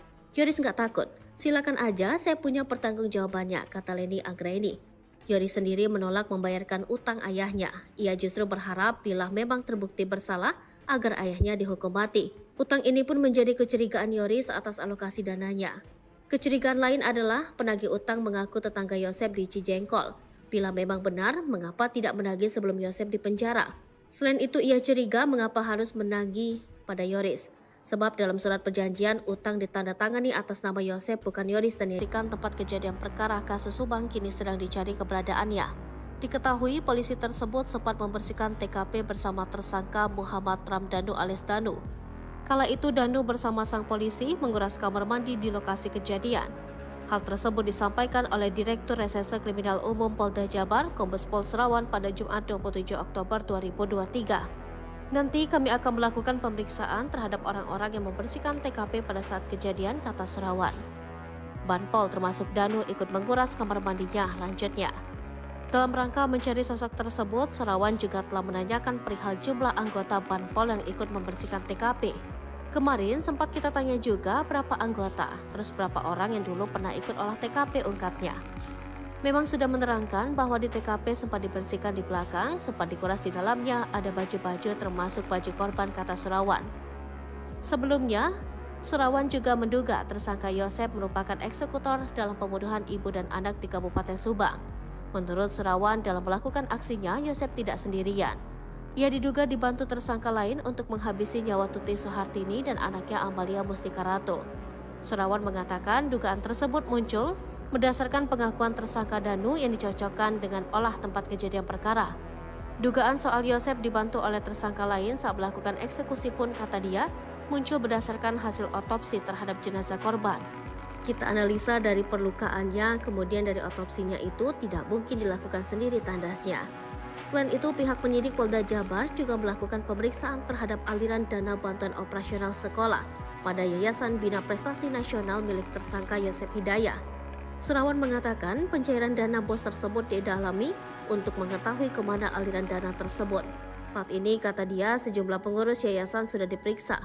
Polisi juga memblokir 4 rekening milik Yayasan Bina Prestasi Nasional. Polisi temukan dugaan korupsi di Yayasan Yosep. Motif pembunuhan bukan hanya soal perebutan harta. Polisi membeberkan fakta baru soal pembunuhan Tuti dan Amel di Subang. Hal itu setelah polisi menyebutkan adanya dugaan korupsi di yayasan milik Yosep itu. Sehingga polisi menduga pembunuhan Tuti dan Amel bukan hanya soal perebutan harta di Yayasan Bina Prestasi Nasional tersebut. Yayasan Bina Prestasi Nasional adalah yayasan pendidikan yang didirikan oleh Yosep Hidayah pada 2009. Yayasan milik Yosep ini mengoperasikan SMP dan SMK di Subang. Salah satu pendanaan dari yayasan tersebut adalah melalui bantuan operasional sekolah yang jumlahnya tidak sedikit. Pemasukan Yayasan Bina Prestasi Nasional pun terbilang fantastis, yakni 1 miliar rupiah. Leni Anggraini, pengacara Yoris, menerangkan dana yang masuk ke yayasan berasal dari dana BOS yang dialokasikan 2-3 kali dalam 1 tahun. Direktur Reserse Kriminal Umum Polda Jabar, Kombes Pol Serawan menyebut, penyidik telah melakukan pemeriksaan terhadap beberapa orang pengurus Yayasan Bina Prestasi Nasional.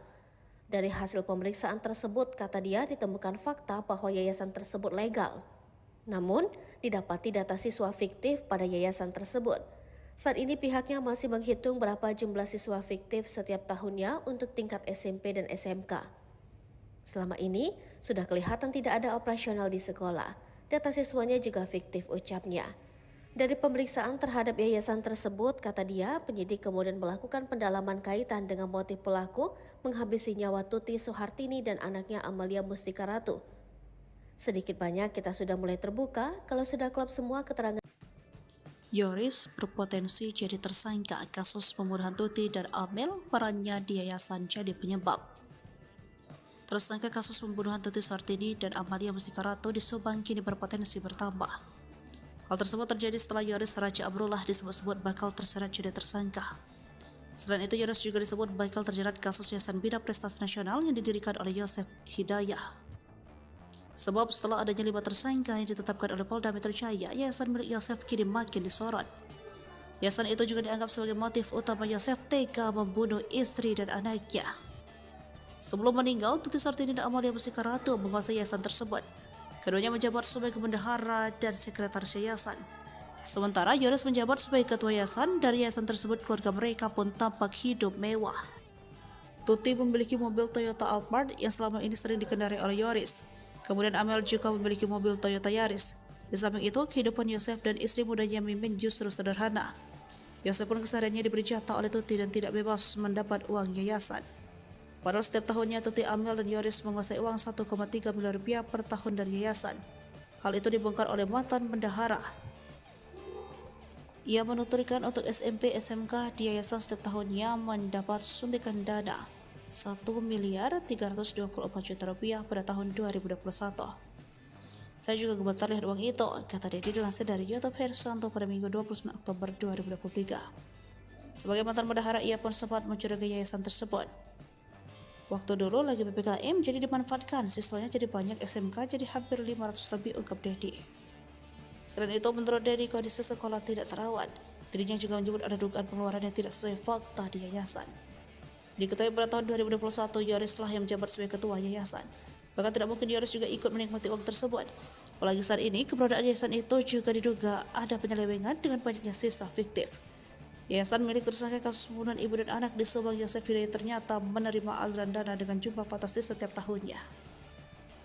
Menanggapi hal itu, Yoris pun mengaku siap memberikan klarifikasi.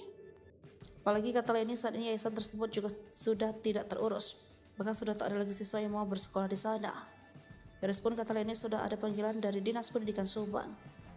Yoris bareng yayasan terseret kasus Subang, urusan dana dibongkar mantan bendahara, kasihan almarhum. Nama Yayasan Bina Prestasi Nasional turut terseret kasus pembunuhan di Subang. Sebagaimana diketahui, kasus pembunuhan ibu dan anak di Subang yang menewaskan Tuti Sartini dan Amalia Mustika Ratu 2021 lalu. Polisi akhirnya menetapkan 5 tersangka setelah 1 dari 5 tersangka Danung menyerahkan diri ke Polda Jabar. Para tersangka dan kedua korban masih ada keterkaitan dengan Yayasan Bina Prestasi Nasional, kendati masih satu keluarga besar. Tak pelaku jadi kemudian menyoroti dugaan motif perebutan yayasan. Dikutip dari Tribun Jabar, mantan bendahara Yayasan Bina Prestasi Nasional, Dedi kemudian bersuara seiring bergulirnya kasus hukum ini. Dedi menyinggung bahwa anak Yosef, Yoris, pernah marah kepadanya karena membongkar soal aliran dana yayasan. Hal ini terjadi ketika kasus ini pertama kali terungkap. Kala itu Dedi membicarakan mengenai aliran dana yayasan ini bersama salah satu YouTuber lokal. Kemudian kata Dedi, hal itu mendapat respon yang tidak baik dari Yoris. Tetapi menurut Dedi, sosok yang marah kepadanya itu tidak secara langsung menyampaikan hal itu kepadanya. Dedi pun membongkar bahwa sosok yang marah kepadanya itu adalah Yoris. Meski demikian, Dedi tidak pernah mendapati Yoris menghubunginya secara langsung menyampaikan hal tersebut. Ia pun berharap bahwa semua pihak dalam kasus Subang ini bisa memberikan kesaksian yang jujur agar kasus segera terungkap terang benderang. Sekedar data, Yayasan Bina Prestasi Nasional berlokasi Jalan Raya Serang Panjang, KM 24,3 Subang Purwakarta, Kabupaten Subang. Yayasan ini menangani 2 tingkat sekolah, yaitu SMP dan SMK. Selain itu, Yayasan Bina Prestasi Nasional juga telah terakreditasi BAN PT dan kompetensi keahlian RPL TKR. Yoris sempat menjadi ketua yayasan sebelum dicopot oleh Yosef pasca kasus Subang. Tuti dan Amalia juga termasuk dalam pengurus yayasan. Tuti menjabat sebagai bendahara, sementara Amalia menjadi sekretaris. Sementara Yosef Hidayah, dia tidak ikut melalui yayasan. Konflik yayasan menguat terutama karena tersangka lain Mimin Mintarsi sebelumnya juga menjadi bendahara yayasan. Namun Mimin kemudian diganti Tuti. Belakangan Yoris mengatakan bahwa Yosef meminta Danu untuk menjadi bendahara di yayasan setelah ia dinonaktifkan. Setelah itu, menurut Yoris, Yosef menarik uang yayasan sebanyak 2 kali bersama kepala sekolah dan bendahara sekolah. Di Treskrimum Polda Jabar turut menyelidiki aliran dana bos pada Yayasan Bina Prestasi Nasional milik tersangka Yosef Hidayah. Di Krimum Polda Jabar, Kombes Pol Surawan mengatakan pencarian dana bos tersebut didalami untuk mengetahui kemana dana itu mengalir. Saat ini, kata dia, sejumlah pengurus yayasan sudah diperiksa. Polisi juga memblokir 4 rekening milik Yayasan Bina Prestasi Nasional. Pihaknya pun bakal berkoordinasi dengan Dinas Pendidikan Provinsi Jabar dan Kabupaten Subang untuk menghentikan bantuan dana bos dan BPMO. Ucapan Uci Banpol saat kasus Subang bikin Danu nurut, Koras Bak Mandi. Saya diperintah Bapak Kadin. Sosok Uci bantuan polisi yang menyuruh Dano saat kasus pembunuhan di Subang kini jadi sorotan. Dikutip dari Tribun Sumsel, Uci merupakan panpel di Mapolsek Jalan Jaga, Subang. Dari sumber yang sama, Uci bercerita sebelum diperintah ia baru selesai membersihkan kantor Polsek Jalan Jaga. Lalu ia disuruh Kadit Jatan Ras membersihkan bak mandi di lokasi pembunuhan ibu dan anak di Dusun Cisuti, Kecamatan Jalan Jaga, Kabupaten Subang. Uci lantas melaksanakan perintah tersebut. Sesampai di rumah Tuti, Uci mengaku dihampiri Dano. Ia kemudian meminta Dano membantu mengurus bak mandi. Keduanya kemudian langsung masuk ke dalam TKP kasus Subang. Tapi ternyata yang berkaitan dengan bak mandi itu bukan hanya Dano dan Wanpol. Yosep rupanya sudah lebih dulu memeriksa bak mandi itu. Hal itu diungkapkan pengacara sendiri, Rahman Hidayat. Kata Rahman, bercak darah di baju Yosep didapati ketika memeriksa bak mandi. Yosep, kata Rahman, langsung memeriksa bak mandi.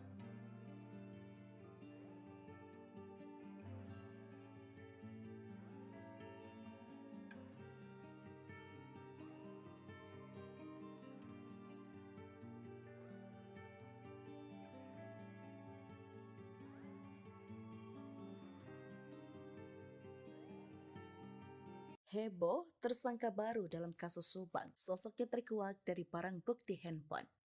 Diketahui tersangka dalam kasus Subang adalah Yosef Danu Mimin serta Arigi dan Abi anak Mimin. Sebelum ada 5 tersangka kasus kematian Tuti dan Amalia, sempat buntu selama 2 tahun. Hingga akhirnya di pertengahan Oktober 2023, penyidik tahu kronologi pembunuhan ibu dan anak itu berdasarkan pengakuan dari salah satu tersangka Dano.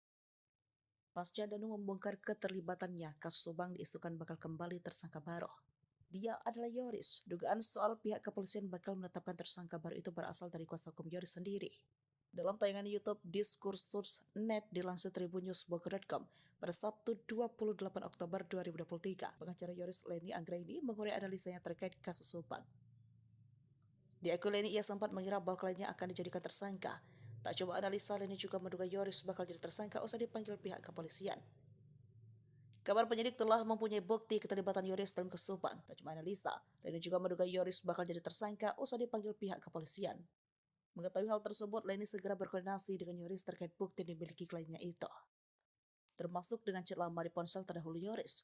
Beruntung firasat Leni tak terbukti hingga kemarin, sebab Yoris masih bersatu saksi dan jumlah tersangka belum bertambah. Kendati demikian, Leni sempat mencurigai Yoris terkait kasus Subang. Leni pun tak menutup kemungkinan jika polisi akan menetapkan tersangka baru. Semakin pelik, kuasa hukum sebut Yosef dan Mimin terpojokkan, ungkap kejanggalan pengakuan Dano. Kasus Subang mulai terkuak sejak Dano atau Ramdano mengaku atas perbuatannya. Tentu pengakuan tersebut mengarah kepada 5 tersangka yang ditetapkan Polda Jabar beberapa waktu lalu.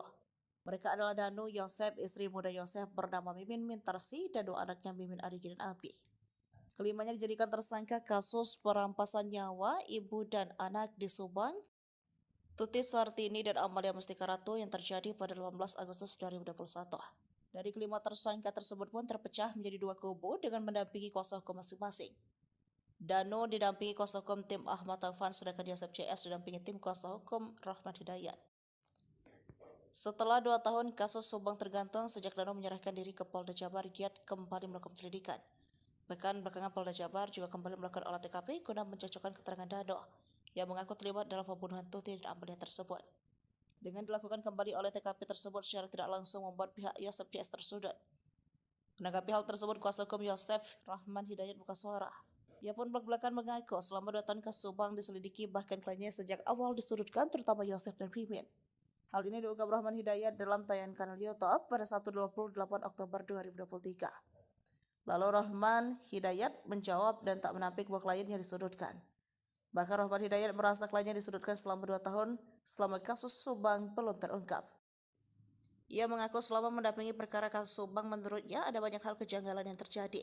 Ia menceritakan bahwa sebenarnya sudah 3 bulan terakhir ini Polda Jabar kembali menggali kasus Subang tersebut. Bahkan kliennya Yosef CS tiap minggu diperiksa. Kuasa hukum Yosef itu juga mengaku kliennya pun sampai pulang dini hari dari pemeriksaan kasus Subang tersebut. Rahman menyebut pemeriksaan tersebut bahkan dilakukan berulang-ulang. Namun Rahman mengatakan hingga kini Yosef dan 3 kliennya meragukan pengakuan Dano. Rahman pun mengungkap pengakuan Dano yang kini menyeret Yosef dan kliennya yang lain sudah pernah disampaikan Dano pada 2 tahun lalu. Ia merasa janggal karena pengakuan Dano tersebut hari ini kembali diselidiki. Ia menceritakan keterangan Dano yang pernah disampaikan dalam BAP yang menuduh diajak Yosef dalam pembunuhan Tuti dan Amalia. Namun, kala itu Danu tak jadi menandatangani pernyataan tersebut di BAP pada penyidikan 2 tahun lalu. Ia mengaku hal itu diketahui dari keterangan Yoris yang sempat didampinginya. Yoris mengaku pada pencabutan BAP yang dilakukan Danu, hal itu merasa Rohman Hidayat janggal. Selain itu, Rohman juga meragukan keterangan Danu karena menurutnya bertentangan dengan 4 tersangka itu kliennya. Rohman pun memberikan keterangan Danu yang menyebut Yosep pelaku pembunuhan tersebut hingga kini tak diakui kliennya. Berdasarkan pengakuan Yosep, kliennya masih bersikeras di dalam kejadian pembunuhan, kliennya ada di rumah Mimin. Selain terseret kasus pembunuhan di Subang, aib Yosep punya utang fantastis kini ikut terungkap. Hal ini dibongkar oleh Yoris yang tak lain adalah anak Yosep Hidayah. Yoris menyebut ayahnya itu memiliki utang sebesar 55 juta rupiah. Parahnya, Yosep berjanji akan membayar utang tersebut dengan dana bos dari Yayasan Bina Prestasi Nasional. Bak muak dengan kelakuan sang ayah, Yoris pun meminta agar Yosep dihukum mati saja. Belum sempat dibayar, Yosep justru kini dipenjara setelah ditetapkan sebagai tersangka pembunuhan Tuti Suhartini dan Amalia Mustika Ratu. Utang Yosep ketahuan setelah ada orang yang menagih pada Yoris Raja Amarullah, anak Tuti. Orang tersebut mendatangi rumah dan bertemu istri Yoris. Nominal utang Yosep pun terbilang fantastis, sebesar 55 juta rupiah, terang Leni. Saya baca di perjanjian surat pernyataan hutangnya, kata Leni. Orang tersebut sengaja menagih utang Yosep pada Yoris, sebab saat ini bekerja sebagai kepala sekolah di Yayasan Bina Prestasi Nasional. Pasalnya Yosep menjanjikan membayar utang menggunakan dana bos. Alasannya menagih ke Yoris karena tersangka Y sudah dipenjara, akhirnya nagih ke Yoris. Karena Yoris memegang sekolah yang mencairkan uang di sekolah, karena Y janji bayar utang dengan dana bos. Dana bos bukan untuk bayar utang, itu buat operasional sekolah, jelas Leni menirukan ucapan Yoris. Perlu diketahui, pasca kasus Subang, Yosep langsung menjabat sebagai Ketua Yayasan Bina Prestasi Nasional. Yosep menggeser Yoris yang awalnya Ketua Yayasan, kini menjadi Kepala Sekolah. Ia juga sempat menunjuk Danu menjadi bendahara demi mencairkan uang sebesar 200 juta rupiah sesaat setelah pembunuhan ibu dan anak di Subang. Yosep beralasan meminjam uang sebesar 55 juta rupiah untuk membayar kuliah Amel. Bekas apa? Katanya bekas kuliah Amel. Ini kan ada kecurigaan saya. Lucunya itu buat kuliah Amel kan udah meninggal 2021, ini hutangnya 2023 Maret. Apa iya ini uangnya untuk kuliah orang yang meninggal, kata Leni. Penagih utang bahkan sampai melontarkan ancaman. Ia mengancam akan membongkar borok sekolah bila utang Yosep tak dilunasi. Yoris nggak takut. Silakan aja, saya punya pertanggungjawabannya, kata Leni Anggraini. Yoris sendiri menolak membayarkan utang ayahnya. Ia justru berharap bila memang terbukti bersalah agar ayahnya dihukum mati. Utang ini pun menjadi kecurigaan Yoris atas alokasi dananya. Kecurigaan lain adalah penagih utang mengaku tetangga Yosep di Cijengkol. Bila memang benar, mengapa tidak menagih sebelum Yosep dipenjara? Selain itu, ia curiga mengapa harus menagih pada Yoris. Sebab dalam surat perjanjian, utang ditandatangani atas nama Yosep bukan Yoris dan dirikan tempat kejadian perkara kasus Subang kini sedang dicari keberadaannya. Diketahui polisi tersebut sempat membersihkan TKP bersama tersangka Muhammad Ramdhanu alias Danu. Kala itu Danu bersama sang polisi menguras kamar mandi di lokasi kejadian. Hal tersebut disampaikan oleh Direktur Reserse Kriminal Umum Polda Jabar, Kombes Pol Serawan pada Jumat 27 Oktober 2023.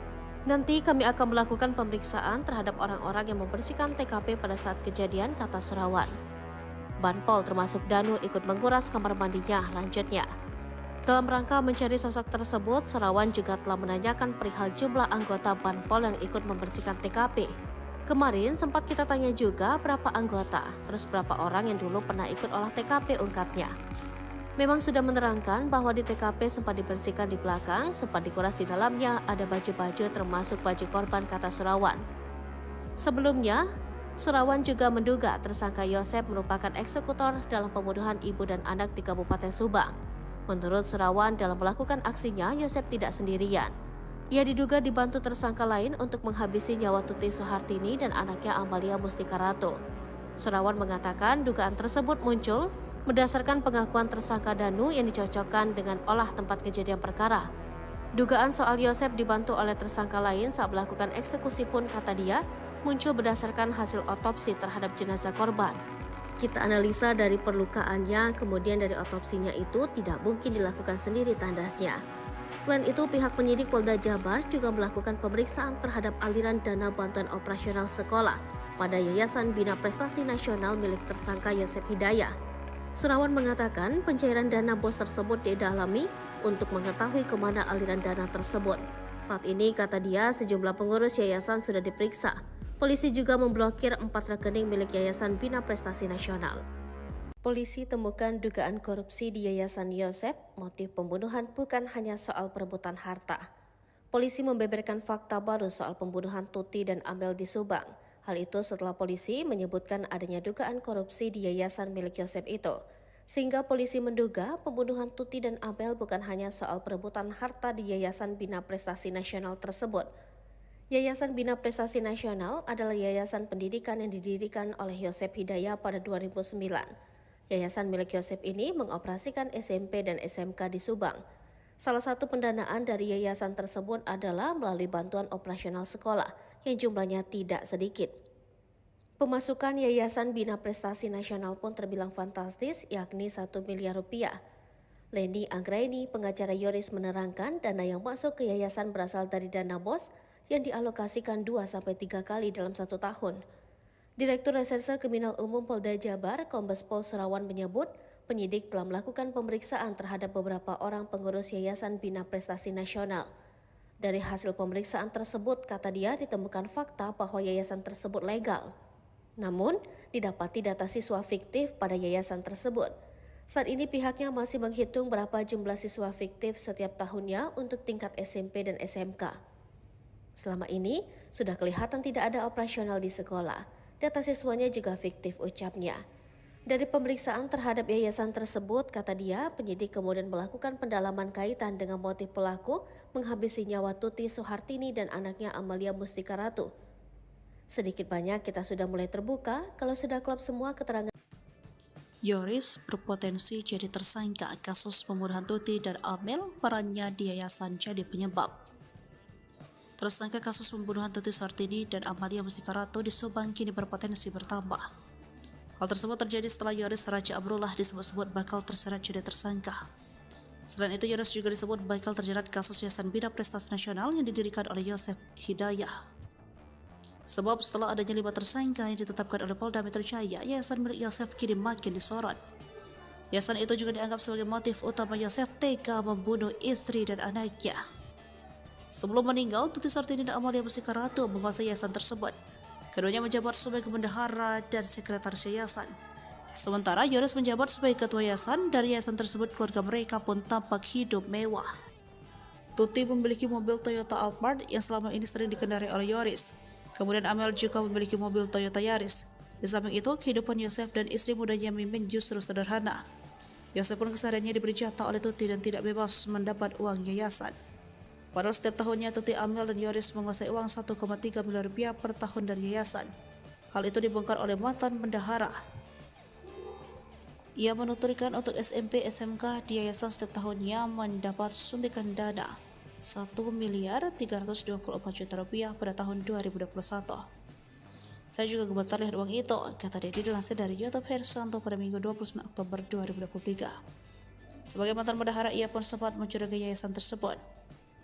Waktu dulu lagi PPKM jadi dimanfaatkan, siswanya jadi banyak, SMK jadi hampir 500 lebih, ungkap Dedi. Selain itu, menurut Dedi, kondisi sekolah tidak terawat.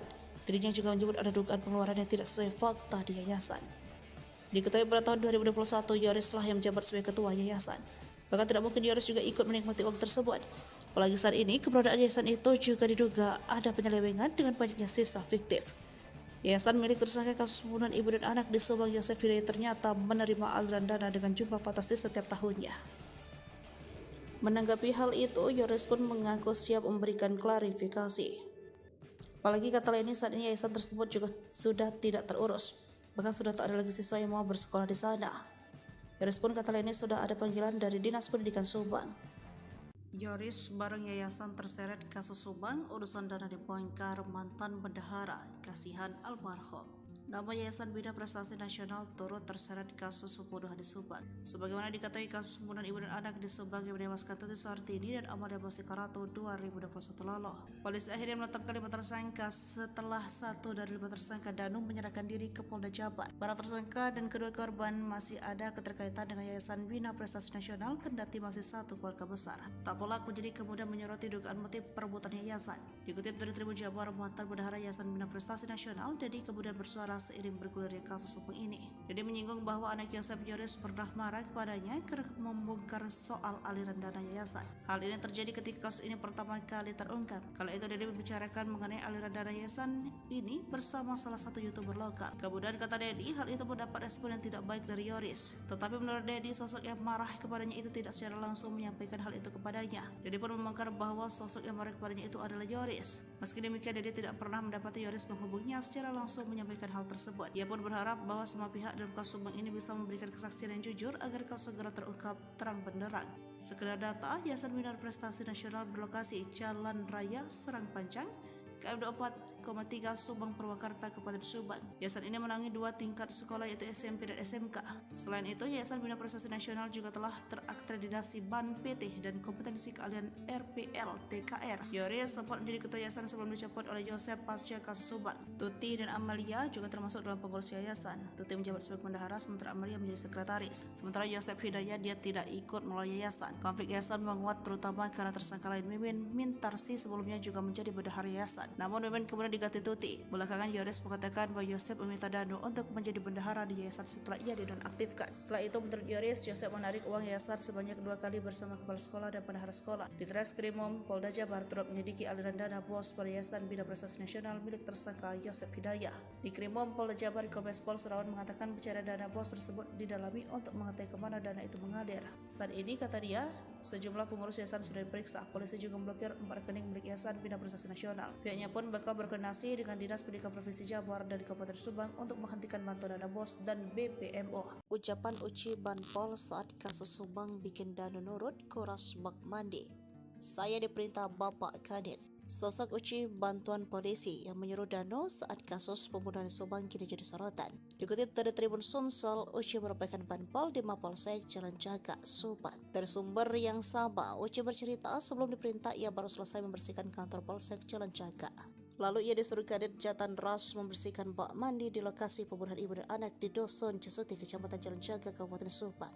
Uci lantas melaksanakan perintah tersebut. Sesampai di rumah Tuti, Uci mengaku dihampiri Danu. Ia kemudian meminta Danu membantu mengurus bak mandi. Keduanya kemudian langsung masuk ke dalam TKP kasus Subang. Tapi ternyata yang berkaitan dengan bak mandi itu bukan hanya Danu dan Banpol. Yosef rupanya sudah lebih dulu memeriksa bak mandi itu. Hal itu diungkapkan pengacara sendiri, Rohman Hidayat. Kata Rohman, bercak darah di baju Yosef didapati ketika memeriksa bak mandi. Yosef, kata Rohman, langsung memeriksa bak mandi.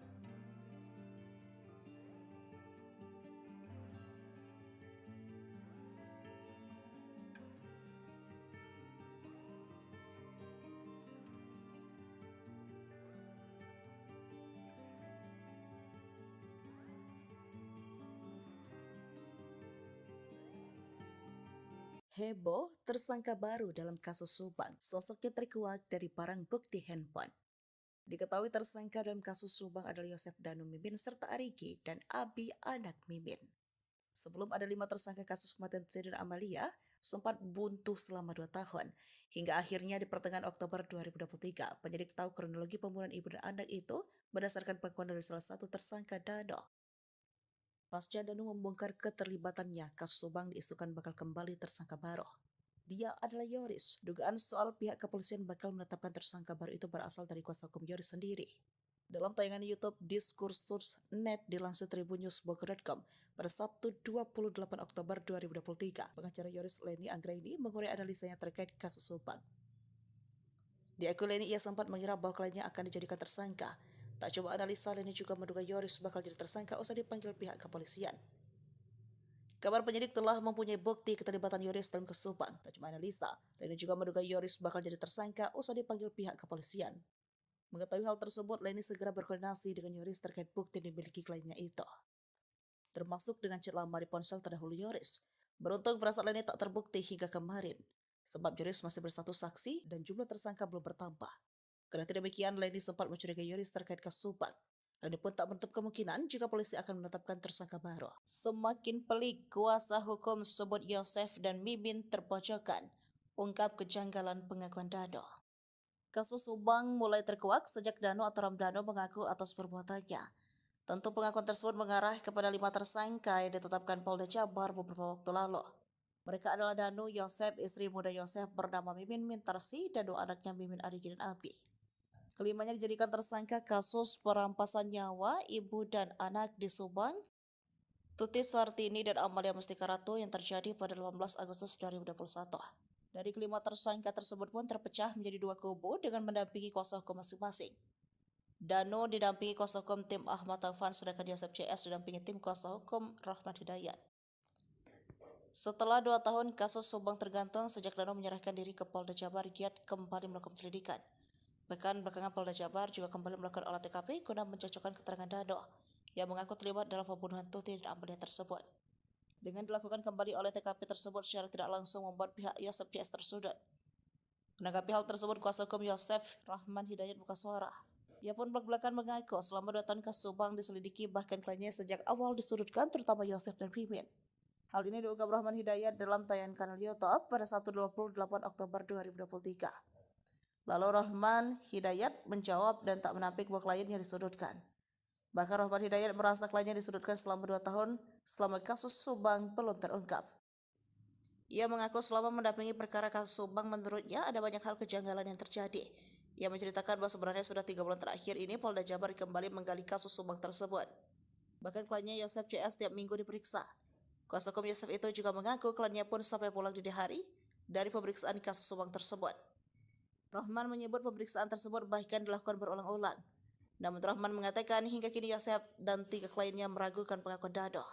Rahman pun mengungkap pengakuan Dano yang kini menyeret Yosef dan kliennya yang lain sudah pernah disampaikan Dano pada 2 tahun lalu. Ia merasa janggal karena pengakuan Dano tersebut hari ini kembali diselidiki. Ia menceritakan keterangan Dano yang pernah disampaikan dalam BAP yang menuduh diajak Yosef dalam pembunuhan Tuti dan Amalia. Namun, kala itu Dano tak jadi menandatangani pernyataan tersebut di BAP pada penyidikan 2 tahun lalu. Ia mengaku hal itu diketahui dari keterangan Yoris yang sempat didampinginya. Yoris mengaku pada pencabutan BAP yang dilakukan Dano. Hal itu merasa Rahman Hidayat janggal. Selain itu, Rahman juga meragukan keterangan Dano karena menurutnya bertentangan dengan 4 tersangka itu kliennya. Rahman pun membeberkan keterangan Dano yang menyebut Yosef pelaku pembunuhan tersebut hingga kini tak diakui kliennya. Berdasarkan pengakuan Yosef, kliennya masih bersikeras di dalam kejadian pembunuhan, kliennya ada di rumah Mimin. Selain terseret kasus pembunuhan di Subang, aib Yosef punya utang fantastis kini ikut terungkap. Hal ini dibongkar oleh Yoris yang tak lain adalah anak Yosef Hidayah. Yoris menyebut ayahnya itu memiliki utang sebesar 55 juta rupiah. Parahnya, Yosef berjanji akan membayar utang tersebut dengan dana bos dari Yayasan Bina Prestasi Nasional. Bak muak dengan kelakuan sang ayah, Yoris pun meminta agar Yosef dihukum mati saja. Belum sempat dibayar, Yosef justru kini dipenjara setelah ditetapkan sebagai tersangka pembunuhan Tuti Suhartini dan Amalia Mustika Ratu. Utang Yosef ketahuan setelah ada orang yang menagih pada Yoris Raja Amarullah, anak Tuti. Orang tersebut mendatangi rumah dan bertemu istri Yoris. Nominal utang Yosef pun terbilang fantastis, sebesar 55 juta rupiah, terang Leni. Saya baca di perjanjian surat pernyataan hutangnya, kata Leni. Orang tersebut sengaja menagih utang Yosef pada Yoris. Sebab saat ini bekerja sebagai kepala sekolah di Yayasan Bina Prestasi Nasional. Pasalnya Yosef menjanjikan membayar utang menggunakan dana bos. Alasannya menagih ke Yoris karena tersangka Y sudah dipenjara, akhirnya nagih ke Yoris. Karena Yoris memegang sekolah yang mencairkan uang di sekolah, karena Y janji bayar utang dengan dana bos. Dana bos bukan untuk bayar utang, itu buat operasional sekolah, jelas Leni menirukan ucapan Yoris. Perlu diketahui, pasca kasus Subang, Yosef langsung menjabat sebagai Ketua Yayasan Bina Prestasi Nasional. Yosef menggeser Yoris yang awalnya Ketua Yayasan, kini menjadi Kepala Sekolah. Ia juga sempat menunjuk Dano menjadi bendahara demi mencairkan uang sebesar 200 juta rupiah sesaat setelah pembunuhan ibu dan anak di Subang. Yosef beralasan meminjam uang sebesar 55 juta rupiah untuk membayar kuliah Amel. Bekas apa? Katanya bekas kuliah Amel. Ini kan ada kecurigaan saya. Lucunya itu buat kuliah Amel kan udah meninggal 2021, ini hutangnya 2023 Maret. Apa iya ini uangnya untuk kuliah orang yang meninggal, kata Leni. Penagih utang bahkan sampai melontarkan ancaman. Ia mengancam akan membongkar borok sekolah bila utang Yosef tak dilunasi. Yoris nggak takut, silakan aja, saya punya pertanggungjawabannya, kata Leni Anggraini. Yoris sendiri menolak membayarkan utang ayahnya. Ia justru berharap bila memang terbukti bersalah agar ayahnya dihukum mati. Utang ini pun menjadi kecurigaan Yoris atas alokasi dananya. Kecurigaan lain adalah penagih utang mengaku tetangga Yosef di Cijengkol. Bila memang benar, mengapa tidak menagih sebelum Yosef dipenjara? Selain itu, ia curiga mengapa harus menagih pada Yoris. Sebab dalam surat perjanjian, utang ditandatangani atas nama Yosef bukan Yoris dan dirikan tempat kejadian perkara kasus Subang kini sedang dicari keberadaannya. Diketahui polisi tersebut sempat membersihkan TKP bersama tersangka Muhammad Ramdhanu alias Danu. Kala itu Danu bersama sang polisi menguras kamar mandi di lokasi kejadian. Hal tersebut disampaikan oleh Direktur Reserse Kriminal Umum Polda Jabar, Kombes Pol Serawan pada Jumat 27 Oktober 2023. Nanti kami akan melakukan pemeriksaan terhadap orang-orang yang membersihkan TKP pada saat kejadian, kata Serawan.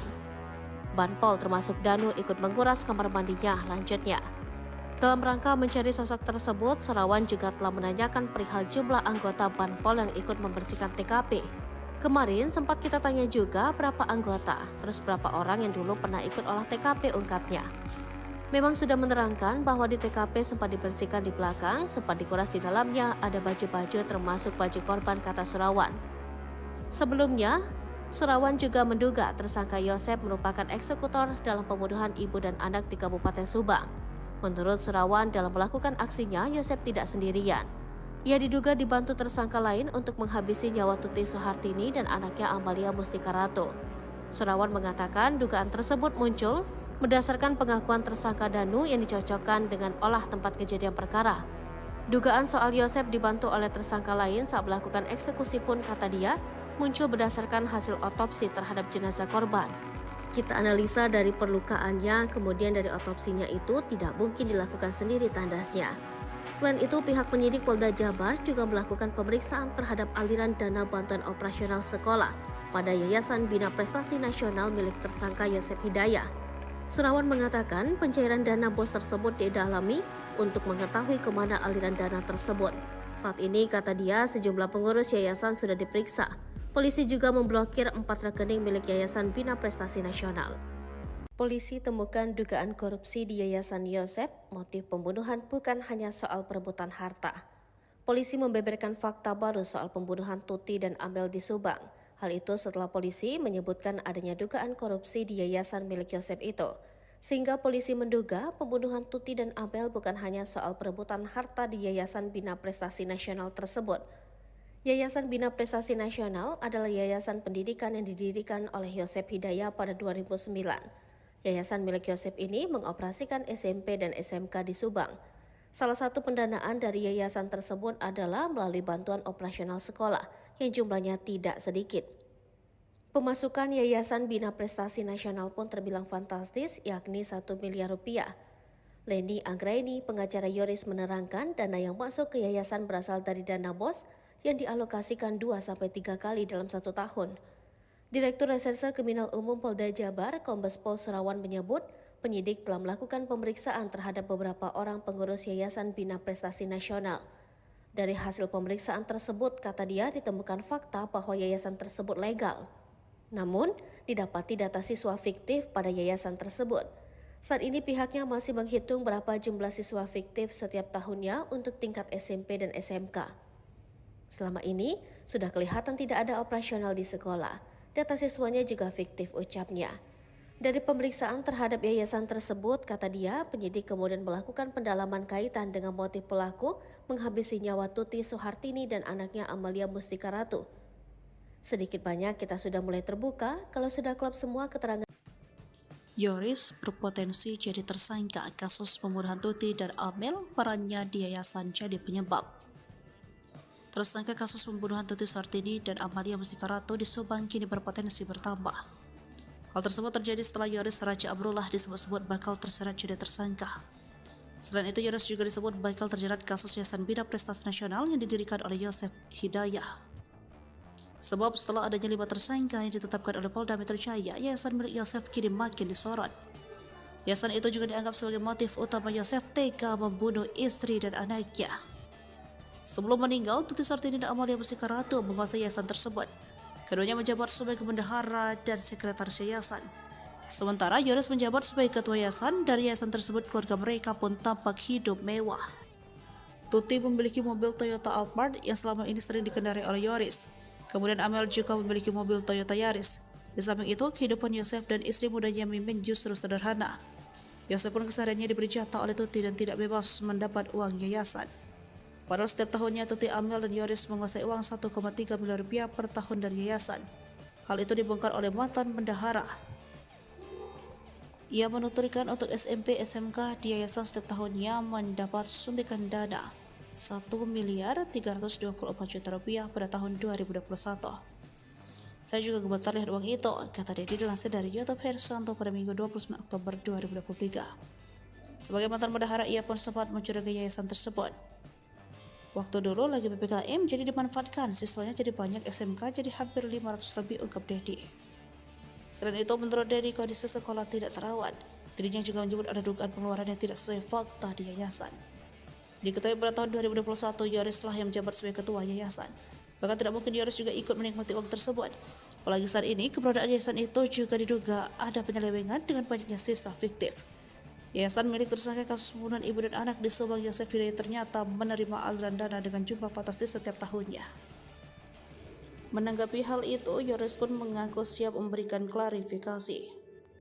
Apalagi kata lainnya, saat ini yayasan tersebut juga sudah tidak terurus. Bahkan sudah tak ada lagi siswa yang mau bersekolah di sana. Yoris pun kata lainnya sudah ada panggilan dari Dinas Pendidikan Subang.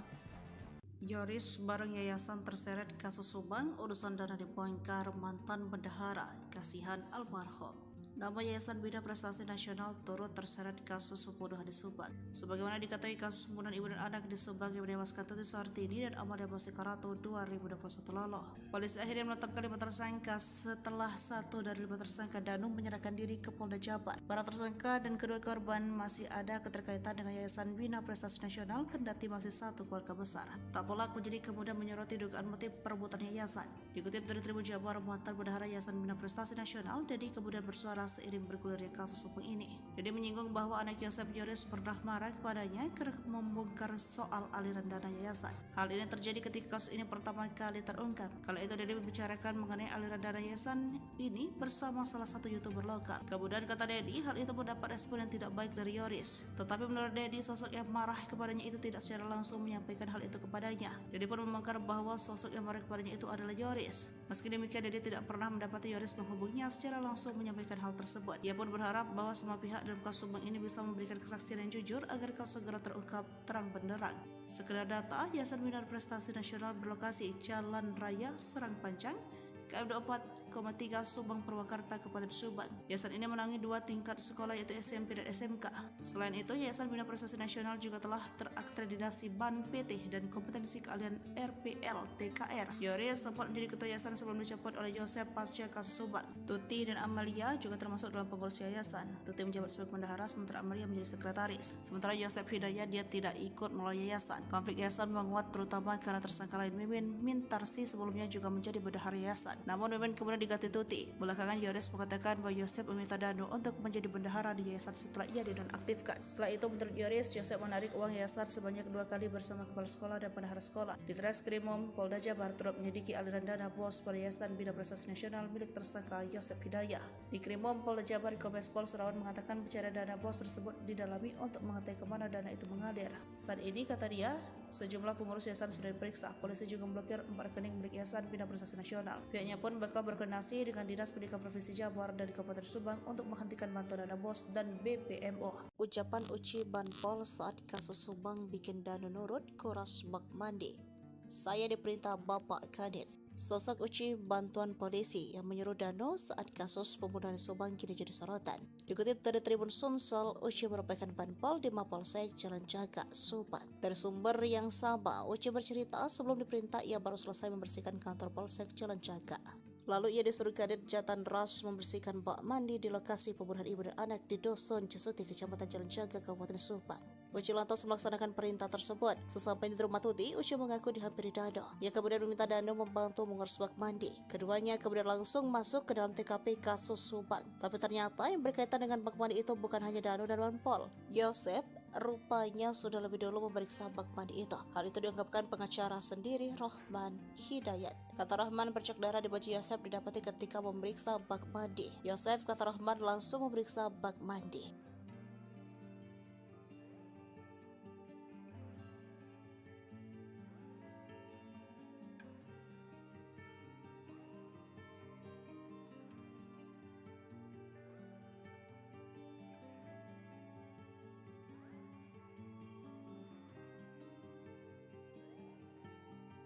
Heboh, tersangka baru dalam kasus Subang. Sosoknya terkuak dari barang bukti handphone.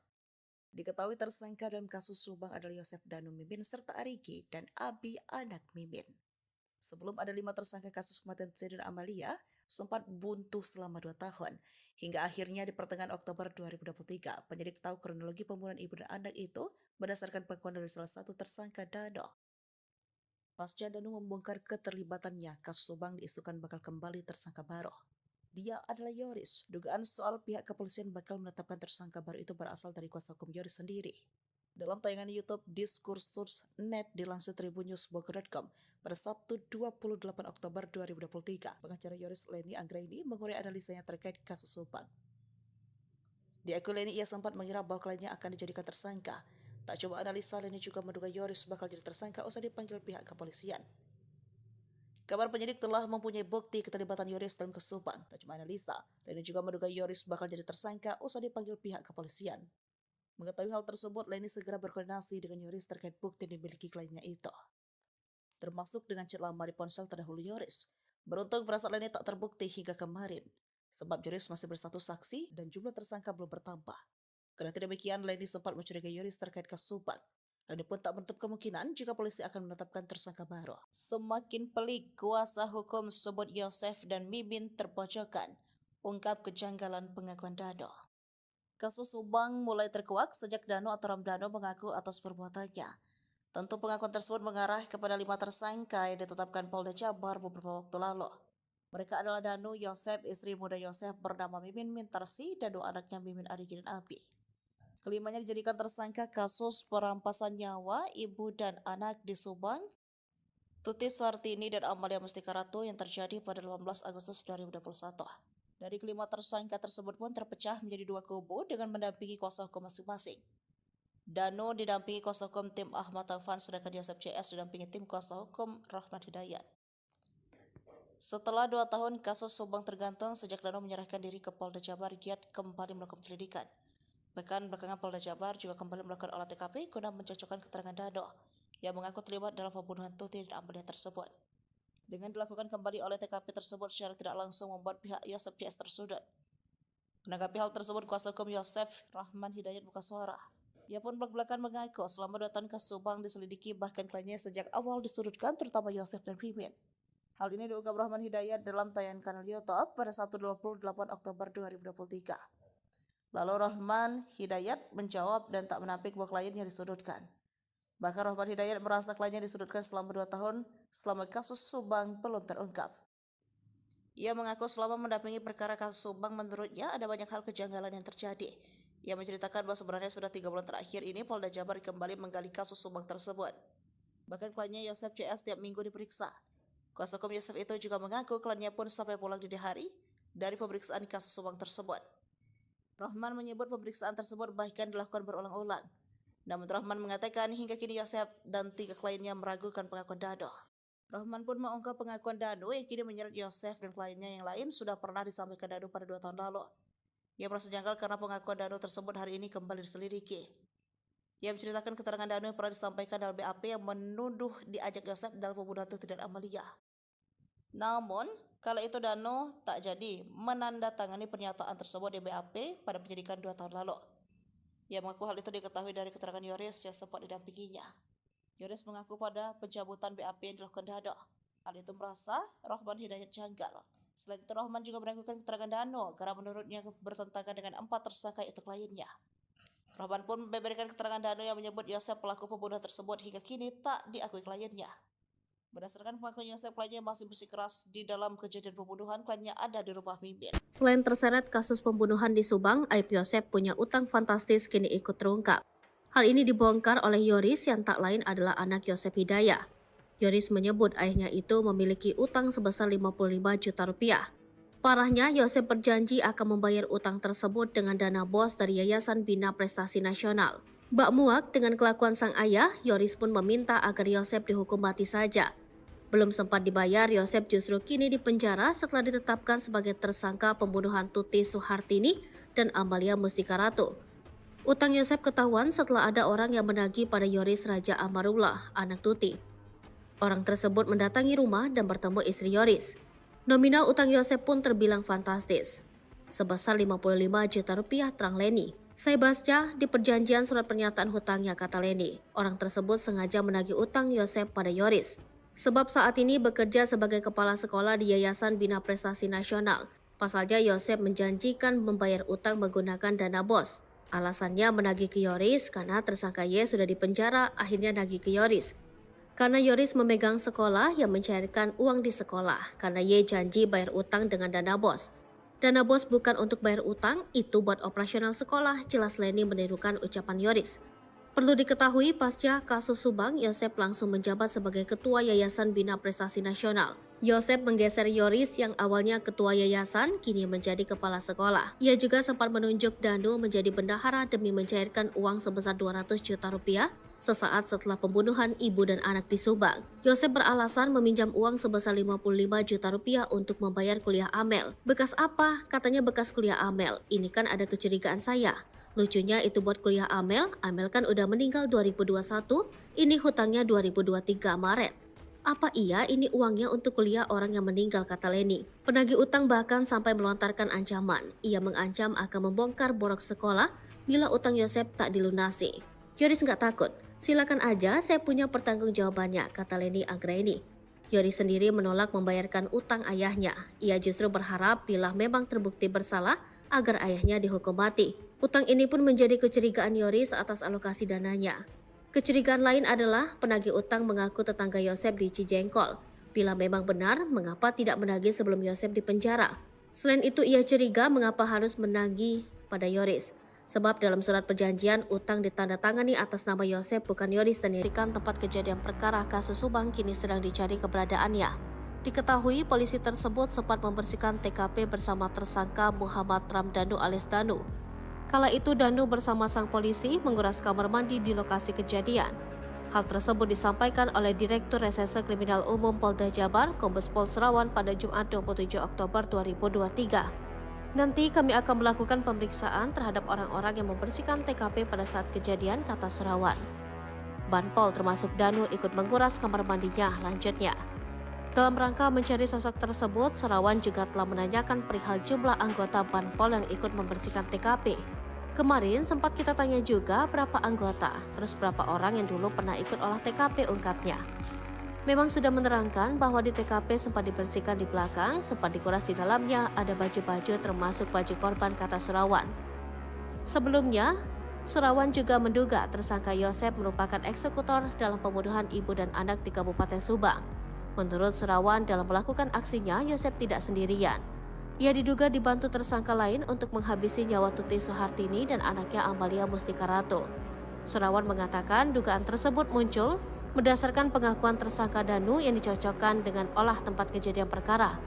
Dugaan soal Yosep dibantu oleh tersangka lain saat melakukan eksekusi pun, kata dia, muncul berdasarkan hasil otopsi terhadap jenazah korban. Kita analisa dari perlukaannya, kemudian dari otopsinya itu tidak mungkin dilakukan sendiri, tandasnya. Selain itu, pihak penyidik Polda Jabar juga melakukan pemeriksaan terhadap aliran dana bantuan operasional sekolah pada Yayasan Bina Prestasi Nasional milik tersangka Yosep Hidayah. Serawan mengatakan pencairan dana bos tersebut didalami untuk mengetahui kemana aliran dana tersebut. Saat ini, kata dia, sejumlah pengurus yayasan sudah diperiksa. Polisi juga memblokir 4 rekening milik Yayasan Bina Prestasi Nasional. Polisi temukan dugaan korupsi di Yayasan Yosep. Motif pembunuhan bukan hanya soal perebutan harta.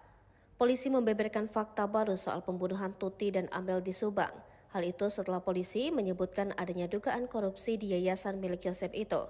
Sehingga polisi menduga pembunuhan Tuti dan Amel bukan hanya soal perebutan harta di Yayasan Bina Prestasi Nasional tersebut. Yayasan Bina Prestasi Nasional adalah yayasan pendidikan yang didirikan oleh Yosef Hidayah pada 2009. Yayasan milik Yosef ini mengoperasikan SMP dan SMK di Subang. Salah satu pendanaan dari yayasan tersebut adalah melalui bantuan operasional sekolah yang jumlahnya tidak sedikit. Pemasukan Yayasan Bina Prestasi Nasional pun terbilang fantastis, yakni 1 miliar rupiah. Leni Anggraini, pengacara Yoris, menerangkan dana yang masuk ke yayasan berasal dari dana BOS yang dialokasikan 2-3 kali dalam 1 tahun.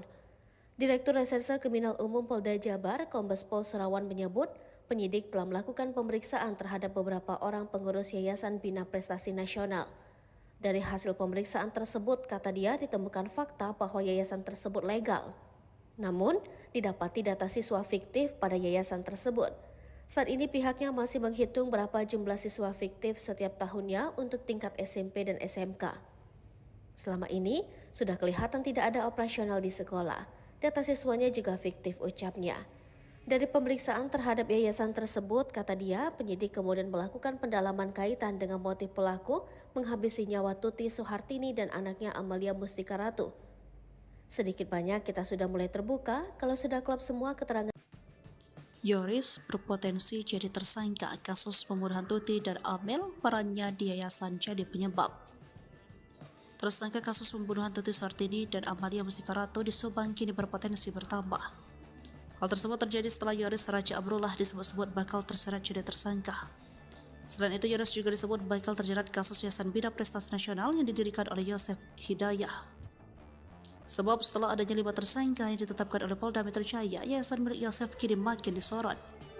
Yayasan itu juga dianggap sebagai motif utama Yosef tega membunuh istri dan anaknya. Sebelum meninggal, Tuti Suhartini dan Amalia Mustika Ratu menguasai yayasan tersebut. Keduanya menjabat sebagai bendahara dan sekretaris yayasan. Sementara Yoris menjabat sebagai ketua yayasan. Dari yayasan tersebut, keluarga mereka pun tampak hidup mewah. Tuti memiliki mobil Toyota Alphard yang selama ini sering dikendarai oleh Yoris. Kemudian Amel juga memiliki mobil Toyota Yaris. Di samping itu, kehidupan Yosef dan istri mudanya Mimin justru sederhana. Yosef pun kesehariannya diberi jatah oleh Tuti dan tidak bebas mendapat uang yayasan. Padahal setiap tahunnya Tuti, Amel, dan Yoris menguasai uang 1,3 miliar rupiah per tahun dari yayasan. Hal itu dibongkar oleh mantan bendahara.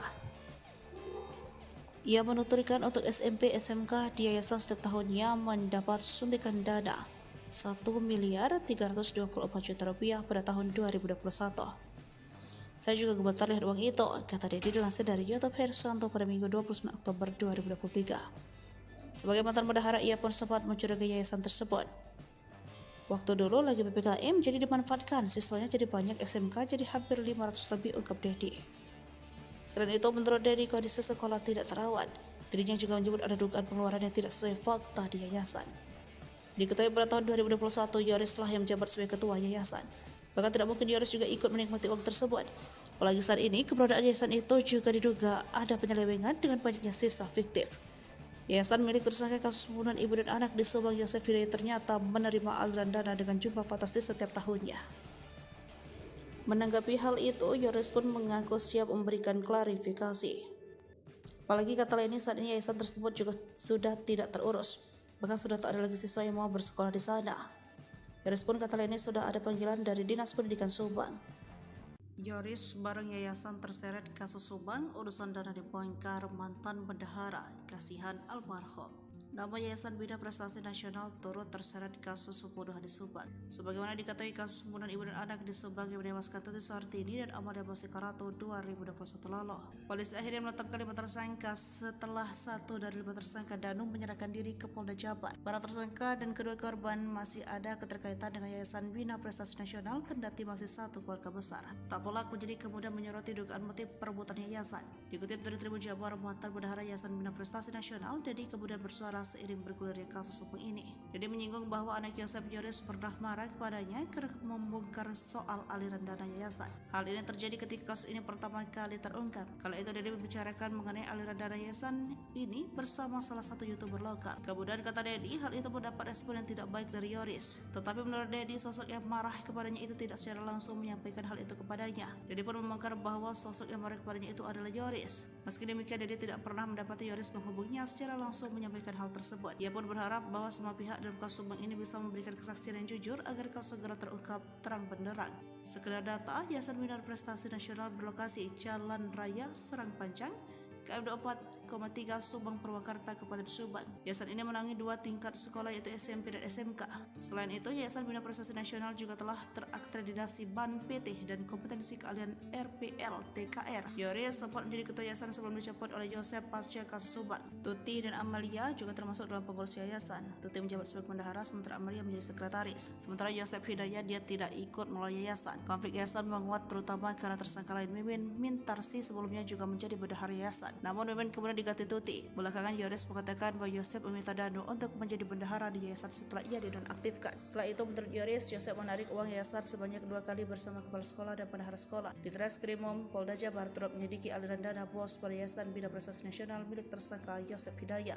Di Krimum Polda Jabar, Kombes Pol Surawan mengatakan pencarian dana bos tersebut didalami untuk mengetahui kemana dana itu mengalir. Saat ini, kata dia, sejumlah pengurus yayasan sudah diperiksa. Polisi juga memblokir 4 rekening milik Yayasan Bina Prestasi Nasional. Pihaknya pun bakal berkoordinasi dengan Dinas Pendidikan Provinsi Jabar dan Kabupaten Subang untuk menghentikan bantuan dana bos dan BPMO. Ucapan Uci Banpol saat kasus Subang bikin Danu nurut Koras Bak Mandi. Saya diperintah Bapak Kadin. Sosok Uci bantuan polisi yang menyuruh Danu saat kasus pembunuhan Subang kini jadi sorotan. Dikutip dari Tribun Sumsel, Uci merupakan Banpol di Mapolsek Jalan Jaga, Subang. Dari sumber yang sama, Uci bercerita sebelum diperintah ia baru selesai membersihkan kantor Polsek Jalan Jaga. Lalu ia disuruh Kadit Jatan Ras membersihkan bak mandi di lokasi pembunuhan ibu dan anak di Dusun Cesuti, Kecamatan Jalan Jaga, Kabupaten Subang. Uci lantas melaksanakan perintah tersebut. Sesampai di rumah Tuti, Uci mengaku dihampiri Danu. Ia kemudian meminta Danu membantu mengurus bak mandi. Keduanya kemudian langsung masuk ke dalam TKP kasus Subang. Tapi ternyata yang berkaitan dengan bak mandi itu bukan hanya Danu dan Banpol. Yosef rupanya sudah lebih dulu memeriksa bak mandi itu. Hal itu diungkapkan pengacara sendiri Rahman Hidayat. Kata Rahman, bercak darah di baju Yosef didapati ketika memeriksa bak mandi. Yosef, kata Rahman, langsung memeriksa bak mandi.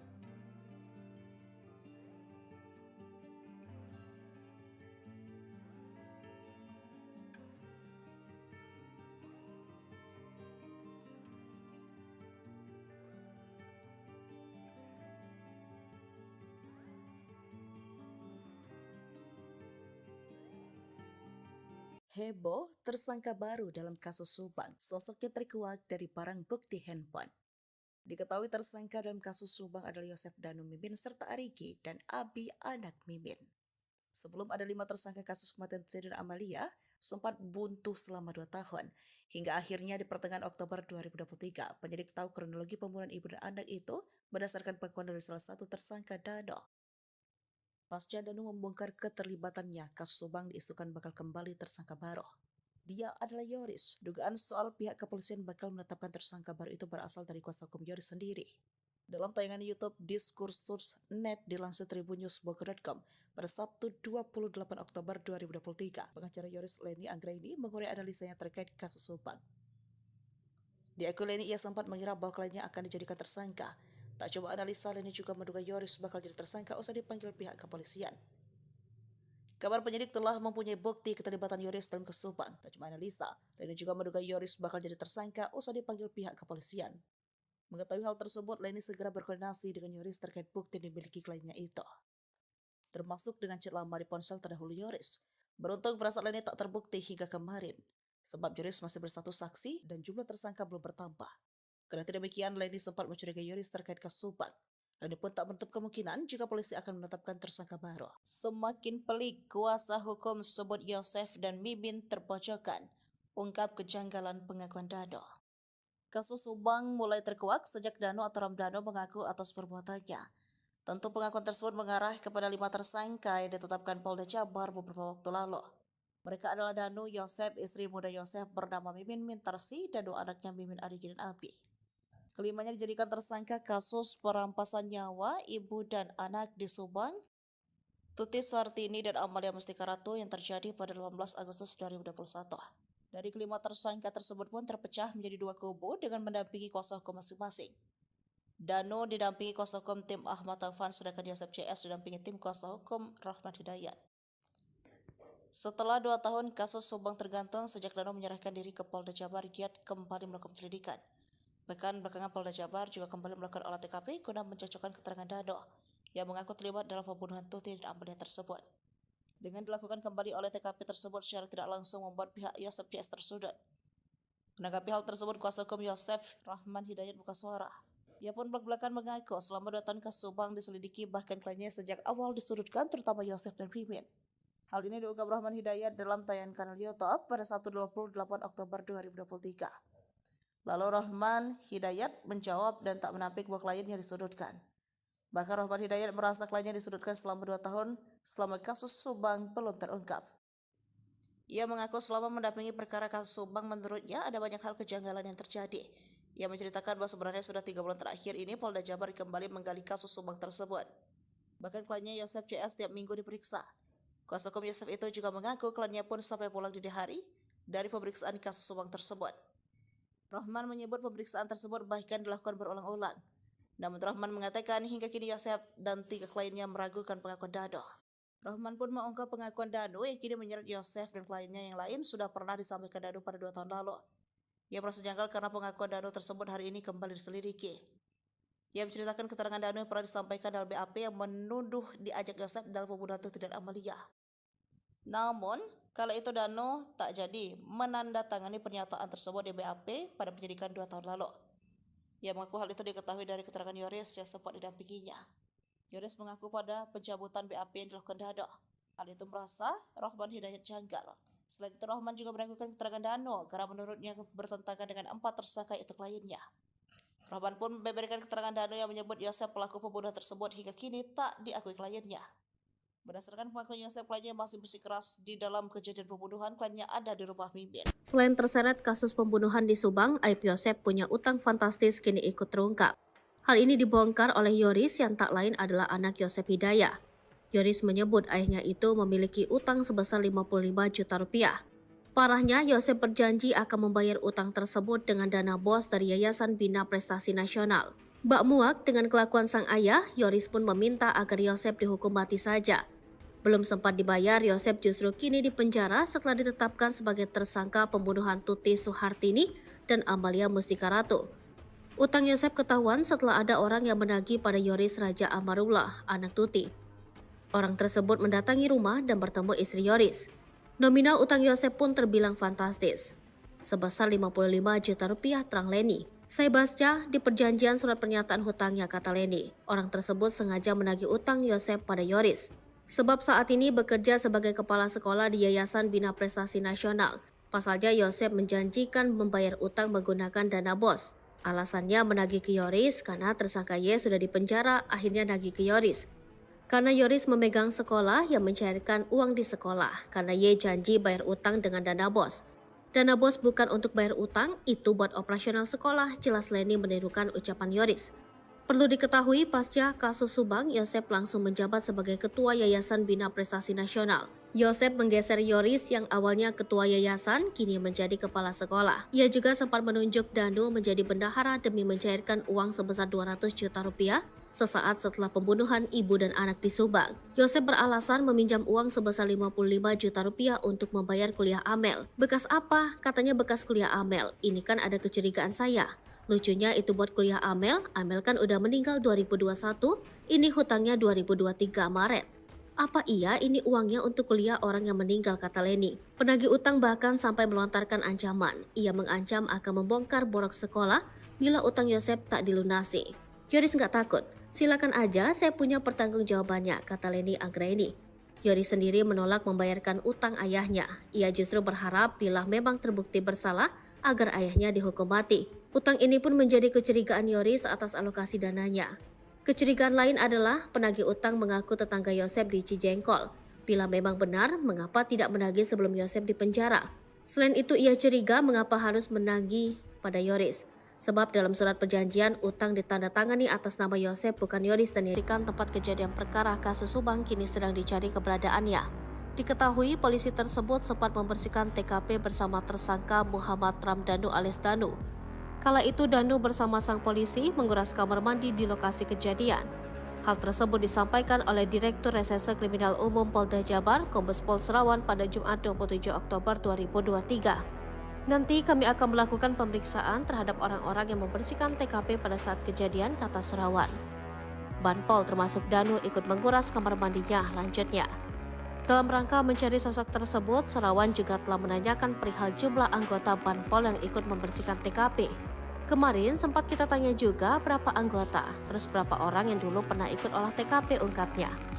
Memang sudah menerangkan bahwa di TKP sempat dibersihkan di belakang, sempat dikuras di dalamnya, ada baju-baju termasuk baju korban, kata Surawan. Sebelumnya, Surawan juga menduga tersangka Yosep merupakan eksekutor dalam pembunuhan ibu dan anak di Kabupaten Subang. Menurut Surawan, dalam melakukan aksinya, Yosep tidak sendirian. Ia diduga dibantu tersangka lain untuk menghabisi nyawa Tuti Soehartini dan anaknya Amalia Mustika Ratu. Surawan mengatakan dugaan tersebut muncul berdasarkan pengakuan tersangka Danu yang dicocokkan dengan olah tempat kejadian perkara. Dugaan soal Yosep dibantu oleh tersangka lain saat melakukan eksekusi pun, kata dia, muncul berdasarkan hasil otopsi terhadap jenazah korban. Kita analisa dari perlukaannya, kemudian dari otopsinya itu tidak mungkin dilakukan sendiri, tandasnya. Selain itu, pihak penyidik Polda Jabar juga melakukan pemeriksaan terhadap aliran dana bantuan operasional sekolah pada Yayasan Bina Prestasi Nasional milik tersangka Yosep Hidayah. Surawan mengatakan pencairan dana BOS tersebut didalami untuk mengetahui kemana aliran dana tersebut. Saat ini, kata dia, sejumlah pengurus yayasan sudah diperiksa. Polisi juga memblokir 4 rekening milik Yayasan Bina Prestasi Nasional. Polisi temukan dugaan korupsi di Yayasan Yosep. Motif pembunuhan bukan hanya soal perebutan harta. Polisi membeberkan fakta baru soal pembunuhan Tuti dan Amel di Subang. Hal itu setelah polisi menyebutkan adanya dugaan korupsi di yayasan milik Yosep itu. Sehingga polisi menduga pembunuhan Tuti dan Amel bukan hanya soal perebutan harta di Yayasan Bina Prestasi Nasional tersebut. Yayasan Bina Prestasi Nasional adalah yayasan pendidikan yang didirikan oleh Yosep Hidayah pada 2009. Yayasan milik Yosep ini mengoperasikan SMP dan SMK di Subang. Salah satu pendanaan dari yayasan tersebut adalah melalui bantuan operasional sekolah yang jumlahnya tidak sedikit. Pemasukan Yayasan Bina Prestasi Nasional pun terbilang fantastis, yakni 1 miliar rupiah. Leni Anggraini, pengacara Yoris, menerangkan dana yang masuk ke yayasan berasal dari dana BOS yang dialokasikan 2-3 kali dalam 1 tahun. Direktur Reserse Kriminal Umum Polda Jabar, Kombes Pol Surawan, menyebut penyidik telah melakukan pemeriksaan terhadap beberapa orang pengurus Yayasan Bina Prestasi Nasional. Dari hasil pemeriksaan tersebut, kata dia, ditemukan fakta bahwa yayasan tersebut legal. Namun, didapati data siswa fiktif pada yayasan tersebut. Saat ini pihaknya masih menghitung berapa jumlah siswa fiktif setiap tahunnya untuk tingkat SMP dan SMK. Selama ini, sudah kelihatan tidak ada operasional di sekolah. Data siswanya juga fiktif, ucapnya. Dari pemeriksaan terhadap yayasan tersebut, kata dia, penyidik kemudian melakukan pendalaman kaitan dengan motif pelaku menghabisi nyawa Tuti Soehartini dan anaknya Amalia Mustika Ratu. Sedikit banyak kita sudah mulai terbuka kalau sudah klop semua keterangan. Yoris berpotensi jadi tersangka kasus pembunuhan Tuti dan Amel, perannya di yayasan jadi penyebab. Tersangka kasus pembunuhan Tuti Soehartini dan Amalia Mustika Ratu di Subang kini berpotensi bertambah. Hal tersebut terjadi setelah Yoris Raja Amrullah disebut-sebut bakal terseret jadi tersangka. Selain itu, Yoris juga disebut bakal terjerat kasus Yayasan Bina Prestasi Nasional yang didirikan oleh Yosep Hidayah. Sebab setelah adanya 5 tersangka yang ditetapkan oleh Polda Metro Jaya, yayasan milik Yosep kini makin disorot. Yayasan itu juga dianggap sebagai motif utama Yosep tega membunuh istri dan anaknya. Sebelum meninggal, Tuti Soehartini dan Amalia Mustika Ratu menguasai yayasan tersebut. Keduanya menjabat sebagai bendahara dan sekretaris yayasan. Sementara Yoris menjabat sebagai ketua yayasan. Dari yayasan tersebut, keluarga mereka pun tampak hidup mewah. Tuti memiliki mobil Toyota Alphard yang selama ini sering dikendarai oleh Yoris. Kemudian Amel juga memiliki mobil Toyota Yaris. Di samping itu, kehidupan Yosep dan istri mudanya Mimin justru sederhana. Yosep pun kesehariannya diberi jatah oleh Tuti dan tidak bebas mendapat uang yayasan. Padahal setiap tahunnya Tuti, Amel, dan Yoris menguasai uang 1,3 miliar rupiah per tahun dari yayasan. Hal itu dibongkar oleh mantan bendahara. Ia menuturkan untuk SMP SMK di yayasan setiap tahunnya mendapat suntikan dana 1.324 juta rupiah pada tahun 2021. Saya juga gemetar lihat uang itu, kata dia dilansir dari YouTube Hersanto pada Minggu 29 Oktober 2023. Sebagai mantan bendahara, ia pun sempat mencurigai yayasan tersebut. Waktu dulu lagi PPKM jadi dimanfaatkan, siswanya jadi banyak, SMK jadi hampir 500 lebih, ungkap Dedi. Selain itu, menurut Dedi, kondisi sekolah tidak terawat. Dirinya juga menyebut ada dugaan pengeluaran yang tidak sesuai fakta di yayasan. Diketahui pada tahun 2021, Yoris lah yang menjabat sebagai ketua yayasan. Bahkan tidak mungkin Yoris juga ikut menikmati uang tersebut. Apalagi saat ini, keberadaan yayasan itu juga diduga ada penyelewengan dengan banyaknya siswa fiktif. Yayasan milik tersangka kasus pembunuhan ibu dan anak di Subang, Yosef Hidayat, ternyata menerima aliran dana dengan jumlah fantastis setiap tahunnya. Menanggapi hal itu, Yoris pun mengaku siap memberikan klarifikasi. Apalagi kata lainnya, saat ini yayasan tersebut juga sudah tidak terurus. Bahkan sudah tak ada lagi siswa yang mau bersekolah di sana. Yoris pun kata lainnya sudah ada panggilan dari Dinas Pendidikan Subang. Yoris bareng yayasan terseret kasus Subang, urusan dana dibongkar mantan bendahara, kasihan almarhum. Nama Yayasan Bina Prestasi Nasional turut terseret kasus pembunuhan di Subang. Sebagaimana diketahui, kasus pembunuhan ibu dan anak di Subang yang menewaskan Tuti Suhartini dan Amalia Bostikarato 2021 lalu. Polisi akhirnya menetapkan 5 tersangka setelah 1 dari 5 tersangka Danu menyerahkan diri ke Polda Jabar. Para tersangka dan kedua korban masih ada keterkaitan dengan Yayasan Bina Prestasi Nasional, kendati masih satu keluarga besar. Tak pelak menjadi kemudian menyoroti dugaan motif perebutan yayasan. Dikutip dari Tribun Jabar, mantan bendahara Yayasan Bina Prestasi Nasional, Dedi kemudian bersuara seiring bergulirnya kasus hukum ini. Dedi menyinggung bahwa anak Yosef, Yoris, pernah marah kepadanya karena membongkar soal aliran dana yayasan. Hal ini terjadi ketika kasus ini pertama kali terungkap. Kala itu Dedi membicarakan mengenai aliran dana yayasan ini bersama salah satu YouTuber lokal. Kemudian kata Dedi, hal itu mendapat respon yang tidak baik dari Yoris. Tetapi menurut Dedi, sosok yang marah kepadanya itu tidak secara langsung menyampaikan hal itu kepadanya. Dedi pun membongkar bahwa sosok yang marah kepadanya itu adalah Yoris. Meski demikian, Dedi tidak pernah mendapati Yoris menghubunginya secara langsung menyampaikan hal tersebut. Ia pun berharap bahwa semua pihak dalam kasus Subang ini bisa memberikan kesaksian yang jujur agar kasus segera terungkap terang benderang. Sekedar data, Yayasan Bina Prestasi Nasional berlokasi Jalan Raya Serang Panjang, KM 24,3 Subang Purwakarta, Kabupaten Subang. Yayasan ini menangani 2 tingkat sekolah, yaitu SMP dan SMK.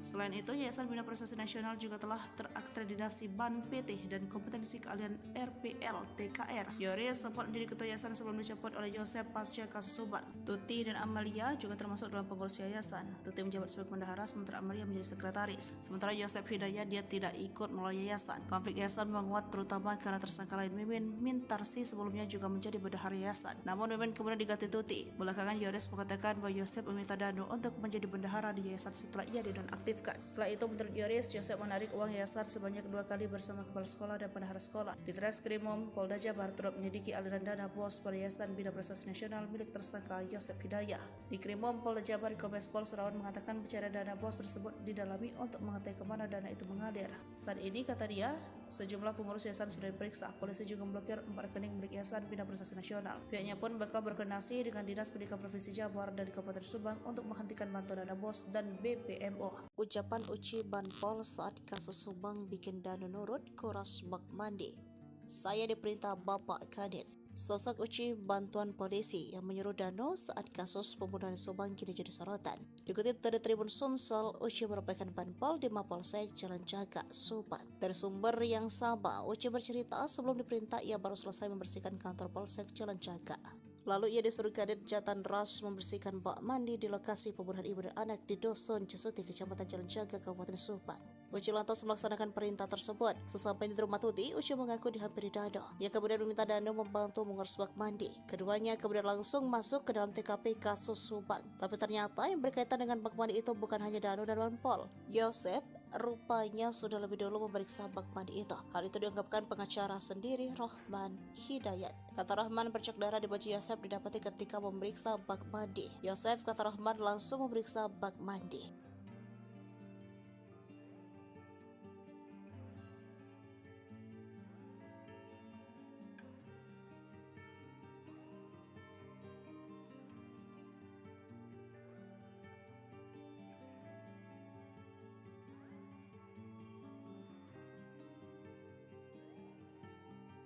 Heboh, tersangka baru dalam kasus Subang. Sosoknya terkuak dari barang bukti handphone.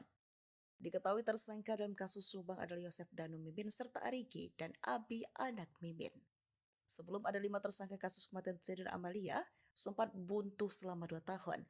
Hingga akhirnya di pertengahan Oktober 2023, penyidik tahu kronologi pembunuhan ibu dan anak itu berdasarkan pengakuan dari salah satu tersangka Danu. Pasca Danu membongkar keterlibatannya, kasus Subang diisukan bakal kembali tersangka baru. Dia adalah Yoris. Dugaan soal pihak kepolisian bakal menetapkan tersangka baru itu berasal dari kuasa hukum Yoris sendiri. Dalam tayangan YouTube Diskursus.net dilansir tribunnews.bogor.com pada Sabtu 28 Oktober 2023, pengacara Yoris Leni Anggraini mengurai analisanya terkait kasus Subang. Di akun Leni, ia sempat mengira bahwa kliennya akan dijadikan tersangka. Tak coba analisa, Leni juga menduga Yoris bakal jadi tersangka usai dipanggil pihak kepolisian. Kabar penyidik telah mempunyai bukti keterlibatan Yoris dalam kasus Subang. Tak cuma analisa, Leni juga menduga Yoris bakal jadi tersangka usai dipanggil pihak kepolisian. Mengetahui hal tersebut, Leni segera berkoordinasi dengan Yoris terkait bukti yang dimiliki kliennya itu, termasuk dengan chat lama di ponsel terdahulu Yoris. Beruntung firasat Leni tak terbukti hingga kemarin, sebab Yoris masih bersatu saksi dan jumlah tersangka belum bertambah. Karena demikian, Leni sempat mencurigai Yoris terkait kasus Subang. Leni pun tak menutup kemungkinan jika polisi akan menetapkan tersangka baru. Semakin pelik, kuasa hukum sebut Yosef dan Mimin terpojokkan, ungkap kejanggalan pengakuan Danu. Kasus Subang mulai terkuak sejak Danu atau Ramdhanu mengaku atas perbuatannya. Tentu pengakuan tersebut mengarah kepada 5 tersangka yang ditetapkan Polda Jabar beberapa waktu lalu. Mereka adalah Danu, Yosef, istri muda Yosef bernama Mimin Mintarsi, dan 2 anaknya Mimin Arigi dan Abi. Kelimanya dijadikan tersangka kasus perampasan nyawa ibu dan anak di Subang, Tuti Suhartini dan Amalia Mustika Ratu yang terjadi pada 18 Agustus 2021. Dari kelima tersangka tersebut pun terpecah menjadi 2 kubu dengan mendampingi kuasa hukum masing-masing. Danu didampingi kuasa hukum tim Ahmad Taufan, sedangkan Yosef CS didampingi tim kuasa hukum Rahman Hidayat. Setelah 2 tahun kasus Subang tergantung sejak Danu menyerahkan diri ke Polda Jabar, giat kembali melakukan penyelidikan. Bahkan belakangan Polda Jabar juga kembali melakukan olah TKP guna mencocokkan keterangan Danu yang mengaku terlibat dalam pembunuhan Tuti dan Amalia tersebut. Dengan dilakukan kembali oleh TKP tersebut secara tidak langsung membuat pihak Yosef CS tersudut. Menanggapi hal tersebut, kuasa hukum Yosef Rahman Hidayat buka suara. Ia pun belak-belakan mengaku selama 2 tahun kasus Subang diselidiki, bahkan kliennya sejak awal disudutkan, terutama Yosef dan Mimin. Hal ini diungkap Rahman Hidayat dalam tayangan kanal YouTube pada Sabtu 28 Oktober 2023. Lalu Rahman Hidayat menjawab dan tak menampik bahwa kliennya disudutkan. Bahkan Rahman Hidayat merasa kliennya disudutkan selama 2 tahun selama kasus Subang belum terungkap. Ia mengaku selama mendampingi perkara kasus Subang, menurutnya ada banyak hal kejanggalan yang terjadi. Ia menceritakan bahwa sebenarnya sudah 3 bulan terakhir ini Polda Jabar kembali menggali kasus Subang tersebut. Bahkan kliennya Yosef CS tiap minggu diperiksa. Kuasa hukum Yosef itu juga mengaku kliennya pun sampai pulang dini hari dari pemeriksaan kasus Subang tersebut. Rahman menyebut pemeriksaan tersebut bahkan dilakukan berulang-ulang. Namun Rahman mengatakan hingga kini Yosef dan 3 kliennya meragukan pengakuan Danu. Rahman pun mengungkap pengakuan Danu yang kini menyeret Yosef dan kliennya yang lain sudah pernah disampaikan Danu pada 2 tahun lalu. Ia merasa janggal karena pengakuan Danu tersebut hari ini kembali diselidiki. Ia menceritakan keterangan Danu yang pernah disampaikan dalam BAP yang menuduh diajak Yosef dalam pembunuhan Tuti dan Amalia. Namun, kala itu Danu tak jadi menandatangani pernyataan tersebut di BAP pada penyidikan 2 tahun lalu. Ia mengaku hal itu diketahui dari keterangan Yoris yang sempat didampinginya. Yoris mengaku pada pencabutan BAP yang dilakukan Danu. Hal itu merasa Rahman Hidayat janggal. Selain itu, Rahman juga meragukan keterangan Danu karena menurutnya bertentangan dengan 4 tersangka itu kliennya. Rahman pun membeberkan keterangan Danu yang menyebut Yosef pelaku pembunuhan tersebut hingga kini tak diakui kliennya. Berdasarkan pengakuan Yosef, kliennya masih bersikeras di dalam kejadian pembunuhan, kliennya ada di rumah Mimin. Selain terseret kasus pembunuhan di Subang, aib Yosef punya utang fantastis kini ikut terungkap. Hal ini dibongkar oleh Yoris yang tak lain adalah anak Yosef Hidayah. Yoris menyebut ayahnya itu memiliki utang sebesar 55 juta rupiah. Parahnya, Yosef berjanji akan membayar utang tersebut dengan dana bos dari Yayasan Bina Prestasi Nasional. Bak muak dengan kelakuan sang ayah, Yoris pun meminta agar Yosef dihukum mati saja. Belum sempat dibayar, Yosef justru kini dipenjara setelah ditetapkan sebagai tersangka pembunuhan Tuti Suhartini dan Amalia Mustika Ratu. Utang Yosef ketahuan setelah ada orang yang menagih pada Yoris Raja Amarullah, anak Tuti. Orang tersebut mendatangi rumah dan bertemu istri Yoris. Nominal utang Yosef pun terbilang fantastis, sebesar 55 juta rupiah, terang Leni. Saya baca di perjanjian surat pernyataan hutangnya, kata Leni. Orang tersebut sengaja menagih utang Yosef pada Yoris, sebab saat ini bekerja sebagai kepala sekolah di Yayasan Bina Prestasi Nasional. Pasalnya Yosef menjanjikan membayar utang menggunakan dana bos. Alasannya menagih ke Yoris karena tersangka Y sudah dipenjara, akhirnya nagih ke Yoris. Karena Yoris memegang sekolah yang mencairkan uang di sekolah karena Y janji bayar utang dengan dana bos. Dana bos bukan untuk bayar utang, itu buat operasional sekolah, jelas Leni menirukan ucapan Yoris. Perlu diketahui pasca kasus Subang, Yosep langsung menjabat sebagai Ketua Yayasan Bina Prestasi Nasional. Yosep menggeser Yoris yang awalnya Ketua Yayasan, kini menjadi Kepala Sekolah. Ia juga sempat menunjuk Danu menjadi bendahara demi mencairkan uang sebesar 200 juta rupiah sesaat setelah pembunuhan ibu dan anak di Subang. Yosep beralasan meminjam uang sebesar 55 juta rupiah untuk membayar kuliah Amel. Bekas apa? Katanya bekas kuliah Amel. Ini kan ada kecurigaan saya. Lucunya itu buat kuliah Amel kan udah meninggal 2021, ini hutangnya 2023 Maret.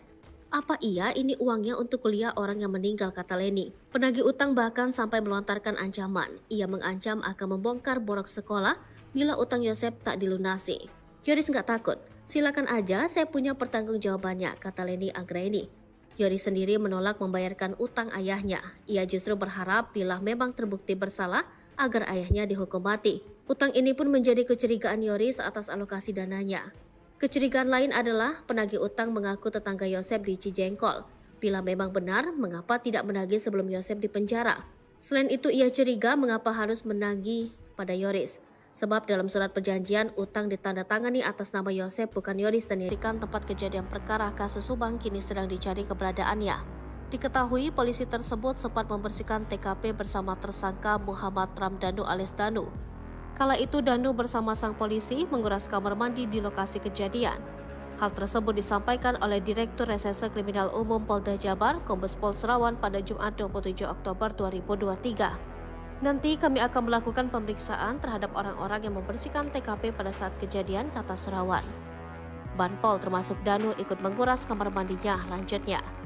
Dalam rangka mencari sosok tersebut, Serawan juga telah menanyakan perihal jumlah anggota Banpol yang ikut membersihkan TKP. Kemarin sempat kita tanya juga berapa anggota, terus berapa orang yang dulu pernah ikut olah TKP, ungkapnya.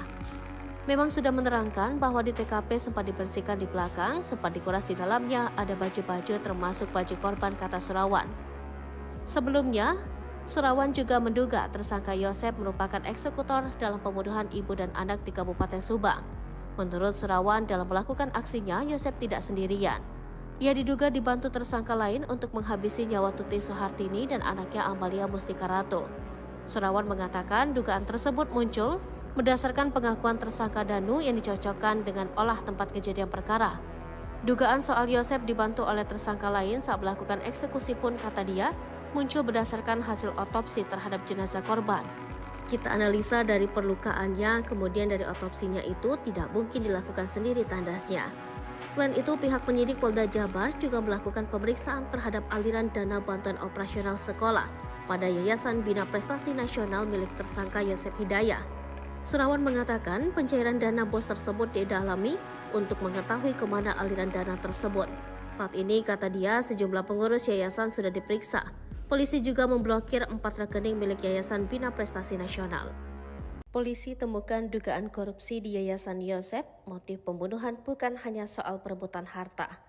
Polisi membeberkan fakta baru soal pembunuhan Tuti dan Amel di Subang. Hal itu setelah polisi menyebutkan adanya dugaan korupsi di yayasan milik Yosep itu.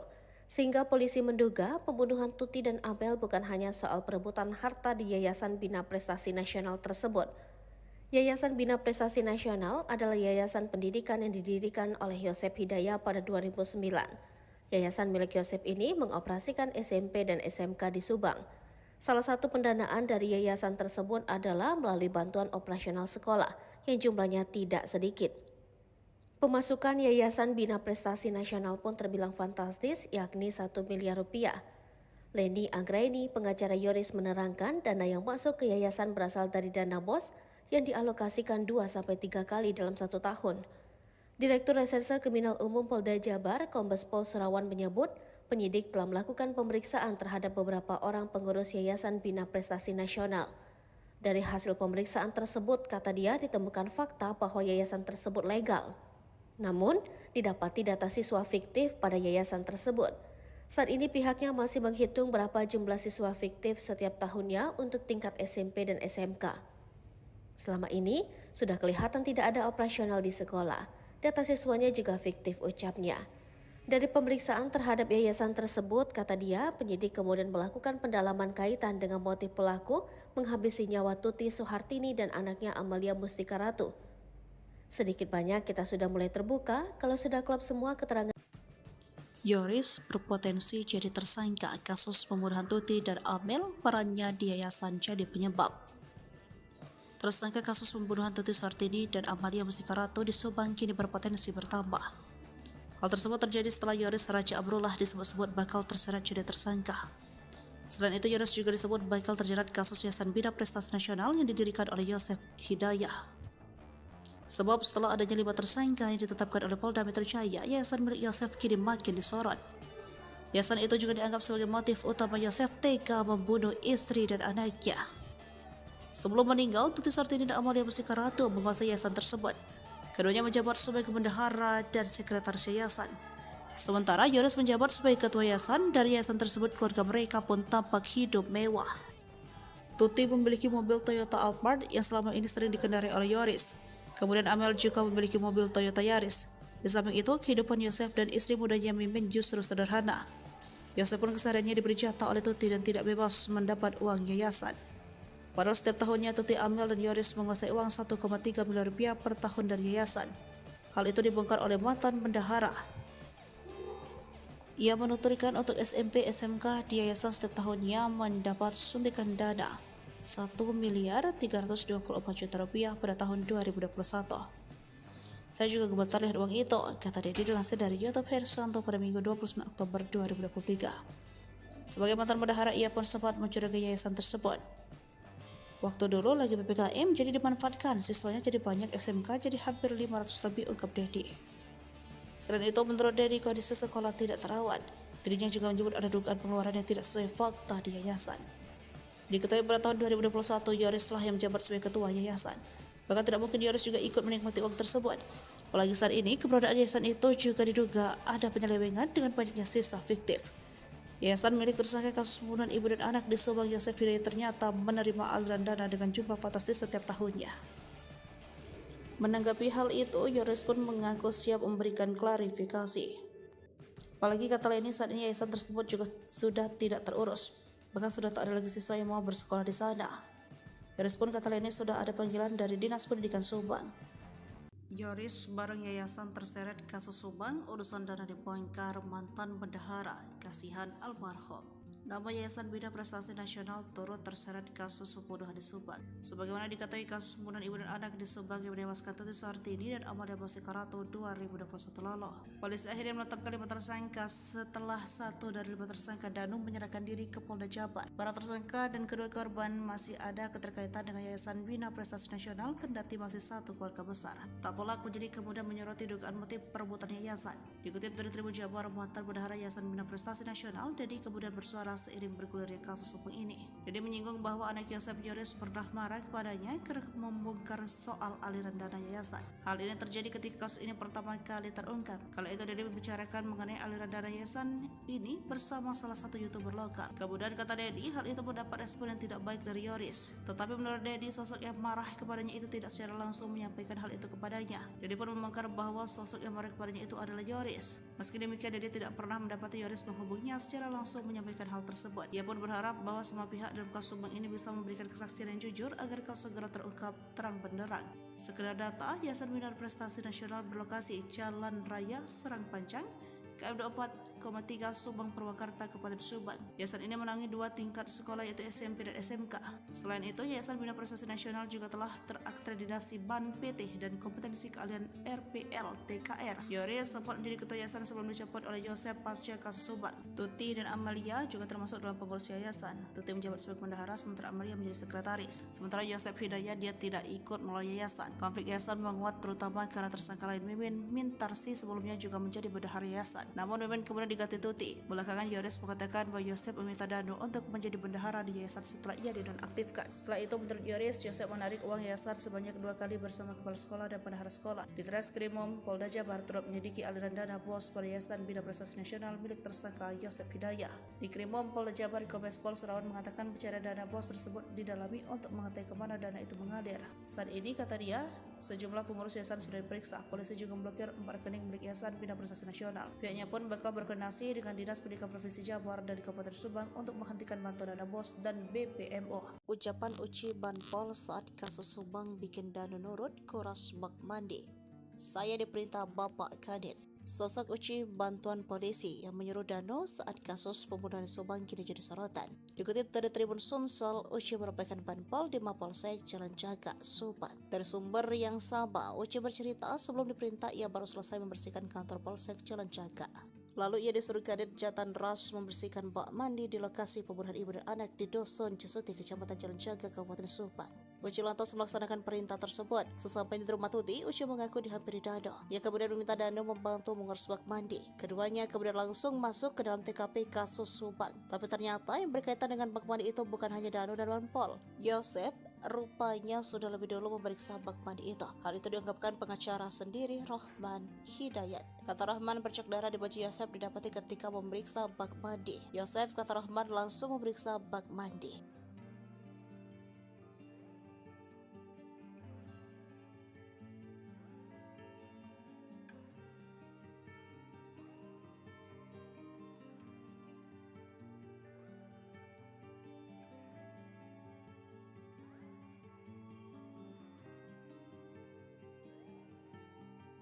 Heboh, tersangka baru dalam kasus Subang. Sosoknya terkuak dari barang bukti handphone. Diketahui tersangka dalam kasus Subang adalah Yosef Danu Mimin serta Arigi dan Abi anak Mimin. Sebelum ada 5 tersangka kasus kematian Tuti dan Amalia, sempat buntu selama 2 tahun. Hingga akhirnya di pertengahan Oktober 2023, penyidik tahu kronologi pembunuhan ibu dan anak itu berdasarkan pengakuan dari salah satu tersangka Dano.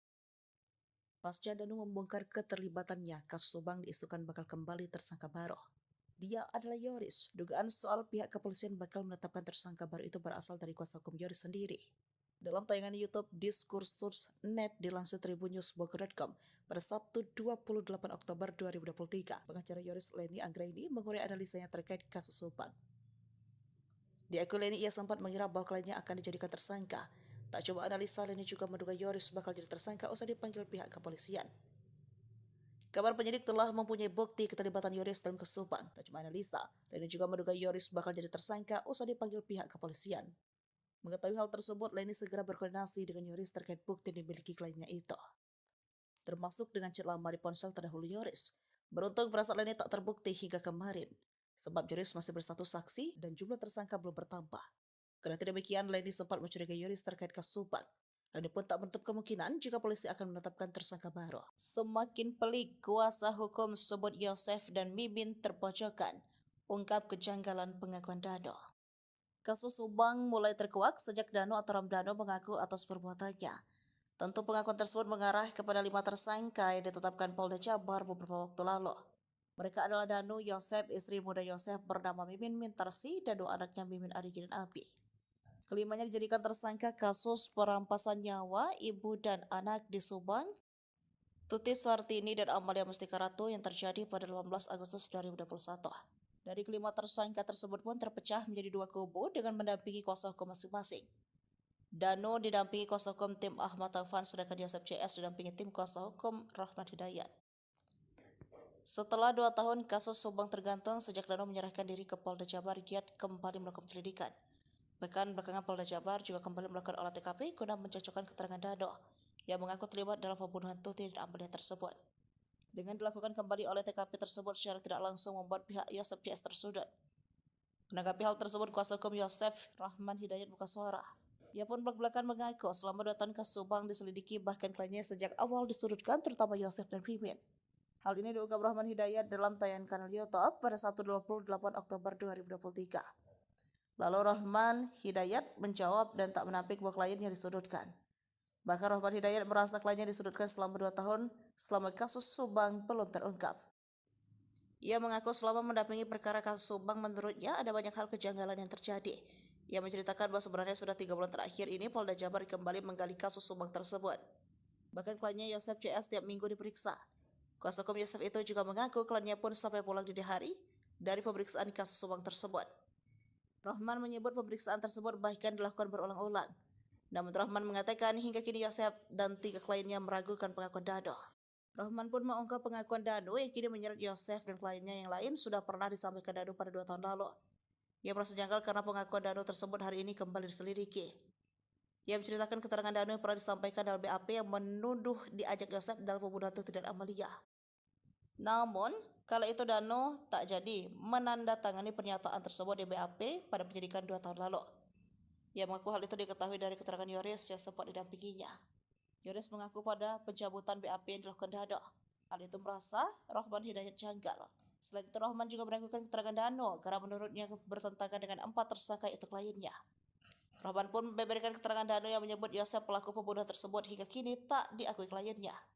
Berdasarkan pengakuan Yosep, kliennya masih bersikeras di dalam kejadian pembunuhan, kliennya ada di rumah Mimin. Selain terseret kasus pembunuhan di Subang, aib Yosep punya utang fantastis kini ikut terungkap. Hal ini dibongkar oleh Yoris yang tak lain adalah anak Yosep Hidayah. Yoris menyebut ayahnya itu memiliki utang sebesar 55 juta rupiah. Parahnya, Yosep berjanji akan membayar utang tersebut dengan dana bos dari Yayasan Bina Prestasi Nasional. Bak muak dengan kelakuan sang ayah, Yoris pun meminta agar Yosep dihukum mati saja. Belum sempat dibayar, Yosep justru kini dipenjara setelah ditetapkan sebagai tersangka pembunuhan Tuti Suhartini dan Amalia Mustika Ratu. Utang Yosep ketahuan setelah ada orang yang menagih pada Yoris Raja Amarullah, anak Tuti. Orang tersebut mendatangi rumah dan bertemu istri Yoris. Nominal utang Yosep pun terbilang fantastis, sebesar 55 juta rupiah, terang Leni. Saya baca di perjanjian surat pernyataan hutangnya, kata Leni. Orang tersebut sengaja menagih utang Yosep pada Yoris. Sebab saat ini bekerja sebagai kepala sekolah di Yayasan Bina Prestasi Nasional. Pasalnya Yosep menjanjikan membayar utang menggunakan dana bos. Alasannya menagih ke Yoris karena tersangka Y sudah dipenjara, akhirnya nagih ke Yoris. Karena Yoris memegang sekolah yang mencairkan uang di sekolah, karena Y janji bayar utang dengan dana bos. Dana bos bukan untuk bayar utang, itu buat operasional sekolah, jelas Leni menirukan ucapan Yoris. Perlu diketahui, pasca kasus Subang, Yosep langsung menjabat sebagai Ketua Yayasan Bina Prestasi Nasional. Yosep menggeser Yoris yang awalnya ketua yayasan, kini menjadi kepala sekolah. Ia juga sempat menunjuk Dano menjadi bendahara demi mencairkan uang sebesar 200 juta rupiah sesaat setelah pembunuhan ibu dan anak di Subang. Yosep beralasan meminjam uang sebesar 55 juta rupiah untuk membayar kuliah Amel. Bekas apa? Katanya bekas kuliah Amel. Ini kan ada kecurigaan saya. Lucunya itu buat kuliah Amel kan udah meninggal 2021, ini hutangnya 2023 Maret. Apa iya ini uangnya untuk kuliah orang yang meninggal, kata Leni. Penagih utang bahkan sampai melontarkan ancaman. Ia mengancam akan membongkar borok sekolah bila utang Yosep tak dilunasi. Yoris nggak takut. Silakan aja, saya punya pertanggungjawabannya, kata Leni Anggraini. Yoris sendiri menolak membayarkan utang ayahnya. Ia justru berharap bila memang terbukti bersalah agar ayahnya dihukum mati. Utang ini pun menjadi kecurigaan Yoris atas alokasi dananya. Kecurigaan lain adalah penagih utang mengaku tetangga Yosep di Cijengkol. Bila memang benar, mengapa tidak menagih sebelum Yosep dipenjara? Selain itu, ia curiga mengapa harus menagih pada Yoris. Sebab dalam surat perjanjian, utang ditandatangani atas nama Yosep bukan Yoris dan dirikan tempat kejadian perkara kasus Subang kini sedang dicari keberadaannya. Diketahui polisi tersebut sempat membersihkan TKP bersama tersangka Muhammad Ramdhanu alias Danu. Kala itu Danu bersama sang polisi menguras kamar mandi di lokasi kejadian. Hal tersebut disampaikan oleh Direktur Reserse Kriminal Umum Polda Jabar, Kombes Pol Serawan pada Jumat 27 Oktober 2023. Nanti kami akan melakukan pemeriksaan terhadap orang-orang yang membersihkan TKP pada saat kejadian, kata Serawan. Banpol termasuk Danu ikut menguras kamar mandinya, lanjutnya. Dalam rangka mencari sosok tersebut, Serawan juga telah menanyakan perihal jumlah anggota Banpol yang ikut membersihkan TKP. Kemarin sempat kita tanya juga berapa anggota, terus berapa orang yang dulu pernah ikut olah TKP, ungkapnya. Memang sudah menerangkan bahwa di TKP sempat dibersihkan di belakang, sempat dikuras di dalamnya, ada baju-baju termasuk baju korban, kata Serawan. Sebelumnya, Serawan juga menduga tersangka Yosep merupakan eksekutor dalam pembunuhan ibu dan anak di Kabupaten Subang. Menurut Serawan, dalam melakukan aksinya, Yosep tidak sendirian. Ia diduga dibantu tersangka lain untuk menghabisi nyawa Tuti Suhartini dan anaknya Amalia Mustika Ratu. Serawan mengatakan dugaan tersebut muncul berdasarkan pengakuan tersangka Danu yang dicocokkan dengan olah tempat kejadian perkara. Dugaan soal Yosep dibantu oleh tersangka lain saat melakukan eksekusi pun, kata dia, muncul berdasarkan hasil otopsi terhadap jenazah korban. Kita analisa dari perlukaannya, kemudian dari otopsinya itu tidak mungkin dilakukan sendiri, tandasnya. Selain itu, pihak penyidik Polda Jabar juga melakukan pemeriksaan terhadap aliran dana bantuan operasional sekolah pada Yayasan Bina Prestasi Nasional milik tersangka Yosep Hidayah. Surawan mengatakan pencairan dana BOS tersebut didalami untuk mengetahui kemana aliran dana tersebut. Saat ini, kata dia, sejumlah pengurus yayasan sudah diperiksa. Polisi juga memblokir 4 rekening milik Yayasan Bina Prestasi Nasional. Polisi temukan dugaan korupsi di Yayasan Yosep. Motif pembunuhan bukan hanya soal perebutan harta. Polisi membeberkan fakta baru soal pembunuhan Tuti dan Amel di Subang. Hal itu setelah polisi menyebutkan adanya dugaan korupsi di yayasan milik Yosep itu. Sehingga polisi menduga pembunuhan Tuti dan Amel bukan hanya soal perebutan harta di Yayasan Bina Prestasi Nasional tersebut. Yayasan Bina Prestasi Nasional adalah yayasan pendidikan yang didirikan oleh Yosep Hidayah pada 2009. Yayasan milik Yosep ini mengoperasikan SMP dan SMK di Subang. Salah satu pendanaan dari yayasan tersebut adalah melalui bantuan operasional sekolah yang jumlahnya tidak sedikit. Pemasukan Yayasan Bina Prestasi Nasional pun terbilang fantastis, yakni 1 miliar rupiah. Leni Anggraini, pengacara Yoris, menerangkan dana yang masuk ke yayasan berasal dari dana BOS yang dialokasikan 2-3 kali dalam 1 tahun. Direktur Reserse Kriminal Umum Polda Jabar, Kombes Pol Surawan, menyebut penyidik telah melakukan pemeriksaan terhadap beberapa orang pengurus Yayasan Bina Prestasi Nasional. Dari hasil pemeriksaan tersebut, kata dia, ditemukan fakta bahwa yayasan tersebut legal. Namun, didapati data siswa fiktif pada yayasan tersebut. Saat ini pihaknya masih menghitung berapa jumlah siswa fiktif setiap tahunnya untuk tingkat SMP dan SMK. Selama ini, sudah kelihatan tidak ada operasional di sekolah. Data siswanya juga fiktif, ucapnya.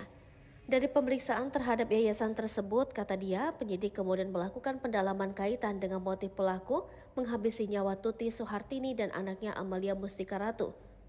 Sedikit banyak kita sudah mulai terbuka kalau sudah klop semua keterangan. Yoris berpotensi jadi tersangka kasus pembunuhan Tuti dan Amel, perannya di yayasan jadi penyebab. Tersangka kasus pembunuhan Tuti Suhartini dan Amalia Mustika Ratu di Subang kini berpotensi bertambah. Hal tersebut terjadi setelah Yoris Raja Amrullah disebut-sebut bakal terseret jadi tersangka. Selain itu, Yoris juga disebut bakal terjerat kasus Yayasan Bina Prestasi Nasional yang didirikan oleh Yosep Hidayah. Sebab setelah adanya 5 tersangka yang ditetapkan oleh Polda Metro Jaya, yayasan milik Yosep kini makin disorot. Yayasan itu juga dianggap sebagai motif utama Yosep tega membunuh istri dan anaknya. Sebelum meninggal, Tuti Suhartini dan Amalia Mustika Ratu menguasai yayasan tersebut. Keduanya menjabat sebagai bendahara dan sekretaris yayasan. Sementara Yoris menjabat sebagai ketua yayasan. Dari yayasan tersebut, keluarga mereka pun tampak hidup mewah. Tuti memiliki mobil Toyota Alphard yang selama ini sering dikendarai oleh Yoris.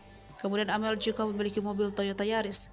Di samping itu, kehidupan Yosep dan istri mudanya Mimin justru sederhana.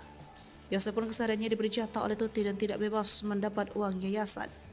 Padahal setiap tahunnya Tuti, Amel, dan Yoris menguasai uang 1,3 miliar rupiah per tahun dari yayasan.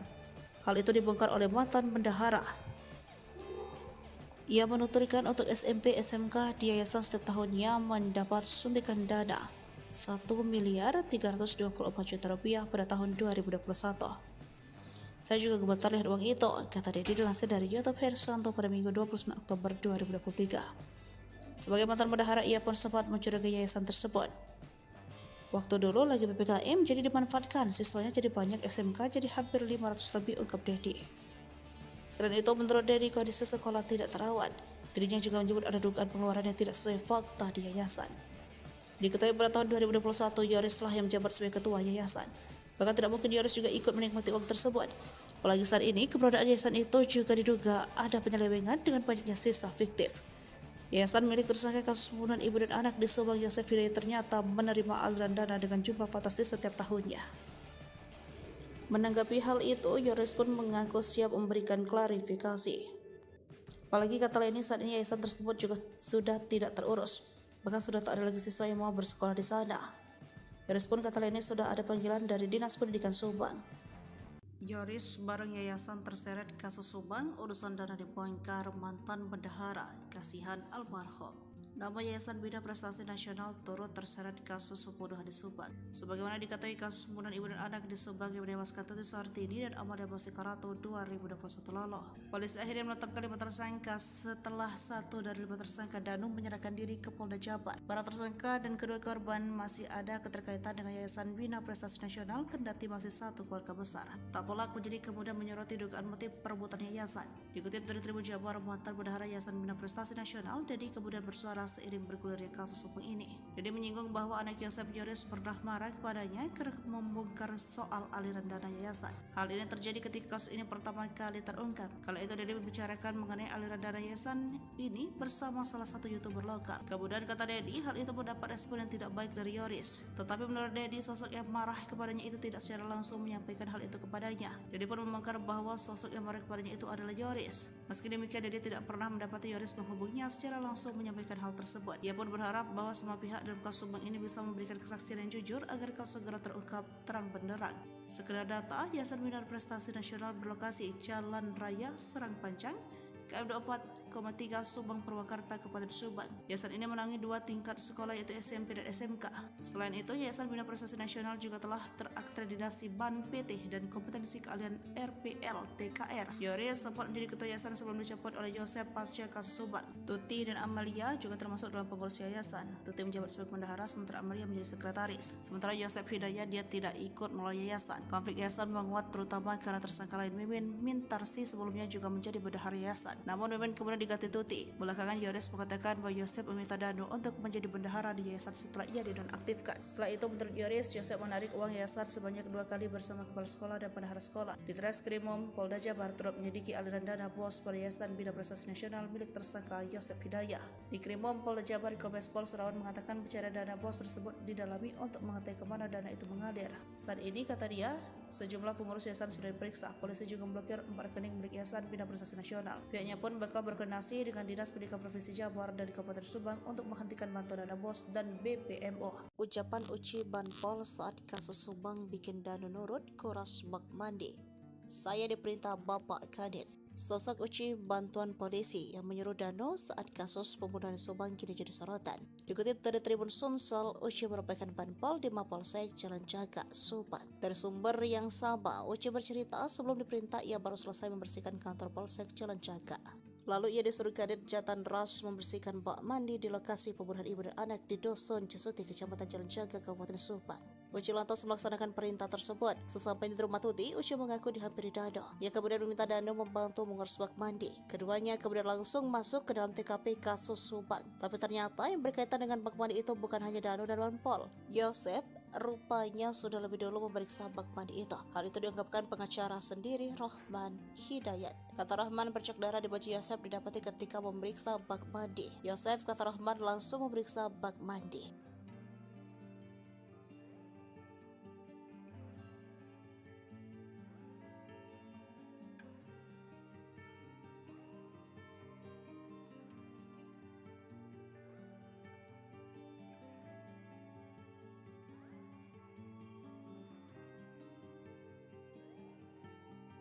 Heboh, tersangka baru dalam kasus Subang. Sosoknya terkuak dari barang bukti handphone. Diketahui tersangka dalam kasus Subang adalah Yosep Danu Mimin serta Arigi dan Abi anak Mimin. Sebelum ada 5 tersangka kasus kematian Tuti dan Amalia, sempat buntu selama 2 tahun. Hingga akhirnya di pertengahan Oktober 2023, penyidik tahu kronologi pembunuhan ibu dan anak itu berdasarkan pengakuan dari salah satu tersangka Danu.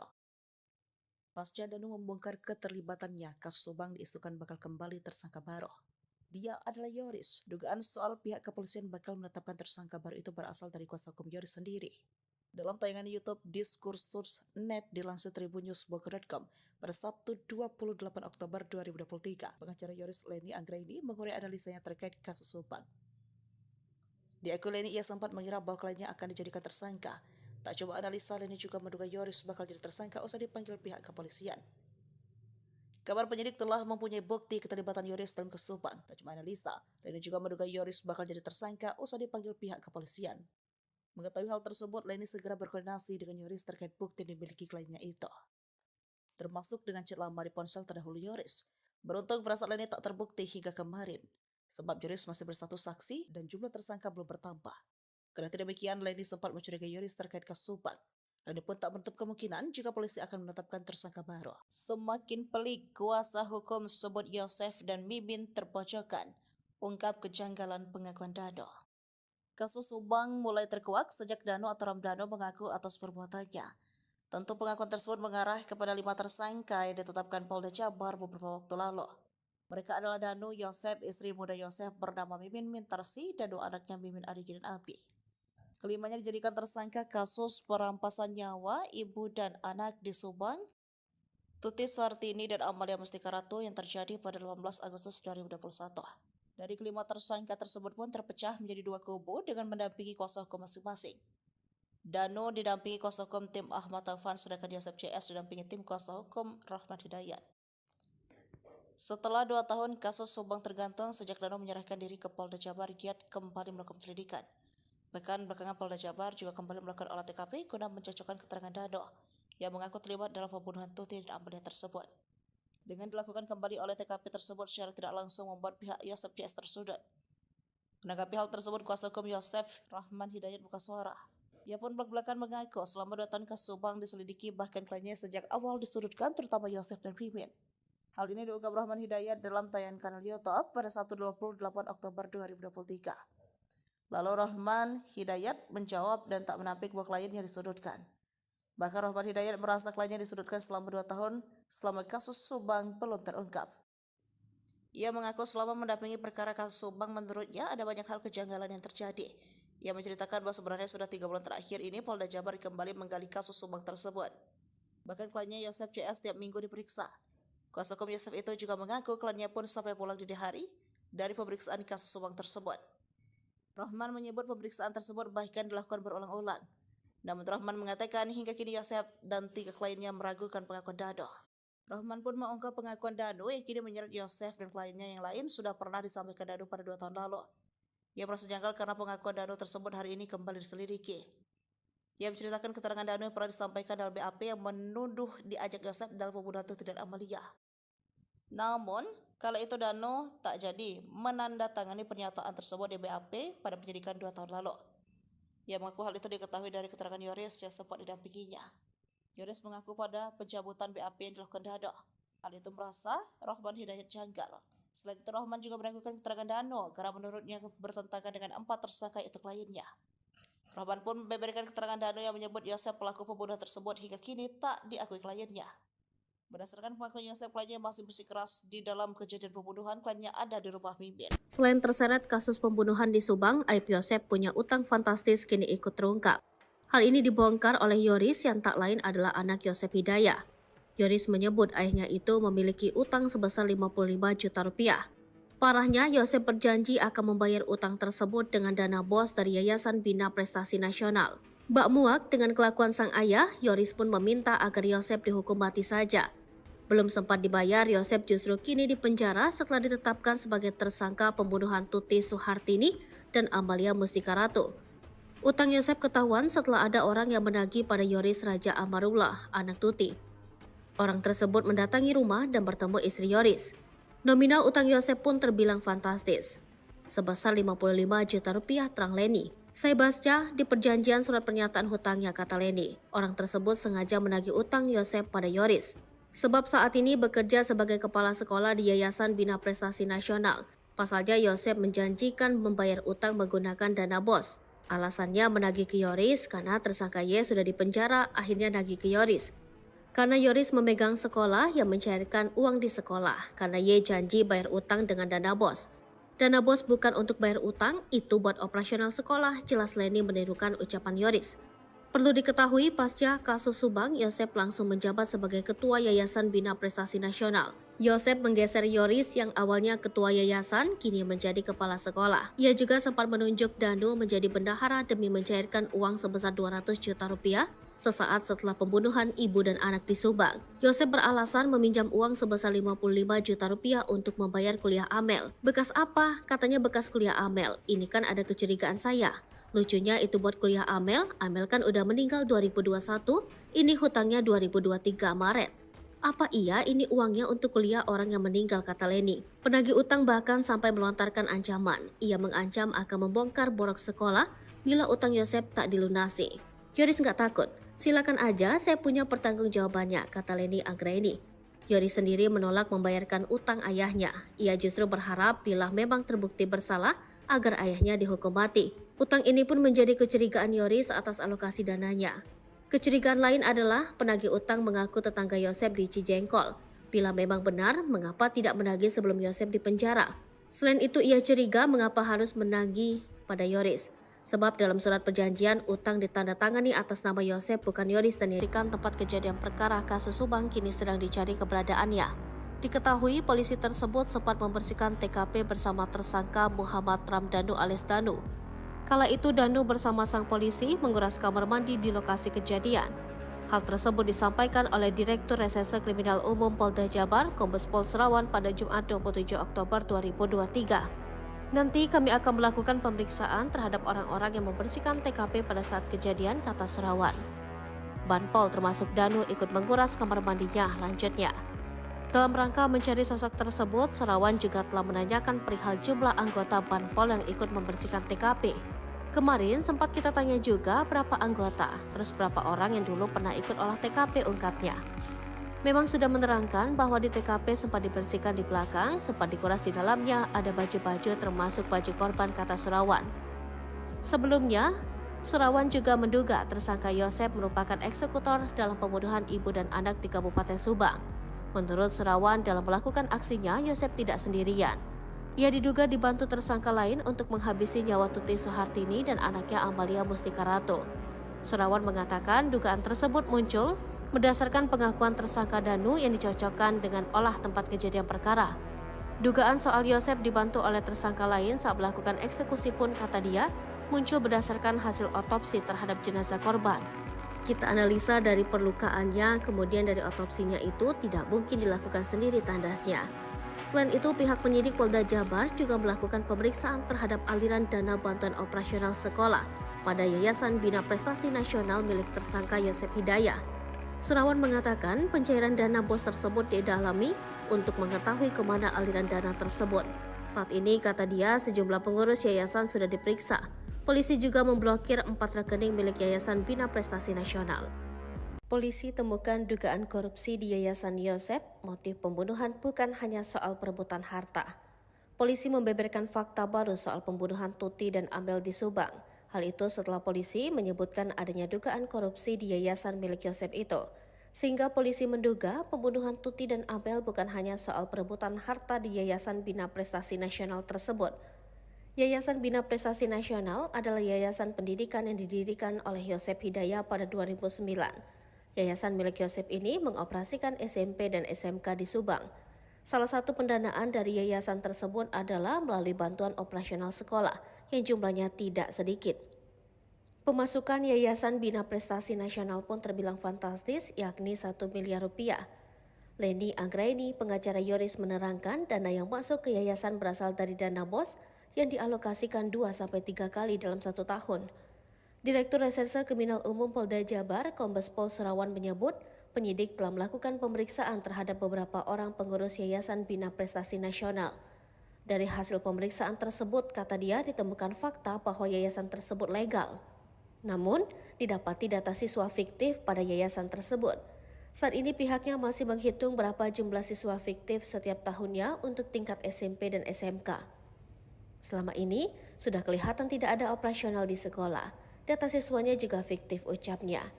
Dari pemeriksaan terhadap yayasan tersebut, kata dia, penyidik kemudian melakukan pendalaman kaitan dengan motif pelaku menghabisi nyawa Tuti Soehartini dan anaknya Amalia Mustika Ratu. Sedikit banyak kita sudah mulai terbuka kalau sudah klop semua keterangan. Yoris berpotensi jadi tersangka kasus pembunuhan Tuti dan Amel, perannya di yayasan jadi penyebab. Tersangka kasus pembunuhan Tuti Soehartini dan Amalia Mustika Ratu di Subang kini berpotensi bertambah. Hal tersebut terjadi setelah Yoris Raja Amrullah disebut-sebut bakal terseret jadi tersangka. Selain itu, Yoris juga disebut bakal terjerat kasus Yayasan Bina Prestasi Nasional yang didirikan oleh Yosef Hidayah. Sebab setelah adanya 5 tersangka yang ditetapkan oleh Polda Metro Jaya, yayasan milik Yosef kini makin disorot. Yayasan itu juga dianggap sebagai motif utama Yosef tega membunuh istri dan anaknya. Sebelum meninggal, Tuti Soehartini dan Amalia Mustika Ratu menguasai yayasan tersebut. Keduanya menjabat sebagai bendahara dan sekretaris yayasan. Sementara Yoris menjabat sebagai ketua yayasan. Dari yayasan tersebut keluarga mereka pun tampak hidup mewah. Tuti memiliki mobil Toyota Alphard yang selama ini sering dikendarai oleh Yoris. Kemudian Amel juga memiliki mobil Toyota Yaris. Di samping itu, kehidupan Yosef dan istri mudanya Mimin justru sederhana. Yosef pun kesehariannya diberi jatah oleh Tuti dan tidak bebas mendapat uang yayasan. Padahal setiap tahunnya Tuti, Amel, dan Yoris menguasai uang 1,3 miliar rupiah per tahun dari yayasan. Hal itu dibongkar oleh mantan bendahara. Ia menuturkan untuk SMP SMK di yayasan setiap tahunnya mendapat suntikan dana 1 miliar 324 juta rupiah pada tahun 2021. Saya juga gemetar lihat uang itu, kata Dedi dilansir dari YouTube Hersanto pada Minggu 29 Oktober 2023. Sebagai mantan bendahara, ia pun sempat mencurigai yayasan tersebut. Waktu dulu lagi PPKM jadi dimanfaatkan, siswanya jadi banyak, SMK jadi hampir 500 lebih, ungkap Dedi. Selain itu, menurut Dedi, kondisi sekolah tidak terawat. Dirinya juga menyebut ada dugaan pengeluaran yang tidak sesuai fakta di yayasan. Diketahui pada tahun 2021, Yoris lah yang menjabat sebagai ketua yayasan. Bahkan tidak mungkin Yoris juga ikut menikmati uang tersebut. Apalagi saat ini, keberadaan yayasan itu juga diduga ada penyelewengan dengan banyaknya sisa fiktif. Yayasan milik tersangka kasus pembunuhan ibu dan anak di Subang, Yosef Hidayat, ternyata menerima aliran dana dengan jumlah fantastis setiap tahunnya. Menanggapi hal itu, Yoris pun mengaku siap memberikan klarifikasi. Apalagi kata lainnya, saat ini yayasan tersebut juga sudah tidak terurus. Bahkan sudah tak ada lagi siswa yang mau bersekolah di sana. Yoris pun kata lainnya sudah ada panggilan dari Dinas Pendidikan Subang. Yoris bareng yayasan terseret kasus Subang, urusan dana dibongkar mantan bendahara, kasihan almarhum. Nama Yayasan Bina Prestasi Nasional turut terseret kasus pembunuhan di Subang. Sebagaimana diketahui, kasus pembunuhan ibu dan anak di Subang yang menewaskan Tuti Suhartini dan Amalia Bostikarato 2021 lalu. Polisi akhirnya menetapkan 5 tersangka setelah 1 dari 5 tersangka Danu menyerahkan diri ke Polda Jabar. Para tersangka dan kedua korban masih ada keterkaitan dengan Yayasan Bina Prestasi Nasional, kendati masih satu keluarga besar. Tak pelak menjadi kemudian menyoroti dugaan motif perebutan yayasan. Dikutip dari Tribun Jabar, mantan bendahara Yayasan Bina Prestasi Nasional, Dedi kemudian bersuara seiring bergulirnya kasus hukum ini. Dedi menyinggung bahwa anak Yosef, Yoris, pernah marah kepadanya karena membongkar soal aliran dana yayasan. Hal ini terjadi ketika kasus ini pertama kali terungkap. Kala itu Dedi membicarakan mengenai aliran dana yayasan ini bersama salah satu YouTuber lokal. Kemudian kata Dedi, hal itu mendapat respon yang tidak baik dari Yoris. Tetapi menurut Dedi, sosok yang marah kepadanya itu tidak secara langsung menyampaikan hal itu kepadanya. Dedi pun membongkar bahwa sosok yang marah kepadanya itu adalah Yoris. Meski demikian, Dedi tidak pernah mendapati Yoris menghubunginya secara langsung menyampaikan hal tersebut. Ia pun berharap bahwa semua pihak dalam kasus Subang ini bisa memberikan kesaksian yang jujur agar kasus segera terungkap terang benderang. Sekedar data, Yayasan Bina Prestasi Nasional berlokasi Jalan Raya Serang Panjang, KM 24,3 Subang Purwakarta, Kabupaten Subang. Yayasan ini menangani 2 tingkat sekolah, yaitu SMP dan SMK. Selain itu, Yayasan Bina Prestasi Nasional juga telah terakreditasi BAN PT dan kompetensi keahlian RPL TKR. Yoris sempat menjadi ketua yayasan sebelum dicopot oleh Yosef pasca kasus Subang. Tuti dan Amalia juga termasuk dalam pengurus yayasan. Tuti menjabat sebagai bendahara, sementara Amalia menjadi sekretaris. Sementara Yosef Hidayat, dia tidak ikut melalui yayasan. Konflik yayasan menguat terutama karena tersangka lain Mimin Mintarsi sebelumnya juga menjadi bendahara yayasan. Namun Mimin kemudian diganti Tuti. Belakangan Yoris mengatakan bahwa Yosef meminta Danu untuk menjadi bendahara di yayasan setelah ia dinonaktifkan. Setelah itu, menurut Yoris, Yosef menarik uang yayasan sebanyak 2 kali bersama kepala sekolah dan bendahara sekolah. Di Treskrimum Polda Jabar turut menyelidiki aliran dana bos pada Yayasan Bina Prestasi Nasional milik tersangka Yosef Hidayat. Di Krimum Polda Jabar, Kombes Pol Surawan mengatakan pencarian dana bos tersebut didalami untuk mengetahui kemana dana itu mengalir. Saat ini, kata dia, sejumlah pengurus yayasan sudah diperiksa. Polisi juga memblokir 4 rekening milik Yayasan Bina Prestasi Nasional. Pihaknya pun bakal berkoordinasi dengan Dinas Pendidikan Provinsi Jabar dan Kabupaten Subang untuk menghentikan bantuan dana bos dan BPMO. Ucapan Uci Banpol saat kasus Subang bikin Danu nurut, kuras bak mandi.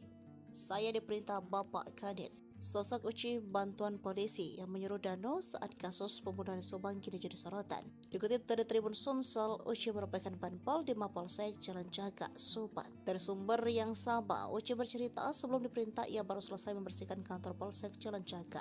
Lalu ia disuruh Kadit Jatan Ras membersihkan bak mandi di lokasi pembunuhan ibu dan anak di Dusun Cesuti, Kecamatan Jalan Jaga, Kabupaten Subang. Uci lantas melaksanakan perintah tersebut. Sesampai di rumah Tuti, Uci mengaku dihampiri Danu. Ia kemudian meminta Danu membantu mengurus bak mandi. Keduanya kemudian langsung masuk ke dalam TKP kasus Subang. Tapi ternyata yang berkaitan dengan bak mandi itu bukan hanya Danu dan Banpol. Yosef, rupanya sudah lebih dulu memeriksa bak mandi itu. Hal itu diungkapkan pengacara sendiri Rohman Hidayat. Kata Rohman, bercak darah di baju Yosef didapati ketika memeriksa bak mandi. Yosef, kata Rohman, langsung memeriksa bak mandi.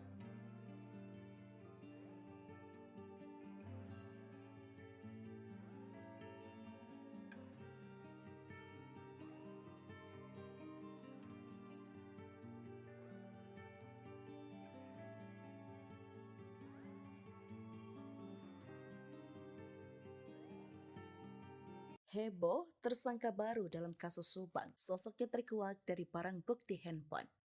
Diketahui tersangka dalam kasus Subang adalah Yosef Danu Mimin serta Arigi dan Abi anak Mimin. Sebelum ada 5 tersangka kasus kematian Tuti dan Amalia, sempat buntu selama 2 tahun. Hingga akhirnya di pertengahan Oktober 2023, penyidik tahu kronologi pembunuhan ibu dan anak itu berdasarkan pengakuan dari salah satu tersangka Dano. Pasca Danu membongkar keterlibatannya, kasus Subang diisukan bakal kembali tersangka baru. Dia adalah Yoris. Dugaan soal pihak kepolisian bakal menetapkan tersangka baru itu berasal dari kuasa hukum Yoris sendiri. Dalam tayangan YouTube Diskursus.net dilansir tribunnews.bogor.com pada Sabtu 28 Oktober 2023, pengacara Yoris Leni Anggraini mengurai analisanya terkait kasus Subang. Di akun Leni ia sempat mengira bahwa kliennya akan dijadikan tersangka. Tak coba analisa, Leni juga menduga Yoris bakal jadi tersangka usai dipanggil pihak kepolisian. Kabar penyidik telah mempunyai bukti keterlibatan Yoris dalam kasus Subang. Tak cuma analisa, Leni juga menduga Yoris bakal jadi tersangka usai dipanggil pihak kepolisian. Mengetahui hal tersebut, Leni segera berkoordinasi dengan Yoris terkait bukti yang dimiliki kliennya itu, termasuk dengan chat lama di ponsel terdahulu Yoris. Beruntung firasat Leni tak terbukti hingga kemarin, sebab Yoris masih bersatu saksi dan jumlah tersangka belum bertambah. Kendati demikian, Leni sempat mencurigai Yoris terkait kasus Subang. Leni pun tak menutup kemungkinan jika polisi akan menetapkan tersangka baru. Semakin pelik, kuasa hukum sebut Yosef dan Mimin terpojokkan, ungkap kejanggalan pengakuan Dano. Kasus Subang mulai terkuak sejak Dano atau Ramdhano mengaku atas perbuatannya. Tentu pengakuan tersebut mengarah kepada 5 tersangka yang ditetapkan Polda Jabar beberapa waktu lalu. Mereka adalah Danu, Yosef, istri muda Yosef bernama Mimin Mintarsi, dan 2 anaknya Mimin, Arigi, dan Abi. Kelimanya dijadikan tersangka kasus perampasan nyawa ibu dan anak di Subang, Tuti Suartini dan Amalia Mustika Ratu yang terjadi pada 18 Agustus 2021. Dari kelima tersangka tersebut pun terpecah menjadi 2 kubu dengan mendampingi kuasa hukum masing-masing. Danu didampingi kuasa hukum tim Ahmad Taufan, sedangkan Yosef CS didampingi tim kuasa hukum Rohman Hidayat. Setelah 2 tahun kasus Subang tergantung sejak Danu menyerahkan diri ke Polda Jabar, giat kembali melakukan penyelidikan. Bahkan belakangan Polda Jabar juga kembali melakukan olah TKP guna mencocokkan keterangan Dano yang mengaku terlibat dalam pembunuhan Tuti dan Amalia tersebut. Dengan dilakukan kembali oleh TKP tersebut secara tidak langsung membuat pihak Yosef CS tersudut. Menanggapi hal tersebut, kuasa hukum Yosef, Rahman Hidayat, buka suara. Ia pun belak-belakan mengaku selama 2 tahun kasus Subang diselidiki, bahkan kliennya sejak awal disudutkan, terutama Yosef dan Mimin. Hal ini diungkap Rahman Hidayat dalam tayangan kanal YouTube pada Sabtu 28 Oktober 2023. Lalu Rahman Hidayat menjawab dan tak menampik bahwa kliennya disudutkan. Bahkan Rahman Hidayat merasa kliennya disudutkan selama 2 tahun selama kasus Subang belum terungkap. Ia mengaku selama mendampingi perkara kasus Subang menurutnya ada banyak hal kejanggalan yang terjadi. Ia menceritakan bahwa sebenarnya sudah 3 bulan terakhir ini Polda Jabar kembali menggali kasus Subang tersebut. Bahkan kliennya Yosef CS tiap minggu diperiksa. Kuasa hukum Yosef itu juga mengaku kliennya pun sampai pulang dini hari dari pemeriksaan kasus Subang tersebut. Rahman menyebut pemeriksaan tersebut bahkan dilakukan berulang-ulang. Namun Rahman mengatakan hingga kini Yosef dan 3 kliennya meragukan pengakuan Dano. Rahman pun mengungkap pengakuan Dano yang kini menyeret Yosef dan kliennya yang lain sudah pernah disampaikan Dano pada 2 tahun lalu. Ia merasa janggal karena pengakuan Dano tersebut hari ini kembali diselidiki. Ia menceritakan keterangan Dano yang pernah disampaikan dalam BAP yang menuduh diajak Yosef dalam pembunuhan Tuti dan Amalia. Namun, kala itu Dano tak jadi menandatangani pernyataan tersebut di BAP pada penyidikan 2 tahun lalu. Ia mengaku hal itu diketahui dari keterangan Yoris yang sempat didampinginya. Yoris mengaku pada pencabutan BAP yang dilakukan Dano. Hal itu merasa Rahman Hidayat janggal. Selain itu, Rahman juga meragukan keterangan Dano karena menurutnya bertentangan dengan 4 tersangka itu kliennya. Rahman pun memberikan keterangan Dano yang menyebut Yosef pelaku pembunuhan tersebut hingga kini tak diakui kliennya. Berdasarkan pengakuan Yosef, kliennya masih bersikeras di dalam kejadian pembunuhan, kliennya ada di rumah Mimin. Selain terseret kasus pembunuhan di Subang, aib Yosef punya utang fantastis kini ikut terungkap. Hal ini dibongkar oleh Yoris yang tak lain adalah anak Yosep Hidayah. Yoris menyebut ayahnya itu memiliki utang sebesar 55 juta rupiah. Parahnya, Yosep berjanji akan membayar utang tersebut dengan dana bos dari Yayasan Bina Prestasi Nasional. Bak muak dengan kelakuan sang ayah, Yoris pun meminta agar Yosep dihukum mati saja. Belum sempat dibayar, Yosep justru kini dipenjara setelah ditetapkan sebagai tersangka pembunuhan Tuti Suhartini dan Amalia Mustika Ratu. Utang Yosep ketahuan setelah ada orang yang menagih pada Yoris Raja Amarullah, anak Tuti. Orang tersebut mendatangi rumah dan bertemu istri Yoris. Nominal utang Yosep pun terbilang fantastis, sebesar 55 juta rupiah, terang Leni. Saya baca di perjanjian surat pernyataan hutangnya, kata Leni. Orang tersebut sengaja menagih utang Yosep pada Yoris. Sebab saat ini bekerja sebagai kepala sekolah di Yayasan Bina Prestasi Nasional. Pasalnya Yosep menjanjikan membayar utang menggunakan dana bos. Alasannya menagih ke Yoris karena tersangka Y sudah dipenjara, akhirnya nagih ke Yoris. Karena Yoris memegang sekolah yang mencairkan uang di sekolah, karena Y janji bayar utang dengan dana bos. Dana bos bukan untuk bayar utang, itu buat operasional sekolah, jelas Leni menirukan ucapan Yoris.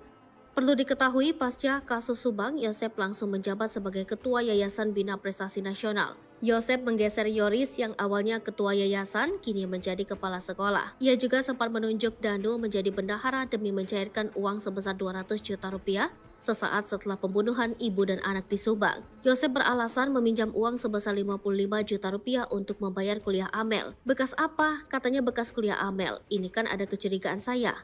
Lucunya itu buat kuliah Amel kan udah meninggal 2021, ini hutangnya 2023 Maret. Apa iya ini uangnya untuk kuliah orang yang meninggal, kata Leni. Penagih utang bahkan sampai melontarkan ancaman. Ia mengancam akan membongkar borok sekolah bila utang Yosep tak dilunasi. Yoris nggak takut, silakan aja, saya punya pertanggungjawabannya, kata Leni Anggraini.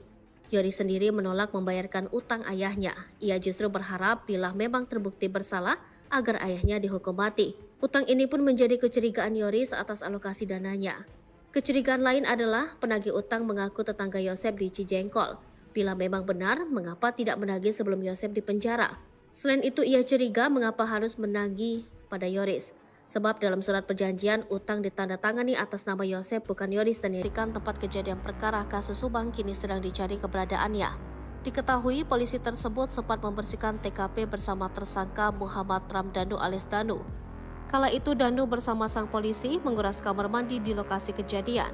Hal tersebut disampaikan oleh Direktur Reserse Kriminal Umum Polda Jabar, Kombes Pol Serawan pada Jumat 27 Oktober 2023. Nanti kami akan melakukan pemeriksaan terhadap orang-orang yang membersihkan TKP pada saat kejadian, kata Serawan.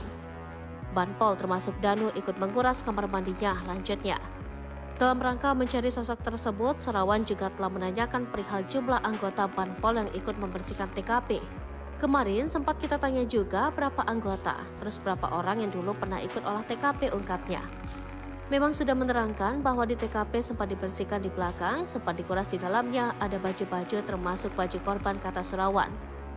Sebelumnya, Serawan juga menduga tersangka Yosep merupakan eksekutor dalam pembunuhan ibu dan anak di Kabupaten Subang. Menurut Serawan, dalam melakukan aksinya, Yosep tidak sendirian. Ia diduga dibantu tersangka lain untuk menghabisi nyawa Tuti Suhartini dan anaknya Amalia Mustika Ratu. Serawan mengatakan dugaan tersebut muncul berdasarkan pengakuan tersangka Danu yang dicocokkan dengan olah tempat kejadian perkara. Dugaan soal Yosep dibantu oleh tersangka lain saat melakukan eksekusi pun, kata dia, muncul berdasarkan hasil otopsi terhadap jenazah korban. Kita analisa dari perlukaannya, kemudian dari otopsinya itu tidak mungkin dilakukan sendiri, tandasnya. Selain itu, pihak penyidik Polda Jabar juga melakukan pemeriksaan terhadap aliran dana bantuan operasional sekolah pada Yayasan Bina Prestasi Nasional milik tersangka Yosep Hidayah. Serawan mengatakan pencairan dana bos tersebut didalami untuk mengetahui kemana aliran dana tersebut. Saat ini, kata dia, sejumlah pengurus yayasan sudah diperiksa. Polisi juga memblokir 4 rekening milik Yayasan Bina Prestasi Nasional. Polisi temukan dugaan korupsi di Yayasan Yosep. Motif pembunuhan bukan hanya soal perebutan harta. Polisi membeberkan fakta baru soal pembunuhan Tuti dan Amel di Subang. Hal itu setelah polisi menyebutkan adanya dugaan korupsi di yayasan milik Yosep itu. Sehingga polisi menduga pembunuhan Tuti dan Amel bukan hanya soal perebutan harta di Yayasan Bina Prestasi Nasional tersebut. Yayasan Bina Prestasi Nasional adalah yayasan pendidikan yang didirikan oleh Yosef Hidayah pada 2009. Yayasan milik Yosef ini mengoperasikan SMP dan SMK di Subang. Salah satu pendanaan dari yayasan tersebut adalah melalui bantuan operasional sekolah yang jumlahnya tidak sedikit. Pemasukan Yayasan Bina Prestasi Nasional pun terbilang fantastis, yakni 1 miliar rupiah. Leni Anggraini, pengacara Yoris, menerangkan dana yang masuk ke yayasan berasal dari dana BOS yang dialokasikan 2-3 kali dalam 1 tahun. Direktur Reserse Kriminal Umum Polda Jabar, Kombes Pol Surawan menyebut, penyidik telah melakukan pemeriksaan terhadap beberapa orang pengurus Yayasan Bina Prestasi Nasional. Dari hasil pemeriksaan tersebut, kata dia, ditemukan fakta bahwa yayasan tersebut legal. Namun, didapati data siswa fiktif pada yayasan tersebut. Saat ini pihaknya masih menghitung berapa jumlah siswa fiktif setiap tahunnya untuk tingkat SMP dan SMK. Selama ini, sudah kelihatan tidak ada operasional di sekolah.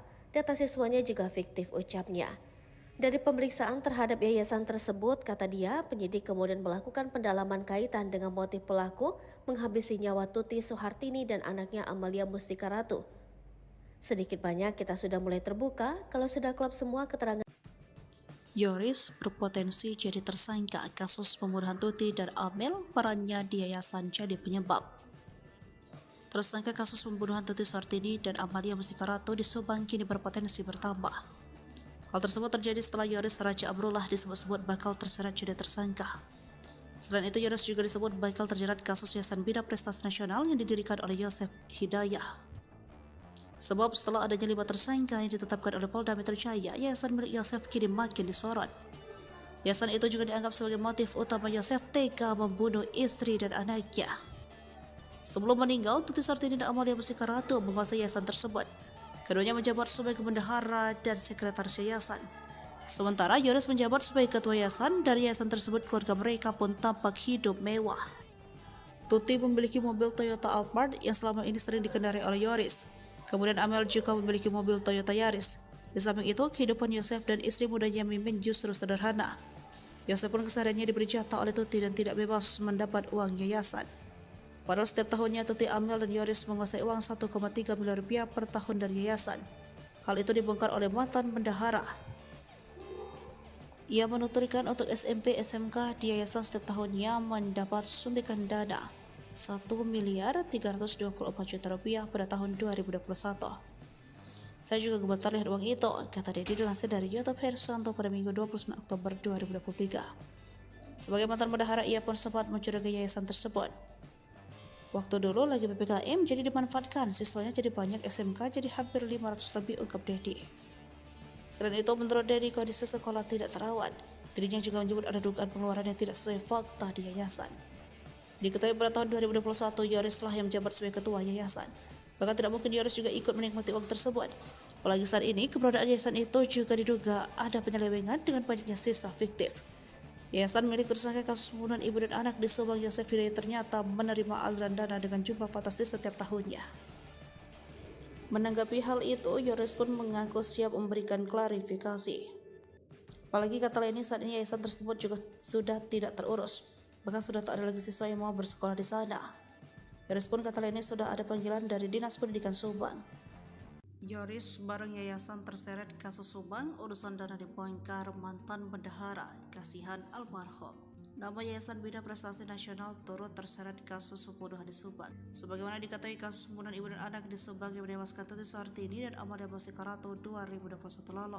Polisi akhirnya menetapkan 5 tersangka setelah 1 dari 5 tersangka Danum menyerahkan diri ke Polda Jabar. Para tersangka dan kedua korban masih ada keterkaitan dengan Yayasan Bina Prestasi Nasional, kendati masih satu keluarga besar. Tak pelak penyidik kemudian menyoroti dugaan motif perebutan yayasan. Dikutip dari Tribun Jabar, mantan bendahara Yayasan Bina Prestasi Nasional, Dedi kemudian bersuara seiring bergulirnya kasus hukum ini. Dedi menyinggung bahwa anak Yosef, Yoris, pernah marah kepadanya karena membongkar soal aliran dana yayasan. Hal ini terjadi ketika kasus ini pertama kali terungkap. Kala itu Dedi membicarakan mengenai aliran dana yayasan ini bersama salah satu YouTuber lokal. Kemudian kata Dedi, hal itu mendapat respon yang tidak baik dari Yoris. Tetapi menurut Dedi, sosok yang marah kepadanya itu tidak secara langsung menyampaikan hal itu kepadanya. Dedi pun membongkar bahwa sosok yang marah kepadanya itu adalah Yoris. Meski demikian, Dedi tidak pernah mendapati Yoris menghubunginya secara langsung menyampaikan hal tersebut. Ia pun berharap bahwa semua pihak dalam kasus Subang ini bisa memberikan kesaksian yang jujur agar kasus segera terungkap terang benderang. Sekedar data, Yayasan Bina Prestasi Nasional berlokasi Jalan Raya Serang Panjang, KM 24,3 Subang Purwakarta, Kabupaten Subang. Yayasan ini menangani 2 tingkat sekolah yaitu SMP dan SMK. Selain itu, Yayasan Bina Prestasi Nasional juga telah terakreditasi BAN PT dan kompetensi keahlian RPL TKR. Yoris sempat menjadi ketua yayasan sebelum dicopot oleh Yosef pasca kasus Subang. Tuti dan Amalia juga termasuk dalam pengurus yayasan. Tuti menjabat sebagai bendahara sementara Amalia menjadi sekretaris. Sementara Yosef Hidayat dia tidak ikut melalui yayasan. Konflik yayasan menguat terutama karena tersangka lain Mimin Mintarsi sebelumnya juga menjadi bendahara yayasan. Namun Mimin kemudian diganti Tuti. Belakangan Yoris mengatakan bahwa Yosef meminta Danu untuk menjadi bendahara di yayasan setelah ia dinonaktifkan. Setelah itu menurut Yoris, Yosef menarik uang yayasan sebanyak 2 kali bersama kepala sekolah dan bendahara sekolah. Di Treskrimum Polda Jabar turut menyelidiki aliran dana bos pada Yayasan Bina Prestasi Nasional milik tersangka Yosef Hidayat. Di Krimum Polda Jabar, Kombes Pol Surawan mengatakan pencarian dana bos tersebut didalami untuk mengetahui kemana dana itu mengalir. Saat ini, kata dia, sejumlah pengurus yayasan sudah diperiksa. Polisi juga memblokir 4 rekening milik Yayasan Bina Prestasi Nasional. Pihaknya pun bakal berkoordinasi dengan Dinas Pendidikan Provinsi Jabar dan Kabupaten Subang untuk menghentikan bantuan dana bos dan BPMO. Ucapan Uci Banpol saat kasus Subang bikin Danu nurut kuras bak mandi. Saya diperintah Bapak Kadin. Sosok Uci bantuan polisi yang menyuruh Danu saat kasus pembunuhan Subang kini jadi sorotan. Dikutip dari Tribun Sumsel, Uci merupakan Banpol di Mapolsek Jalan Jaga, Subang. Dari sumber yang sama, Uci bercerita sebelum diperintah ia baru selesai membersihkan kantor Polsek Jalan Jaga. Lalu ia disuruh Kadit Jatan Ras membersihkan bak mandi di lokasi pembunuhan ibu dan anak di Dusun Cesuti, Kecamatan Jalan Jaga, Kabupaten Subang. Uci lantas melaksanakan perintah tersebut. Sesampai di rumah Tuti, Uci mengaku dihampiri Danu. Ia kemudian meminta Danu membantu mengurus bak mandi. Keduanya kemudian langsung masuk ke dalam TKP kasus Subang. Tapi ternyata yang berkaitan dengan bak mandi itu bukan hanya Danu dan Banpol. Yosef rupanya sudah lebih dulu memeriksa bak mandi itu. Hal itu diungkapkan pengacara sendiri, Rohman Hidayat. Kata Rohman, bercak darah di baju Yosef didapati ketika memeriksa bak mandi. Yosef, kata Rohman, langsung memeriksa bak mandi.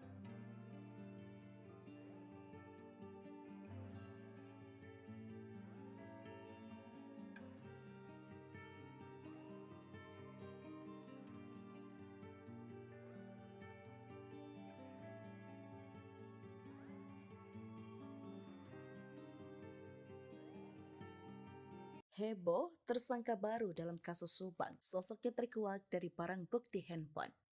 Diketahui tersangka dalam kasus Subang adalah Yosef Danu Mimin serta Arigi dan Abi anak Mimin. Sebelum ada 5 tersangka kasus kematian Tuti dan Amalia, sempat buntu selama 2 tahun. Hingga akhirnya di pertengahan Oktober 2023, penyidik tahu kronologi pembunuhan ibu dan anak itu berdasarkan pengakuan dari salah satu tersangka, Danu.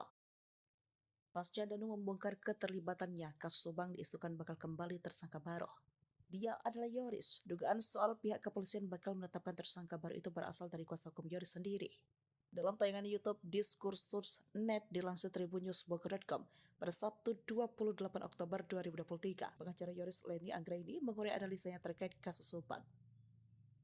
Di akun Leni, ia sempat mengira bahwa kliennya akan dijadikan tersangka. Tak coba analisa, Leni juga menduga Yoris bakal jadi tersangka usai dipanggil pihak kepolisian. Kabar penyidik telah mempunyai bukti keterlibatan Yoris dalam kasus Subang. Tak cuma analisa, Leni juga menduga Yoris bakal jadi tersangka usai dipanggil pihak kepolisian. Mengetahui hal tersebut, Leni segera berkoordinasi dengan Yoris terkait bukti yang dimiliki kliennya itu, termasuk dengan chat lama di ponsel terdahulu Yoris. Beruntung firasat Leni tak terbukti hingga kemarin, sebab Yoris masih berstatus saksi dan jumlah tersangka belum bertambah. Karena demikian, Leni sempat mencurigai Yoris terkait kasus Subang. Leni pun tak menutup kemungkinan jika polisi akan menetapkan tersangka baru. Semakin pelik, kuasa hukum sebut Yosef dan Mimin terpojokkan, ungkap kejanggalan pengakuan Danu. Kasus Subang mulai terkuak sejak Danu atau Ramdhanu mengaku atas perbuatannya. Tentu pengakuan tersebut mengarah kepada 5 tersangka yang ditetapkan Polda Jabar beberapa waktu lalu. Mereka adalah Danu, Yosef, istri muda Yosef bernama Mimin Mintarsi, dan 2 anaknya Mimin, Arigi, dan Abi. Kelimanya dijadikan tersangka kasus perampasan nyawa ibu dan anak di Subang, Tuti Suartini dan Amalia Mustika Ratu yang terjadi pada 18 Agustus 2021. Dari kelima tersangka tersebut pun terpecah menjadi 2 kubu dengan mendampingi kuasa hukum masing-masing. Danu didampingi kuasa hukum tim Ahmad Taufan, sedangkan Yosef CS didampingi tim kuasa hukum Rohman Hidayat. Setelah 2 tahun kasus Subang tergantung sejak Danu menyerahkan diri ke Polda Jabar, giat kembali melakukan penyelidikan. Bahkan belakangan Polda Jabar juga kembali melakukan olah TKP guna mencocokkan keterangan Dano yang mengaku terlibat dalam pembunuhan Tuti dan Amelia tersebut. Dengan dilakukan kembali oleh TKP tersebut secara tidak langsung membuat pihak Yosef CS tersudut. Menanggapi hal tersebut, kuasa hukum Yosef, Rahman Hidayat buka suara. Ia pun belak-belakan mengaku selama 2 tahun kasus Subang diselidiki, bahkan kliennya sejak awal disudutkan, terutama Yosef dan Mimin. Hal ini diungkap Rahman Hidayat dalam tayangan kanal YouTube pada Sabtu 28 Oktober 2023. Lalu Rahman Hidayat menjawab dan tak menampik bahwa kliennya disudutkan. Bahkan Rahman Hidayat merasa kliennya disudutkan selama 2 tahun selama kasus Subang belum terungkap. Ia mengaku selama mendampingi perkara kasus Subang menurutnya ada banyak hal kejanggalan yang terjadi. Ia menceritakan bahwa sebenarnya sudah 3 bulan terakhir ini Polda Jabar kembali menggali kasus Subang tersebut. Bahkan kliennya Yosef CS setiap minggu diperiksa. Kuasa hukum Yosef itu juga mengaku kliennya pun sampai pulang dini hari dari pemeriksaan kasus Subang tersebut. Rahman menyebut pemeriksaan tersebut bahkan dilakukan berulang-ulang. Namun Rahman mengatakan hingga kini Yosef dan 3 kliennya meragukan pengakuan Dano. Rahman pun mengungkap pengakuan Dano yang kini menyeret Yosef dan kliennya yang lain sudah pernah disampaikan Dano pada 2 tahun lalu. Ia merasa janggal karena pengakuan Dano tersebut hari ini kembali diselidiki. Ia menceritakan keterangan Dano yang pernah disampaikan dalam BAP yang menuduh diajak Yosef dalam pembunuhan Tuti dan Amelia. Namun, kala itu Dano tak jadi menandatangani pernyataan tersebut di BAP pada penyidikan 2 tahun lalu. Ia mengaku hal itu diketahui dari keterangan Yoris yang sempat didampinginya. Yoris mengaku pada pencabutan BAP yang dilakukan Dano. Hal itu merasa Rahman Hidayat janggal. Selain itu Rahman juga meragukan keterangan Dano karena menurutnya bertentangan dengan 4 tersangka itu kliennya. Rahman pun membeberkan keterangan Dano yang menyebut Yosef pelaku pembunuhan tersebut hingga kini tak diakui kliennya. Berdasarkan pengakuan Yosef, kliennya masih bersikeras di dalam kejadian pembunuhan, kliennya ada di rumah Mimin. Selain terseret kasus pembunuhan di Subang, aib Yosef punya utang fantastis kini ikut terungkap. Hal ini dibongkar oleh Yoris yang tak lain adalah anak Yosef Hidayah. Yoris menyebut ayahnya itu memiliki utang sebesar 55 juta rupiah. Parahnya, Yosef berjanji akan membayar utang tersebut dengan dana bos dari Yayasan Bina Prestasi Nasional. Bak muak dengan kelakuan sang ayah, Yoris pun meminta agar Yosef dihukum mati saja. Belum sempat dibayar, Yosef justru kini dipenjara setelah ditetapkan sebagai tersangka pembunuhan Tuti Suhartini dan Amalia Mustika Ratu. Utang Yosef ketahuan setelah ada orang yang menagih pada Yoris Raja Amarullah, anak Tuti. Orang tersebut mendatangi rumah dan bertemu istri Yoris. Nominal utang Yosef pun terbilang fantastis, sebesar 55 juta rupiah, terang Leni. Saya baca di perjanjian surat pernyataan hutangnya, kata Leni. Orang tersebut sengaja menagih utang Yosef pada Yoris. Sebab saat ini bekerja sebagai kepala sekolah di Yayasan Bina Prestasi Nasional. Pasalnya Yosef menjanjikan membayar utang menggunakan dana bos. Alasannya menagih ke Yoris karena tersangka Y sudah dipenjara, akhirnya nagih ke Yoris. Karena Yoris memegang sekolah yang mencairkan uang di sekolah, karena Y janji bayar utang dengan dana bos. Dana bos bukan untuk bayar utang, itu buat operasional sekolah, jelas Leni menirukan ucapan Yoris. Perlu diketahui, pasca kasus Subang, Yosef langsung menjabat sebagai Ketua Yayasan Bina Prestasi Nasional. Yosef menggeser Yoris yang awalnya Ketua Yayasan, kini menjadi Kepala Sekolah. Ia juga sempat menunjuk Dano menjadi bendahara demi mencairkan uang sebesar 200 juta rupiah sesaat setelah pembunuhan ibu dan anak di Subang. Yosef beralasan meminjam uang sebesar 55 juta rupiah untuk membayar kuliah Amel. Bekas apa? Katanya bekas kuliah Amel. Ini kan ada kecurigaan saya. Lucunya itu buat kuliah Amel kan udah meninggal 2021, ini hutangnya 2023 Maret. Apa iya ini uangnya untuk kuliah orang yang meninggal, kata Leni. Penagih utang bahkan sampai melontarkan ancaman. Ia mengancam akan membongkar borok sekolah bila utang Yosef tak dilunasi. Yoris nggak takut, silakan aja, saya punya pertanggungjawabannya, kata Leni Anggraini. Yoris sendiri menolak membayarkan utang ayahnya. Ia justru berharap bila memang terbukti bersalah, agar ayahnya dihukum mati. Utang ini pun menjadi kecurigaan Yoris atas alokasi dananya. Kecurigaan lain adalah penagih utang mengaku tetangga Yosef di Cijengkol. Bila memang benar, mengapa tidak menagih sebelum Yosef dipenjara? Selain itu, ia curiga mengapa harus menagih pada Yoris. Sebab dalam surat perjanjian, utang ditandatangani atas nama Yosef bukan Yoris, dan dirikan tempat kejadian perkara kasus Subang kini sedang dicari keberadaannya. Diketahui polisi tersebut sempat membersihkan TKP bersama tersangka Muhammad Ramdhanu alias Danu. Kala itu Danu bersama sang polisi menguras kamar mandi di lokasi kejadian. Hal tersebut disampaikan oleh Direktur Reserse Kriminal Umum Polda Jabar, Kombes Pol Serawan pada Jumat 27 Oktober 2023. Nanti kami akan melakukan pemeriksaan terhadap orang-orang yang membersihkan TKP pada saat kejadian, kata Surawan. Banpol termasuk Danu ikut menguras kamar mandinya, lanjutnya. Dalam rangka mencari sosok tersebut, Surawan juga telah menanyakan perihal jumlah anggota Banpol yang ikut membersihkan TKP.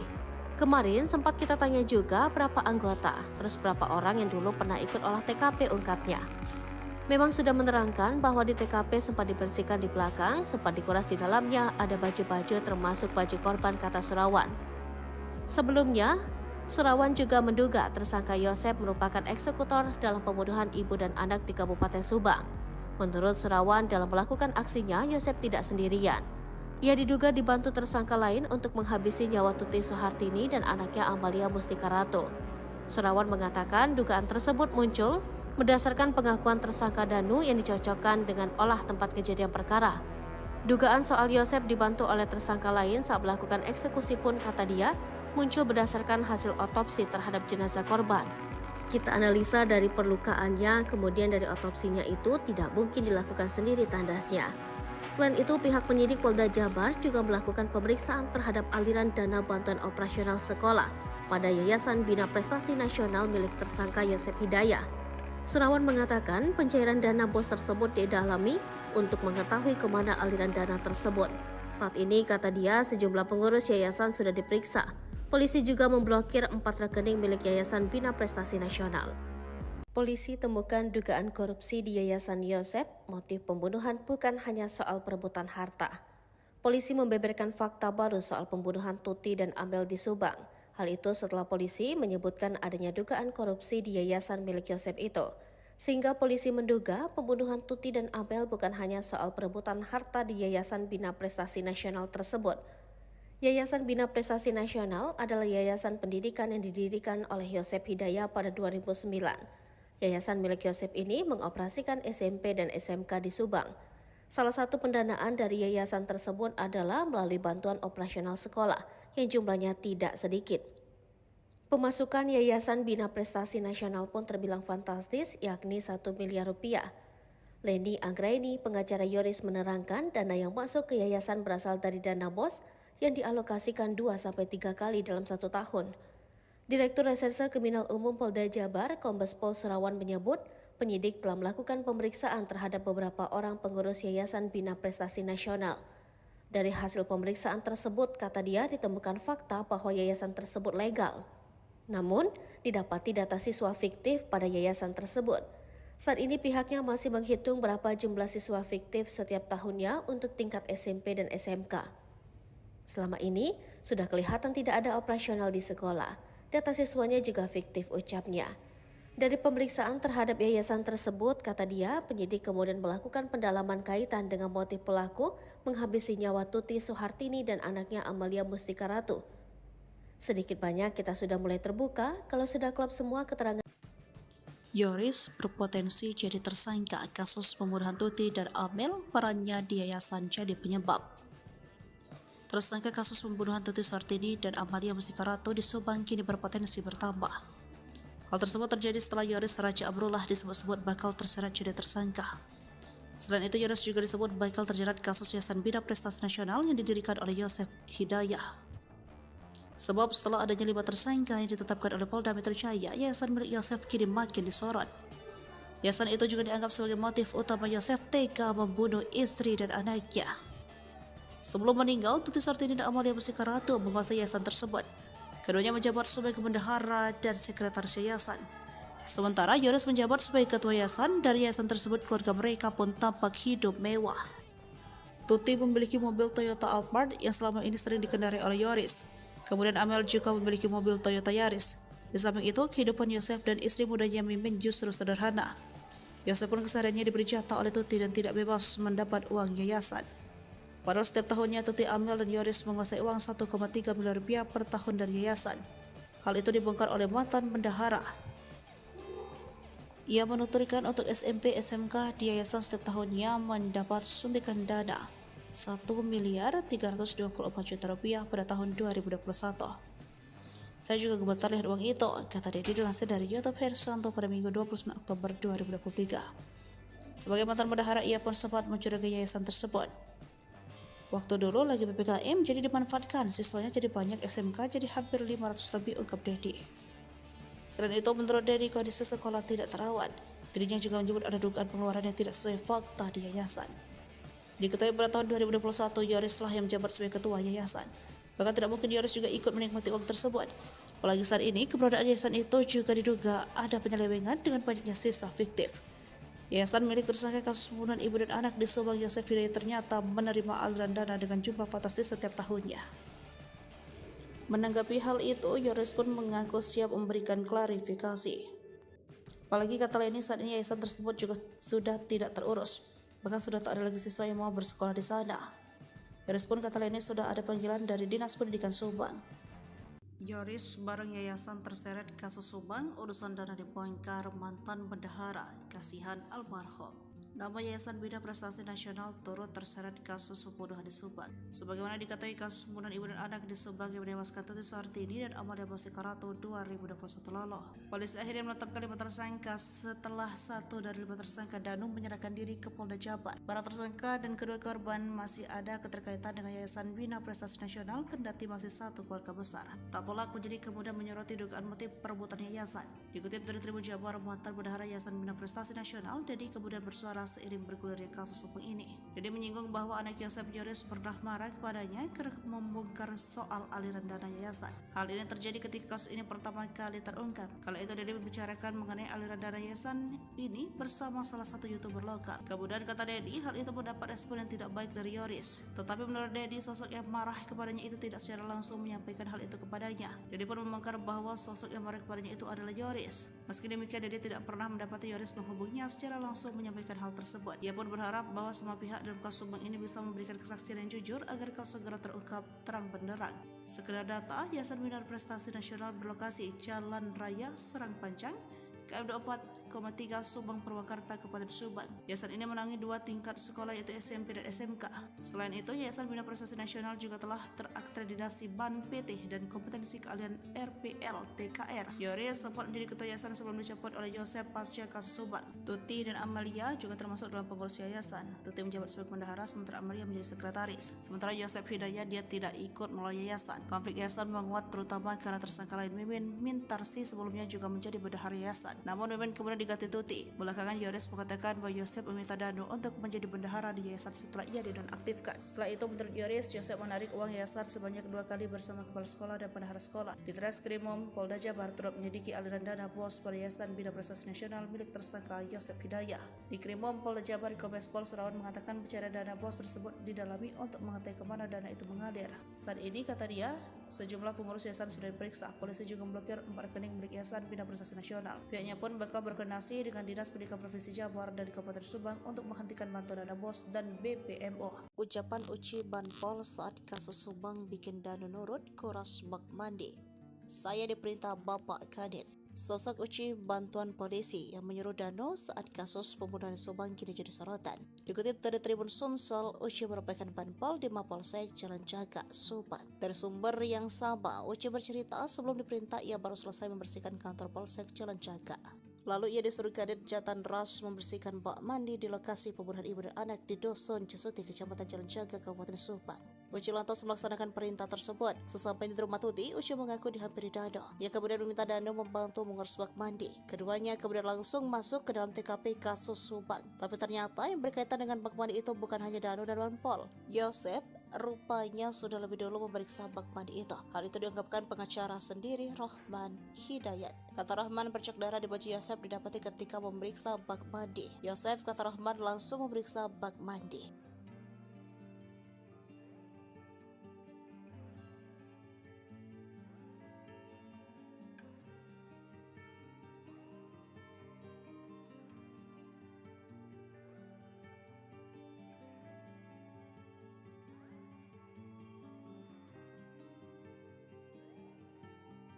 Heboh, tersangka baru dalam kasus Subang. Sosoknya terkuak dari barang bukti handphone. Diketahui tersangka dalam kasus Subang adalah Yosef Danu Mimin serta Arigi dan Abi anak Mimin. Sebelum ada 5 tersangka kasus kematian Tuti dan Amalia, sempat buntu selama 2 tahun. Hingga akhirnya di pertengahan Oktober 2023, penyidik tahu kronologi pembunuhan ibu dan anak itu berdasarkan pengakuan dari salah satu tersangka Danu. Pasca Danu membongkar keterlibatannya, kasus Subang diisukan bakal kembali tersangka baru. Dia adalah Yoris. Dugaan soal pihak kepolisian bakal menetapkan tersangka baru itu berasal dari kuasa hukum Yoris sendiri. Dalam tayangan YouTube Diskursus.net dilansir tribunnews.bogor.com pada Sabtu 28 Oktober 2023, pengacara Yoris Leni Anggraini mengurai analisanya terkait kasus Subang. Di akun Leni ia sempat mengira bahwa kliennya akan dijadikan tersangka. Tak coba analisa, Leni juga menduga Yoris bakal jadi tersangka usai dipanggil pihak kepolisian. Kabar penyidik telah mempunyai bukti keterlibatan Yoris dalam kasus Subang. Tak cuma analisa, Leni juga menduga Yoris bakal jadi tersangka usai dipanggil pihak kepolisian. Mengetahui hal tersebut, Leni segera berkoordinasi dengan Yoris terkait bukti yang dimiliki kliennya itu, termasuk dengan chat lama di ponsel terdahulu Yoris. Beruntung firasat Leni tak terbukti hingga kemarin, sebab Yoris masih bersatu saksi dan jumlah tersangka belum bertambah. Kendati demikian, Leni sempat mencurigai Yoris terkait kasus Subang. Leni pun tak menutup kemungkinan jika polisi akan menetapkan tersangka baru. Semakin pelik, kuasa hukum sebut Yosef dan Mimin terpojokkan, ungkap kejanggalan pengakuan Danu. Kasus Subang mulai terkuak sejak Danu atau Ramdhanu mengaku atas perbuatannya. Tentu pengakuan tersebut mengarah kepada 5 tersangka yang ditetapkan Polda Jabar beberapa waktu lalu. Mereka adalah Danu, Yosef, istri muda Yosef bernama Mimin Mintarsi, dan 2 anaknya Mimin Arigi dan Abi. Kelimanya dijadikan tersangka kasus perampasan nyawa ibu dan anak di Subang, Tuti Suhartini dan Amalia Mustika Ratu yang terjadi pada 18 Agustus 2021. Dari kelima tersangka tersebut pun terpecah menjadi 2 kubu dengan mendampingi kuasa hukum masing-masing. Danu didampingi kuasa hukum tim Ahmad Taufan, sedangkan Yosef CS didampingi tim kuasa hukum Rahmat Hidayat. Setelah 2 tahun kasus Subang tergantung sejak Danu menyerahkan diri ke Polda Jabar, giat kembali melakukan penyelidikan. Bahkan belakangan Polda Jabar juga kembali melakukan olah TKP guna mencocokkan keterangan Danu yang mengaku terlibat dalam pembunuhan Tuti dan Amalia tersebut. Dengan dilakukan kembali oleh TKP tersebut secara tidak langsung membuat pihak Yosef CS tersudut. Menanggapi hal tersebut, kuasa hukum Yosef Rahman Hidayat buka suara. Ia pun belak-belakan mengaku selama 2 tahun kasus Subang diselidiki, bahkan kliennya sejak awal disudutkan, terutama Yosef dan Mimin. Hal ini diungkap Rahman Hidayat dalam tayangan kanal YouTube pada Sabtu 28 Oktober 2023. Lalu Rahman Hidayat menjawab dan tak menampik bahwa kliennya disudutkan. Bahkan Rahman Hidayat merasa kliennya disudutkan selama 2 tahun selama kasus Subang belum terungkap. Ia mengaku selama mendampingi perkara kasus Subang menurutnya ada banyak hal kejanggalan yang terjadi. Ia menceritakan bahwa sebenarnya sudah 3 bulan terakhir ini Polda Jabar kembali menggali kasus Subang tersebut. Bahkan kliennya Yosef CS tiap minggu diperiksa. Kuasa hukum Yosef itu juga mengaku kliennya pun sampai pulang dini hari dari pemeriksaan kasus Subang tersebut. Rahman menyebut pemeriksaan tersebut bahkan dilakukan berulang-ulang. Namun Rahman mengatakan hingga kini Yosef dan 3 kliennya meragukan pengakuan Danu. Rahman pun mengungkap pengakuan Danu yang kini menyeret Yosef dan kliennya yang lain sudah pernah disampaikan Danu pada 2 tahun lalu. Ia merasa janggal karena pengakuan Danu tersebut hari ini kembali diselidiki. Ia menceritakan keterangan Danu yang pernah disampaikan dalam BAP yang menuduh diajak Yosef dalam pembunuhan Tuti dan Amalia. Namun, kala itu Danu tak jadi menandatangani pernyataan tersebut di BAP pada penyidikan 2 tahun lalu. Ia mengaku hal itu diketahui dari keterangan Yoris yang sempat didampinginya. Yoris mengaku pada pencabutan BAP yang dilakukan Danu. Hal itu merasa Rahman Hidayat janggal. Selain itu, Rahman juga meragukan keterangan Danu karena menurutnya bertentangan dengan 4 tersangka itu kliennya. Rahman pun membeberkan keterangan Danu yang menyebut Yosef pelaku pembunuhan tersebut hingga kini tak diakui kliennya. Berdasarkan pengakuan Yosef, kliennya masih bersikeras di dalam kejadian pembunuhan, kliennya ada di rumah Mimin. Selain terseret kasus pembunuhan di Subang, aib Yosef punya utang fantastis kini ikut terungkap. Hal ini dibongkar oleh Yoris yang tak lain adalah anak Yosef Hidayah. Yoris menyebut ayahnya itu memiliki utang sebesar 55 juta rupiah. Parahnya, Yosef berjanji akan membayar utang tersebut dengan dana bos dari Yayasan Bina Prestasi Nasional. Bak muak dengan kelakuan sang ayah, Yoris pun meminta agar Yosef dihukum mati saja. Belum sempat dibayar, Yosef justru kini dipenjara setelah ditetapkan sebagai tersangka pembunuhan Tuti Suhartini dan Amalia Mustika Ratu. Utang Yosef ketahuan setelah ada orang yang menagih pada Yoris Raja Amarullah, anak Tuti. Orang tersebut mendatangi rumah dan bertemu istri Yoris. Nominal utang Yosef pun terbilang fantastis, sebesar 55 juta rupiah, terang Leni. Saya baca di perjanjian surat pernyataan hutangnya, kata Leni. Orang tersebut sengaja menagih utang Yosef pada Yoris, sebab saat ini bekerja sebagai kepala sekolah di Yayasan Bina Prestasi Nasional. Pasalnya Yosef menjanjikan membayar utang menggunakan dana bos. Alasannya menagih ke Yoris karena tersangka Y sudah dipenjara, akhirnya nagih ke Yoris. Karena Yoris memegang sekolah yang mencairkan uang di sekolah karena Y janji bayar utang dengan dana bos. Dana bos bukan untuk bayar utang, itu buat operasional sekolah, jelas Leni menirukan ucapan Yoris. Perlu diketahui pasca kasus Subang, Yosep langsung menjabat sebagai Ketua Yayasan Bina Prestasi Nasional. Yosep menggeser Yoris yang awalnya Ketua Yayasan, kini menjadi Kepala Sekolah. Ia juga sempat menunjuk Danu menjadi bendahara demi mencairkan uang sebesar 200 juta rupiah sesaat setelah pembunuhan ibu dan anak di Subang. Yosep beralasan meminjam uang sebesar 55 juta rupiah untuk membayar kuliah Amel. Bekas apa? Katanya bekas kuliah Amel. Ini kan ada kecurigaan saya. Lucunya itu buat kuliah Amel kan udah meninggal 2021, ini hutangnya 2023 Maret. Apa iya ini uangnya untuk kuliah orang yang meninggal, kata Leni. Penagih utang bahkan sampai melontarkan ancaman. Ia mengancam akan membongkar borok sekolah bila utang Yosep tak dilunasi. Yoris nggak takut. Silakan aja, saya punya pertanggungjawabannya, kata Leni Anggraini. Yoris sendiri menolak membayarkan utang ayahnya. Ia justru berharap bila memang terbukti bersalah agar ayahnya dihukum mati. Utang ini pun menjadi kecurigaan Yoris atas alokasi dananya. Kecurigaan lain adalah penagih utang mengaku tetangga Yosep di Cijengkol. Bila memang benar, mengapa tidak menagih sebelum Yosep dipenjara? Selain itu, ia curiga mengapa harus menagih pada Yoris. Sebab dalam surat perjanjian, utang ditandatangani atas nama Yosep bukan Yoris dan dirikan tempat kejadian perkara kasus Subang kini sedang dicari keberadaannya. Diketahui polisi tersebut sempat membersihkan TKP bersama tersangka Muhammad Ramdhanu alias Danu. Kala itu Danu bersama sang polisi menguras kamar mandi di lokasi kejadian. Hal tersebut disampaikan oleh Direktur Reserse Kriminal Umum Polda Jabar, Kombes Pol Serawan pada Jumat 27 Oktober 2023. Nanti kami akan melakukan pemeriksaan terhadap orang-orang yang membersihkan TKP pada saat kejadian, kata Serawan.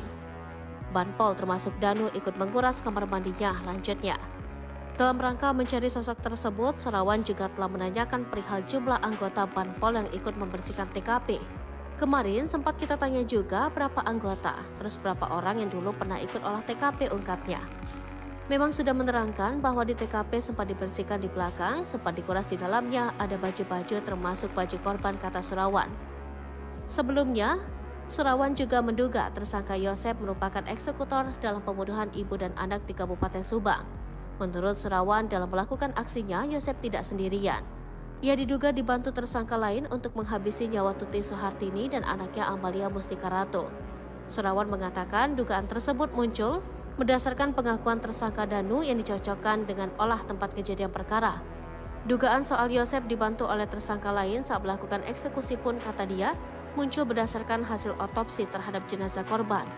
Kita analisa dari perlukaannya, kemudian dari otopsinya itu tidak mungkin dilakukan sendiri, tandasnya. Selain itu, pihak penyidik Polda Jabar juga melakukan pemeriksaan terhadap aliran dana bantuan operasional sekolah pada Yayasan Bina Prestasi Nasional milik tersangka Yosep Hidayah. Serawan mengatakan pencairan dana bos tersebut didalami untuk mengetahui kemana aliran dana tersebut. Saat ini, kata dia, sejumlah pengurus yayasan sudah diperiksa. Polisi juga memblokir 4 rekening milik Yayasan Bina Prestasi Nasional. Polisi temukan dugaan korupsi di Yayasan Yosep. Motif pembunuhan bukan hanya soal perebutan harta. Polisi membeberkan fakta baru soal pembunuhan Tuti dan Amel di Subang. Hal itu setelah polisi menyebutkan adanya dugaan korupsi di yayasan milik Yosep itu. Sehingga polisi menduga pembunuhan Tuti dan Amel bukan hanya soal perebutan harta di Yayasan Bina Prestasi Nasional tersebut. Yayasan Bina Prestasi Nasional adalah yayasan pendidikan yang didirikan oleh Yosep Hidayah pada 2009. Yayasan milik Yosep ini mengoperasikan SMP dan SMK di Subang. Salah satu pendanaan dari yayasan tersebut adalah melalui bantuan operasional sekolah yang jumlahnya tidak sedikit. Pemasukan Yayasan Bina Prestasi Nasional pun terbilang fantastis, yakni 1 miliar rupiah. Leni Anggraini, pengacara Yoris, menerangkan dana yang masuk ke yayasan berasal dari dana bos yang dialokasikan 2-3 kali dalam 1 tahun. Direktur Reserse Kriminal Umum Polda Jabar, Kombes Pol Serawan menyebut, penyidik telah melakukan pemeriksaan terhadap beberapa orang pengurus Yayasan Bina Prestasi Nasional. Dari hasil pemeriksaan tersebut, kata dia, ditemukan fakta bahwa yayasan tersebut legal. Namun, didapati data siswa fiktif pada yayasan tersebut. Saat ini pihaknya masih menghitung berapa jumlah siswa fiktif setiap tahunnya untuk tingkat SMP dan SMK. Selama ini, sudah kelihatan tidak ada operasional di sekolah. Data siswanya juga fiktif, ucapnya. Dari pemeriksaan terhadap yayasan tersebut, kata dia, penyidik kemudian melakukan pendalaman kaitan dengan motif pelaku menghabisi nyawa Tuti Suhartini dan anaknya Amalia Mustika Ratu. Sedikit banyak kita sudah mulai terbuka kalau sudah klop semua keterangan. Yoris berpotensi jadi tersangka kasus pembunuhan Tuti dan Amel, perannya di yayasan jadi penyebab. Tersangka kasus pembunuhan Tuti Suhartini dan Amalia Mustika Ratu di Subang kini berpotensi bertambah. Hal tersebut terjadi setelah Yoris Raja Amrullah disebut-sebut bakal terseret jadi tersangka. Selain itu, Yoris juga disebut bakal terjerat kasus Yayasan Bina Prestasi Nasional yang didirikan oleh Yosef Hidayah. Sebab setelah adanya 5 tersangka yang ditetapkan oleh Polda Metro Jaya, yayasan milik Yosef kini makin disorot. Yayasan itu juga dianggap sebagai motif utama Yosef tega membunuh istri dan anaknya. Sebelum meninggal, Tuti Suhartini dan Amalia Mustika Ratu menguasai yayasan tersebut. Keduanya menjabat sebagai bendahara dan sekretaris yayasan. Sementara Yoris menjabat sebagai ketua yayasan. Dari yayasan tersebut, keluarga mereka pun tampak hidup mewah. Tuti memiliki mobil Toyota Alphard yang selama ini sering dikendarai oleh Yoris. Kemudian Amel juga memiliki mobil Toyota Yaris.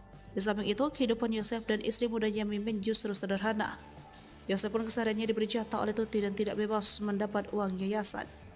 Padahal setiap tahunnya Tuti, Amel, dan Yoris menguasai uang 1,3 miliar rupiah per tahun dari yayasan. Hal itu dibongkar oleh mantan bendahara. Ia menuturkan untuk SMP SMK di yayasan setiap tahunnya mendapat suntikan dana 1 miliar 324 juta rupiah pada tahun 2021. Saya juga gemetar lihat uang itu, kata Dedi dilansir dari YouTube Hersanto pada Minggu 29 Oktober 2023. Sebagai mantan bendahara, ia pun sempat mencurigai yayasan tersebut. Waktu dulu lagi PPKM jadi dimanfaatkan, siswanya jadi banyak SMK jadi hampir 500 lebih, ungkap Dedi. Selain itu, menurut Dedi, kondisi sekolah tidak terawat. Dirinya juga menyebut ada dugaan pengeluaran yang tidak sesuai fakta di yayasan. Diketahui pada tahun 2021, Yoris lah yang menjabat sebagai ketua yayasan. Bahkan tidak mungkin Yoris juga ikut menikmati uang tersebut. Apalagi saat ini, keberadaan yayasan itu juga diduga ada penyelewengan dengan banyaknya sisa fiktif. Yayasan milik tersangka kasus pembunuhan ibu dan anak di Subang, Yosef Hidayah, ternyata menerima aliran dana dengan jumlah fantastis setiap tahunnya. Menanggapi hal itu, Yoris pun mengaku siap memberikan klarifikasi. Apalagi kata lainnya, saat ini yayasan tersebut juga sudah tidak terurus, bahkan sudah tak ada lagi siswa yang mau bersekolah di sana. Yoris pun kata lainnya sudah ada panggilan dari Dinas Pendidikan Subang. Yoris bareng yayasan terseret kasus Subang, urusan dana dibongkar mantan bendahara, kasihan almarhum. Nama Yayasan Bina Prestasi Nasional turut terseret kasus pembunuhan di Subang. Sebagaimana diketahui, kasus pembunuhan ibu dan anak di Subang yang menewaskan Tuti Suhartini dan Amalia Mustika Ratu 2021 lalu. Polisi akhirnya menetapkan 5 tersangka setelah 1 dari 5 tersangka Danum menyerahkan diri ke Polda Jabar. Para tersangka dan kedua korban masih ada keterkaitan dengan Yayasan Bina Prestasi Nasional, kendati masih satu keluarga besar. Tak pelak menjadi kemudian menyoroti dugaan motif perebutan yayasan. Dikutip dari Tribun Jabar, mantan bendahara Yayasan Bina Prestasi Nasional, Dedi kemudian bersuara seiring bergulirnya kasus hukum ini. Dedi menyinggung bahwa anak Yosef, Yoris, pernah marah kepadanya karena membongkar soal aliran dana yayasan. Hal ini terjadi ketika kasus ini pertama kali terungkap. Kala itu Dedi membicarakan mengenai aliran dana yayasan ini bersama salah satu YouTuber lokal. Kemudian kata Dedi, hal itu mendapat respon yang tidak baik dari Yoris. Tetapi menurut Dedi, sosok yang marah kepadanya itu tidak secara langsung menyampaikan hal itu kepadanya. Dedi pun membongkar bahwa sosok yang marah kepadanya itu adalah Yoris. Meski demikian, Dedi tidak pernah mendapati Yoris menghubunginya secara langsung menyampaikan hal tersebut. Ia pun berharap bahwa semua pihak dalam kasus Subang ini bisa memberikan kesaksian yang jujur agar kasus segera terungkap terang benderang. Sekedar data, Yayasan Bina Prestasi Nasional berlokasi Jalan Raya Serang Panjang, KM 24,3 Subang Purwakarta, Kabupaten Subang. Yayasan ini menangani 2 tingkat sekolah, yaitu SMP dan SMK.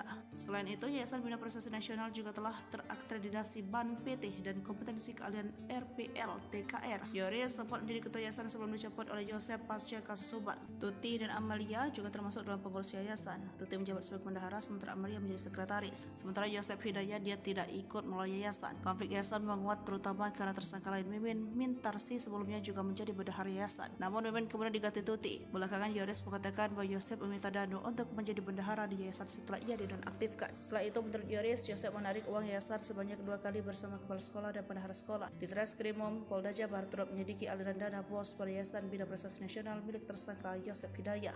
Di Krimum Polda Jabar, Kombes Pol Surawan mengatakan pencarian dana bos tersebut didalami untuk mengetahui kemana dana itu mengalir. Saat ini, kata dia, Sejumlah pengurus yayasan sudah diperiksa. Polisi juga memblokir 4 rekening milik Yayasan Bina Prestasi Nasional. Pihaknya pun bakal berkoordinasi dengan Dinas Pendidikan Provinsi Jabar dan Kabupaten Subang untuk menghentikan bantuan dana BOS dan BPMO. Ucapan Uci Banpol saat kasus Subang bikin Danu nurut, koras bak mandi.